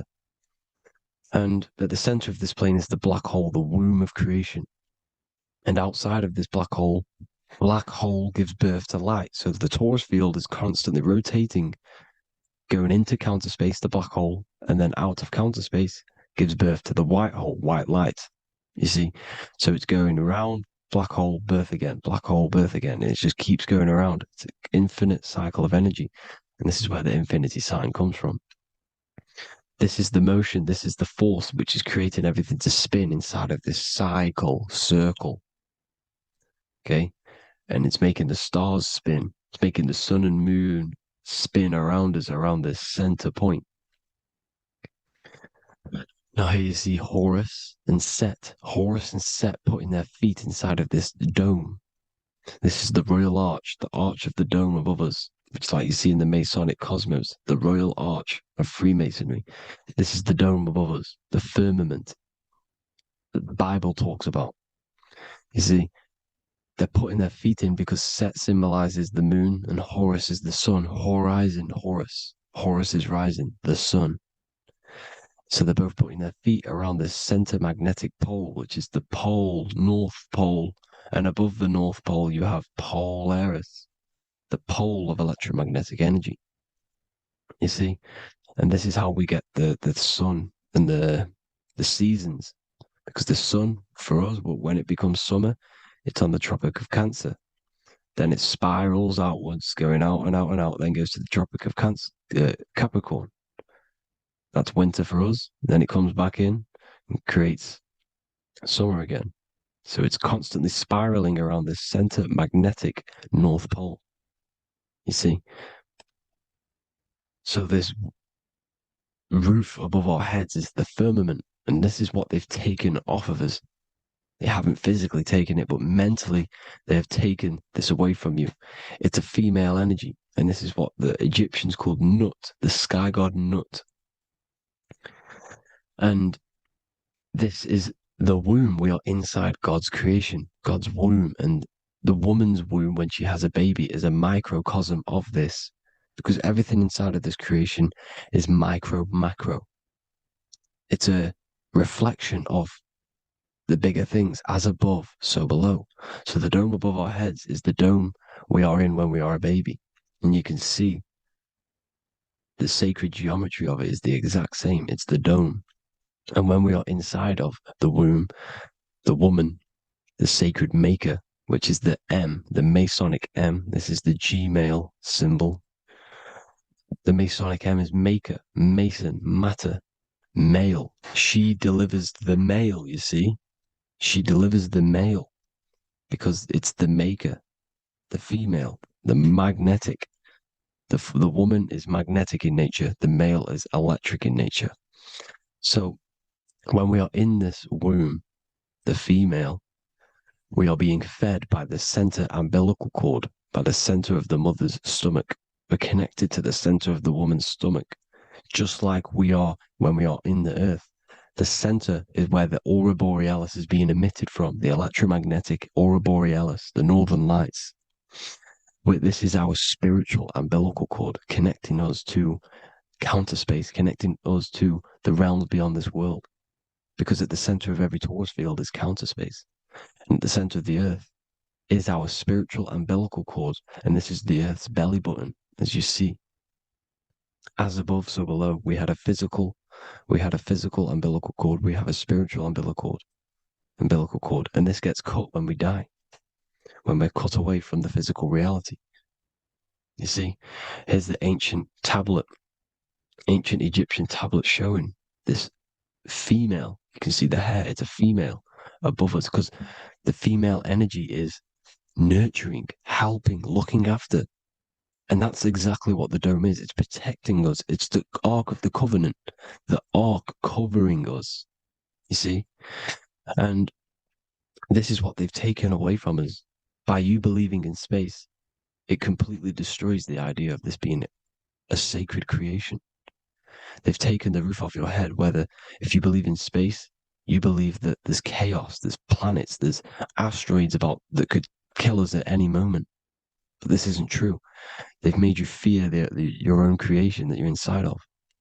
They've made you fear what's above you. You see, and it's to hide the power of astrology, the power of the lights in the firmament, which are constantly flowing through the ether. These powers which are above us are sending rays down to the earth, which are influencing our psychology and how we behave. And this is what astrology is. It affects human consciousness. It interacts with our consciousness. And there's a different energy every day because the planets are in different houses, different alignments. And this is, we'll go into this a bit deeper later on. So the world tree, this magnetic north pole, the pole of electromagnetic energy, was symbolized as a tree, the great tree at the center of the earth. You see? And this tree is symbolized everywhere. You can see here how the center person, this Egyptian person, is holding up the sky. This is the North Pole, the hyperboloid, at the center of every torus field. And this tree was in the Mayan cosmology. This is an ancient depiction. This is the torus field. Here's the plane of inertia. Here's the center tree. Here's the tree in the center, the magnetic North Pole, the woman holding the stars. Here's the Hindu with the two birds symbolizing the sun and the moon revolving around this center tree. The Mayan tree, his Horus and Set around the North Pole. They all knew this flat earth cosmology. They knew these secrets. It's so sacred you understand the creation that you're inside of. Because if you don't, you'll be led astray. You don't know where you are. You're lost. You see? And here's the Masonic art with the rays of the stars coming down with the tree in the center. So it was personified as a tree.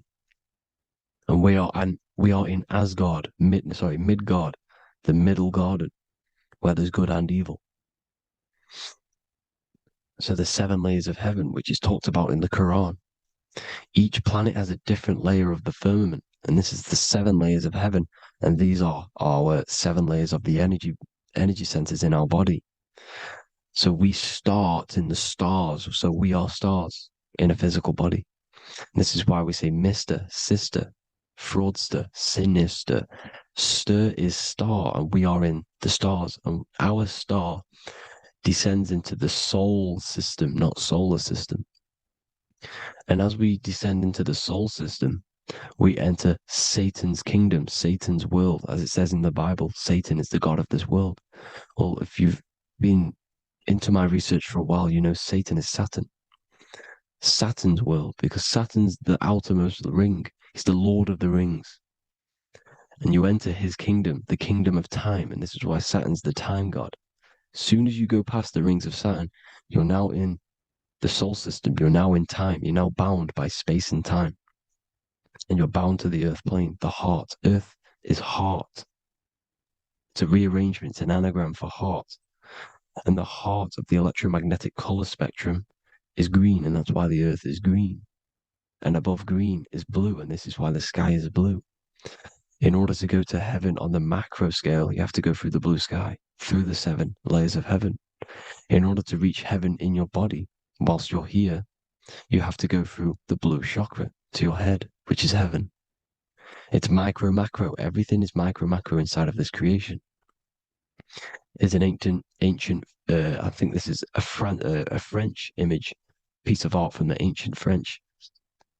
with obviously the 7 layers of heaven, which they all depict. And notice how it's like a dome. We'll go into this dome symbolization, the Royal Arch of Masonry, which is next. But these 7 layers of heaven give us the 7 metals, the 7 days of the week, the 7 diatonic tones, the 7 chakras, the 7 everything. It's God's favorite number. And this is why the Masons use the G inside of the compass, because the G is the 7th letter and God starts with G. You see? So it's 7. God is 7. Here's another depiction of the heart, the soul system, the 7 layers of heaven. La fermente, la fermette.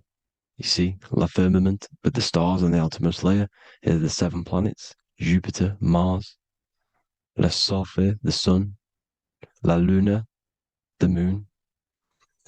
So Saturn. So we are in the heart of this soul system. In order to ascend, we need to ascend up our chakra system, reach 144,000 hertz, God consciousness, the God man. You have to unfold God man, master of the mind, mastery of the mind. So what are the stars? The stars make everything unique. The stars are constantly rotating around the center, magnetic North Pole, the tornado at the center, which is stirring everything. It's stirring the ether. The center is the ether, and the 4 elements are born out of this ether. There's 5 elements: ether, spirit, water, air, and earth. The ether gives birth to the 4 other physical elements, which the whole of creation are made out of. About them 4 elements. 4 is the number of stability. You know, a chair, a table has 4 legs. It stables things. It's a foundation, and these 4 elements are the foundation of this creation. You see, and this magnetic North Pole is stirring this, and the 4 vibrational states of the ether are the 4 elements. Now let me get back to the stars. I just wanted to give you that. The stars are being stirred around this center point, center. It's stirring everything, and they're always in different alignments. Every millisecond, they're moving in different placements of the stars.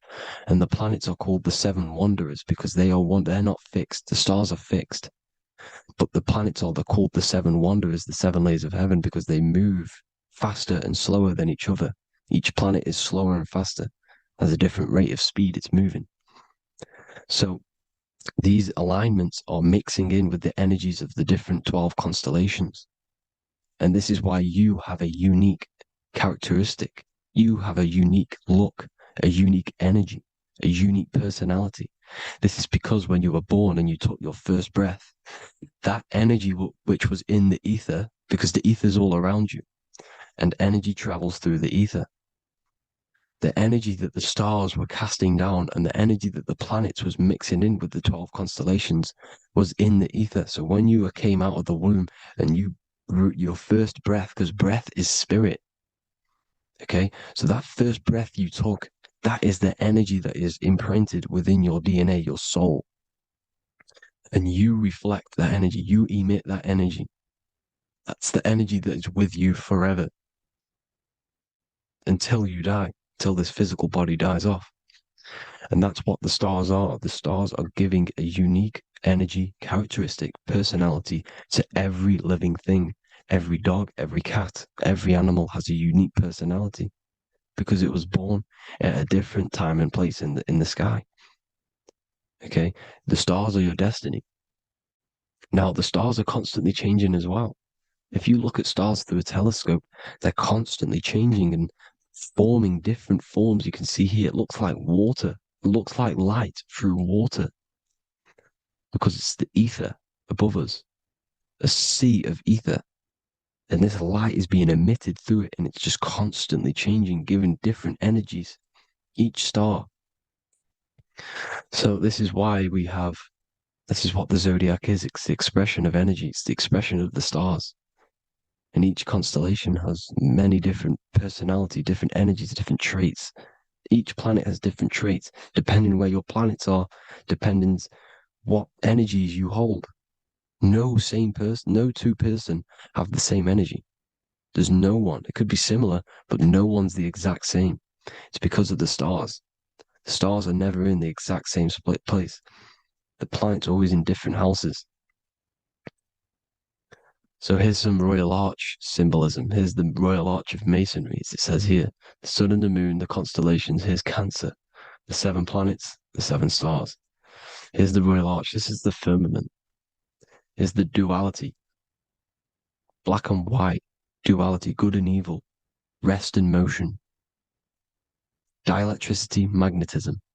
See? So this is what the Royal Arch is. It's symbolizing the cosmic dome above us. The womb we're in. We're inside God's womb. And here's George Washington, the Freemason, inside of the Royal Arch. You see? With the G, the Masonic G, God, 7. Here you see another depiction of George Washington with the stars in the dome above his head, his Polaris, the sky vault, Polaris. We'll get into that later. Go inside of all of your ancient churches, you will see the dome. Go to the Vatican, you'll see the dome. All of your ancient churches have this dome because it's the dome above your head. The ancients knew this. This was known. We did not live in space. It was known back then. They all knew.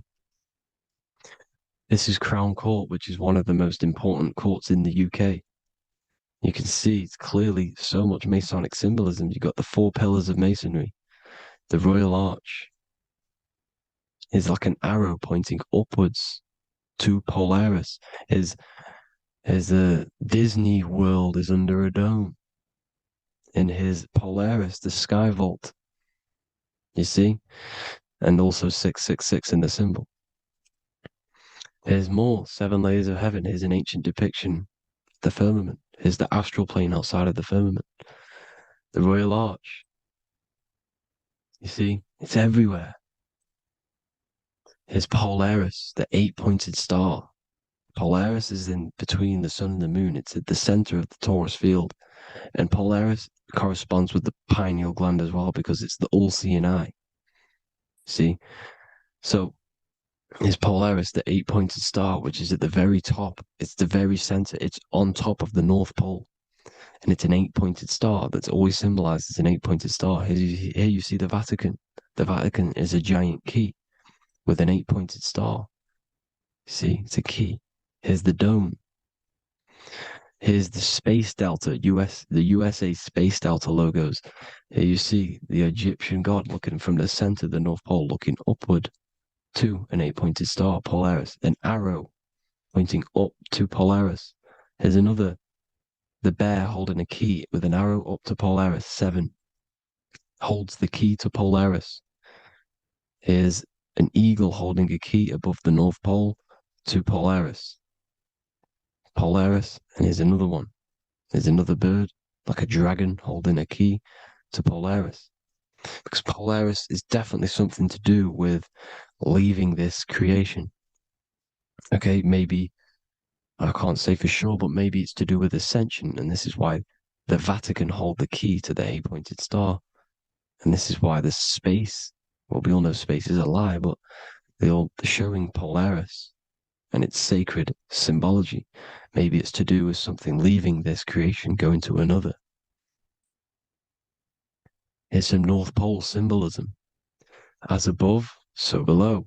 See the four seasons of the Big Dipper constellation going around Polaris. This is Polaris, this is the Big Dipper constellation, and this is the swastika. This image gives us the swastika, because all the symbols we use are created in nature. They're created somehow in nature. This is how we get them. As above, so below. This is the map of the North Pole with the 4 rivers looking like the Big Dipper constellation. It's the Masonic, here's the ancient cosmology with the 4, you see the 4 islands, Mayan cosmology, 4 islands. This is the alchemical symbol for Earth, 4 sections. The windows, because the center of the North Pole is a window to another dimension. The 4 lucky 4-leaf clover, which is supposed to be lucky. It's just, it's truth in plain sight. And here's Hitler looking at 2 flat Earth maps. So this swastika has been used for thousands of years, thousands and thousands of years. And it's symbolic for the most sacred land on this plane, the North Pole. Shambhala. Do some research on Shambhala, people. It's a it's a Hindu mythology about the sacred lands at the center of the earth.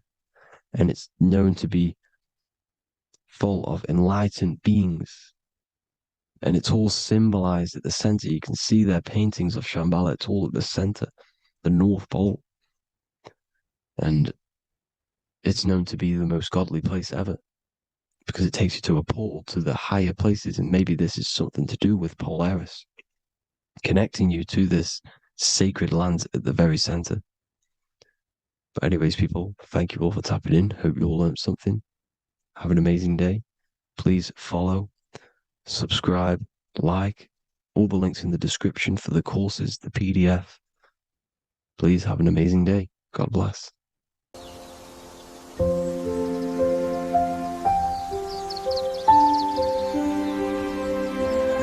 bookofwisdom.com. Visit today.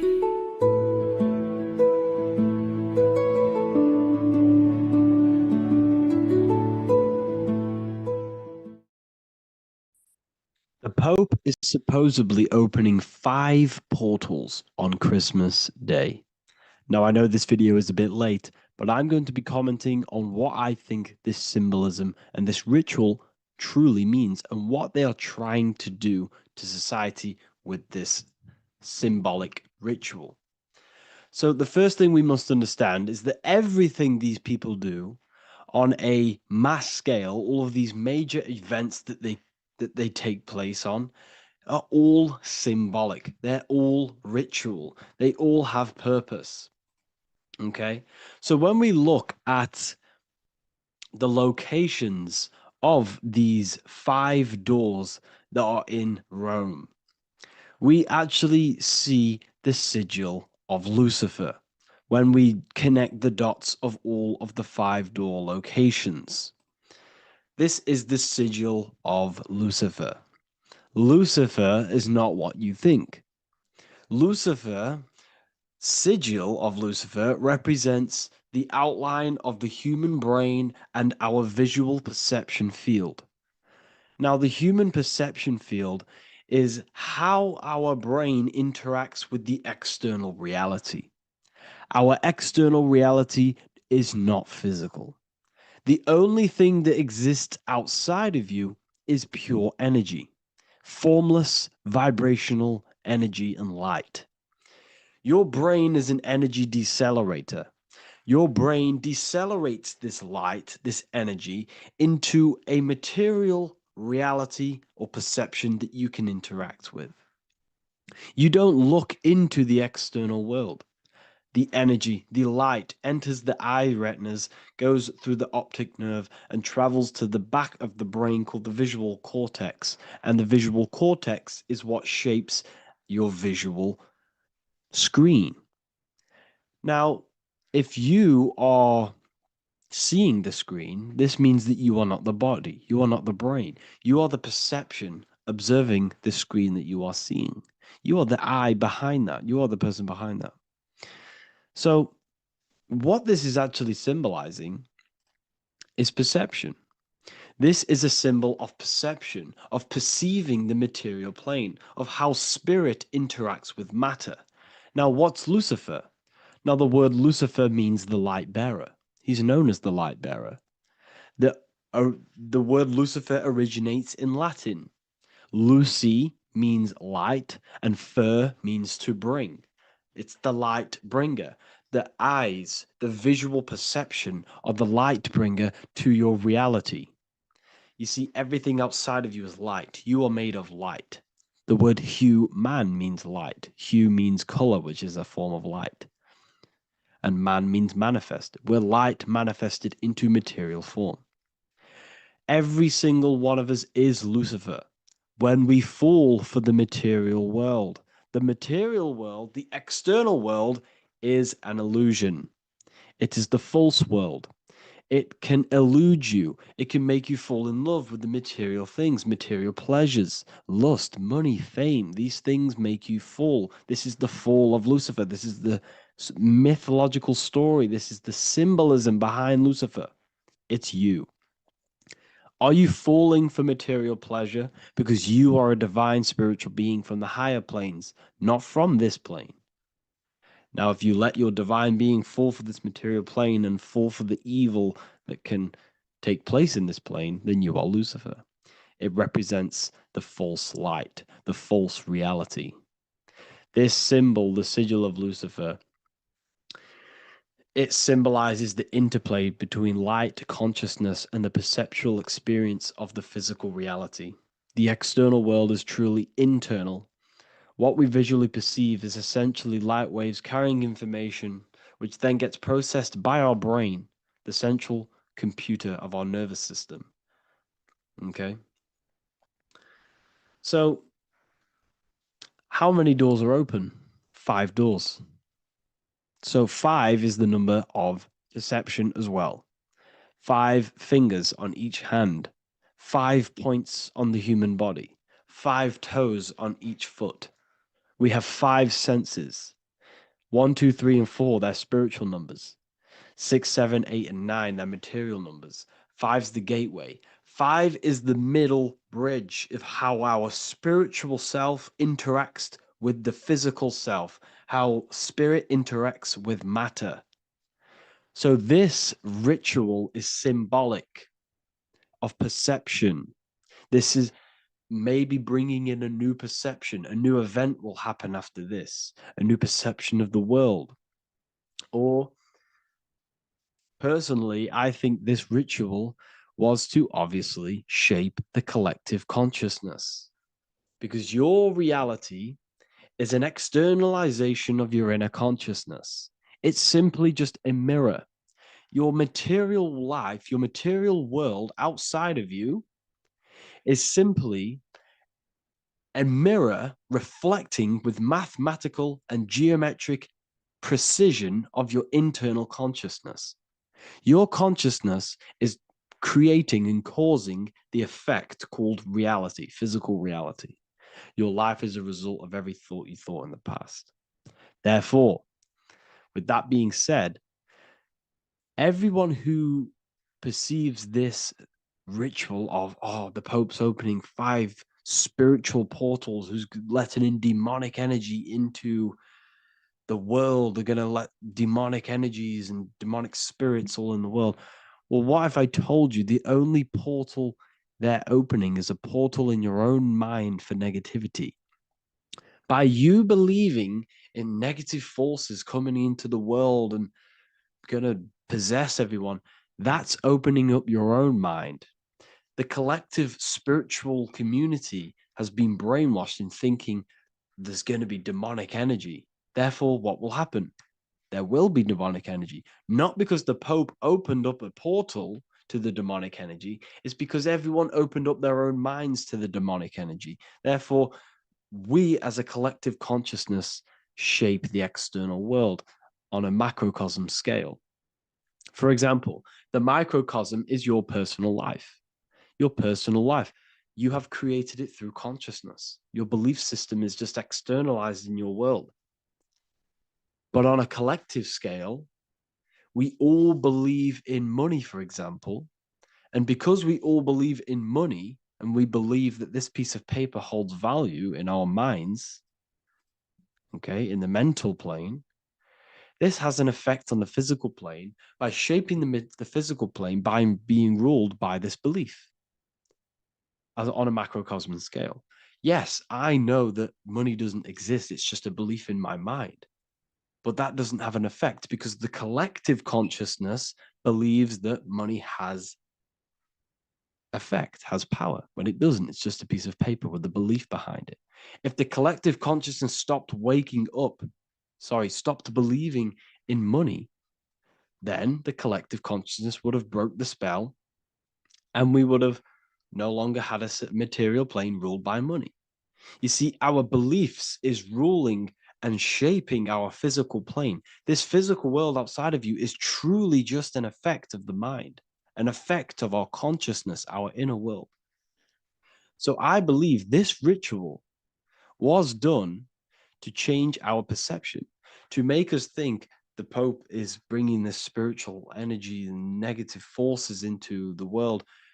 And it's just simply us creating the negativity in the world by believing in this, by thinking this. Remember, they have the power to send messages into millions of people's minds through media.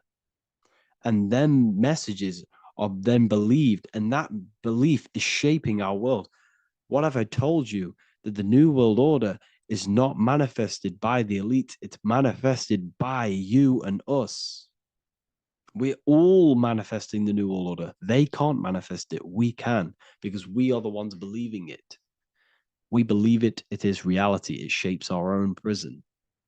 We're all shaping our own prison by believing in the prison, by believing in money. So this ritual was all to do with perception, creating a new perception, creating fear in our minds to, of course, distract us from what's really going on. This is all a ritual to implant messages in your own mind. So I hope you all understand this video, and I hope you all gain some insight, and I'll see you inside the university.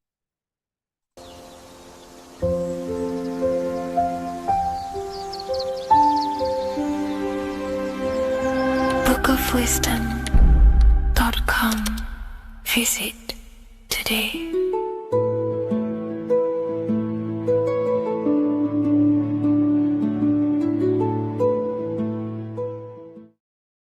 Religions were made to hide the truth about yourself, God, and the universe. You see, religion teaches there is a God separate from you. He created the universe separate from himself. They did this to truly disconnect you from consciousness, from God, and from yourself. Now let me explain. It's going to be very difficult to understand this from a left hemisphere dominated perception. The left hemisphere sees everything individual. The right hemisphere sees the whole. For example, if you're walking through a woods, the left hemisphere sees individual trees, leaves, twigs, and branches. The right hemisphere sees the interconnectedness of the whole woods. We've been trained our whole life to be trapped in the left hemisphere, to think logically, scientifically, with evidence. This way of thinking traps you in illusion, division, and separateness from everything. Plus, in science, they teach you the universe exists outside of you. You exist in a universe, and the universe exists whether you exist or not. This is completely false. You are the universe experiencing itself. There is only one person in the universe. There is only one awareness in the universe, and that is God. That is your consciousness. Not your name, your job, your reputation, your thoughts, your beliefs. That is not God. God is the infinite awareness that you are, the alertness, the essence of life. You are an individual. You have a dual nature, an inner world, consciousness, and an outer world, this physical body. The inner world is the immortal, consciousness, awareness. This physical reality is for the immortal within us to experience and enjoy. And the immortal consciousness, the immortal self, the individualized expression of the only thing that is truly real, which is God, consciousness, is seeking a way to understand itself through infinite vantage points. The same consciousness inside of you, inside of the dog, the squirrel, the plants, the stars, the same awareness is in absolutely everything. Only the right hemisphere can see this connection. The universe is one mind separated into the infinite bodies and life forms. This is why scientists tell you that the universe is forever expanding. It's truth in plain sight, because the universe is the mind. And the mind is always seeking more vantage points to understand itself. And the mind is always expanding into new realms of thought. The mind cannot be filled up. It does not exist in space. However, human awareness, human consciousness is very sacred. And the reason why I say that is because humans possess a two-way consciousness, unlike a dog, an animal, or a squirrel, for example. The dog looks in the mirror. It is not aware of itself. It doesn't look in the mirror and see that it needs to improve something. However, humans, we can look in the mirror and say, who am I? Where do I come from? And I need to change this aspect of me. I'm lacking in this area. Dogs do not have this awareness. They function only on their immediate surroundings, on survival and instinct. Human awareness is special because we have the ability to reflect on the self. We can question our consciousness. We can question, who am I? Where do I come from? And where am I going after this? The human mind has no limitation. We can surpass our animal nature and rise to a godly nature. This is the whole purpose of reaching Christ consciousness, which is just an ideal consciousness where we have control over self and we know who we truly are. Humans have been given the tools to awaken. Our five senses are locked only to perceive the physical world, but the mind holds the gateway to understand the unseen aspects of reality. The mind holds the secrets to the universe and consciousness. We just have to study ourselves to understand God. We are all individualized aspects of consciousness. There is only one pure consciousness in the universe, but we're fractaled into infinite life forms, experiencing this consciousness in a different form, molding this consciousness into individual egos and individualized consciousness. Me and you are made of the same fabric. However, I have thought different things, believed different things, experienced different things, which has conditioned my consciousness to be my own individualized aspect of God. And that's what makes me, me, and you, you. God is the creative power within us to turn thoughts into physical reality, to create things. We are a creator. Each one of us is a miniature earth, creating and building in this physical 3D reality. Our consciousness holds power over the 3D reality. We can mold it and create anything we wish. However, we have been conditioned to live like an animal, living in our animal nature, eating, surviving, lusting, and these low-level desires keep us trapped from figuring out our creative power. This is why the ancients always depicted God inside of the brain. Even in ancient Christian artwork, William Blake, Anton Raphael, all depict God inside of the brain. Why is this? Because God is our creative power. The spinal column acts as a type of ladder of consciousness. If you just think about sex and act on sex, eating, consuming, and living in a survival animalistic state, then your consciousness is functioning on the lower end of the spinal column, where your reproductive organs are and your gut organs are to consume food. In order to activate the God within us and to us to truly know God, we have to be aligned with the God consciousness. We have to unlock the God within us so we can truly actually experience God and understand it. However, God exists beyond our personal consciousness, beyond our human identity. In secret societies, satanic rituals and satanic societies, they are seeking a way to escape the human identity through ritual work, meditation, and trance-like states. A trance-like state is like the state that you enter just before you fall asleep, where there is no thought present in your mind, because you are not the mind, you are the observer, you experience the thoughts. And when we escape the human identity through rituals, meditation, or trance-like states, we can actually experience beyond the veil of this material world. However, satanic rituals do this in a negative way. Satanic rituals include ways to make the human mind tap out by pushing the human minds to the limit through pain, suffering, and even torture, to allow the mind to pass out so you can temporarily pass on the veil of the physical world and escape the limitations of the human identity and the human thinking mind. Now, you do not have to do it this way.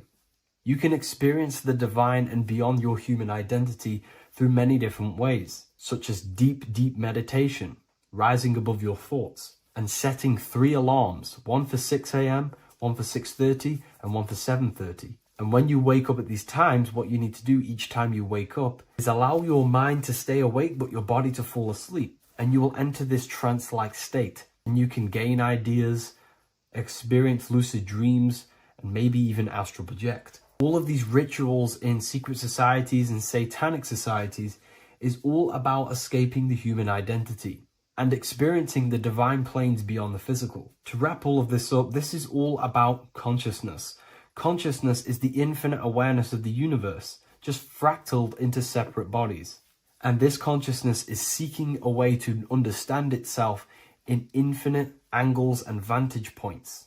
And religion was made to cut off your connection to the divine planes beyond this world and beyond your self-identity. Therefore, if you want to know God, you have to study the attributes and qualities of God, such as geometry, numbers, consciousness, the mind, the subconscious, human anatomy. All of these things are aspects of God. We have to study ourselves and study nature so we can see God. God is the infinite awareness of the universe. If you love this video, please leave a like and share it with a friend. I'll leave a link in the description for the Book of Wisdom, Volume 2. What is good, people? We're back with another video. And this is going to be talking about the connection between the micro and the macro. You know, you are the universe. Everything is inside of you. So the first thing you need to understand is that the law of mentalism, we are a thought in the creator's mind. Everything's being thought into existence. We have a spark of this mind, this same mind of the creator. And everything is a state of mind. Particles or atoms, whatever you want to call them, are a mental thing. They're a product of the mind. Everything's thought into existence. Thoughts influence everything. Thoughts are energetic effects which send out waves into the quantum field around you. And your consciousness is actually the universe experiencing itself, expressing itself, and viewing itself. So we are the creator, but viewing itself in separate bodies. And this is why they call the material world the world of illusions, because everything's separate here, but we all forget that we are all one. We've all been brainwashed to think we're all separate, but we're all one. We're all the same mind, the same consciousness, everything. So everything's created out of toroidal fields. God created the toroidal field. That's the only thing that exists because part of the atoms are toroidal fields. And it's the basis behind all creation. As you can see it in the owl's eyes, it creates the infinity symbol. And this was the apple. That apple is a toroidal field. And the toroidal field is made out of dielectricity, which is ether. Ether is black light, and this is counter space. This is another realm. This is what creates God to be omnipresent, to be everywhere at one place at all times. He is everywhere because ether is everywhere. Ether is infinite potential. It connects everything together, and that's what energy moves through. It moves through the ether, and that's black light. Everything is light, as it says in John 4:2. God is light. Everything's a vibrational state of light. So the torus field is made out of dielectricity, ether, black light, magnetism, which is white light, which is the center of the toroidal field. And magnetism radiates, it has no vibration. And then when white light splits, it turns into electricity, which is physical material, and that has a vibration. This is the Holy Trinity, the sun, the moon, and Saturn. Saturn, the god of materialism. If you've watched my videos on Saturn, you know that Saturn is crystallizing everything into physical matter. And that's why his old name was El. The ancients called him El. And this is why we get El electricity. This is where El electricity comes from. Because El electricity is only a product of the physical world, which is redshift, blueshift, Adam and Eve. And this is what creates the redshift, blueshift is what is a product of magnetism. When magnetism, white light splits, and this gives us vibration. And this what creates the toroidal field, which is the basis of all physical creation. The sine wave is created out of the magnetic wave and the electric wave. The electric wave is the blue wave, and the magnetic wave is the straight wave, which is radiation. This is vibration frequency. So the magnetic wave is straight, and then you have longitude and amplitude, which is depth, which is dimension. You see how the electric wave has depth and a dimension. This is why you get the cross. This is the cross of Earth. This is the symbol of Earth, of bondage, of physical matter, because it consists of magnetic wave and depth, which is electric wave. And this is where you get the sun cross or the Earth cross, whatever you want to call it. It's the cross of physical matter, and the ancients knew this. This is why they used that symbol. Red shift, blue shift, which is the toroidal field, is the basis of all creation, physical creation. And this is why you have the police siren is red and blue. The Matrix movie, red pill, blue pill. You have red blood and blue blood in your body. The Democrat and Republic, the two parties, red and blue. like your taps on your taps, you have a red and blue tap. One's generative, one's destruction. Fire, destruction, water, generative. So this is the basis of all things. And electric wave has dimension, like I've already said, depth, material, and it's measured in hertz. It's measured in hertz because it hurts you, it decays, because the electric wave has a vibration, and vibration always has to go back to a standstill point. This wave cannot go forever, but the magnetic wave will go forever. It's radiation. Magnetic is radiation. It radiates forever. It pulses, but the electric wave will at some point come back to a standstill point, and that's why it hurts. It decays. That's why our physical body decays, because we contain of electricity. This body is an electric body, and it will return back to stillness like a guitar string. If you vibrate a guitar string, you pull it, it will vibrate, make a sound, and then go back to a standstill point. It's the exact same with every single toroidal field within the body. It will decay, and this is why our bodies decay, and everything in creation decays. So we're born into sin, the sin of Eve. The sin of Eve is us biting into the tree of knowledge of good and evil, which is the systems in the body. And the sin of Eve is biting into the sine wave. We bit into the sine wave. The sun moves in a sine wave. Our DNA is a sine wave. Time is a sine wave. Everything in this creation is a sine wave. This is why the dollar bill is a sine wave. Magnetism and electricity and electric waves in one. And this is the sun doing its sine wave, which creates, when you go bowling, it kind of creates that pin that you hit over. That's the pin of the sun. The zodiac sign is a sine wave because the zodiac sign is an expression of the toroidal field, because magnetism unfolds into 12ness. And that's why you have 12 zodiac signs, 12 systems in your body, 12 cranial nerves in your head, in your brain. So if you can imagine this, see where my pointer is. Always starts with Aries. Aries is the head. It's the first thing that's created in the womb. And this is Aries, the ram. And this is why it's called a cerebrum in your brain, which is the first thing that creates when you're in the womb. And what's the element of Aries is fire. Fire is the first element. Fire, first, because it's the first thing on the wheel, the first expression of energy. As you can see here, my pointer, this is the center of the toroidal field. It would go Aries, Virgo, Capricorn, Pisces, Scorpio, Cancer. Then we go back to Libra. Libra would be center. But you see how the toroidal field is the expression of the 12 energies. That's what the constellations are, the energy expressions of the toroidal field. So it would go outwards, starting from Aries here, all the way back to Pisces, which is beyond the bottom half. But Libra would be the center. That's why Libra is the equinox. It's the equinox. Libra is when it goes from summer over to autumn. It's the equal. It starts to transition into the winter side. Equinox, equal, which is Libra. And that's why Libra has the two scales. It's symbolized with the two scales. That's because of, the sun moving over. It's being judged. It's equal now, but then it's going to tip over into the winter. That's why Libra is here, the center of the sine wave. Like I said before, magnetic energy unfolds into 12ness. Magnesium is number 12 on the periodic table. It's the sacred number. And this is why the scientists are NASA is trying to bring in another constellation to destroy the holy science of astrology. So Aries rules the head, which is Mars. Taurus rules the neck, the lower head. Gemini, the two twins, which is your lungs, your two twins, your arms, two twins. Cancer, the breasts, the chest area. Leo, the heart, which is the sun, which is fire, the center of the toroidal field. Virgo, the belly, which is the intestines. Libra, the kidneys, the two scales, the kidneys, balancing out everything. Scorpio, the sex organs. Sagittarius, hips and thighs. Capricorn, I've missed that out, which is the kneecaps. Capricorn, kneecap. Aries, which is the ram, which is the cerebrum in your brain. And then Aquarius, the calves and the ankles. And the Pisces, the two fish, the 2 feet. So everything corresponds, as you can see here. This is an ancient way of depicting it, of the folded human. And this is everything. Each constellation rules that part of the body. gives energy to that part of the body, makes you do certain things.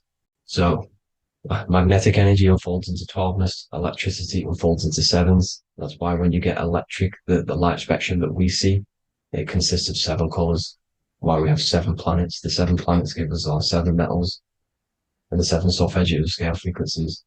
So the rotor, this is the rotor, and rotor is an anagram for Torah, the Torah, which is I think it's the Hebrew Bible. Don't quote me on that, but it's one of the holy books. Which is the Torah, the Taurus. Everything goes back to the Taurus field because it's the basis of all creation. So the chief cornerstone, it says in the Bible that the builders rejected the chief cornerstone. The chief cornerstone, you are the builder. You decided to incarnate into the physical world, into the electric world, El, the world of El, Saturn. When you are created in the womb, it takes you 9 months for you to be created. So for example, if your parents, if you went into the womb here, it'd take you 9 months. So let's say you're born in Scorpio. So you'd go back 9 months, 1, 2, 3, 4, 5, 6, 7, 8, 9. You consist of all of these 9 energies because it takes 9 months or however long you took to be born. Some people are born earlier. You'd have to find out how many months you were in the womb for. But you consist of these 9 energies, and each constellation has a cell salt associated with it. And these cell salts are vital for your health, and your cells and the optimal health of your body. So the chief cornerstone that you rejected is these 3 cell salts, these 3 constellations. So you're mineral deficient in these 3 constellations. For example, fluoride, magnesium, phosphate, and potassium sulfate. So that's the chief cornerstone. And a cornerstone, people always get it rejected with the cornerstone. The cornerstone is not, it doesn't say the cornerstone in the Bible, it says the chief cornerstone. The cornerstone is a cornerstone of a building, but a chief cornerstone is the top of the pyramid. This is where we get the pyramid of the wheel. So you're mineral deficient in whatever 3 zodiac signs you're not. You were not in the womb for. This is the chief cornerstone you rejected. So the human body is the micro. It is the universe in a physical form. It consists of everything in the universe, just like your consciousness is the universe, watching itself, experiencing itself. Your body is the whole universe, 12 systems in the body, 12 zodiac signs, 7 chakras are the 7 planets. The Holy Trinity of you is your Temple of Solomon, the soul and the mind, the sun and the moon. You know, everything is in you. You consist of everything, all the energies, everything. Heaven and hell. Heaven and hell is a mind state. It's a state of the mind. Head, H-E-A, which is heaven, and the heel, the bottom of your foot, is hell. And the bottom of your foot is the soul. So they're basically saying, well, it's wordplay. They're saying that your soul is in hell because, you know, with the elites being in control. So they call the bottom of your foot the soul, trying to say that you're in hell. The Christ is in you. And this Christ is Greek for what Christos. And Christos is Greek for the oil. And this oil is produced in the cerebrum, the Aries, the ram, the cerebrum. It goes down the pineal. Well, the pineal and the pituitary are underneath the cerebrum. Goes down the pingala and the ida. The pingala being the positive charge connected to the pineal gland, pin, and the ida connected to the pituitary. And this is the 2 serpents going down the spinal column. And this is why Jesus goes from Nazareth to Bethlehem, and then Joseph and Mary are waiting for Jesus in Nazareth. Joseph and Mary are the pineal and the pituitary gland waiting for Jesus to come back up the River Jordan, your spinal column. So this is the oil. This is the story of Santa as well. Santa comes from the North Pole. Why? Because the North Pole of the Earth is the center of the toroidal field. And the North Pole of you is your spinal column, which is the North Pole of the toroidal field. The North Pole, he comes from the North Pole. This is the North Pole. This is the South Pole of the toroidal field. Comes from the North Pole, which is your mind. And he goes down the chimney and then back up the chimney. This is the chimney. And he drops off the present, which is the Christos, the oil.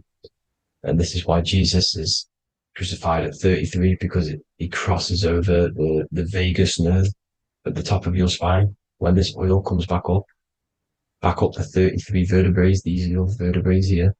When it goes up to the 33 vertebrae, it gets crucified at 33 because it crosses the vagus nerve, and he's crucified on a cross at 33. This is the story behind Jesus and Santa. The Ark of the Covenant in the Bible is the two hemispheres which cover the vital parts of your mind, the brain side, which is the cerebrum, the pineal, the pituitary, etc. So the two hemispheres are the two angels, the Ark of the Covenant. This is the Ark of the Covenant covering the two vital parts of your brain. So these are the optic thalamus is another part, and it protects the Christ oil, which is inside at the center of the brain. See, the Bible is all a massive metaphor about yourself because you are the universe. You are a microcosm of the universe. Your consciousness is experiencing itself, and the universe experiencing, and your body is the whole universe. Your head's heaven. So Moses crosses the Red Sea. These are the two hemispheres of your brain. This is the corpus callosum, the Red Sea. So he's pretty much saying that he's uniting the two hemispheres of your brain, because most people in this generation are stuck in the left brain, which is just logic, reasoning, science and maths, writing. This is what school teaches you to do. It keeps you stuck in your left brain. And you want to cross over to you want to cross the Red Sea, which is the corpus callosum, to the right brain, which is awareness, art awareness, creativity, imagination, intuition, insight, using the higher mind, creativity, imagination. If you don't have intuition, then you can't read energy, you can't pick up on bad things. This is what Moses is symbolizing by crossing the Red Sea. And it's also the upper room where Jesus met the 12 disciples. 12 disciples are the 12 cranial nerves in your brain. It doesn't just represent the 12 zodiac signs, the 12 disciples. It symbolizes many different things. It's like I said, the universe consists of 12ness. So you have 12 cranial nerves in your brain, and that's the 12 disciples as well. And they want you stuck in your left brain, which is the five senses, materialism. So they say in the Bible that Satan blinds the mind. Satan is Saturn. If you've watched my videos, Satan is Saturn. And you consist of the Holy Trinity, which is the sun, moon, and earth. The soul, moon, the soul being your sun, the solar, the moon being your mind, the earth, your physical body. And Satan blinds the mind. Why? Because we enter a soul system. This is a soul system, not a solar system. And Saturn is the Lord of the Rings, which is the outer ring. When your soul enters the soul system, your soul starts to materialize. It hits Saturn. Why? Because Saturn starts to materialize you. You take on the 7 virtues, which are the 7 planets, which are your 7 chakras.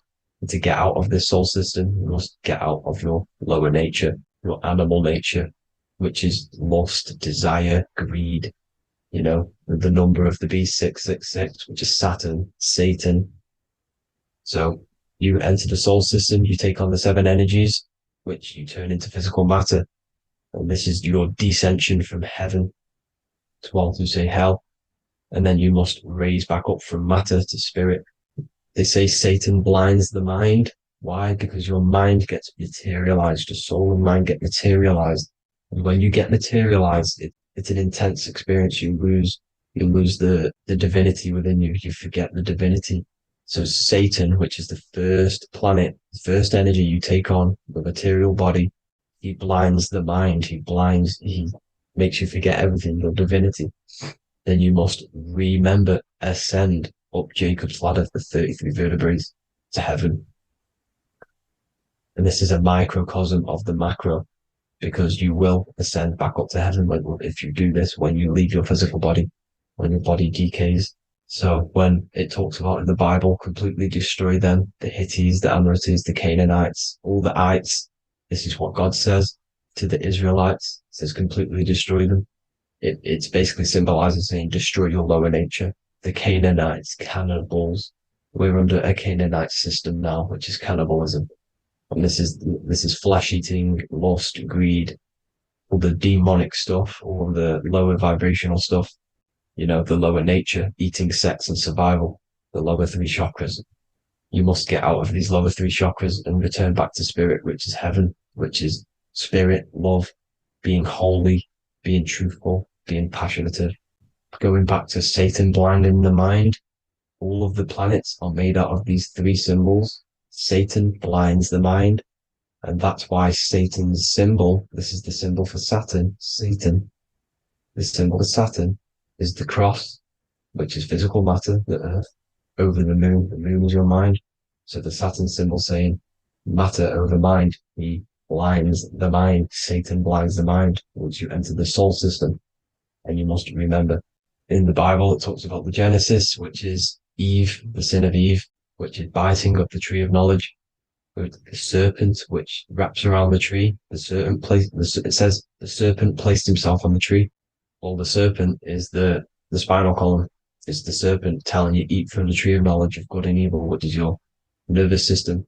And eating from the tree of knowledge of good and evil is doing bad things. For example, over-sexualized, overeating, eating the wrong food. That's eating from your nervous system. It's decaying you. And it's preventing you from achieving the God self, the God consciousness. This is the symbolism of, the tree on the serpent, telling you to eat from the left brain, with the left brain being the sinister. Sinister is Latin for left. That's sin. Sin is left. And left is lefty Lucy, Lucifer, right, righteousness, right, God, godly. The tree of knowledge of good and evil, which is your nervous system, because it determines good or bad. That's the only thing you experience in this world is your nervous system. And then the tree of life is the cardiovascular system, and the Garden of Eden is your body. So that's it for this video, people. I hope you've got a greater understanding of how you are the universe and everything is inside of you. Just keep in mind you are the universe experience in itself, and your body is a reflection of everything. The 12 constellations, the 7 planets, everything's inside of you. This world is an expression from the inside outwards. You can't affect the outside world to manipulate reality. Everything's inside of you. I hope you got a greater understanding of this. God bless.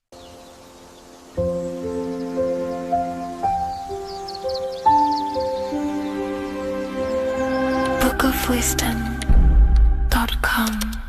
Visit today.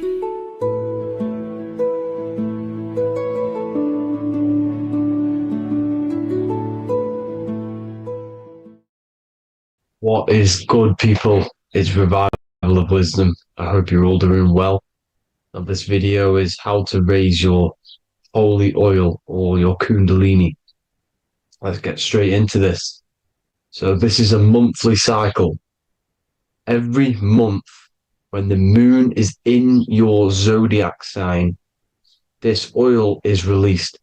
Now, the moon is in control of monthly cycles. For women, it's the menstrual cycle, and as well, this holy oil cycle.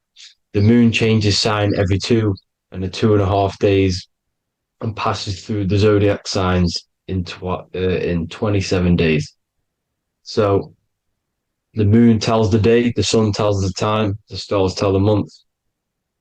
This reality is a massive clock, if you like to say. It's a cycle. Okay. The moon controls the night, emotions, water, fluids, and the mind. Okay. So this oil is produced in the claustrum. It's produced in the claustrum, which is here, right? This is where you get Santa Claus from.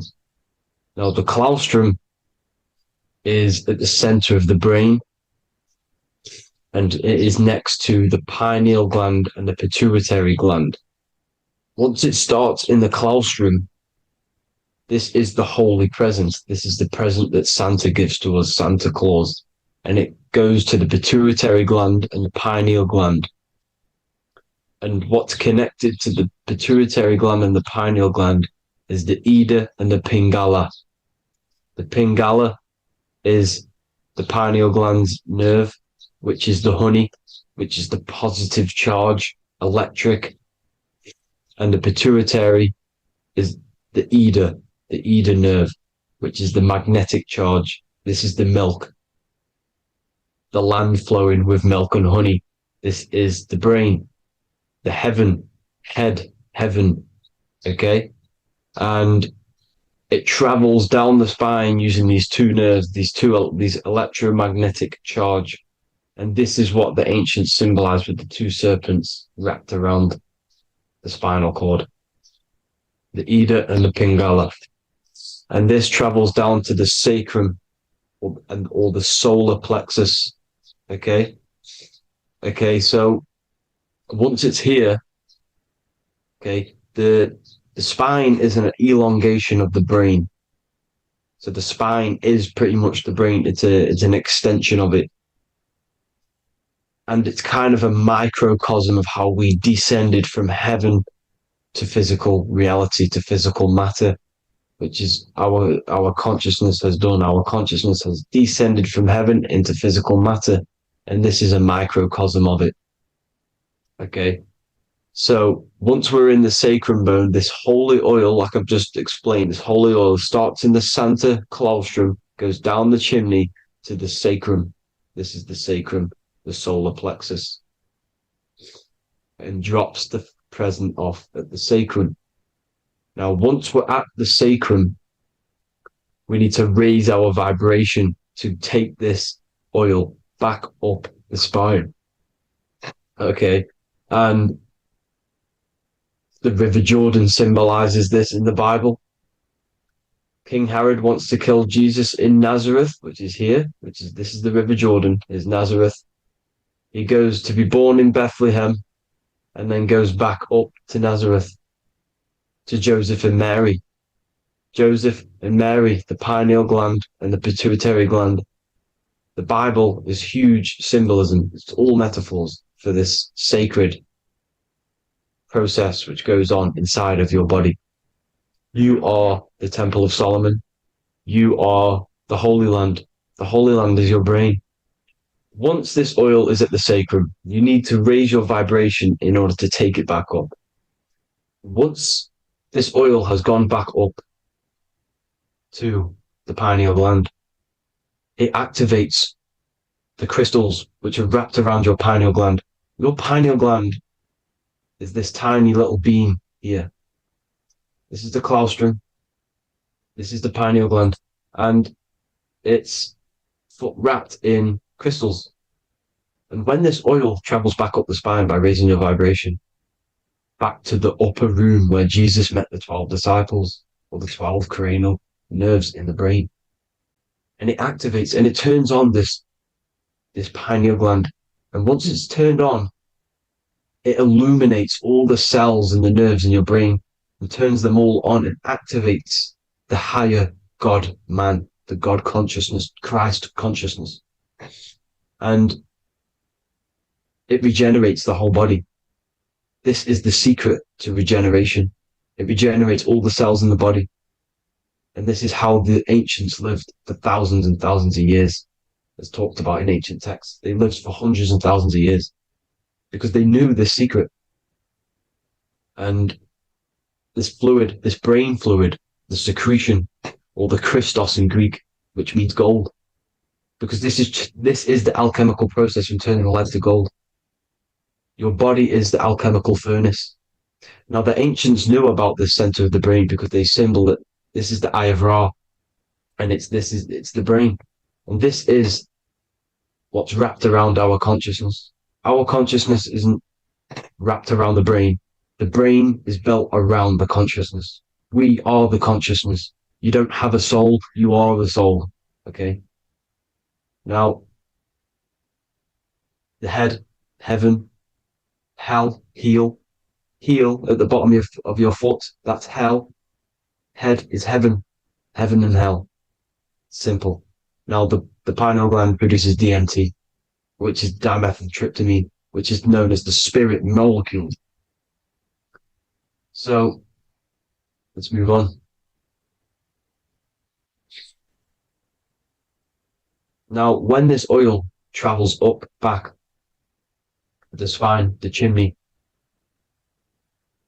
it crucifies at the top, which is called the vagus nerve. So when it reaches here, the optic thalamus, it crosses and crucifies once it's raised back up. And this is why Jesus is 33, because you have 33 vertebrae on the back of the spine. and then it's crucified by the cross of the vagus nerve. When this oil crosses the vagus nerve, this is the crucifixion at 33, and it symbolizes the death of the physical consciousness. You then become spirit. You then become God consciousness, activating the Kundalini, regenerating the body and the mind. Okay. The Garden of Eden. You are the Garden of Eden. The land of milk and honey is upstairs. The pituitary, which is the milk, the pineal gland, which is the honey, which is DMT. It even says this in the Bible. As he brought us into the place, and he has given us this land, a land flowing with milk and honey, which is also symbolized as the sun and the moon. The Bible also says the light of the body is the eye, not the eyes, the eye. If therefore thine eye be single, thy whole body shall be full of light. This is the activation of the pineal gland by raising this oil back up to the pineal gland, to the center of the brain. Neither shall they say, see that here, or see there, for behold, the kingdom of God is within you. So he's saying, don't look out there. Nothing is out there. It's all inside of you. Everything's inside of you. You're the universe. Now, how to raise this oil back up to the pineal gland? Every month, like I said, the moon controls the cycle. The moon controls monthly cycles. When the moon is going into your zodiac sign every month, this oil goes down the spine, and you must raise your frequency to get it back up. You must retain your seed. This is the most important. Your fluid, your secret, your holy fluid, your life force. You can't let that go. That life force is the reason you're alive. This holy oil is the reason you're alive, because it feeds all of the systems in your body. It feeds all the systems in your body. You have to retain your seed. Alkaline diet, positive thinking, and meditation. Okay? When you retain your seed, you will live longer. The moment you release it, you're killing yourself. You're killing a piece of yourself every time you release your seed. Every single time. You're killing a part of yourself. Okay? Now, this could be why this could be the illumination, the single eye on the Illuminati's symbol, the Freemasonic symbol, the illuminated eye, the triangle, which could symbolize the body, mind, and spirit, but the eye illuminated. Now, in the Bible, it talks about the two trees, the tree of knowledge and the tree of life. The tree of knowledge is the tree of good and evil, which is the most important system in your body, which is the nervous system. The nervous system, the most important. The tree of good and evil. And the tree of life, which is the cardiovascular system.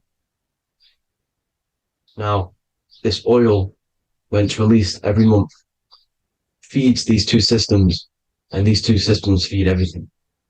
Now, it's important you understand that. Okay? The ancients knew all of this knowledge. The Bible's telling you this knowledge. But it's in a metaphorical way. You have to understand the context behind it so you can read it properly. Now, eating of the tree of life, which is when it talks about in the Bible, eating from the tree of life is actually symbolizing a bad diet, ejaculation. Because you're eating from these two systems, you're killing yourself with a bad diet. You're killing yourself with an ejaculation. Okay? So, that's important to understand. Now, this is Jacob's ladder in the Freemasons. Jacob's ladder, which is the spinal cord, it's the stairway to heaven. And this is Jack and the Beanstalk when he goes up the beanstalk and finds the golden egg in the grey clouds. The grey clouds symbolize the grey matter in your brain. Now, the Garden of Eden talks about the 4 different rivers in Garden of Eden. As we see here, the North Pole map, the ancient North Pole map, because the center of the earth is the center of the torus field. Everything's the torus field. Atoms are torus fields. Everything's torus fields. You are the universe.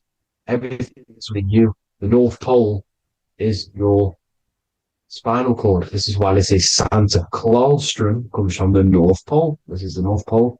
And the Santa Claustrum is the center of your brain. Now, there's 4 rivers which come from the Garden of Eden. There's the blood, the Christ oil, which is the oil we're talking about, urine, and saliva. These are the 4 sacred oil, 4 sacred fluids in your body. And these are constantly abused in today's society. Also, these secret societies are targeting these fluids. Okay? This is why porn is free. They sexualize society through Disney. Go and look at some of the Disney movies. There's so many subliminal messages which sexualize these children because they want you sexualized. So you release your seed, which is one of the holy fluids in your body, especially your semen, your sexual energy. So important you retain this. So important because it's your life force. It keeps you alive. Okay. Now, let's recap on this. If you want to raise your oil every month, you can't just retain your seed for the month. You have to retain your seed forever. Don't just do it for a couple of days. You have to do it. It's a lifestyle. You want to become God consciousness, you got to do what it takes. It's hard in this society because this society is it's designed to kill you pretty much.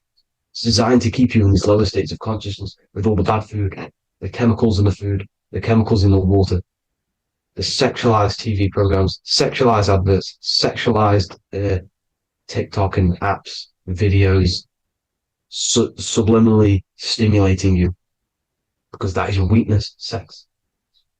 It's your weakness. Now, you have to retain your seed, meditation, and an alkaline diet. Why alkaline? Because acidic is low vibrational. This is the color spectrum. And what's the highest vibrational color? Violet. It's the lowest, red. You have to have an alkaline body in order to raise this oil. When you drink, when you have a bad diet, when you drink alcohol, when you smoke, this destroys the oil. It destroys the oil in your sacrum and it can't be raised again, can't be raised up. This is why it's so important. Without that oil, you don't live. That oil makes you live. It feeds everything in your body. It's crazy how we're not taught this. It's insane. But that is how you raise the oil, people. I hope you all gain some knowledge out of this video. And I hope this assists you on your journey, your spiritual journey. And please like and share this video. We need this knowledge out to the public to wake up humanity. Thank you all, people. God bless.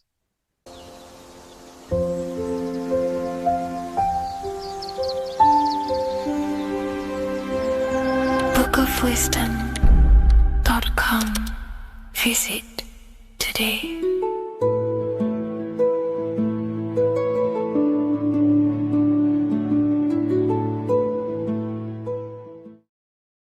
What if I told you that the seasons don't just change the external world, they also change your internal world. They have a psychological and a spiritual effect on your consciousness. If you're new to esotericism, you may not really understand this. But if you have some deep understanding of as above, so below, you already know this. But today we're going to be explaining it in great detail. So tune in, take a pen and paper, maybe make some notes. So we have 4 seasons. The sun is the main source of life on the earth, and it changes the circumstances on the earth in 4 different ways. Of course, we have spring, summer, winter, and autumn. These are the 4 states of the earth due to the sun's cycle. Not only do they take place on the earth, they also take place on you, your body, your mind, your spirit, your consciousness. They change things internally and externally. The first thing we need to understand is that we have a dual nature. We have a mind, and in that mind, we have an internal self. That's what we call the spiritual self. It is the individual that exists within their own mind, within their own consciousness. It is the self that imagines, thinks, feels. That's the spiritual self. And internally, that self is the true self. When it's detached from the false identifications, of course, such as the ego. But the true self dwells within the mind, and that's the immortal self. That's the self that will never die, never perish, that will always be there and it always has been there. The internal self. But on the other side of the mind, the outside of the mind, we have this, what we call our physical human body. This is our external physical body. So outside of us is a physical reality, but inside of us is a spiritual non-physical reality. Inside of us cannot be measured. Outside of us can be measured. So we have an internal world and an external world. I think this is the reason why the word individual has the word dual at the end. Dual meaning opposing or two. We have a dual nature. Inner world, in the mind, and a self out the mind. And the mind acts as some sort of doorway. It is a doorway into ourself. So in esotericism, this is what it's all about. It's about we work with the internal world. We try and figure out who we are from the inside out, not who we are outside of us. Because we realize that the external world is nothing but a crystallization of what's happening inside of us. Our lives are a result of every single thought that we thought in the past. So let's not get off track here. Let's carry on. As I was discussing the seasons, we have an internal world in the mind and a self outside the mind. And this is reflected even in the cycles of the heavens. This is how you know the universe is intelligently designed, and the law of correspondence corresponds with everything. The law of correspondence is as above, so below. It's not a Hermetic principle. It's not a Freemasonic principle. The law of correspondence, as above, so below, is just the law of life of the universe. It is in everything. So the daytime, the sun, this is external impressions or expressions, should I say. We express ourselves outside the mind, in the outside world, in the material body, taking actions outside of us during this daytime. The sun represents outward expression, the daytime. This is when we wake up, we're conscious, we do things outside of our mind. But then the nighttime comes around and it becomes dark and the moon rules over the nighttime. And we return back to our internal world. We return back to the darkness. We return back to the internal self, the self in the mind. Really is fascinating. And this is as above, so below. This follows the correspondence. This follows the law. Although that the outside world has a cycle of day and night, so does our own mind have this cycle. As above, so below. As within, so without.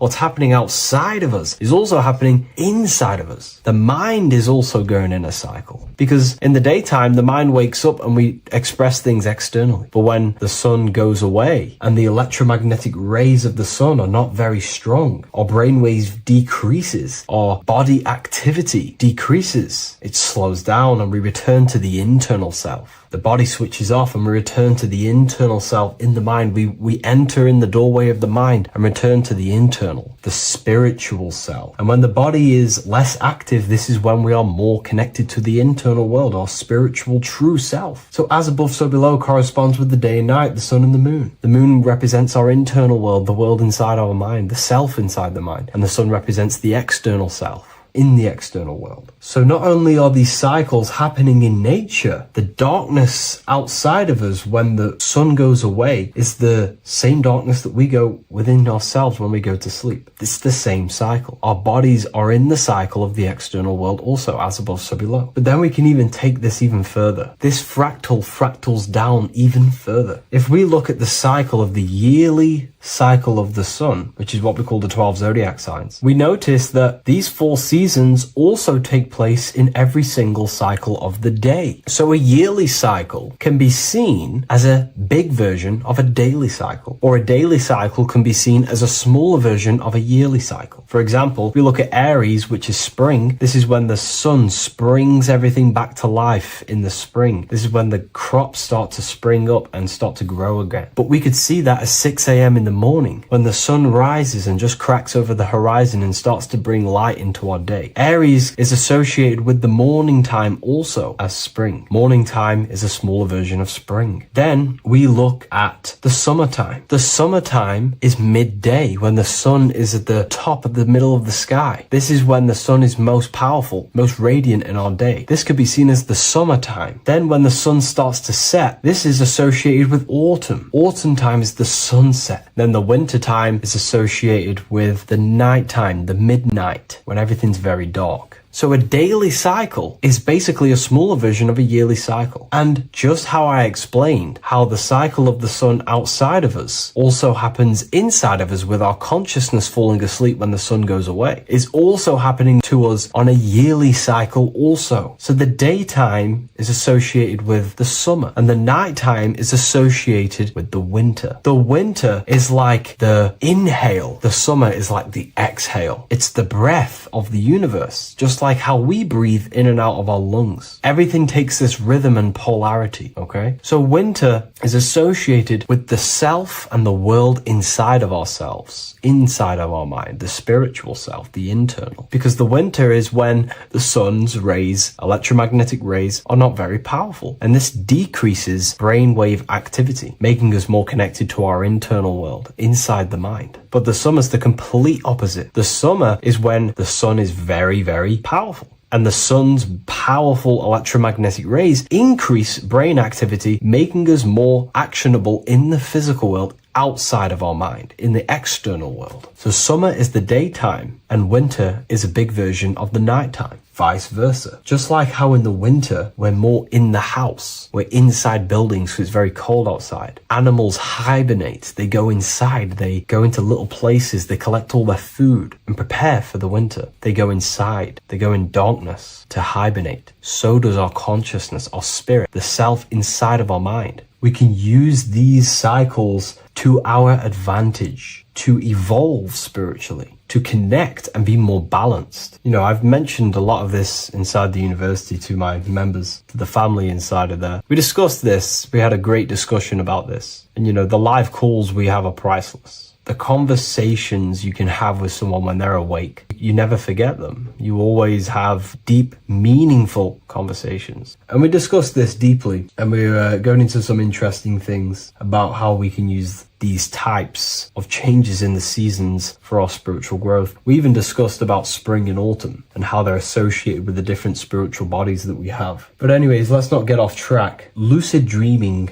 dreaming itself, and astral projections, I find are more easily accessible during the winter and the night times. Like I said, because the brain activity is decreased due to the sun being not powerful, we are more reconnected with the self inside the mind, the spiritual self, the immortal self. Wintertime is a great time to work on yourself, to start to gaining discipline, to meditating, to really working on the subconscious. Because spiritual work is harder than any physical labor. You really got to dig deep within yourself and be honest and true with yourselves. I think this is the reason why, you know, a lot of people convert to spirituality from religion. They come into spirituality and then they go back to religion because they realize spirituality is it's difficult. You have to be honest with yourself. You have to really face the traumas, the negative aspects of yourself, the dark side of yourself, and bring it to light and transform it. And that sort of work is a lot more difficult to do than any physical labor. So the winter time is the time that we go inside ourselves. We reflect a lot more. We need to work on ourselves, on our mind, on our negative habits, on our dark traits, on our things that we have been pushing away and not controlling. The winter time is that time we can really start to connect with the internal self, work on our imagination,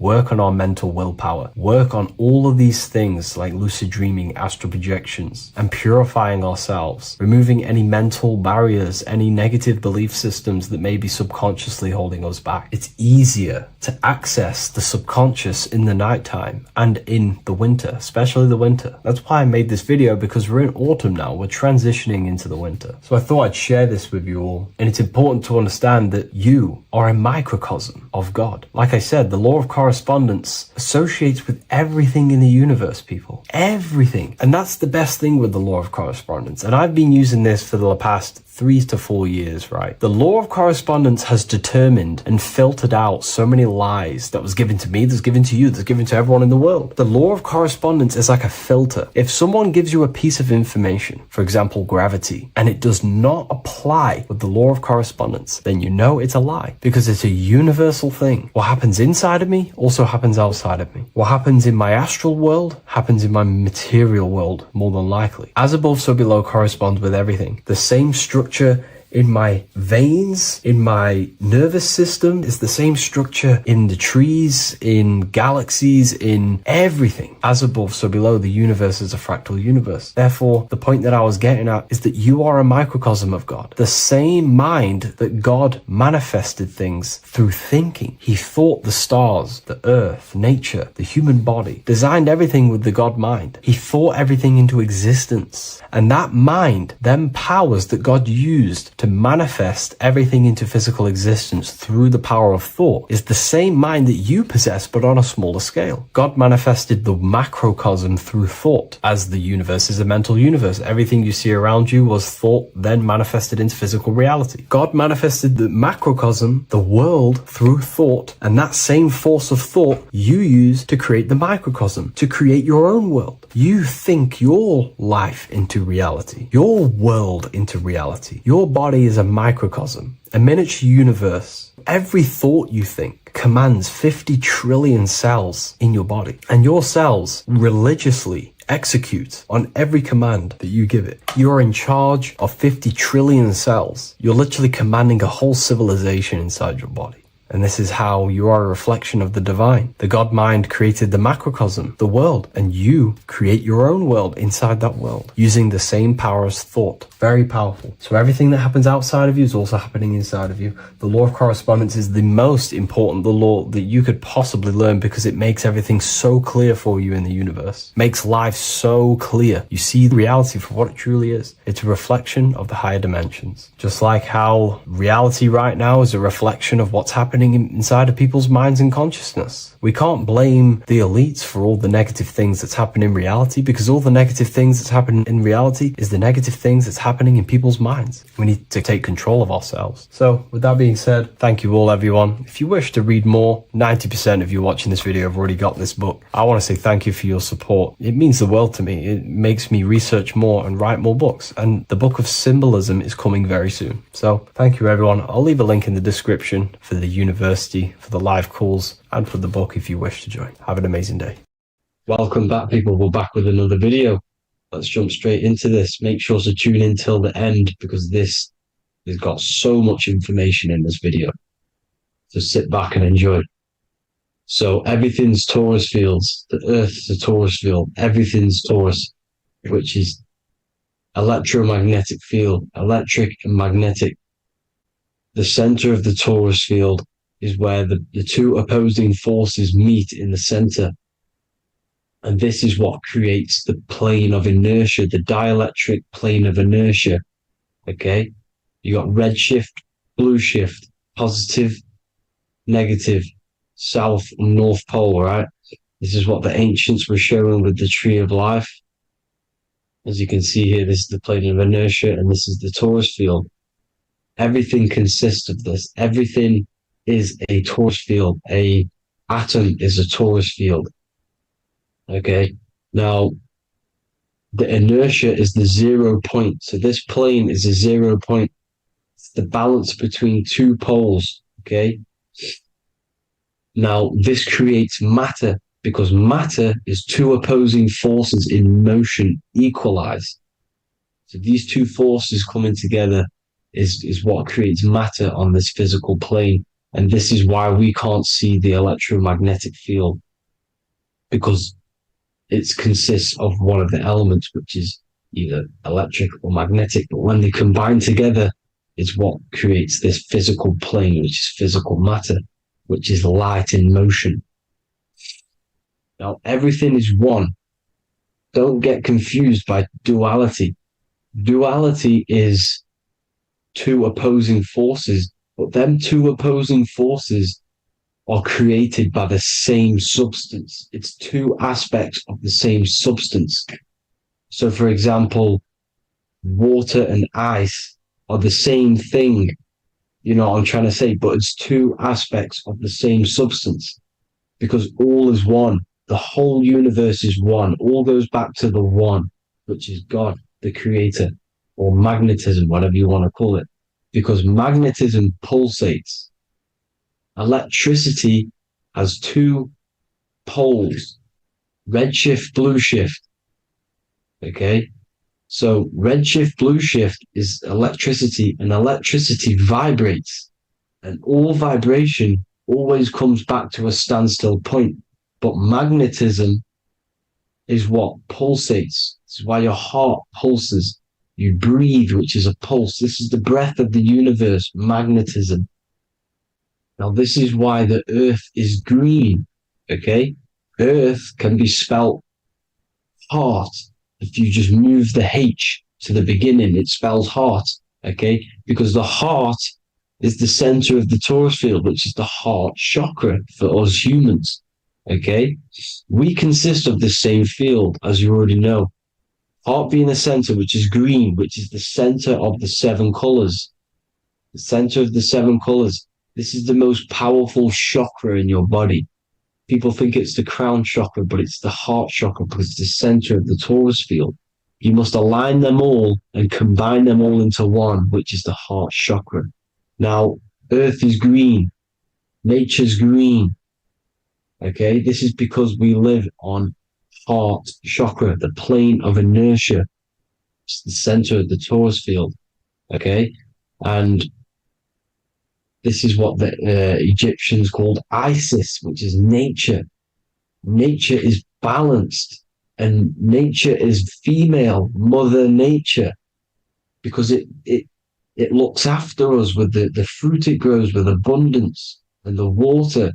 It's a female energy, Mother Nature, and this is the symbolism of an equal, balanced arms. This is the scales, it's balanced. Mother Nature is balanced.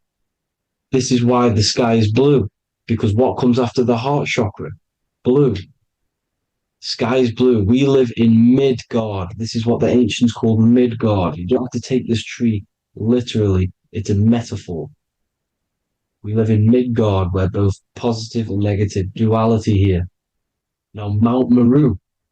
Mount Meru was known as the center of the earth, okay, or known as Hyperborea. And this is the North Pole, the electromagnetic North Pole. But when I say Mount Meru, it's not an actual mountain. They weren't saying there was a real mountain in the center of the earth, a magnetic rock. No. The plane of inertia, okay, there's something called a hyperboloid. That's what it's called, a hyperboloid. And this is the center of the torus field. And this hyperboloid is what is in the shape of a mountain, you see? So if I go to this next one, they say Hyperborea on this map. Why do they call it Hyperborea? Because this is the hyperboloid in the center of the torus field. And this is the electromagnetic mountain, a metaphor. Mountain, what they're metaphorically saying, this is the electromagnetic mountain at the center, the double vortex, the center of the torus field, which is the North Pole. Pole of electromagnetic energy. So this is why they call it Hyperborea. It comes from the word hyperboloid. And the center of the earth is so sacred.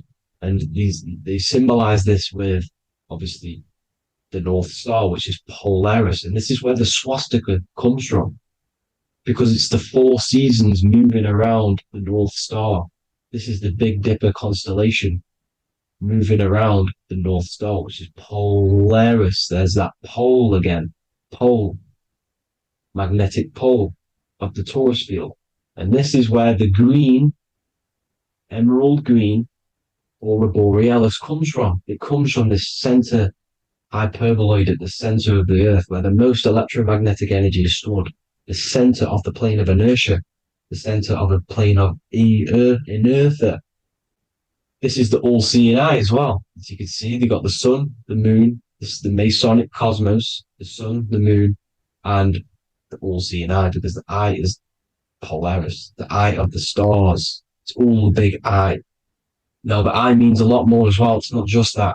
There's different ways you can interpret symbols. Now, this is the emerald tablets. Deep in Earth's heart lies the flower, the source of the spirit that binds all in its form. Okay? The flower of life is thine own place of thine spirit, and stream through the earth as thine flows through thy form, giving off life to the earth and its children, renewing the spirit from form unto form. This is the North Pole. This is what he's talking about. He's talking about the aurora borealis. Aurora borealis. It's the Earth's aura. Emerald green. Heart chakra. Plane of inertia. Green. Earth. Heart. You see? All related. Now, there's many symbolism of this. So much symbolism of the ancients. The 7 layers of heaven. 7 layers of heaven, which are the 7 planets. Okay? These planets are the solar system. It's the solar system because we are the soul. We are the sun, the soul. And we're inside of a solar system, which is the 7 planets. That's why there's 7 layers of heaven. Okay? The rings of Saturn, the rings of the planets are moving around us. Okay? So this is what the ancients were depicting in their cosmology. Now this is the Hebrew cosmology of the earth. This is the Mayan cosmology of the earth. You see, it's all an enclosed system. We live inside of a giant torus field. All is atum. It's what the ancients said, ancient Egyptians said. All is atum. Atoms are torus fields. Don't be tricked by the modern science today with the current model of an atom. It's completely wrong. They're hiding the torus field. They're hiding the electromagnetic field, which is in everything. Absolutely everything is in motion, and motion comes from this field. And you see, this is upside down, but this is I think it's pretty sure it's candles, but the 7 candles, the 7 planets, the 7 Elohim. You see, it all goes back to the stars and the heavens. Now, this is how the earth really works, with the stars on the outside of the cosmic egg, and then the torus field spinning around the sun and the moon, the positive and the negative charge. The sun gives you energy, the moon takes your energy. The moon controls monthly cycles. Moon is mon. This is etymology. Mon, month, money, demon, monster. Stir is star, moon star. We are all stars. Youngster, minister, superstar, Hollywood star. We're all stars. We come from the stars, which is heaven. Our soul comes from the stars. You see? We are the universe, the image of man is made in the universe. We are a microcosm of the universe. The universe is a macro. We are micro. We consist of everything. The body, mind, and spirit. The sun, the soul. Moon, the mind. Earth, the body. Body, mind, and spirit. We have 12 systems in the body, which are governed by the 12 zodiac signs. Starting at the Aries, which is the ram of God, all the way down to Pisces. And Capricorn, kneecap. It all goes back to the stars. We are the stars. We are the universe. Everything is inside of us. Everything. Like they say, the Temple of Solomon, the Temple of the soul, and man. The soul, the temple is the body. The soul is the soul, and the man is the mind. The temple of the soul and the mind. Body, mind, and spirit. We consist of the 5 elements. Air, spirit, water, earth, and fire. We consist of everything. We are the universe. We're made in God's image, which is the universe. You see? Now, everything goes back to the stars. The ancients worship the stars because the stars govern everything. They govern the systems in the body. They govern your life. This is why your zodiac is so important, your sign. Each zodiac has a specific element associated with it as well. Aries, which is the first sign, the Ram of God, which is a fire sign. Fire, first, F-I-R, this is etymology. The cerebrum, ram, which is in the brain. Aries, the ram, control the head, the face, and the nose upwards. So it controls the cerebrum, the Torah, which is, I'm pretty sure it's the Hebrew Bible, which is the Taurus. Tornado comes from the Taurus field. You see? Everything's inside of you. It all goes back to the Taurus field, and the Taurus field is everything. Now, like I said, 12 zodiac signs, 12 systems, 12 cranial nerves in the brain, the 12 disciples of the Bible. All symbolic. Have to read the Bible properly. Now, this center, at the center of the earth, right? This is what's stirring the ether. And the ether consists of the four elements. Because there's 5 elements. Spirit can be called ether. People call it spirit or ether. Ether is pure potential, pure energy. It's what connects the astral to the physical. It's the dimension between the physical realm, which we're on, and the astral. So it has pure potential. It's pure energy. This is why we say either. I either want to go there or there. It's connecting 2 scenarios. That's what the ether is. It's connecting the 2 worlds, the astral and the physical. The center is like the cosmic womb. There's a black hole in the center. This is the center of the Taurus field. This is the womb of creation. This is the womb of creation. And inside of this black womb with the 5 elements, and everything's being stirred around. Everything's in motion. Light is motion. Everything's motion. Now, like I said earlier, light crystallizes into physical matter. They are the same substance. Spirit and matter are the same substance, but different variations, different aspects of the same substance. Low vibrational spirit turns into matter. High vibrational matter turns into spirit. Or light, whatever you want to call it. Matter is light crystallized. This is where we get the 7 metals from. The planets. The planets are light. Specific frequencies and vibrations of light. When these lights, or the planets, materialize, material metals materialize, they turn into the 7 metals. Saturn turns into lead. That's why lead is red. Saturn is red. The sun turns into gold. That's why the gold is yellow and the sun is yellow.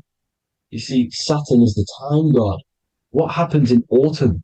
The leaves turn red and they die. This is why Saturn, Satan, time god, the reaper, everything is crystallized till it's death and then reborn again. You see, rust. When things rust, it turns to red. Because it's Saturn. Saturn crystallizes everything. He's the reaper who comes around in winter. You see? He's Satan. Jesus and Satan, the sun and Saturn. They say we live in a solar system. The solar system. I think I've already just broke this down. The 7 planets are the 7 chakras. Everyone already knows this. But I'm going through it anyway. But this is where we get the 7 planets from. And the 7 metals. You see, all the ancients knew it was an enclosed electromagnetic system. It's not a spinning ball in the middle of space, people. They want you to believe this so you get stuck in this material world. Because if you believe everything's material, you can never affect this plane effectively. You can never create your life effectively if you don't understand the planes of existence. Because the mental plane is a higher plane. And it breaks down and it controls the planes below it. The mental plane, hold on, I've got it here for you. The mental, the astral, etheric, then physical. Etheric connects the physical to the astral, but the mental is what's above them all. You see? Now, it's important to understand this. It's important. However, the ancients always talked about the enclosed system. Only NASA, which is introduced around the Roman times, not NASA, but the globe Earth was introduced around the Roman times. Okay, by these Masons. These Masons introduced this because they wanted to take over the minds of the masses and control them. These people worship the physical realm. They know how it works. They know the ins and outs of it. They know how to do the magic. They know how to do it all. They understand it all. That's why Masonry have to take the oath of not speaking. You're not allowed to speak about anything you learn about in Masonry because they're discovering the truth about your mind and how it creates reality and stuff like that. So this is the Masonic cosmology, the five-pointed star, the five elements, the checkerboard for duality, positive and negative, the two aspects of every substance. This is another ancient painting depicting the firmament, the stars inside the firmament, the sun. You see, the ancients worshipped the sun because it's so important for sustaining our life. It's the only reason we're alive is because of the sun. But then people think it gives you cancer today. They brainwash you to think the sun gives you cancer when it's the number one source of all life. They want you to believe it's a big, spinning, dangerous ball in space. It's not. It's here to give us life. It's God's Son. That's why Jesus is known as God's Son. It is the Son of God. God created that to sustain us. You see? So it's important you understand the true cosmology of where you are, because if you don't know where you are depleted of all of your morals. You're depleted. You're demoralized. You're lost. You don't know where you are. You don't know where you exist. Okay? Once you accept the globe model, the heliocentric model, you will subconsciously think that you come from nothing. This is why they implemented the evolution theory just after the globe model was introduced by Charles Darwin. Charles Darwin came in after the globe model. He's a Mason. He was another Freemason, and implemented evolution where we came from monkeys because they want you thinking less of yourself so they can manipulate your mind. You see? They want to manipulate your mind, and they have done since you got here. Since you came through that portal, you were manipulated from that day to believe this, believe that. The true cosmology, the truth will set you free. You will understand things better. You will feel better in yourself when you know the sun is here for you. You'll feel better in yourself that you know that you didn't come from a monkey. You were created as a human, a manifester, a creator. You're so intelligent. Your mind is amazing. You can manipulate matter, mind over matter. See? Thank you all people for tuning in. Tap in with yourself. Love yourself. Find the truth. Spread the truth. Nothing dies. Nothing in this creation dies. Everything's energy. Everything's light. Light can never die. You're a light being. That's why it says Hu. Hu man. Hu is light in Hebrew or Latin. You're one of the two. You are light. You're a light being. You never die. Ever, ever, ever die. Ever. Stop thinking you're going to die. This body will die because it contains electricity. And electricity always goes back to a standstill point because of vibration. Electricity vibrates. You are pure light. You will never ever die. Thank you all people. God bless. Make sure to like, subscribe and share.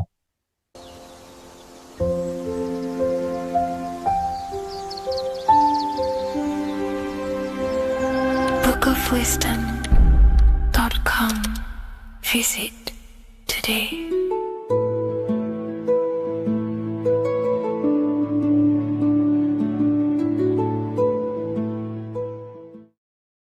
What if I told you the devil is closer than you think, and it's not actually a real person, force, or spiritual entity outside of you, but a being and an aspect of your own mind and psyche. In this video, you will learn exactly what the devil is and the true esoteric meaning of the devil. The first thing we need to understand is that the universe is a mental universe. Look around you. Every action, every building, everything you see around you was begun first as thought in the mind, then manifested. We use the mind to build and shape our reality. The universe, the world, only exists inside of our mind. Therefore, God and the devil exist inside of our own psyche. So first of all, the devil is not a literal being, but a symbol of the lower self. It represents the unmastered, ego-driven part of the human mind, a symbol of destructive thoughts, emotions, behaviors, lives in realms of chaos, fear, hatred, lust, and ignorance. This is why we see the devil as red, because red is the lowest vibrational color on the color spectrum. It also corresponds with the root chakra, which is all to do with survival instincts. Red represents chaotic and intense emotions like hatred and anger. When we are angry, our face turns red. The devil represents our animalistic fundamental needs, our instinctual needs, our survival state of consciousness. We have a survival state of consciousness and a godly state of consciousness. Our godly state of consciousness is creating, not just experiencing in the animal state, but consciously creating reality.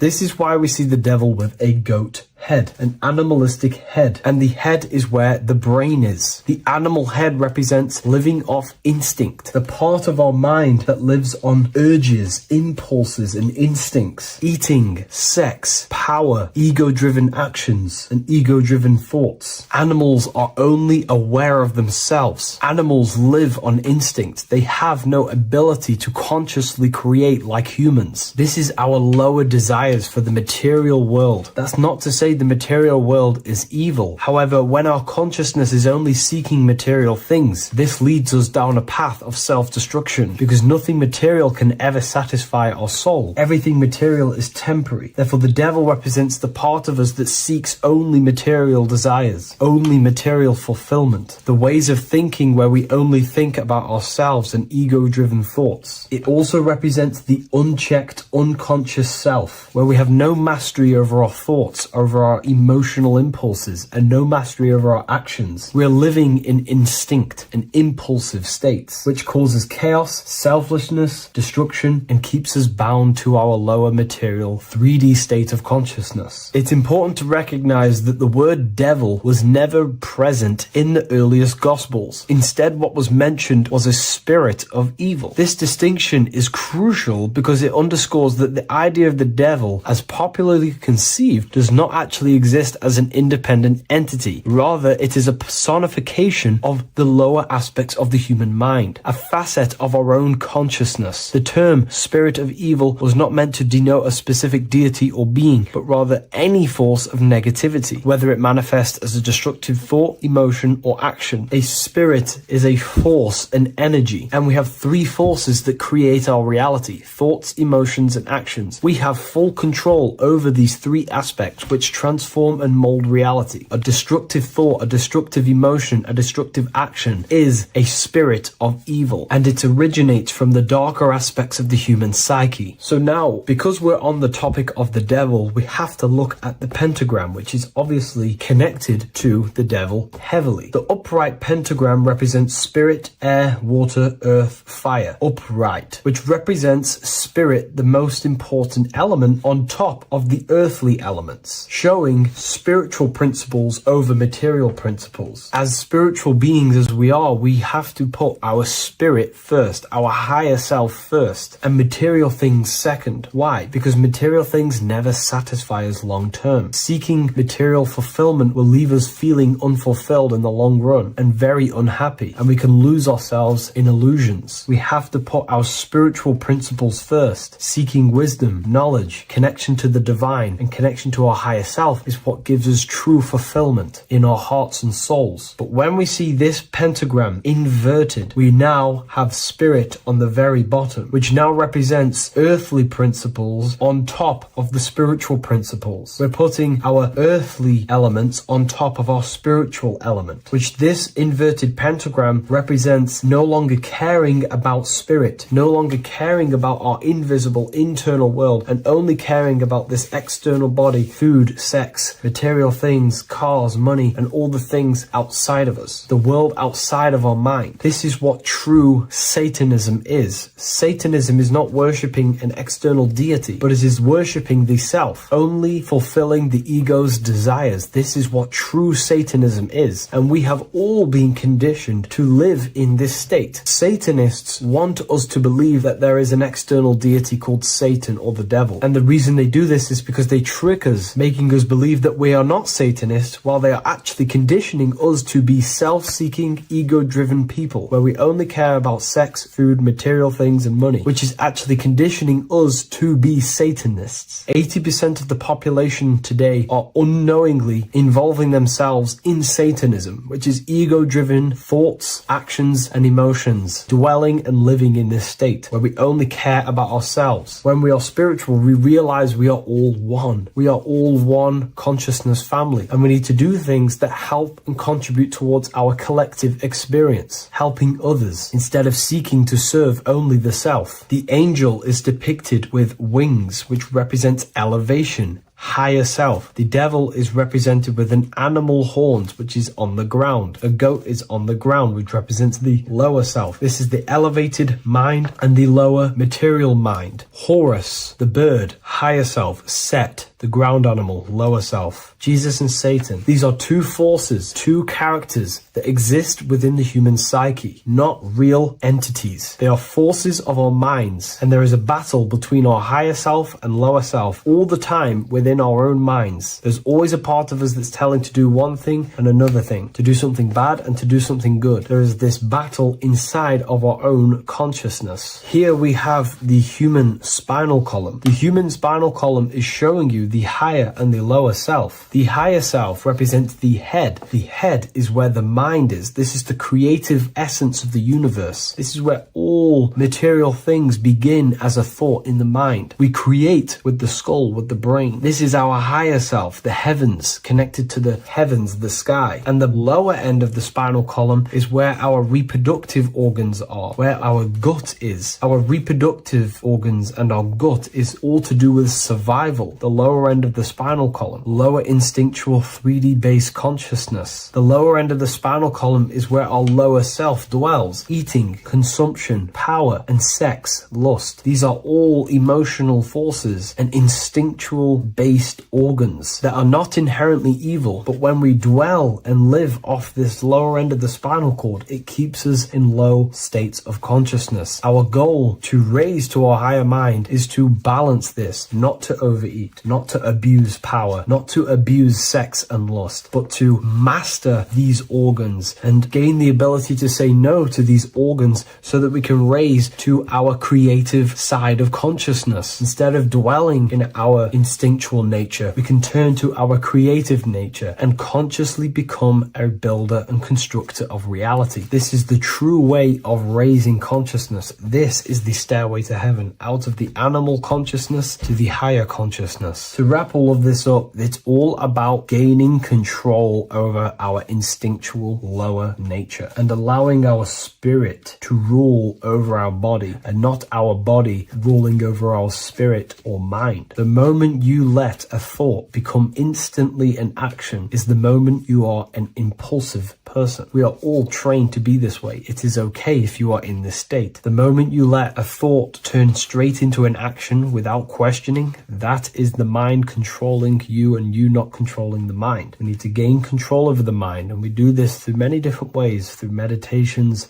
affirmations, and discipline. We slowly gain control over our minds. And once we gain control over our minds, we gain control over our thoughts, and we gain control over the attention that we give certain thoughts. We can then start to uplift our mind, our thoughts, out of our instinctual state to the higher mind. If you wish to learn more about consciousness, I'll leave a link in the description for the Book of Wisdom, Volume 2. How are we all doing, people? It's Revival of Wisdom from the Wisdom Academy. Today we're going to be breaking down God, consciousness, and the higher and the lower self, and how to overcome the lower self.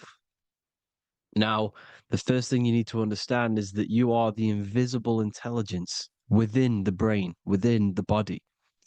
This invisible intelligence is known as the mind. But you are not the mind. You are the observer of the mind, which is the soul, the invisible entity.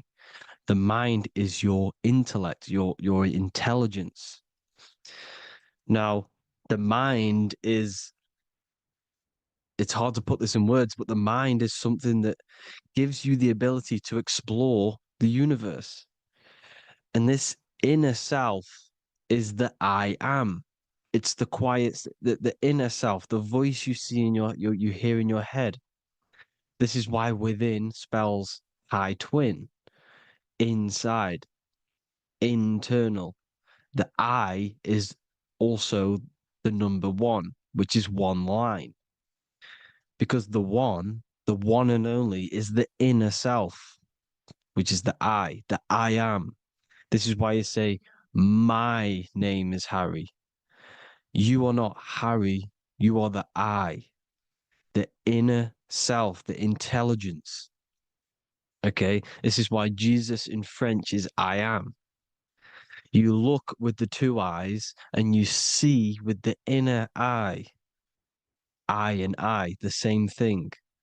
Okay, because the I inside is what gives you the perception of what you're looking at. So when someone's trying to explain something and then you catch on saying, I see now, it's because you're seeing with your inner eye, the one that gives you perception, gives you intelligence, gives you the ability to understand things. This is the internal eye, the invisible self, which the physical body is nowhere near as complicated as this inner self. Is in infinite potential, infinite potential. God, God, generator, operator, destroyer, soul, mind, and body. Brahma, Vishnu, Shiva, the Father, the Holy Spirit, and the Son.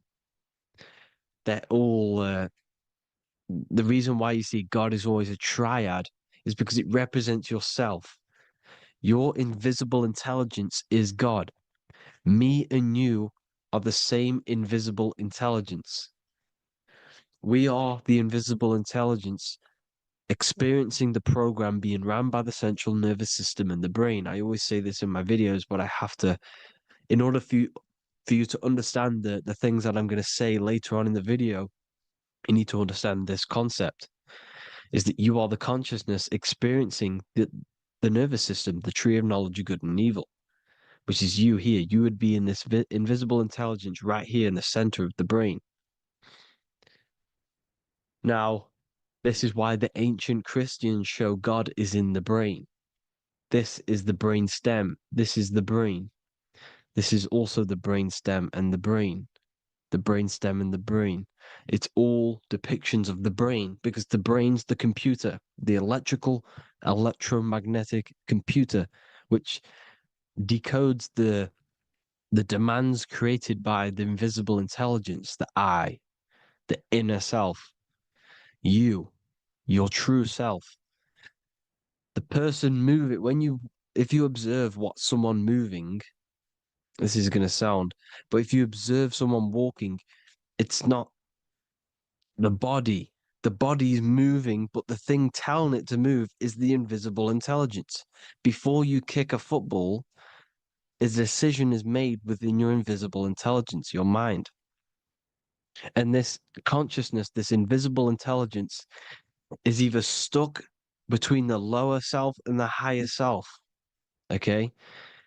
When the invisible intelligence, meaning the true self, identifies itself with the physical body, it will trap its mind within physicality. This consciousness that we have is either operating in the lower self or the higher self. It's either feeding the material body or it's feeding the spirit. Okay? But because we are physical and spiritual, we need to be even. We don't want to be meditating all day long because we do have a physical body as well whilst we are here. We are playing a game in physical matter. Okay? Now, the reason that you incarnated here is to learn a lesson because the mind can manifest anything it wants within the astral planes, within the world of imagination. It can manifest anything it likes, but it incarnates into matter, into this game, so we can understand labor, because anything in matter you have to labor to manifest. But in the astral, you can manifest at the click of a finger. You come here to learn the knowledge of good and evil. And your consciousness, I came out a bit off topic there, but your consciousness is experiencing the lower or higher self. The lower self is manifested in the lower parts of the body. Sex, food, and power, the lower three energy centers. These centers are like mini brains. You are literally thinking with these centers. And when your mind is stuck within these lower centers, you'll think. Have you ever heard the term of thinking with your penis or thinking with your, you know what, as a man? Even females maybe, but mainly this is a boy saying you're thinking with your penis. This is a truth. It's truth in plain sight. You think with these energy centers. When you're living off the lower three centers, all you care about is sex, food, and power, eating, sleeping, and greed. Power's kind of like greed. Now, when we move up to the higher parts of the body, when we live our life within the higher parts of the body, this is considered heaven, love, expression, intuition, and wisdom. This is what we need to be aiming to do, moving out of the lower half of the body and living our life within the higher self, the higher parts of the body, thinking with the higher energy centers, thinking with love, expression, intuition, and wisdom, spreading love, expression, intuition, and wisdom to others. Heaven is even. This is why Jesus is pointing at the heart chakra, always pointing at the heart. Earth rearranged his heart because in earth you're manifested as a physical being. You're in the heart, good and bad. You need to be balanced between the good and bad. Because love can be a demon too. That's a whole nother video, but love can be a demon. Now, the seven chakras are known as the seven seals in the Bible. When the Lamb opened the seventh seal, there was silence in the heaven for about half an hour. This is a verse from the Bible. The Lamb is Aries, which is the higher brain, the cerebrum, the cerebram. Ram, Aries. Because when the Ram opens the seven seals, you enter the kingdom of heaven. Because these chakras seal your invisible intelligence. They seal your true self. You are behind these seven seals, your true invisible self, your true consciousness. Because behind these seven seals, you do not think about anything materialistic. Your intelligence is not material. It's not physical. It's not from the physical world. It does not desire the physical world. The body is the beast. The body's the animal, the lower self, which can corrupt our intelligence. It can corrupt the intelligence. Okay? Now, we need to balance these chakras so that we gain a deeper connection between this intelligence and the brain. Because when there's a strong connection between the brain and the intelligence, your body and the intelligence, you have a strong connection. Therefore, you can manifest what the intelligence is saying at all times. Meaning, when, for example, your higher self, this is intelligence, the higher intelligence is always speaking to you. It's always guiding you. It's always telling you the right thing to do. You can feel it when you're doing something wrong. You can feel that you're doing something wrong because this higher self, this intelligence knows what it needs to do here. And when there's no connection between the body and this our intelligence, our true self, when we strip away, when you close your eyes for long periods of time, you will figure out you are this invisible, infinite, creative being. There's no words that I can't describe what it is, but it's the voice inside of your head that you can feel when you close your eyes. You are this being inside of the heaven, because this is heaven, this intelligence. And when there's a strong connection between the body, you can manifest everything it's saying. When everything is balanced, when you're no longer thinking with the lower centers, when they're all balanced, you're not thinking in particular with every center, you balance them all, you can manifest everything it says. Your body will act out what the intelligence is always saying. This is God in the brain, the intelligence, trying to touch Adam, representing the lower self. This is why they're not touching. Notice how Adam is resting, but the intelligence is always reaching out, stretching, symbolizing metaphorically saying it's guiding. I'm always reaching out. The intelligence, your intelligence is always guiding you. It's always reaching out to you. But Adam is ignorance of it. The lower self is ignorant of it. And that's why he's so relaxed and God is so stretching out. Because at our highest self, that when you think of when you want to better your life, that highest true version of yourself is God. When you're manifesting this, your highest self, this is God. Your truest form, your most perfect form, that is God. Your highest version of yourself, that is God. Emotions. Emotions are not what you've been taught. Emotions are not something that should be reactive, okay? You should not let the emotion be you, except that you should experience them instead of letting them become you. You need to understand there's a separation in our consciousness. You have the soul, which is the person who is observing your thoughts. When you think a thought, who's the one observing that thought? The soul, you, the I am, the I, the inner self, the one and only. And inside of every single body, inside of me, inside of you watching this video, there is this same intelligence that is inside of me, inside of you. And it's the exact same experiencing a different body. And this is what we mean by the universe is mental. We are all sharing the same ball of consciousness in a different body. The animals, the fish, the cells, all expressing this one consciousness. Me and you are the same.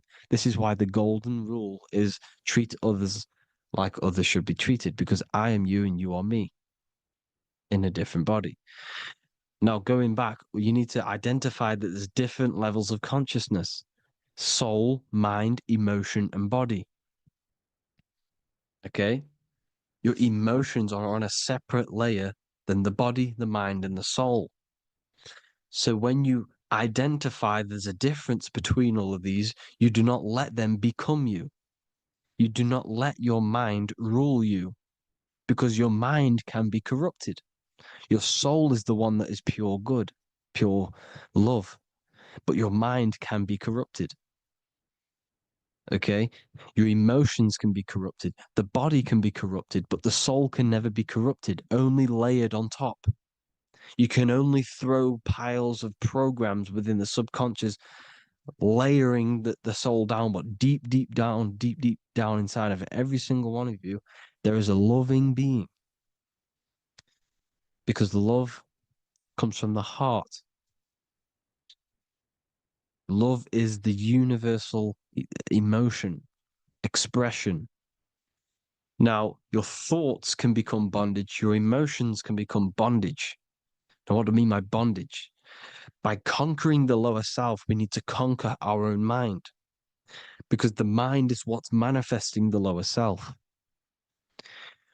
When you're thinking with the lower half of the body, when you're becoming your emotions, you need to experience the emotion, not become the emotion. Do not let the emotion become you. Do not let your thoughts become you, because your thoughts are tools that you can manifest. Your thoughts are the idea. Your emotion is the energy that you can use to manifest that thought. Your emotion is energy in motion, emotion. You use emotion to manifest, to feel as if you already have the thought. Therefore, you become that vibration. Therefore, your emotions are actually a creational force that is given to you to manifest things, because you're a human, a manifester. You're here to manifest things. You're a creator. You are a god. Your inner self, your intelligence, your I am, the one and only inside of you, the inner self, the quiet one, the one that's deep, deep down, the invisible intelligence, is it's creating things all the time. All the time. Speak no evil, see no evil, hear no evil. This is the astronauts, they're Freemasons, but they understand this, because thinking, seeing, and hearing can corrupt your mind. And when you have a corrupted mind, you'll have a corrupted subconscious. The subconscious will manifest into the body, because 90% of your behavior comes from the subconscious mind. So you got to speak, see, and hear no evil. But sin, what is a sin? To overcome our lower self, to overcome our lower self, the 7 deadly sins are not something that goes against an external God. A sin is something that goes against your inner guide, your inner conscience, the inner self that is always speaking to you. It's always telling you the right thing to do. A sin is something that goes against this inner guide. And this is why you can feel something where you can feel you're doing something wrong, because the inner guide is speaking constantly. And when you commit these 7 deadly sins, which are 7 internal states which keep your invisible intelligence bound to your physical body. Because evil, right? Evil love bondage. This is why they stay in this realm and they control this realm, because they love the bondage of the body. They like matter. They want to stay in matter for eternal life. They don't want to ascend back into the heavenly realms where you do not have a physical body. You can explore the universe within the astral planes. They stay bounded to the body, bounded to the 3D construct of the physical world. They have greed, lust, envy, gluttony, wrath, sloth, pride. They want all of this. And if you want that, that's okay. But deep, deep down, you don't want that, because your soul is always telling you the right thing to do. Your soul knows what to do to get out of here. It needs to detach from the external world. Detach from all of these 7 internal states which bound you to your lower self, your lower centers. That's what a sin is. You know, you have a left and right brain. The left brain is always analytic. The right brain is metaphorical. So the right brain is producing a holistic view of reality. Now, what do I mean? And not view, perception. When you see, because your eyes are parts of the brain, sorry, when you look at something and you look, that image is produced in the back of the brain in the visual cortex. And then the right brain produces a perception, a holistic, it breaks down what you're seeing into a holistic image, a holistic perception. So, for example, if you're in a woods, the right brain sees the whole woods as one big woods. The left brain is breaking that perception down into individual trees, branches, and leaves. So the left brain's to do with duality, the right brain's to do with wholeness, unified. The left brain's dualistic, analytic. This is necessary so that we can pick things up and manipulate them and break things down. We need the left brain, we need the right brain. I'm not saying any of them's bad, but the left brain, sinister in Latin, means left. Because when you're left brained, you see everything in dualistic. You see everything is dual, when everything's actually one.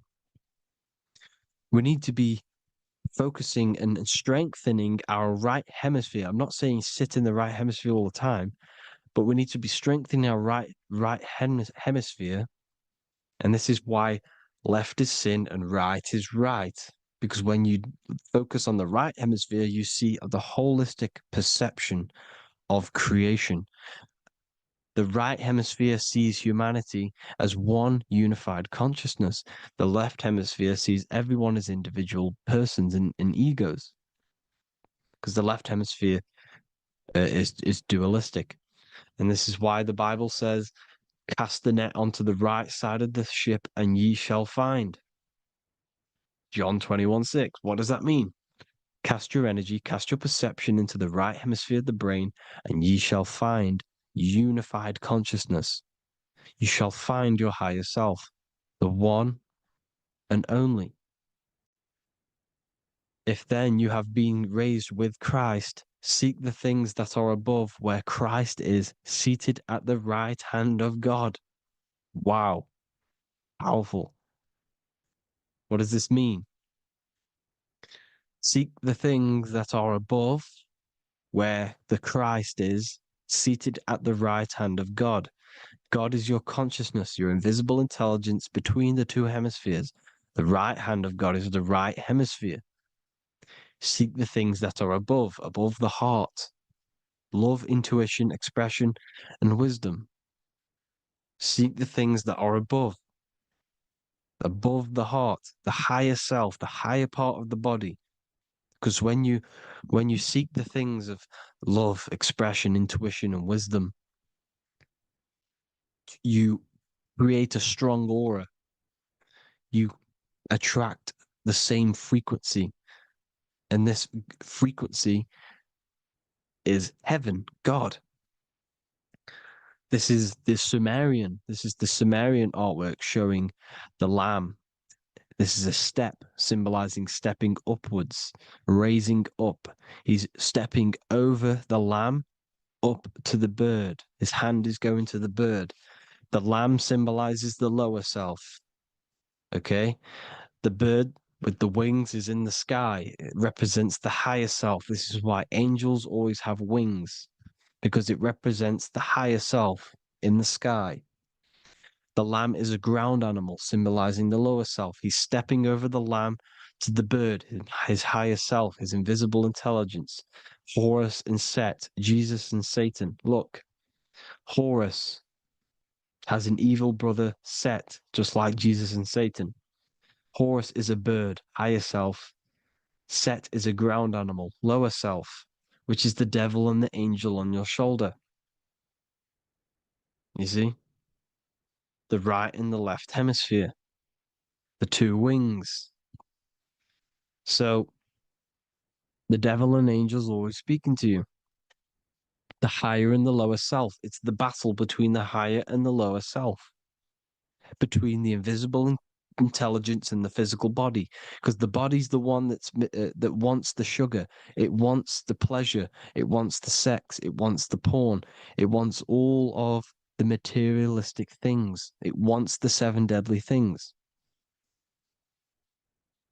Okay, it wants this. There's a battle between the higher and the lower self, your intelligence and the body. This is why you need to become balanced, so that there's a deep connection between the body and the invisible intelligence that I am. You need to master your mind with discipline, and you gain a connection between the brain, the body and the intelligence. Resurrection, transmuting sexual energy. Okay, this is important. Res is resh, which is Hebrew. The early Hebrew resh symbol is the head. This is the head. Resh, erection. Erection is a sexual stimulation. Resurrection is rise erection. You got to raise your sexual energy up the base from the spine to the head. This is the Christ, the Christos. Because there's a psychophysical psychophysical oil produced in the brain every month. Go and watch my other video on raising the chrism. Okay? And every month there's this fluid produced in the brain, which takes 2 trips, because one's produced by the pituitary, one's produced by the pineal, magnetic female, magnetic and electric charge. And it takes 2 trips down the spine to the solar plexus, the bread of life in the Bible, or Bethlehem in the Bible, because the River Jordan's your spine.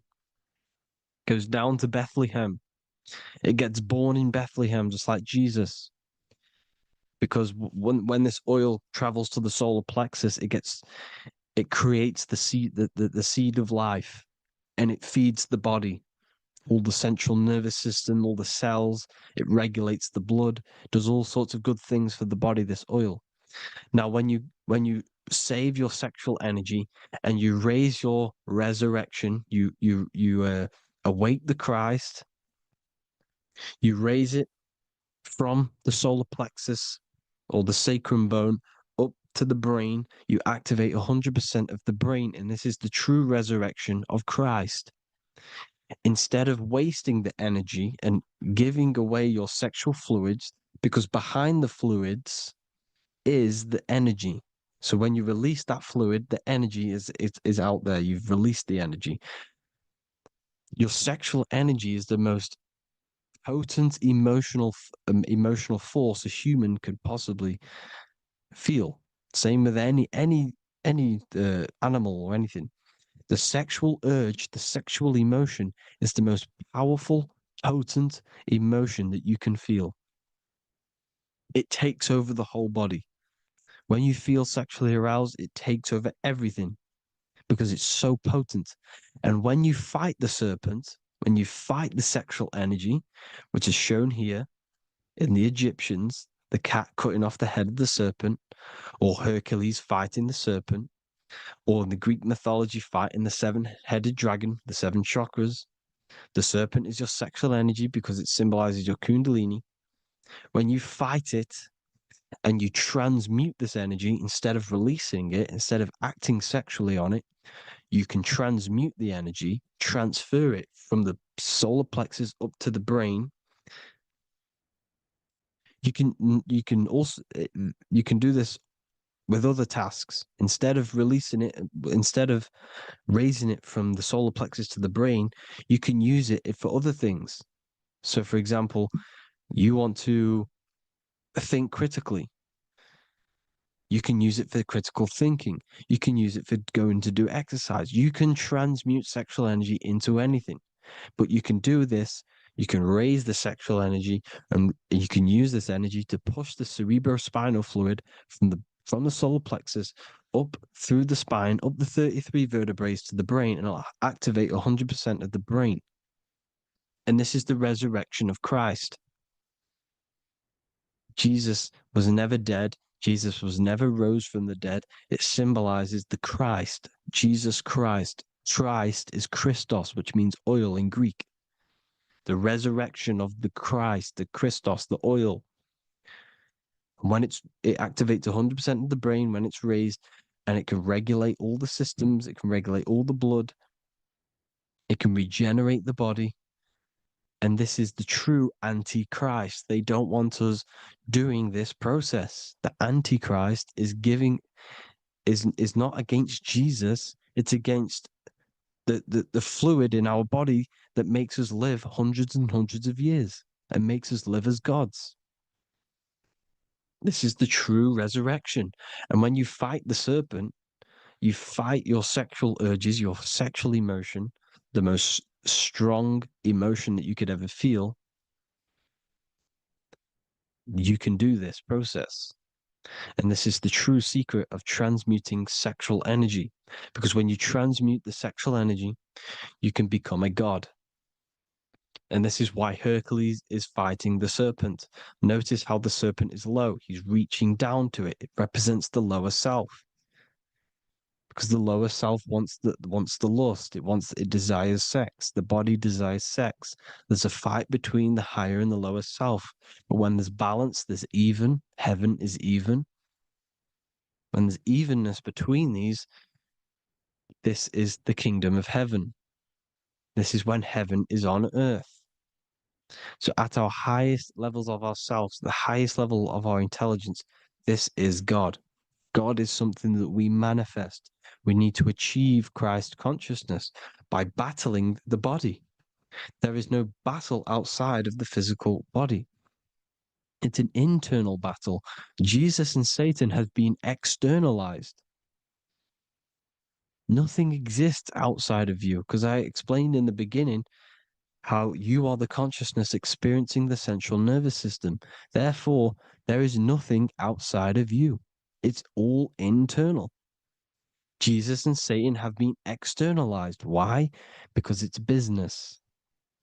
The church is a business. It's all a business. They've created these figures to be historical when they're not historical. The Bible's not historical. It's all externalized. It's called exoteric, when the truth is esoteric, internal teachings. So, anyways, people, balance the chakras, balance the two hemispheres of the brain, balance the conscious and the subconscious. Balance is perfect, the yin and yang. You are spiritual and physical. You live in day and night. You need to be balanced. Oneness. Seek oneness. And this is the true kingdom of heaven. And when we all realize that we are all the same intelligence, the same consciousness expressed in different bodies, when we all realize this, we all realize we're all one. Doesn't matter what race you are. It doesn't matter what race you are, where you're from, your nationality, because none of you are actually from here. None of you are from the physical world. You're manipulating the physical world through the physical body. You are the I am. We all have a soul. Every single one of you has a soul. We all have souls. The reason why they say some people don't have souls is because they're trying to suppress your mind. They don't want you to know that you have a mind. That sounds crazy, I know. But a lot of people haven't realized that they have an infinite intelligence called a mind. And behind that mind, if you can observe your thoughts, the person who is observing the thoughts, you have a soul. Everyone has a soul. Don't listen to all these people saying some people don't have a soul, some people do. We all have a soul. Every single one of us. So anyway, you need to break the lower nature of yourself. At our highest levels, we are gods. Our intelligence, our universal intelligence, the I am, the intelligence that's inside of the brain, is God. Our minds are being corrupted within believing that you are the body, and the result of this is a society like today, because everyone thinks they're the body. And everyone's living in the lower nature of self, where everyone only cares about themselves. But when we realize we're all one big consciousness ball, we're all the same consciousness expressed in different bodies, there will be peace. So thank you all, people. If you do want to learn more, if you do want to read my book, it's called The Book of Wisdom. I'll put it in the description. It's an amazing book, people. It's going to give you the best understanding possible about creation, yourself, and the world. It's amazing. The Bible, everything. I have just launched a new cymatic library. A friend of mine has just added this to the website. He creates beats and he creates the purest beats. So they are actually the frequency that it tells you.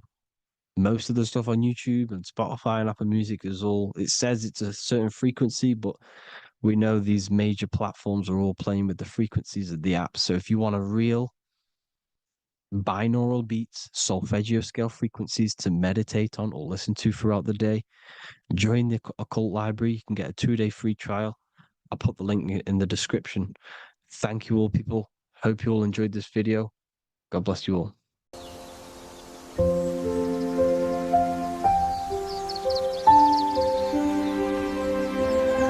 bookofwisdom.com.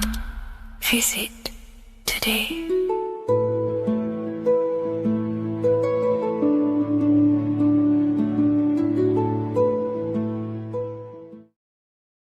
Welcome people, we're back with another video. I will now be keeping track of my YouTube and trying to upload every week. In this video, we'll be talking about the chakras. The chakras are the 7 attributes of God, and they are the 7 planets. These are literally vortex portals within us that connect us to these vices and characteristics of God. Each one of these energy centers are a spinning wheel of energy which controls the cells and organs in that particular area of the body. For example, it's literally a mini brain for that area of the body. Each chakra has a vice which you need to turn to a virtue in order to climb up through the system. They work like a stairway system. You have to go through each chakra in order to unlock the one above. This process is turning matter into spirit as you descended from spirit to matter. Saturn is Satan, that's why it's the lowest chakra, and that's why the devil is red, because red is the lowest vibrational color. When you are in these lower states of consciousness, you are in your animal nature. This is your physical side of your nature, and you are mainly being driven by your animal instincts, or your ego. Moving back to your higher self or your spirit self is not an easy process, it takes a while. However, with discipline, consistency, and motivation, you can achieve this, and this is what the ancients called Christ consciousness. Once you have achieved this, it is basically a state of mastery of the mind. You no longer lust for the lower animal nature things. Now, let's start with the root chakra. This is located at the base of your spine, and you can feel this chakra by tensing your anus. This energy center is in control of your survival needs, your vitality, stability, and security. Now, if this chakra is unbalanced, you will feel insecure, fear, anxiety, unstable, low self-esteem, anemia, over or underweight, and constipation. In order to balance this chakra, you need to feel grounded, embodied, stable, calm, centered, a sense of safety, and trust in yourself and the world around you. The next chakra is the sacral chakra, which is located around the belly button area. You can feel this chakra just by sucking in your belly. This chakra is to do with relationships, self-worth, creativity, empathy, and most importantly, sexuality. This is the most important one in order to start to raise your vibration overall, is giving up the over-sexualized nature. In order to balance this chakra, you need to come into harmony with all the toxic relationships that you have. Get rid of the fear, the anxiety, the isolation, and 100% get rid of the over-sexualized nature. Lust is one of the most lowest vibrations you could possibly feel. It is literally manifesting hell. In order to work on this chakra, you need to feel self-worth. You need to do creative things, empathy, healthy relationships, and 100% being confident. The next chakra is the solar plexus. This is to do with personal power, will, metabolism, eating, happiness, and your self-esteem and self-identification. You can feel this chakra just above your belly, below your ribs, and you can suck in this area. If this chakra is blocked, you will feel lack of confidence, difficulty in manifesting your desires, low self-esteem, misuse of power, misuse of dominance, weak will, and shame in yourself. Biggest one for this chakra is overeating, as it's to do with metabolism. If you are overeating, you are literally unbalancing a lot of your lower chakras, not just the solar plexus. In order to work on this chakra and balance it, you want to have a positive self-identification. You want to feel happy, a happy self-esteem, effectiveness to people, not overeating, and a strong willpower. Now for the heart chakra, one of the most important chakras. Chakra is to do with love, understanding, trust, hope, openness, compassion, balance, and forgiveness. The most important because your heart is the tree of life in the body. It is the center of the toroidal field. It is the most powerful chakra. Your heart is 5,000 times stronger magnetically than your brain. Once you have hit the heart chakra and you start surpassing the heart chakra, you are now turning matter into spirit, as the lower three chakras are dense and physical, and the above the heart chakra are turning to spirit. As you can see already, this is a hard and long process of working on yourself physically and internally. The symptoms of a blocked heart chakra would be lack of love or too much love, difficulty to accepting or giving love, lack of compassion, loneliness, and lack of emotional fulfillment. Finally, a lack of connection with a divine or to nature. In order to balance this chakra, the most important thing and the most powerful thing you can do is loving people, accepting and giving lots of love. Second most important thing to balance the heart chakra is balance. You need a balanced life. You need balance in all aspects of your life. Now for the throat chakra. This is a very important chakra as it's to do with communication. A symptom of this being unbalanced is a lack of self-expression and putting on a front all the time, acting with the ego. In order to balance this chakra, you need to constantly self-express yourself. You can't be putting on a front. That voice inside your head, you have to let it come outward. Don't just block it off with a wall. Self-expression will lead to you gaining friends who actually like you for being you, and not these fake friends that you have to put on an ego for. In order to balance this chakra, you need to express yourself, express the word that's within you. Don't be lying to people, don't deceive or be deceptive. The next chakra is the third eye chakra. This is starting to get very advanced and you are coming very close to spirit. Just before we head on, I want to announce the PDF is now available, containing all the presentations I've ever made, all into a condensed 38-page PDF. The link will be below this video for you to access. And if you want to learn how to create reality using your mind, how to attract your desires, how to get out of the situation you are in, the link will also be there for the Manifestation Mastery course. Now for the third eye chakra. The third eye chakra controls the pineal gland, which is your first eye. It's to do with your psychic abilities, channeling, telepathy, astral travel, visions, and connection to the higher self. You need all of the chakras aligned to get the full potential out of your third eye or pineal gland chakra. For example, if you're astral traveling and you fear something, you will be instantly shot back to your body. So you need to master all of the chakras before you go on and try and do these higher spiritual activities. Symptoms of the third eye chakra being blocked is lack of imagination, lack of vision, lack of concentration, blocked or clouded intuition, can't see the big picture. and especially overly reliant on logic and intellectual thinking. A good way to work on this chakra is imagining things, vision things. Trust your intuition at all times. Always follow that inner voice. Cut out the tap water which contains fluoride. Fluoride blocks the pineal gland. And cut out all junk food because all of this is affecting your pineal gland. When in meditation, you want to focus your eyes and your attention to the center of your head between the two eyebrows. This is where the pineal gland is located.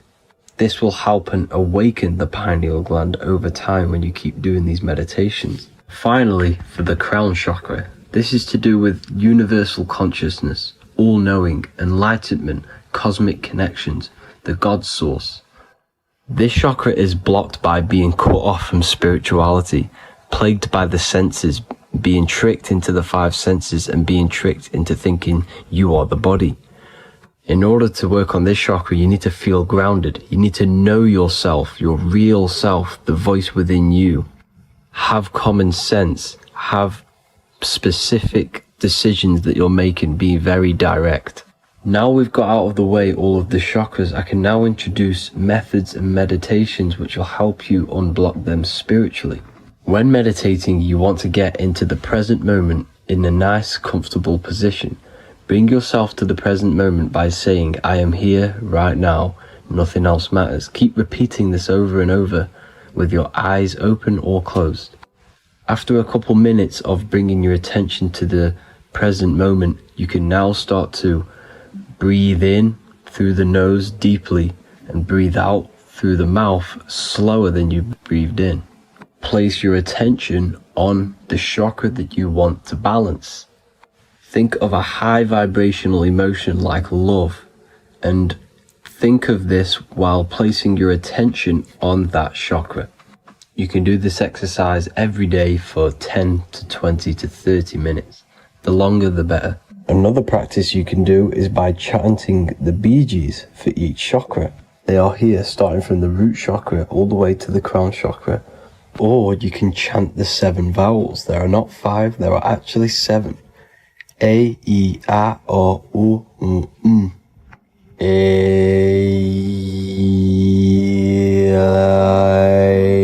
O. This is the proper way of pronouncing the 7 vowels. These are so powerful because these are the only things that exist. It is literally the sound of God. By pronouncing them right, you can actually create a lot of power within you and align your chakras. That's it for this video, people. I'd appreciate a comment and a like to help the algorithm. I appreciate you all. Love and light.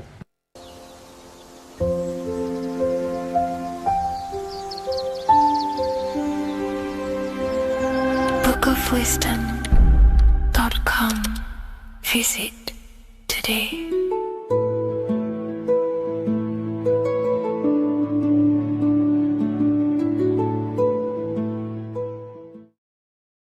You're living in 4 planes of existence right now, but most people are only aware of one.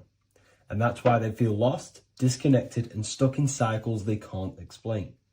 If you don't understand the blueprint of reality, you'll keep trying to fix the physical, while the real causes lie in the unseen dimensions that you have direct access to. You must understand that the universe only exists in the mind. Everything is a projection of consciousness. Therefore, consciousness produces everything. Our internal world is consciousness. Our external world is this physical body, physical world. Everything is an externalization of consciousness. For example, this was a thought. Now it's made physical. But before this was invented, it was existing in someone's mind, in consciousness, invisible. Then it was made manifest, made physical. So everything in this physical plane is the effect. The cause is consciousness, mind, the mental plane. So now I'm going to explain these different dimensions of consciousness. You don't just exist in this physical plane. The physical plane, in fact, is the lowest plane there is. It's the illusionary plane. So first of all, we have the Buddhic plane. This is the nothingness. So think of it like this. absolute nothingness. If you turn off thoughts, there is nothingness. This is the void. And out of the void springs infinite potential, which is the mental plane. Now, your mind has no limitation. It can think anything, be anywhere, anytime, any place. In the whole world, there is no limitation with the mind. This is the realm of infinite possibilities. This is the realm of thought. Thought is a dimension, information and thought.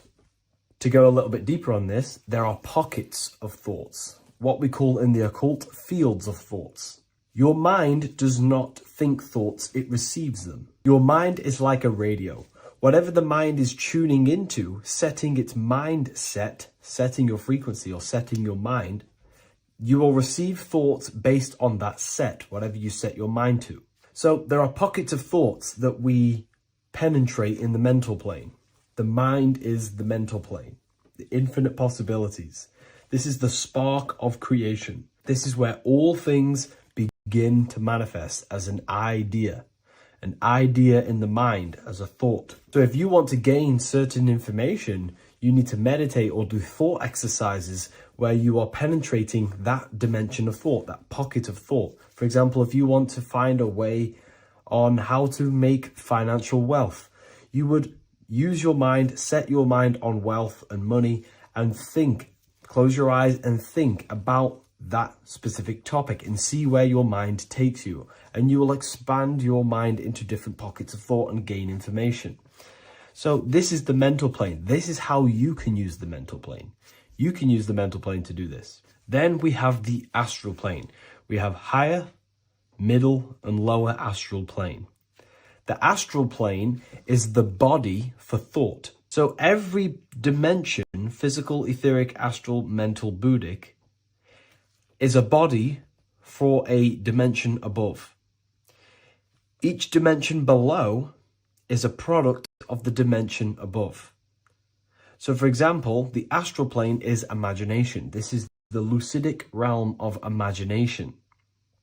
This is where thoughts begin to manifest into some sort of form.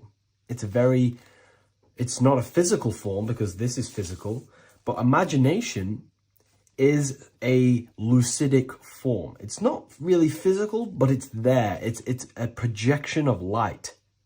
It's astral matter condensed by the willpower of the mind. So depending on the vibration of that thought will depend whether it manifests in the higher astral plane, middle astral plane, and lower astral plane. If you think about more material things and visualize material things, this will manifest on the lower astral plane because material matter is low vibration. Now, that does not mean it's evil. That does not mean it's bad. Okay? It just means low vibration just means more material. But if you think and imagine more spiritual things, this manifests on the higher astral plane. So the astral plane is the screen in your mind that allows you to vision an apple, that allows you to vision anything. It's that mental projection that's inside of your mind. Now, this is what we call the third eye. It's an eye because the eye is the mind, and the mind can see into the astral plane.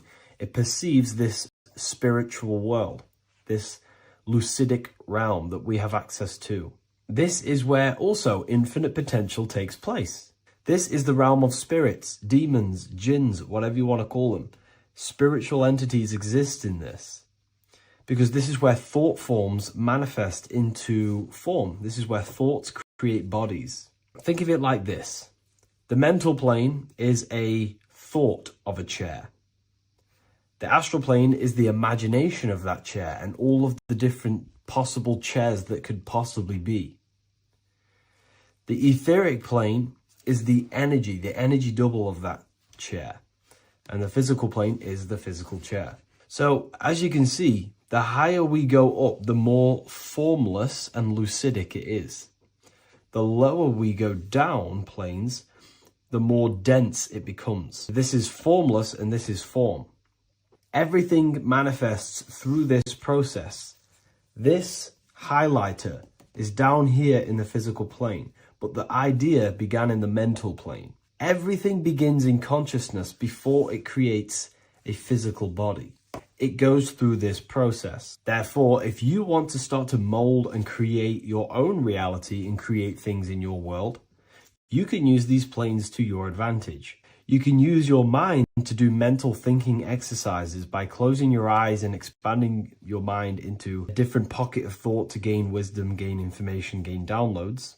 The way you do that is simply get into a meditative state, close your eyes, pick a topic that you want to think about, and see where your mind takes you, but always remain centered on that topic.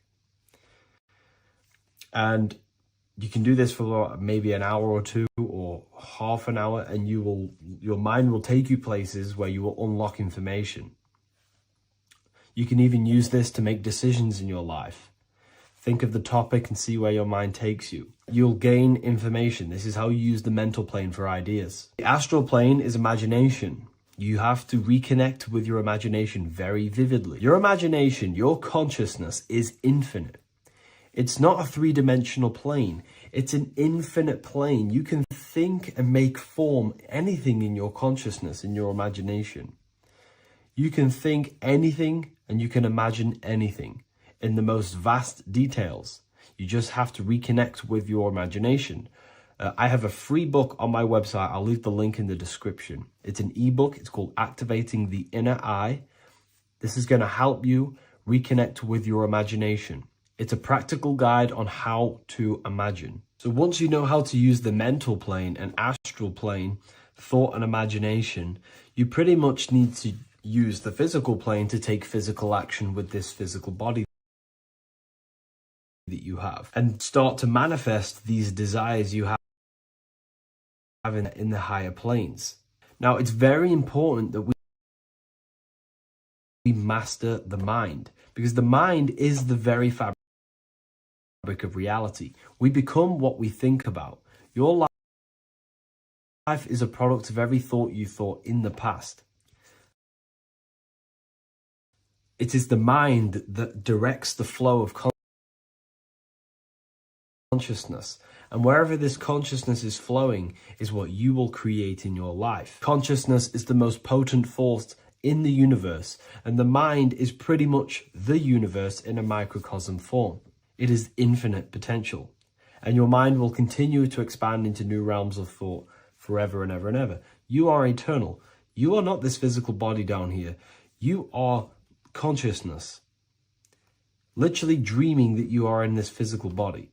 So everything begins with the mind. We need to be conscious of the thoughts that enter our mental field of consciousness. There is a level of self-awareness that you can reach where you can become conscious of pretty much every single thought that enters your mental field. Now, we have over 7,000 thoughts a day. You can gain such mastery over your mind where you can become conscious of every thought you think. And that is when you gain superior power. Because when the mind is fully under control of self, you can direct the mind's potent force into a specific goal. Most people's minds are dualistic. They want something, but their mind is thinking something else. They have limiting belief systems. They have the little voice that comes in and says, you can't do this, you're a failure. That is a fractaled mind. The mind needs to be singular. It needs to be on your team and not an enemy. Do not let your own mind take away your power.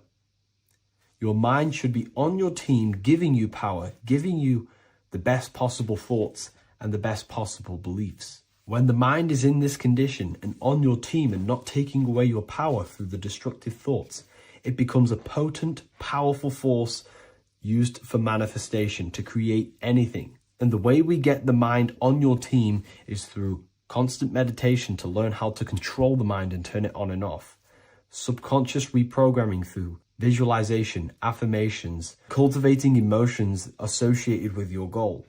All these three ways we can reprogram the mind slowly over time so that it becomes powerful and becomes on your team and doesn't give you negative contradicting thoughts. When the mind is fully aligned on one thing, it can create massive empires and things in your physical reality. So I hope this video helps, and I'll see you in the next one.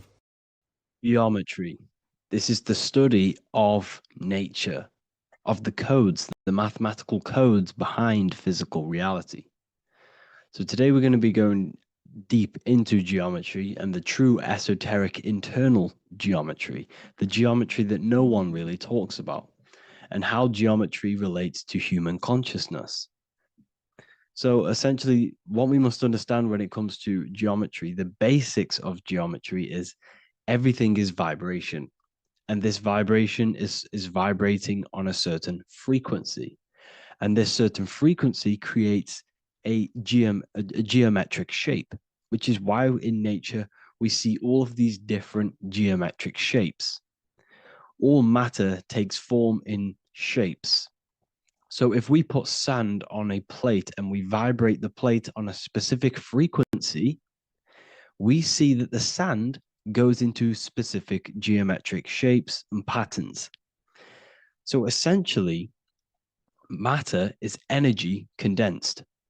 It's energy vibrating on a low frequency, vibrating at a certain frequency.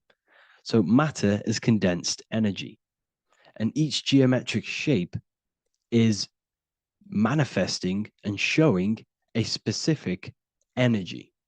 Some shapes carry more energies than others. For example, the cube is what traps energy. A square is what traps energy. So geometry and the flowers are basically how energy manifests itself into physical matter. We are in a world made out of energy or light. Light is energy. So everything is vibration, everything is frequency, and everything is energy. Even the words, each atom in our body, everything. So everything in nature has these mathematical energetic codes. So geometry is basically the study of nature and the shapes that are in nature and their energetic principles. Because, like I said, matter is energy. So this is what we call cymatics. When we place water in a petri dish and we shine light on top and we vibrate the water, and we can capture. This creates certain patterns. Each frequency, like you see here, has its own pattern. So what we are seeing here in the physical plane is essentially energy condensed into physical reality. We see it in the turtle. We see it in every single form in nature. Now, external geometry and normal geometry, we normally get taught that this is God's way of creating physical reality, which is essentially true. However, it's far more deeper than that. Far, far, far more deeper. Okay, so what geometry truly is, it's not God's codes to reality. What we must understand is what the brain truly is. And what we must understand is that we are not in the world. We are not in the universe. The universe is us ourselves. And the world is produced by our brain itself. Okay? So the way you must understand how the brain works, so what you visually see, so geometry is to do with what we visually see. And what we visually see is heavily connected with our eyes, which are an extension of the brain. The eyes are the brain. And essentially how we see is energy enters the eyes, and each eye goes to the optic nerve. And this energy is transferred into electricity, which travels to the back of the brain, to the visual cortex of our brain. And this is where the image is produced, what we see. Therefore, the world outside of us is truly inside of us. It's a projection from within the brain. The brain is an energy condenser, a decelerator, an energy decelerator. Everything outside of us is basically formless energy. It is formless energy vibrating at a certain frequency. So what the brain is, it's sucking in this energy, this light, and turning that frequency, that code, that light code, into a physical reality. It's condensing the energy and turning it into a visual image inside of the brain. Therefore, everything outside of you is not what it looks like. Everything outside of you is basically energy, infinite energy.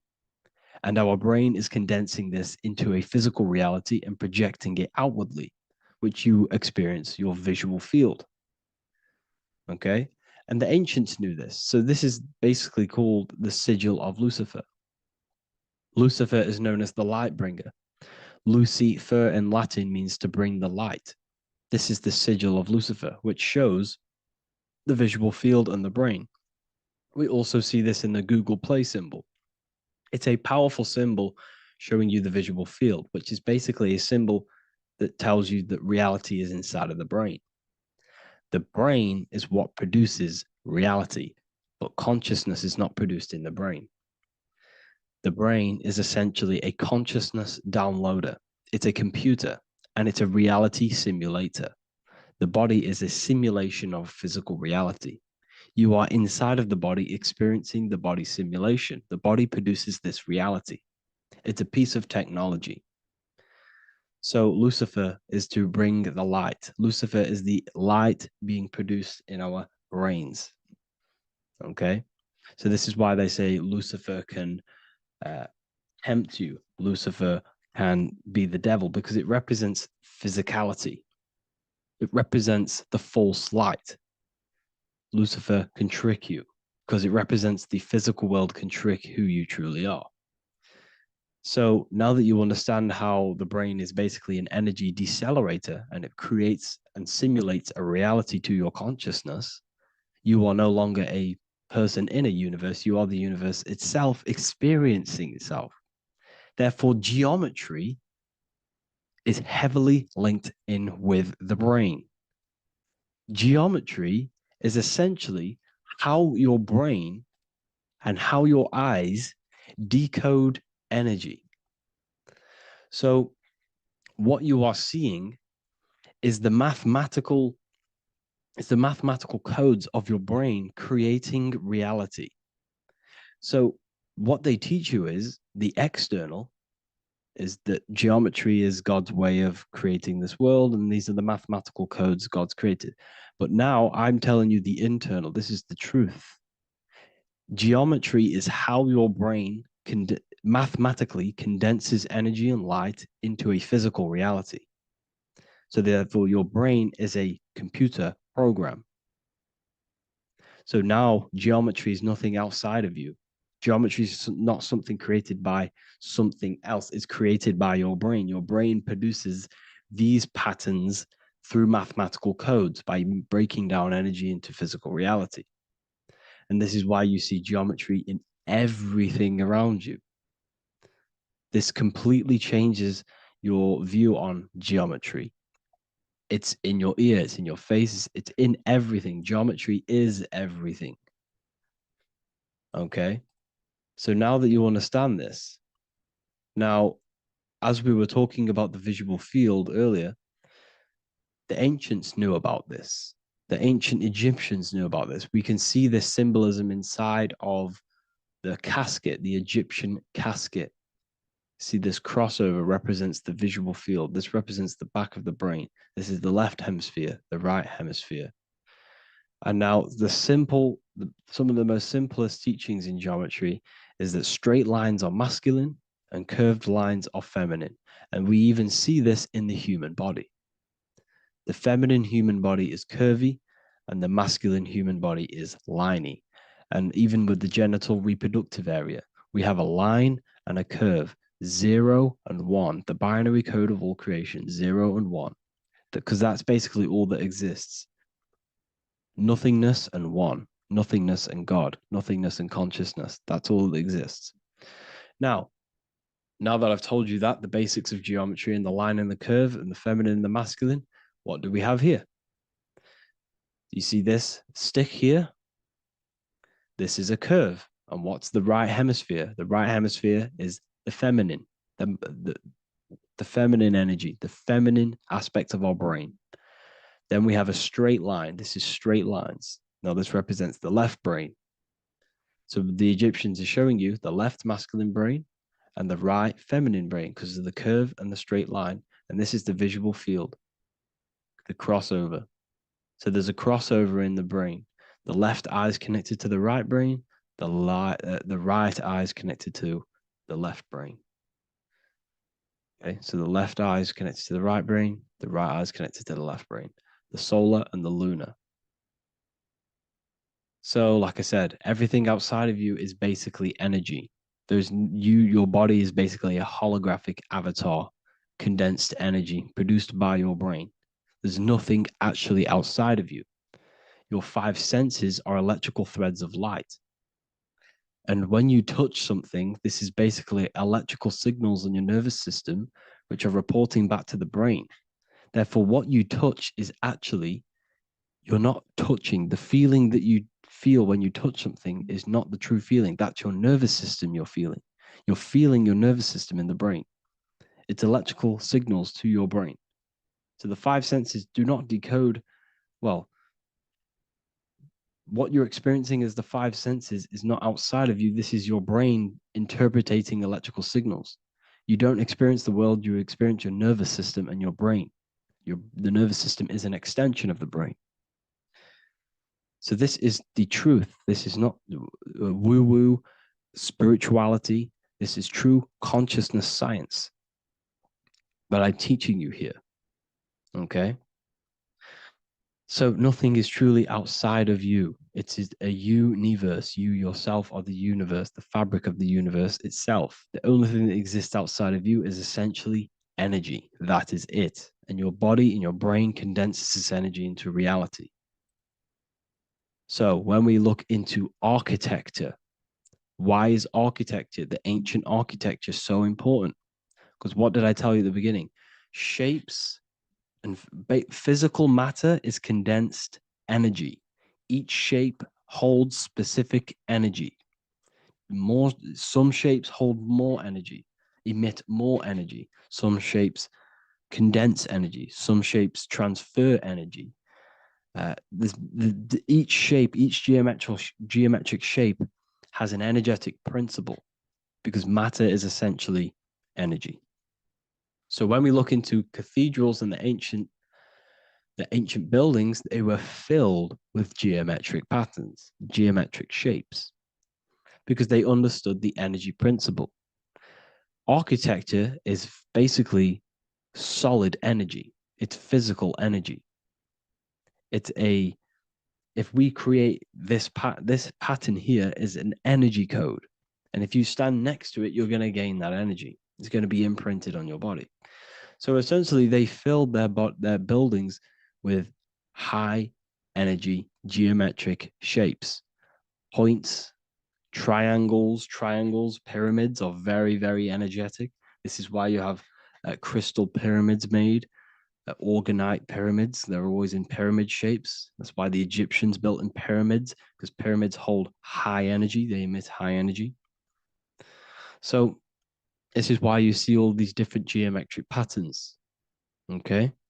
So in the real reality, in the energetic plane, this building would basically look like this: lines and grids of energy. Okay. This is what it would look like in the energetic plane, a blueprint of the energy body. So as you see here, these are the different frequencies in a petri dish, of water in a petri dish. And you can see they are specifically aligned up with these specific patterns. You can see geometry even within geometry. It's fractal. So essentially, when you would stand inside of these buildings, they would imprint the energy of the building in your body, because your body is healed through energy. You have an electromagnetic field around your body. So by creating buildings with geometric patterns, we are essentially increasing the energy of the building, because the building itself is energy. Okay. So when we fill it with geometric patterns, we're increasing the energy. We're giving it a certain energetic imprint. So when you stand inside of that building, you're being imprinted with that energy. Okay. So especially with these windows, these stained glass windows. Well, why are they stained glass? Well, color is frequency. So when you have all of these different colors, and not only were they just painted, some of these colors are specific gemstones, crystals, natural stones, which all hold energetic principles. Each crystal is vibrating on a certain frequency. Wood has its own frequency, metal has its own frequency. What you must understand is that everything in nature is not just a piece of matter, it's vibrating. The atoms of wood are vibrating on a certain level, which give it a certain energetic principle. Each crystal is vibrating, the atoms of the crystal are vibrating on a certain frequency, which give it a certain energetic principle, quality. So each thing, this is why the ancients were obsessed with natural stones, natural things, crystals, natural metals, and they wore different metals, different things like copper on their bodies, because they understood the atoms of these natural things are vibrating, which give certain qualities to you if you wear them. So you're not wearing it, you're basically putting that frequency onto your body because they understood this is energy. If I put copper on my body, I'm not putting copper on the body, I'm putting the frequency and the energy of the atoms onto my skin. And that frequency of them atoms are going to vibrate my skin, that frequency, and heal my body. So this is why this is so important. So each building is an energetic code. Okay. So when you stand in these buildings, it can heal your body. This is why when people walk into these ancient churches, they feel like they've met God. They feel a certain way. They feel so amazing when they enter these churches. They feel holy, for example. It's not because God's there. It's not because these man in the sky dwells in these holy places. It's because the energy of these buildings affect our consciousness. They increase your energy. They raise your vibration. They heal your body. They heal your cells. They imprint the water in your body, especially with these stained glass windows. Like I went a bit on a tangent there, but these stained glass windows were encoded. Well, they use different gemstones, different lights, different colors. And when the sun would shine through this window, well, what's the sun? The sun is light. Light is energy. The sun's light would go through this filter of the window of the crystals and the different gemstones and the different colors, and the sun's light would be encoded, imprinted with these crystals, with these colors and these natural glasses, which have healing energetic principles. And when you are inside that building, the sun's encoded energy of the window would be imprinted into your body, into your energy field, and it will heal your energy field, and it would heal your body, your cells on a cellular level. Because your body is what? 60 to 70 to 80, some people say 80% water. And water is encoded with vibration. If you say certain things into water, it gives it a specific geometric pattern, like I broke down in the beginning. If you say love to a water and then freeze it, it will go to this. If you say hate, it will go to a distorted pattern. So when you are in these buildings, you're being imprinted by the energetic codes of these buildings, the energetic principles of the windows, of the structure itself. The ancients never used to build in squares. Their buildings, their insides were never square rooms because they understood squares trap energy. They always had pointed roofs so energy can escape. So there's many little things that we need to look into geometry. For example, when you see magicians, when you look at ancient magic, why do they stand in circles with different geometric patterns? They use different geometric shapes. Why? Because shapes are energy. They hold specific energy. So when the magician stands in a circle with a pentacle, they're working with the energy of that pentacle. You can work with different energies based upon the different geometric shapes that you draw. And you can use this in your structure, in your architecture, in your work, and it can influence everything. So this is the true geometry. I hope you gained a deeper understanding on geometry and how it relates with you and your consciousness. Like I said earlier, your brain produces geometry. It's basically how your brain decodes energy. It's not God, how God creates this reality. And no, you're in this reality. You are the reality itself. Your body produces the reality. Therefore, geometry is one with you. So therefore, if I play with the geometry of the buildings, for example, like the government have, everything's in squares. If you look outside, everything's a square, everything's a rectangle. You go to a city, every window is a rectangle, every building is a rectangle. You live in a box room, everything is boxed and squared off in this reality, in this modern society. Why? Because they're trapping energy. The box is the cube is the most simple geometric shape, which basically condenses energy and it traps energy. And if you subconsciously see squares all the time, your phone's a square, your TV screen, everything's a square, your keyboard, your desk. Go and look at the ancients. They never used to build in squares and cubes.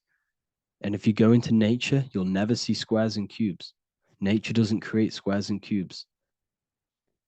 Everything in the modern society is squares and cubes to simple your consciousness down, to dumb your brain down.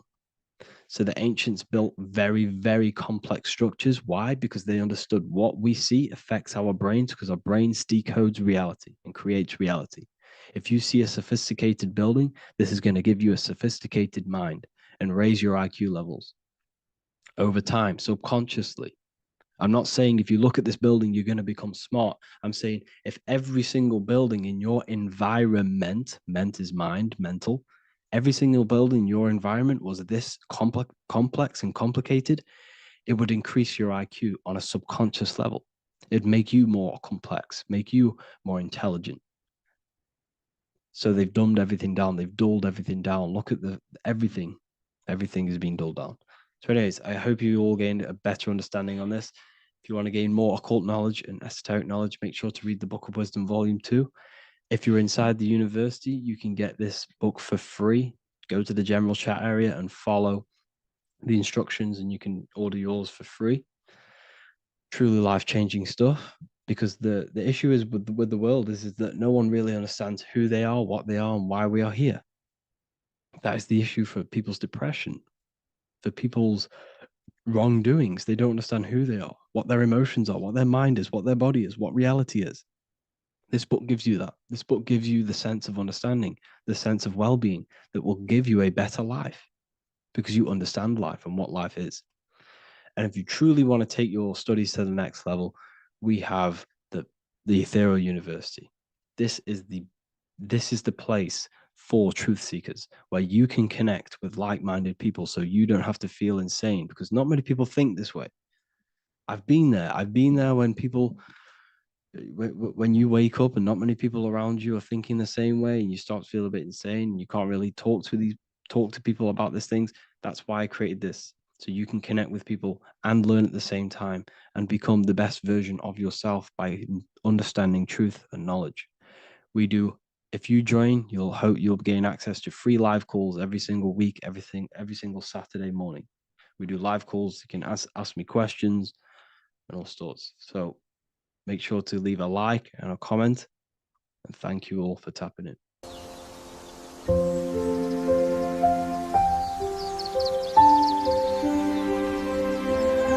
bookofwisdom.com. Visit today.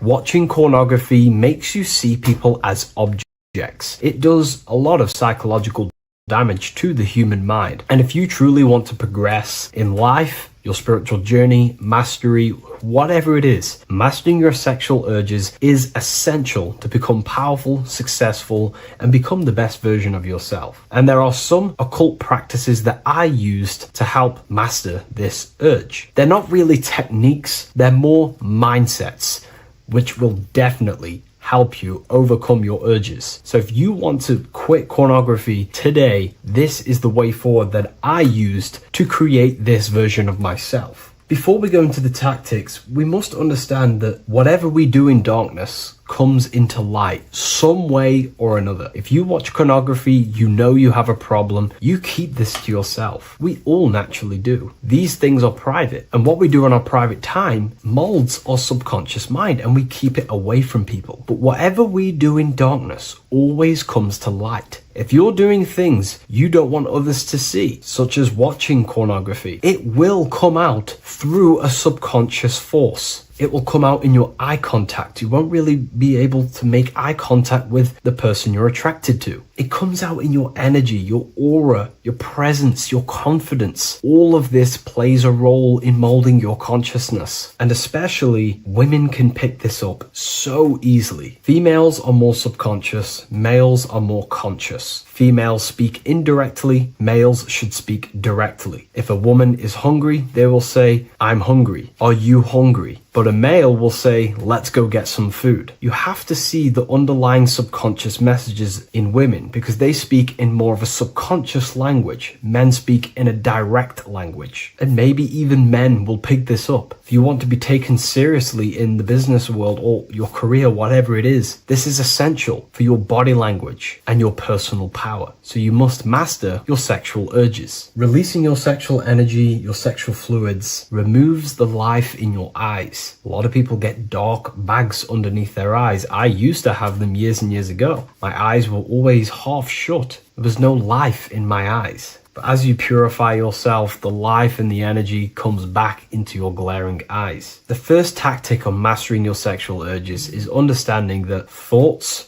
produce emotions. Whatever we think about inside of our mental body directly corresponds to what we feel in our emotional body. What we see here is a piece of alchemical art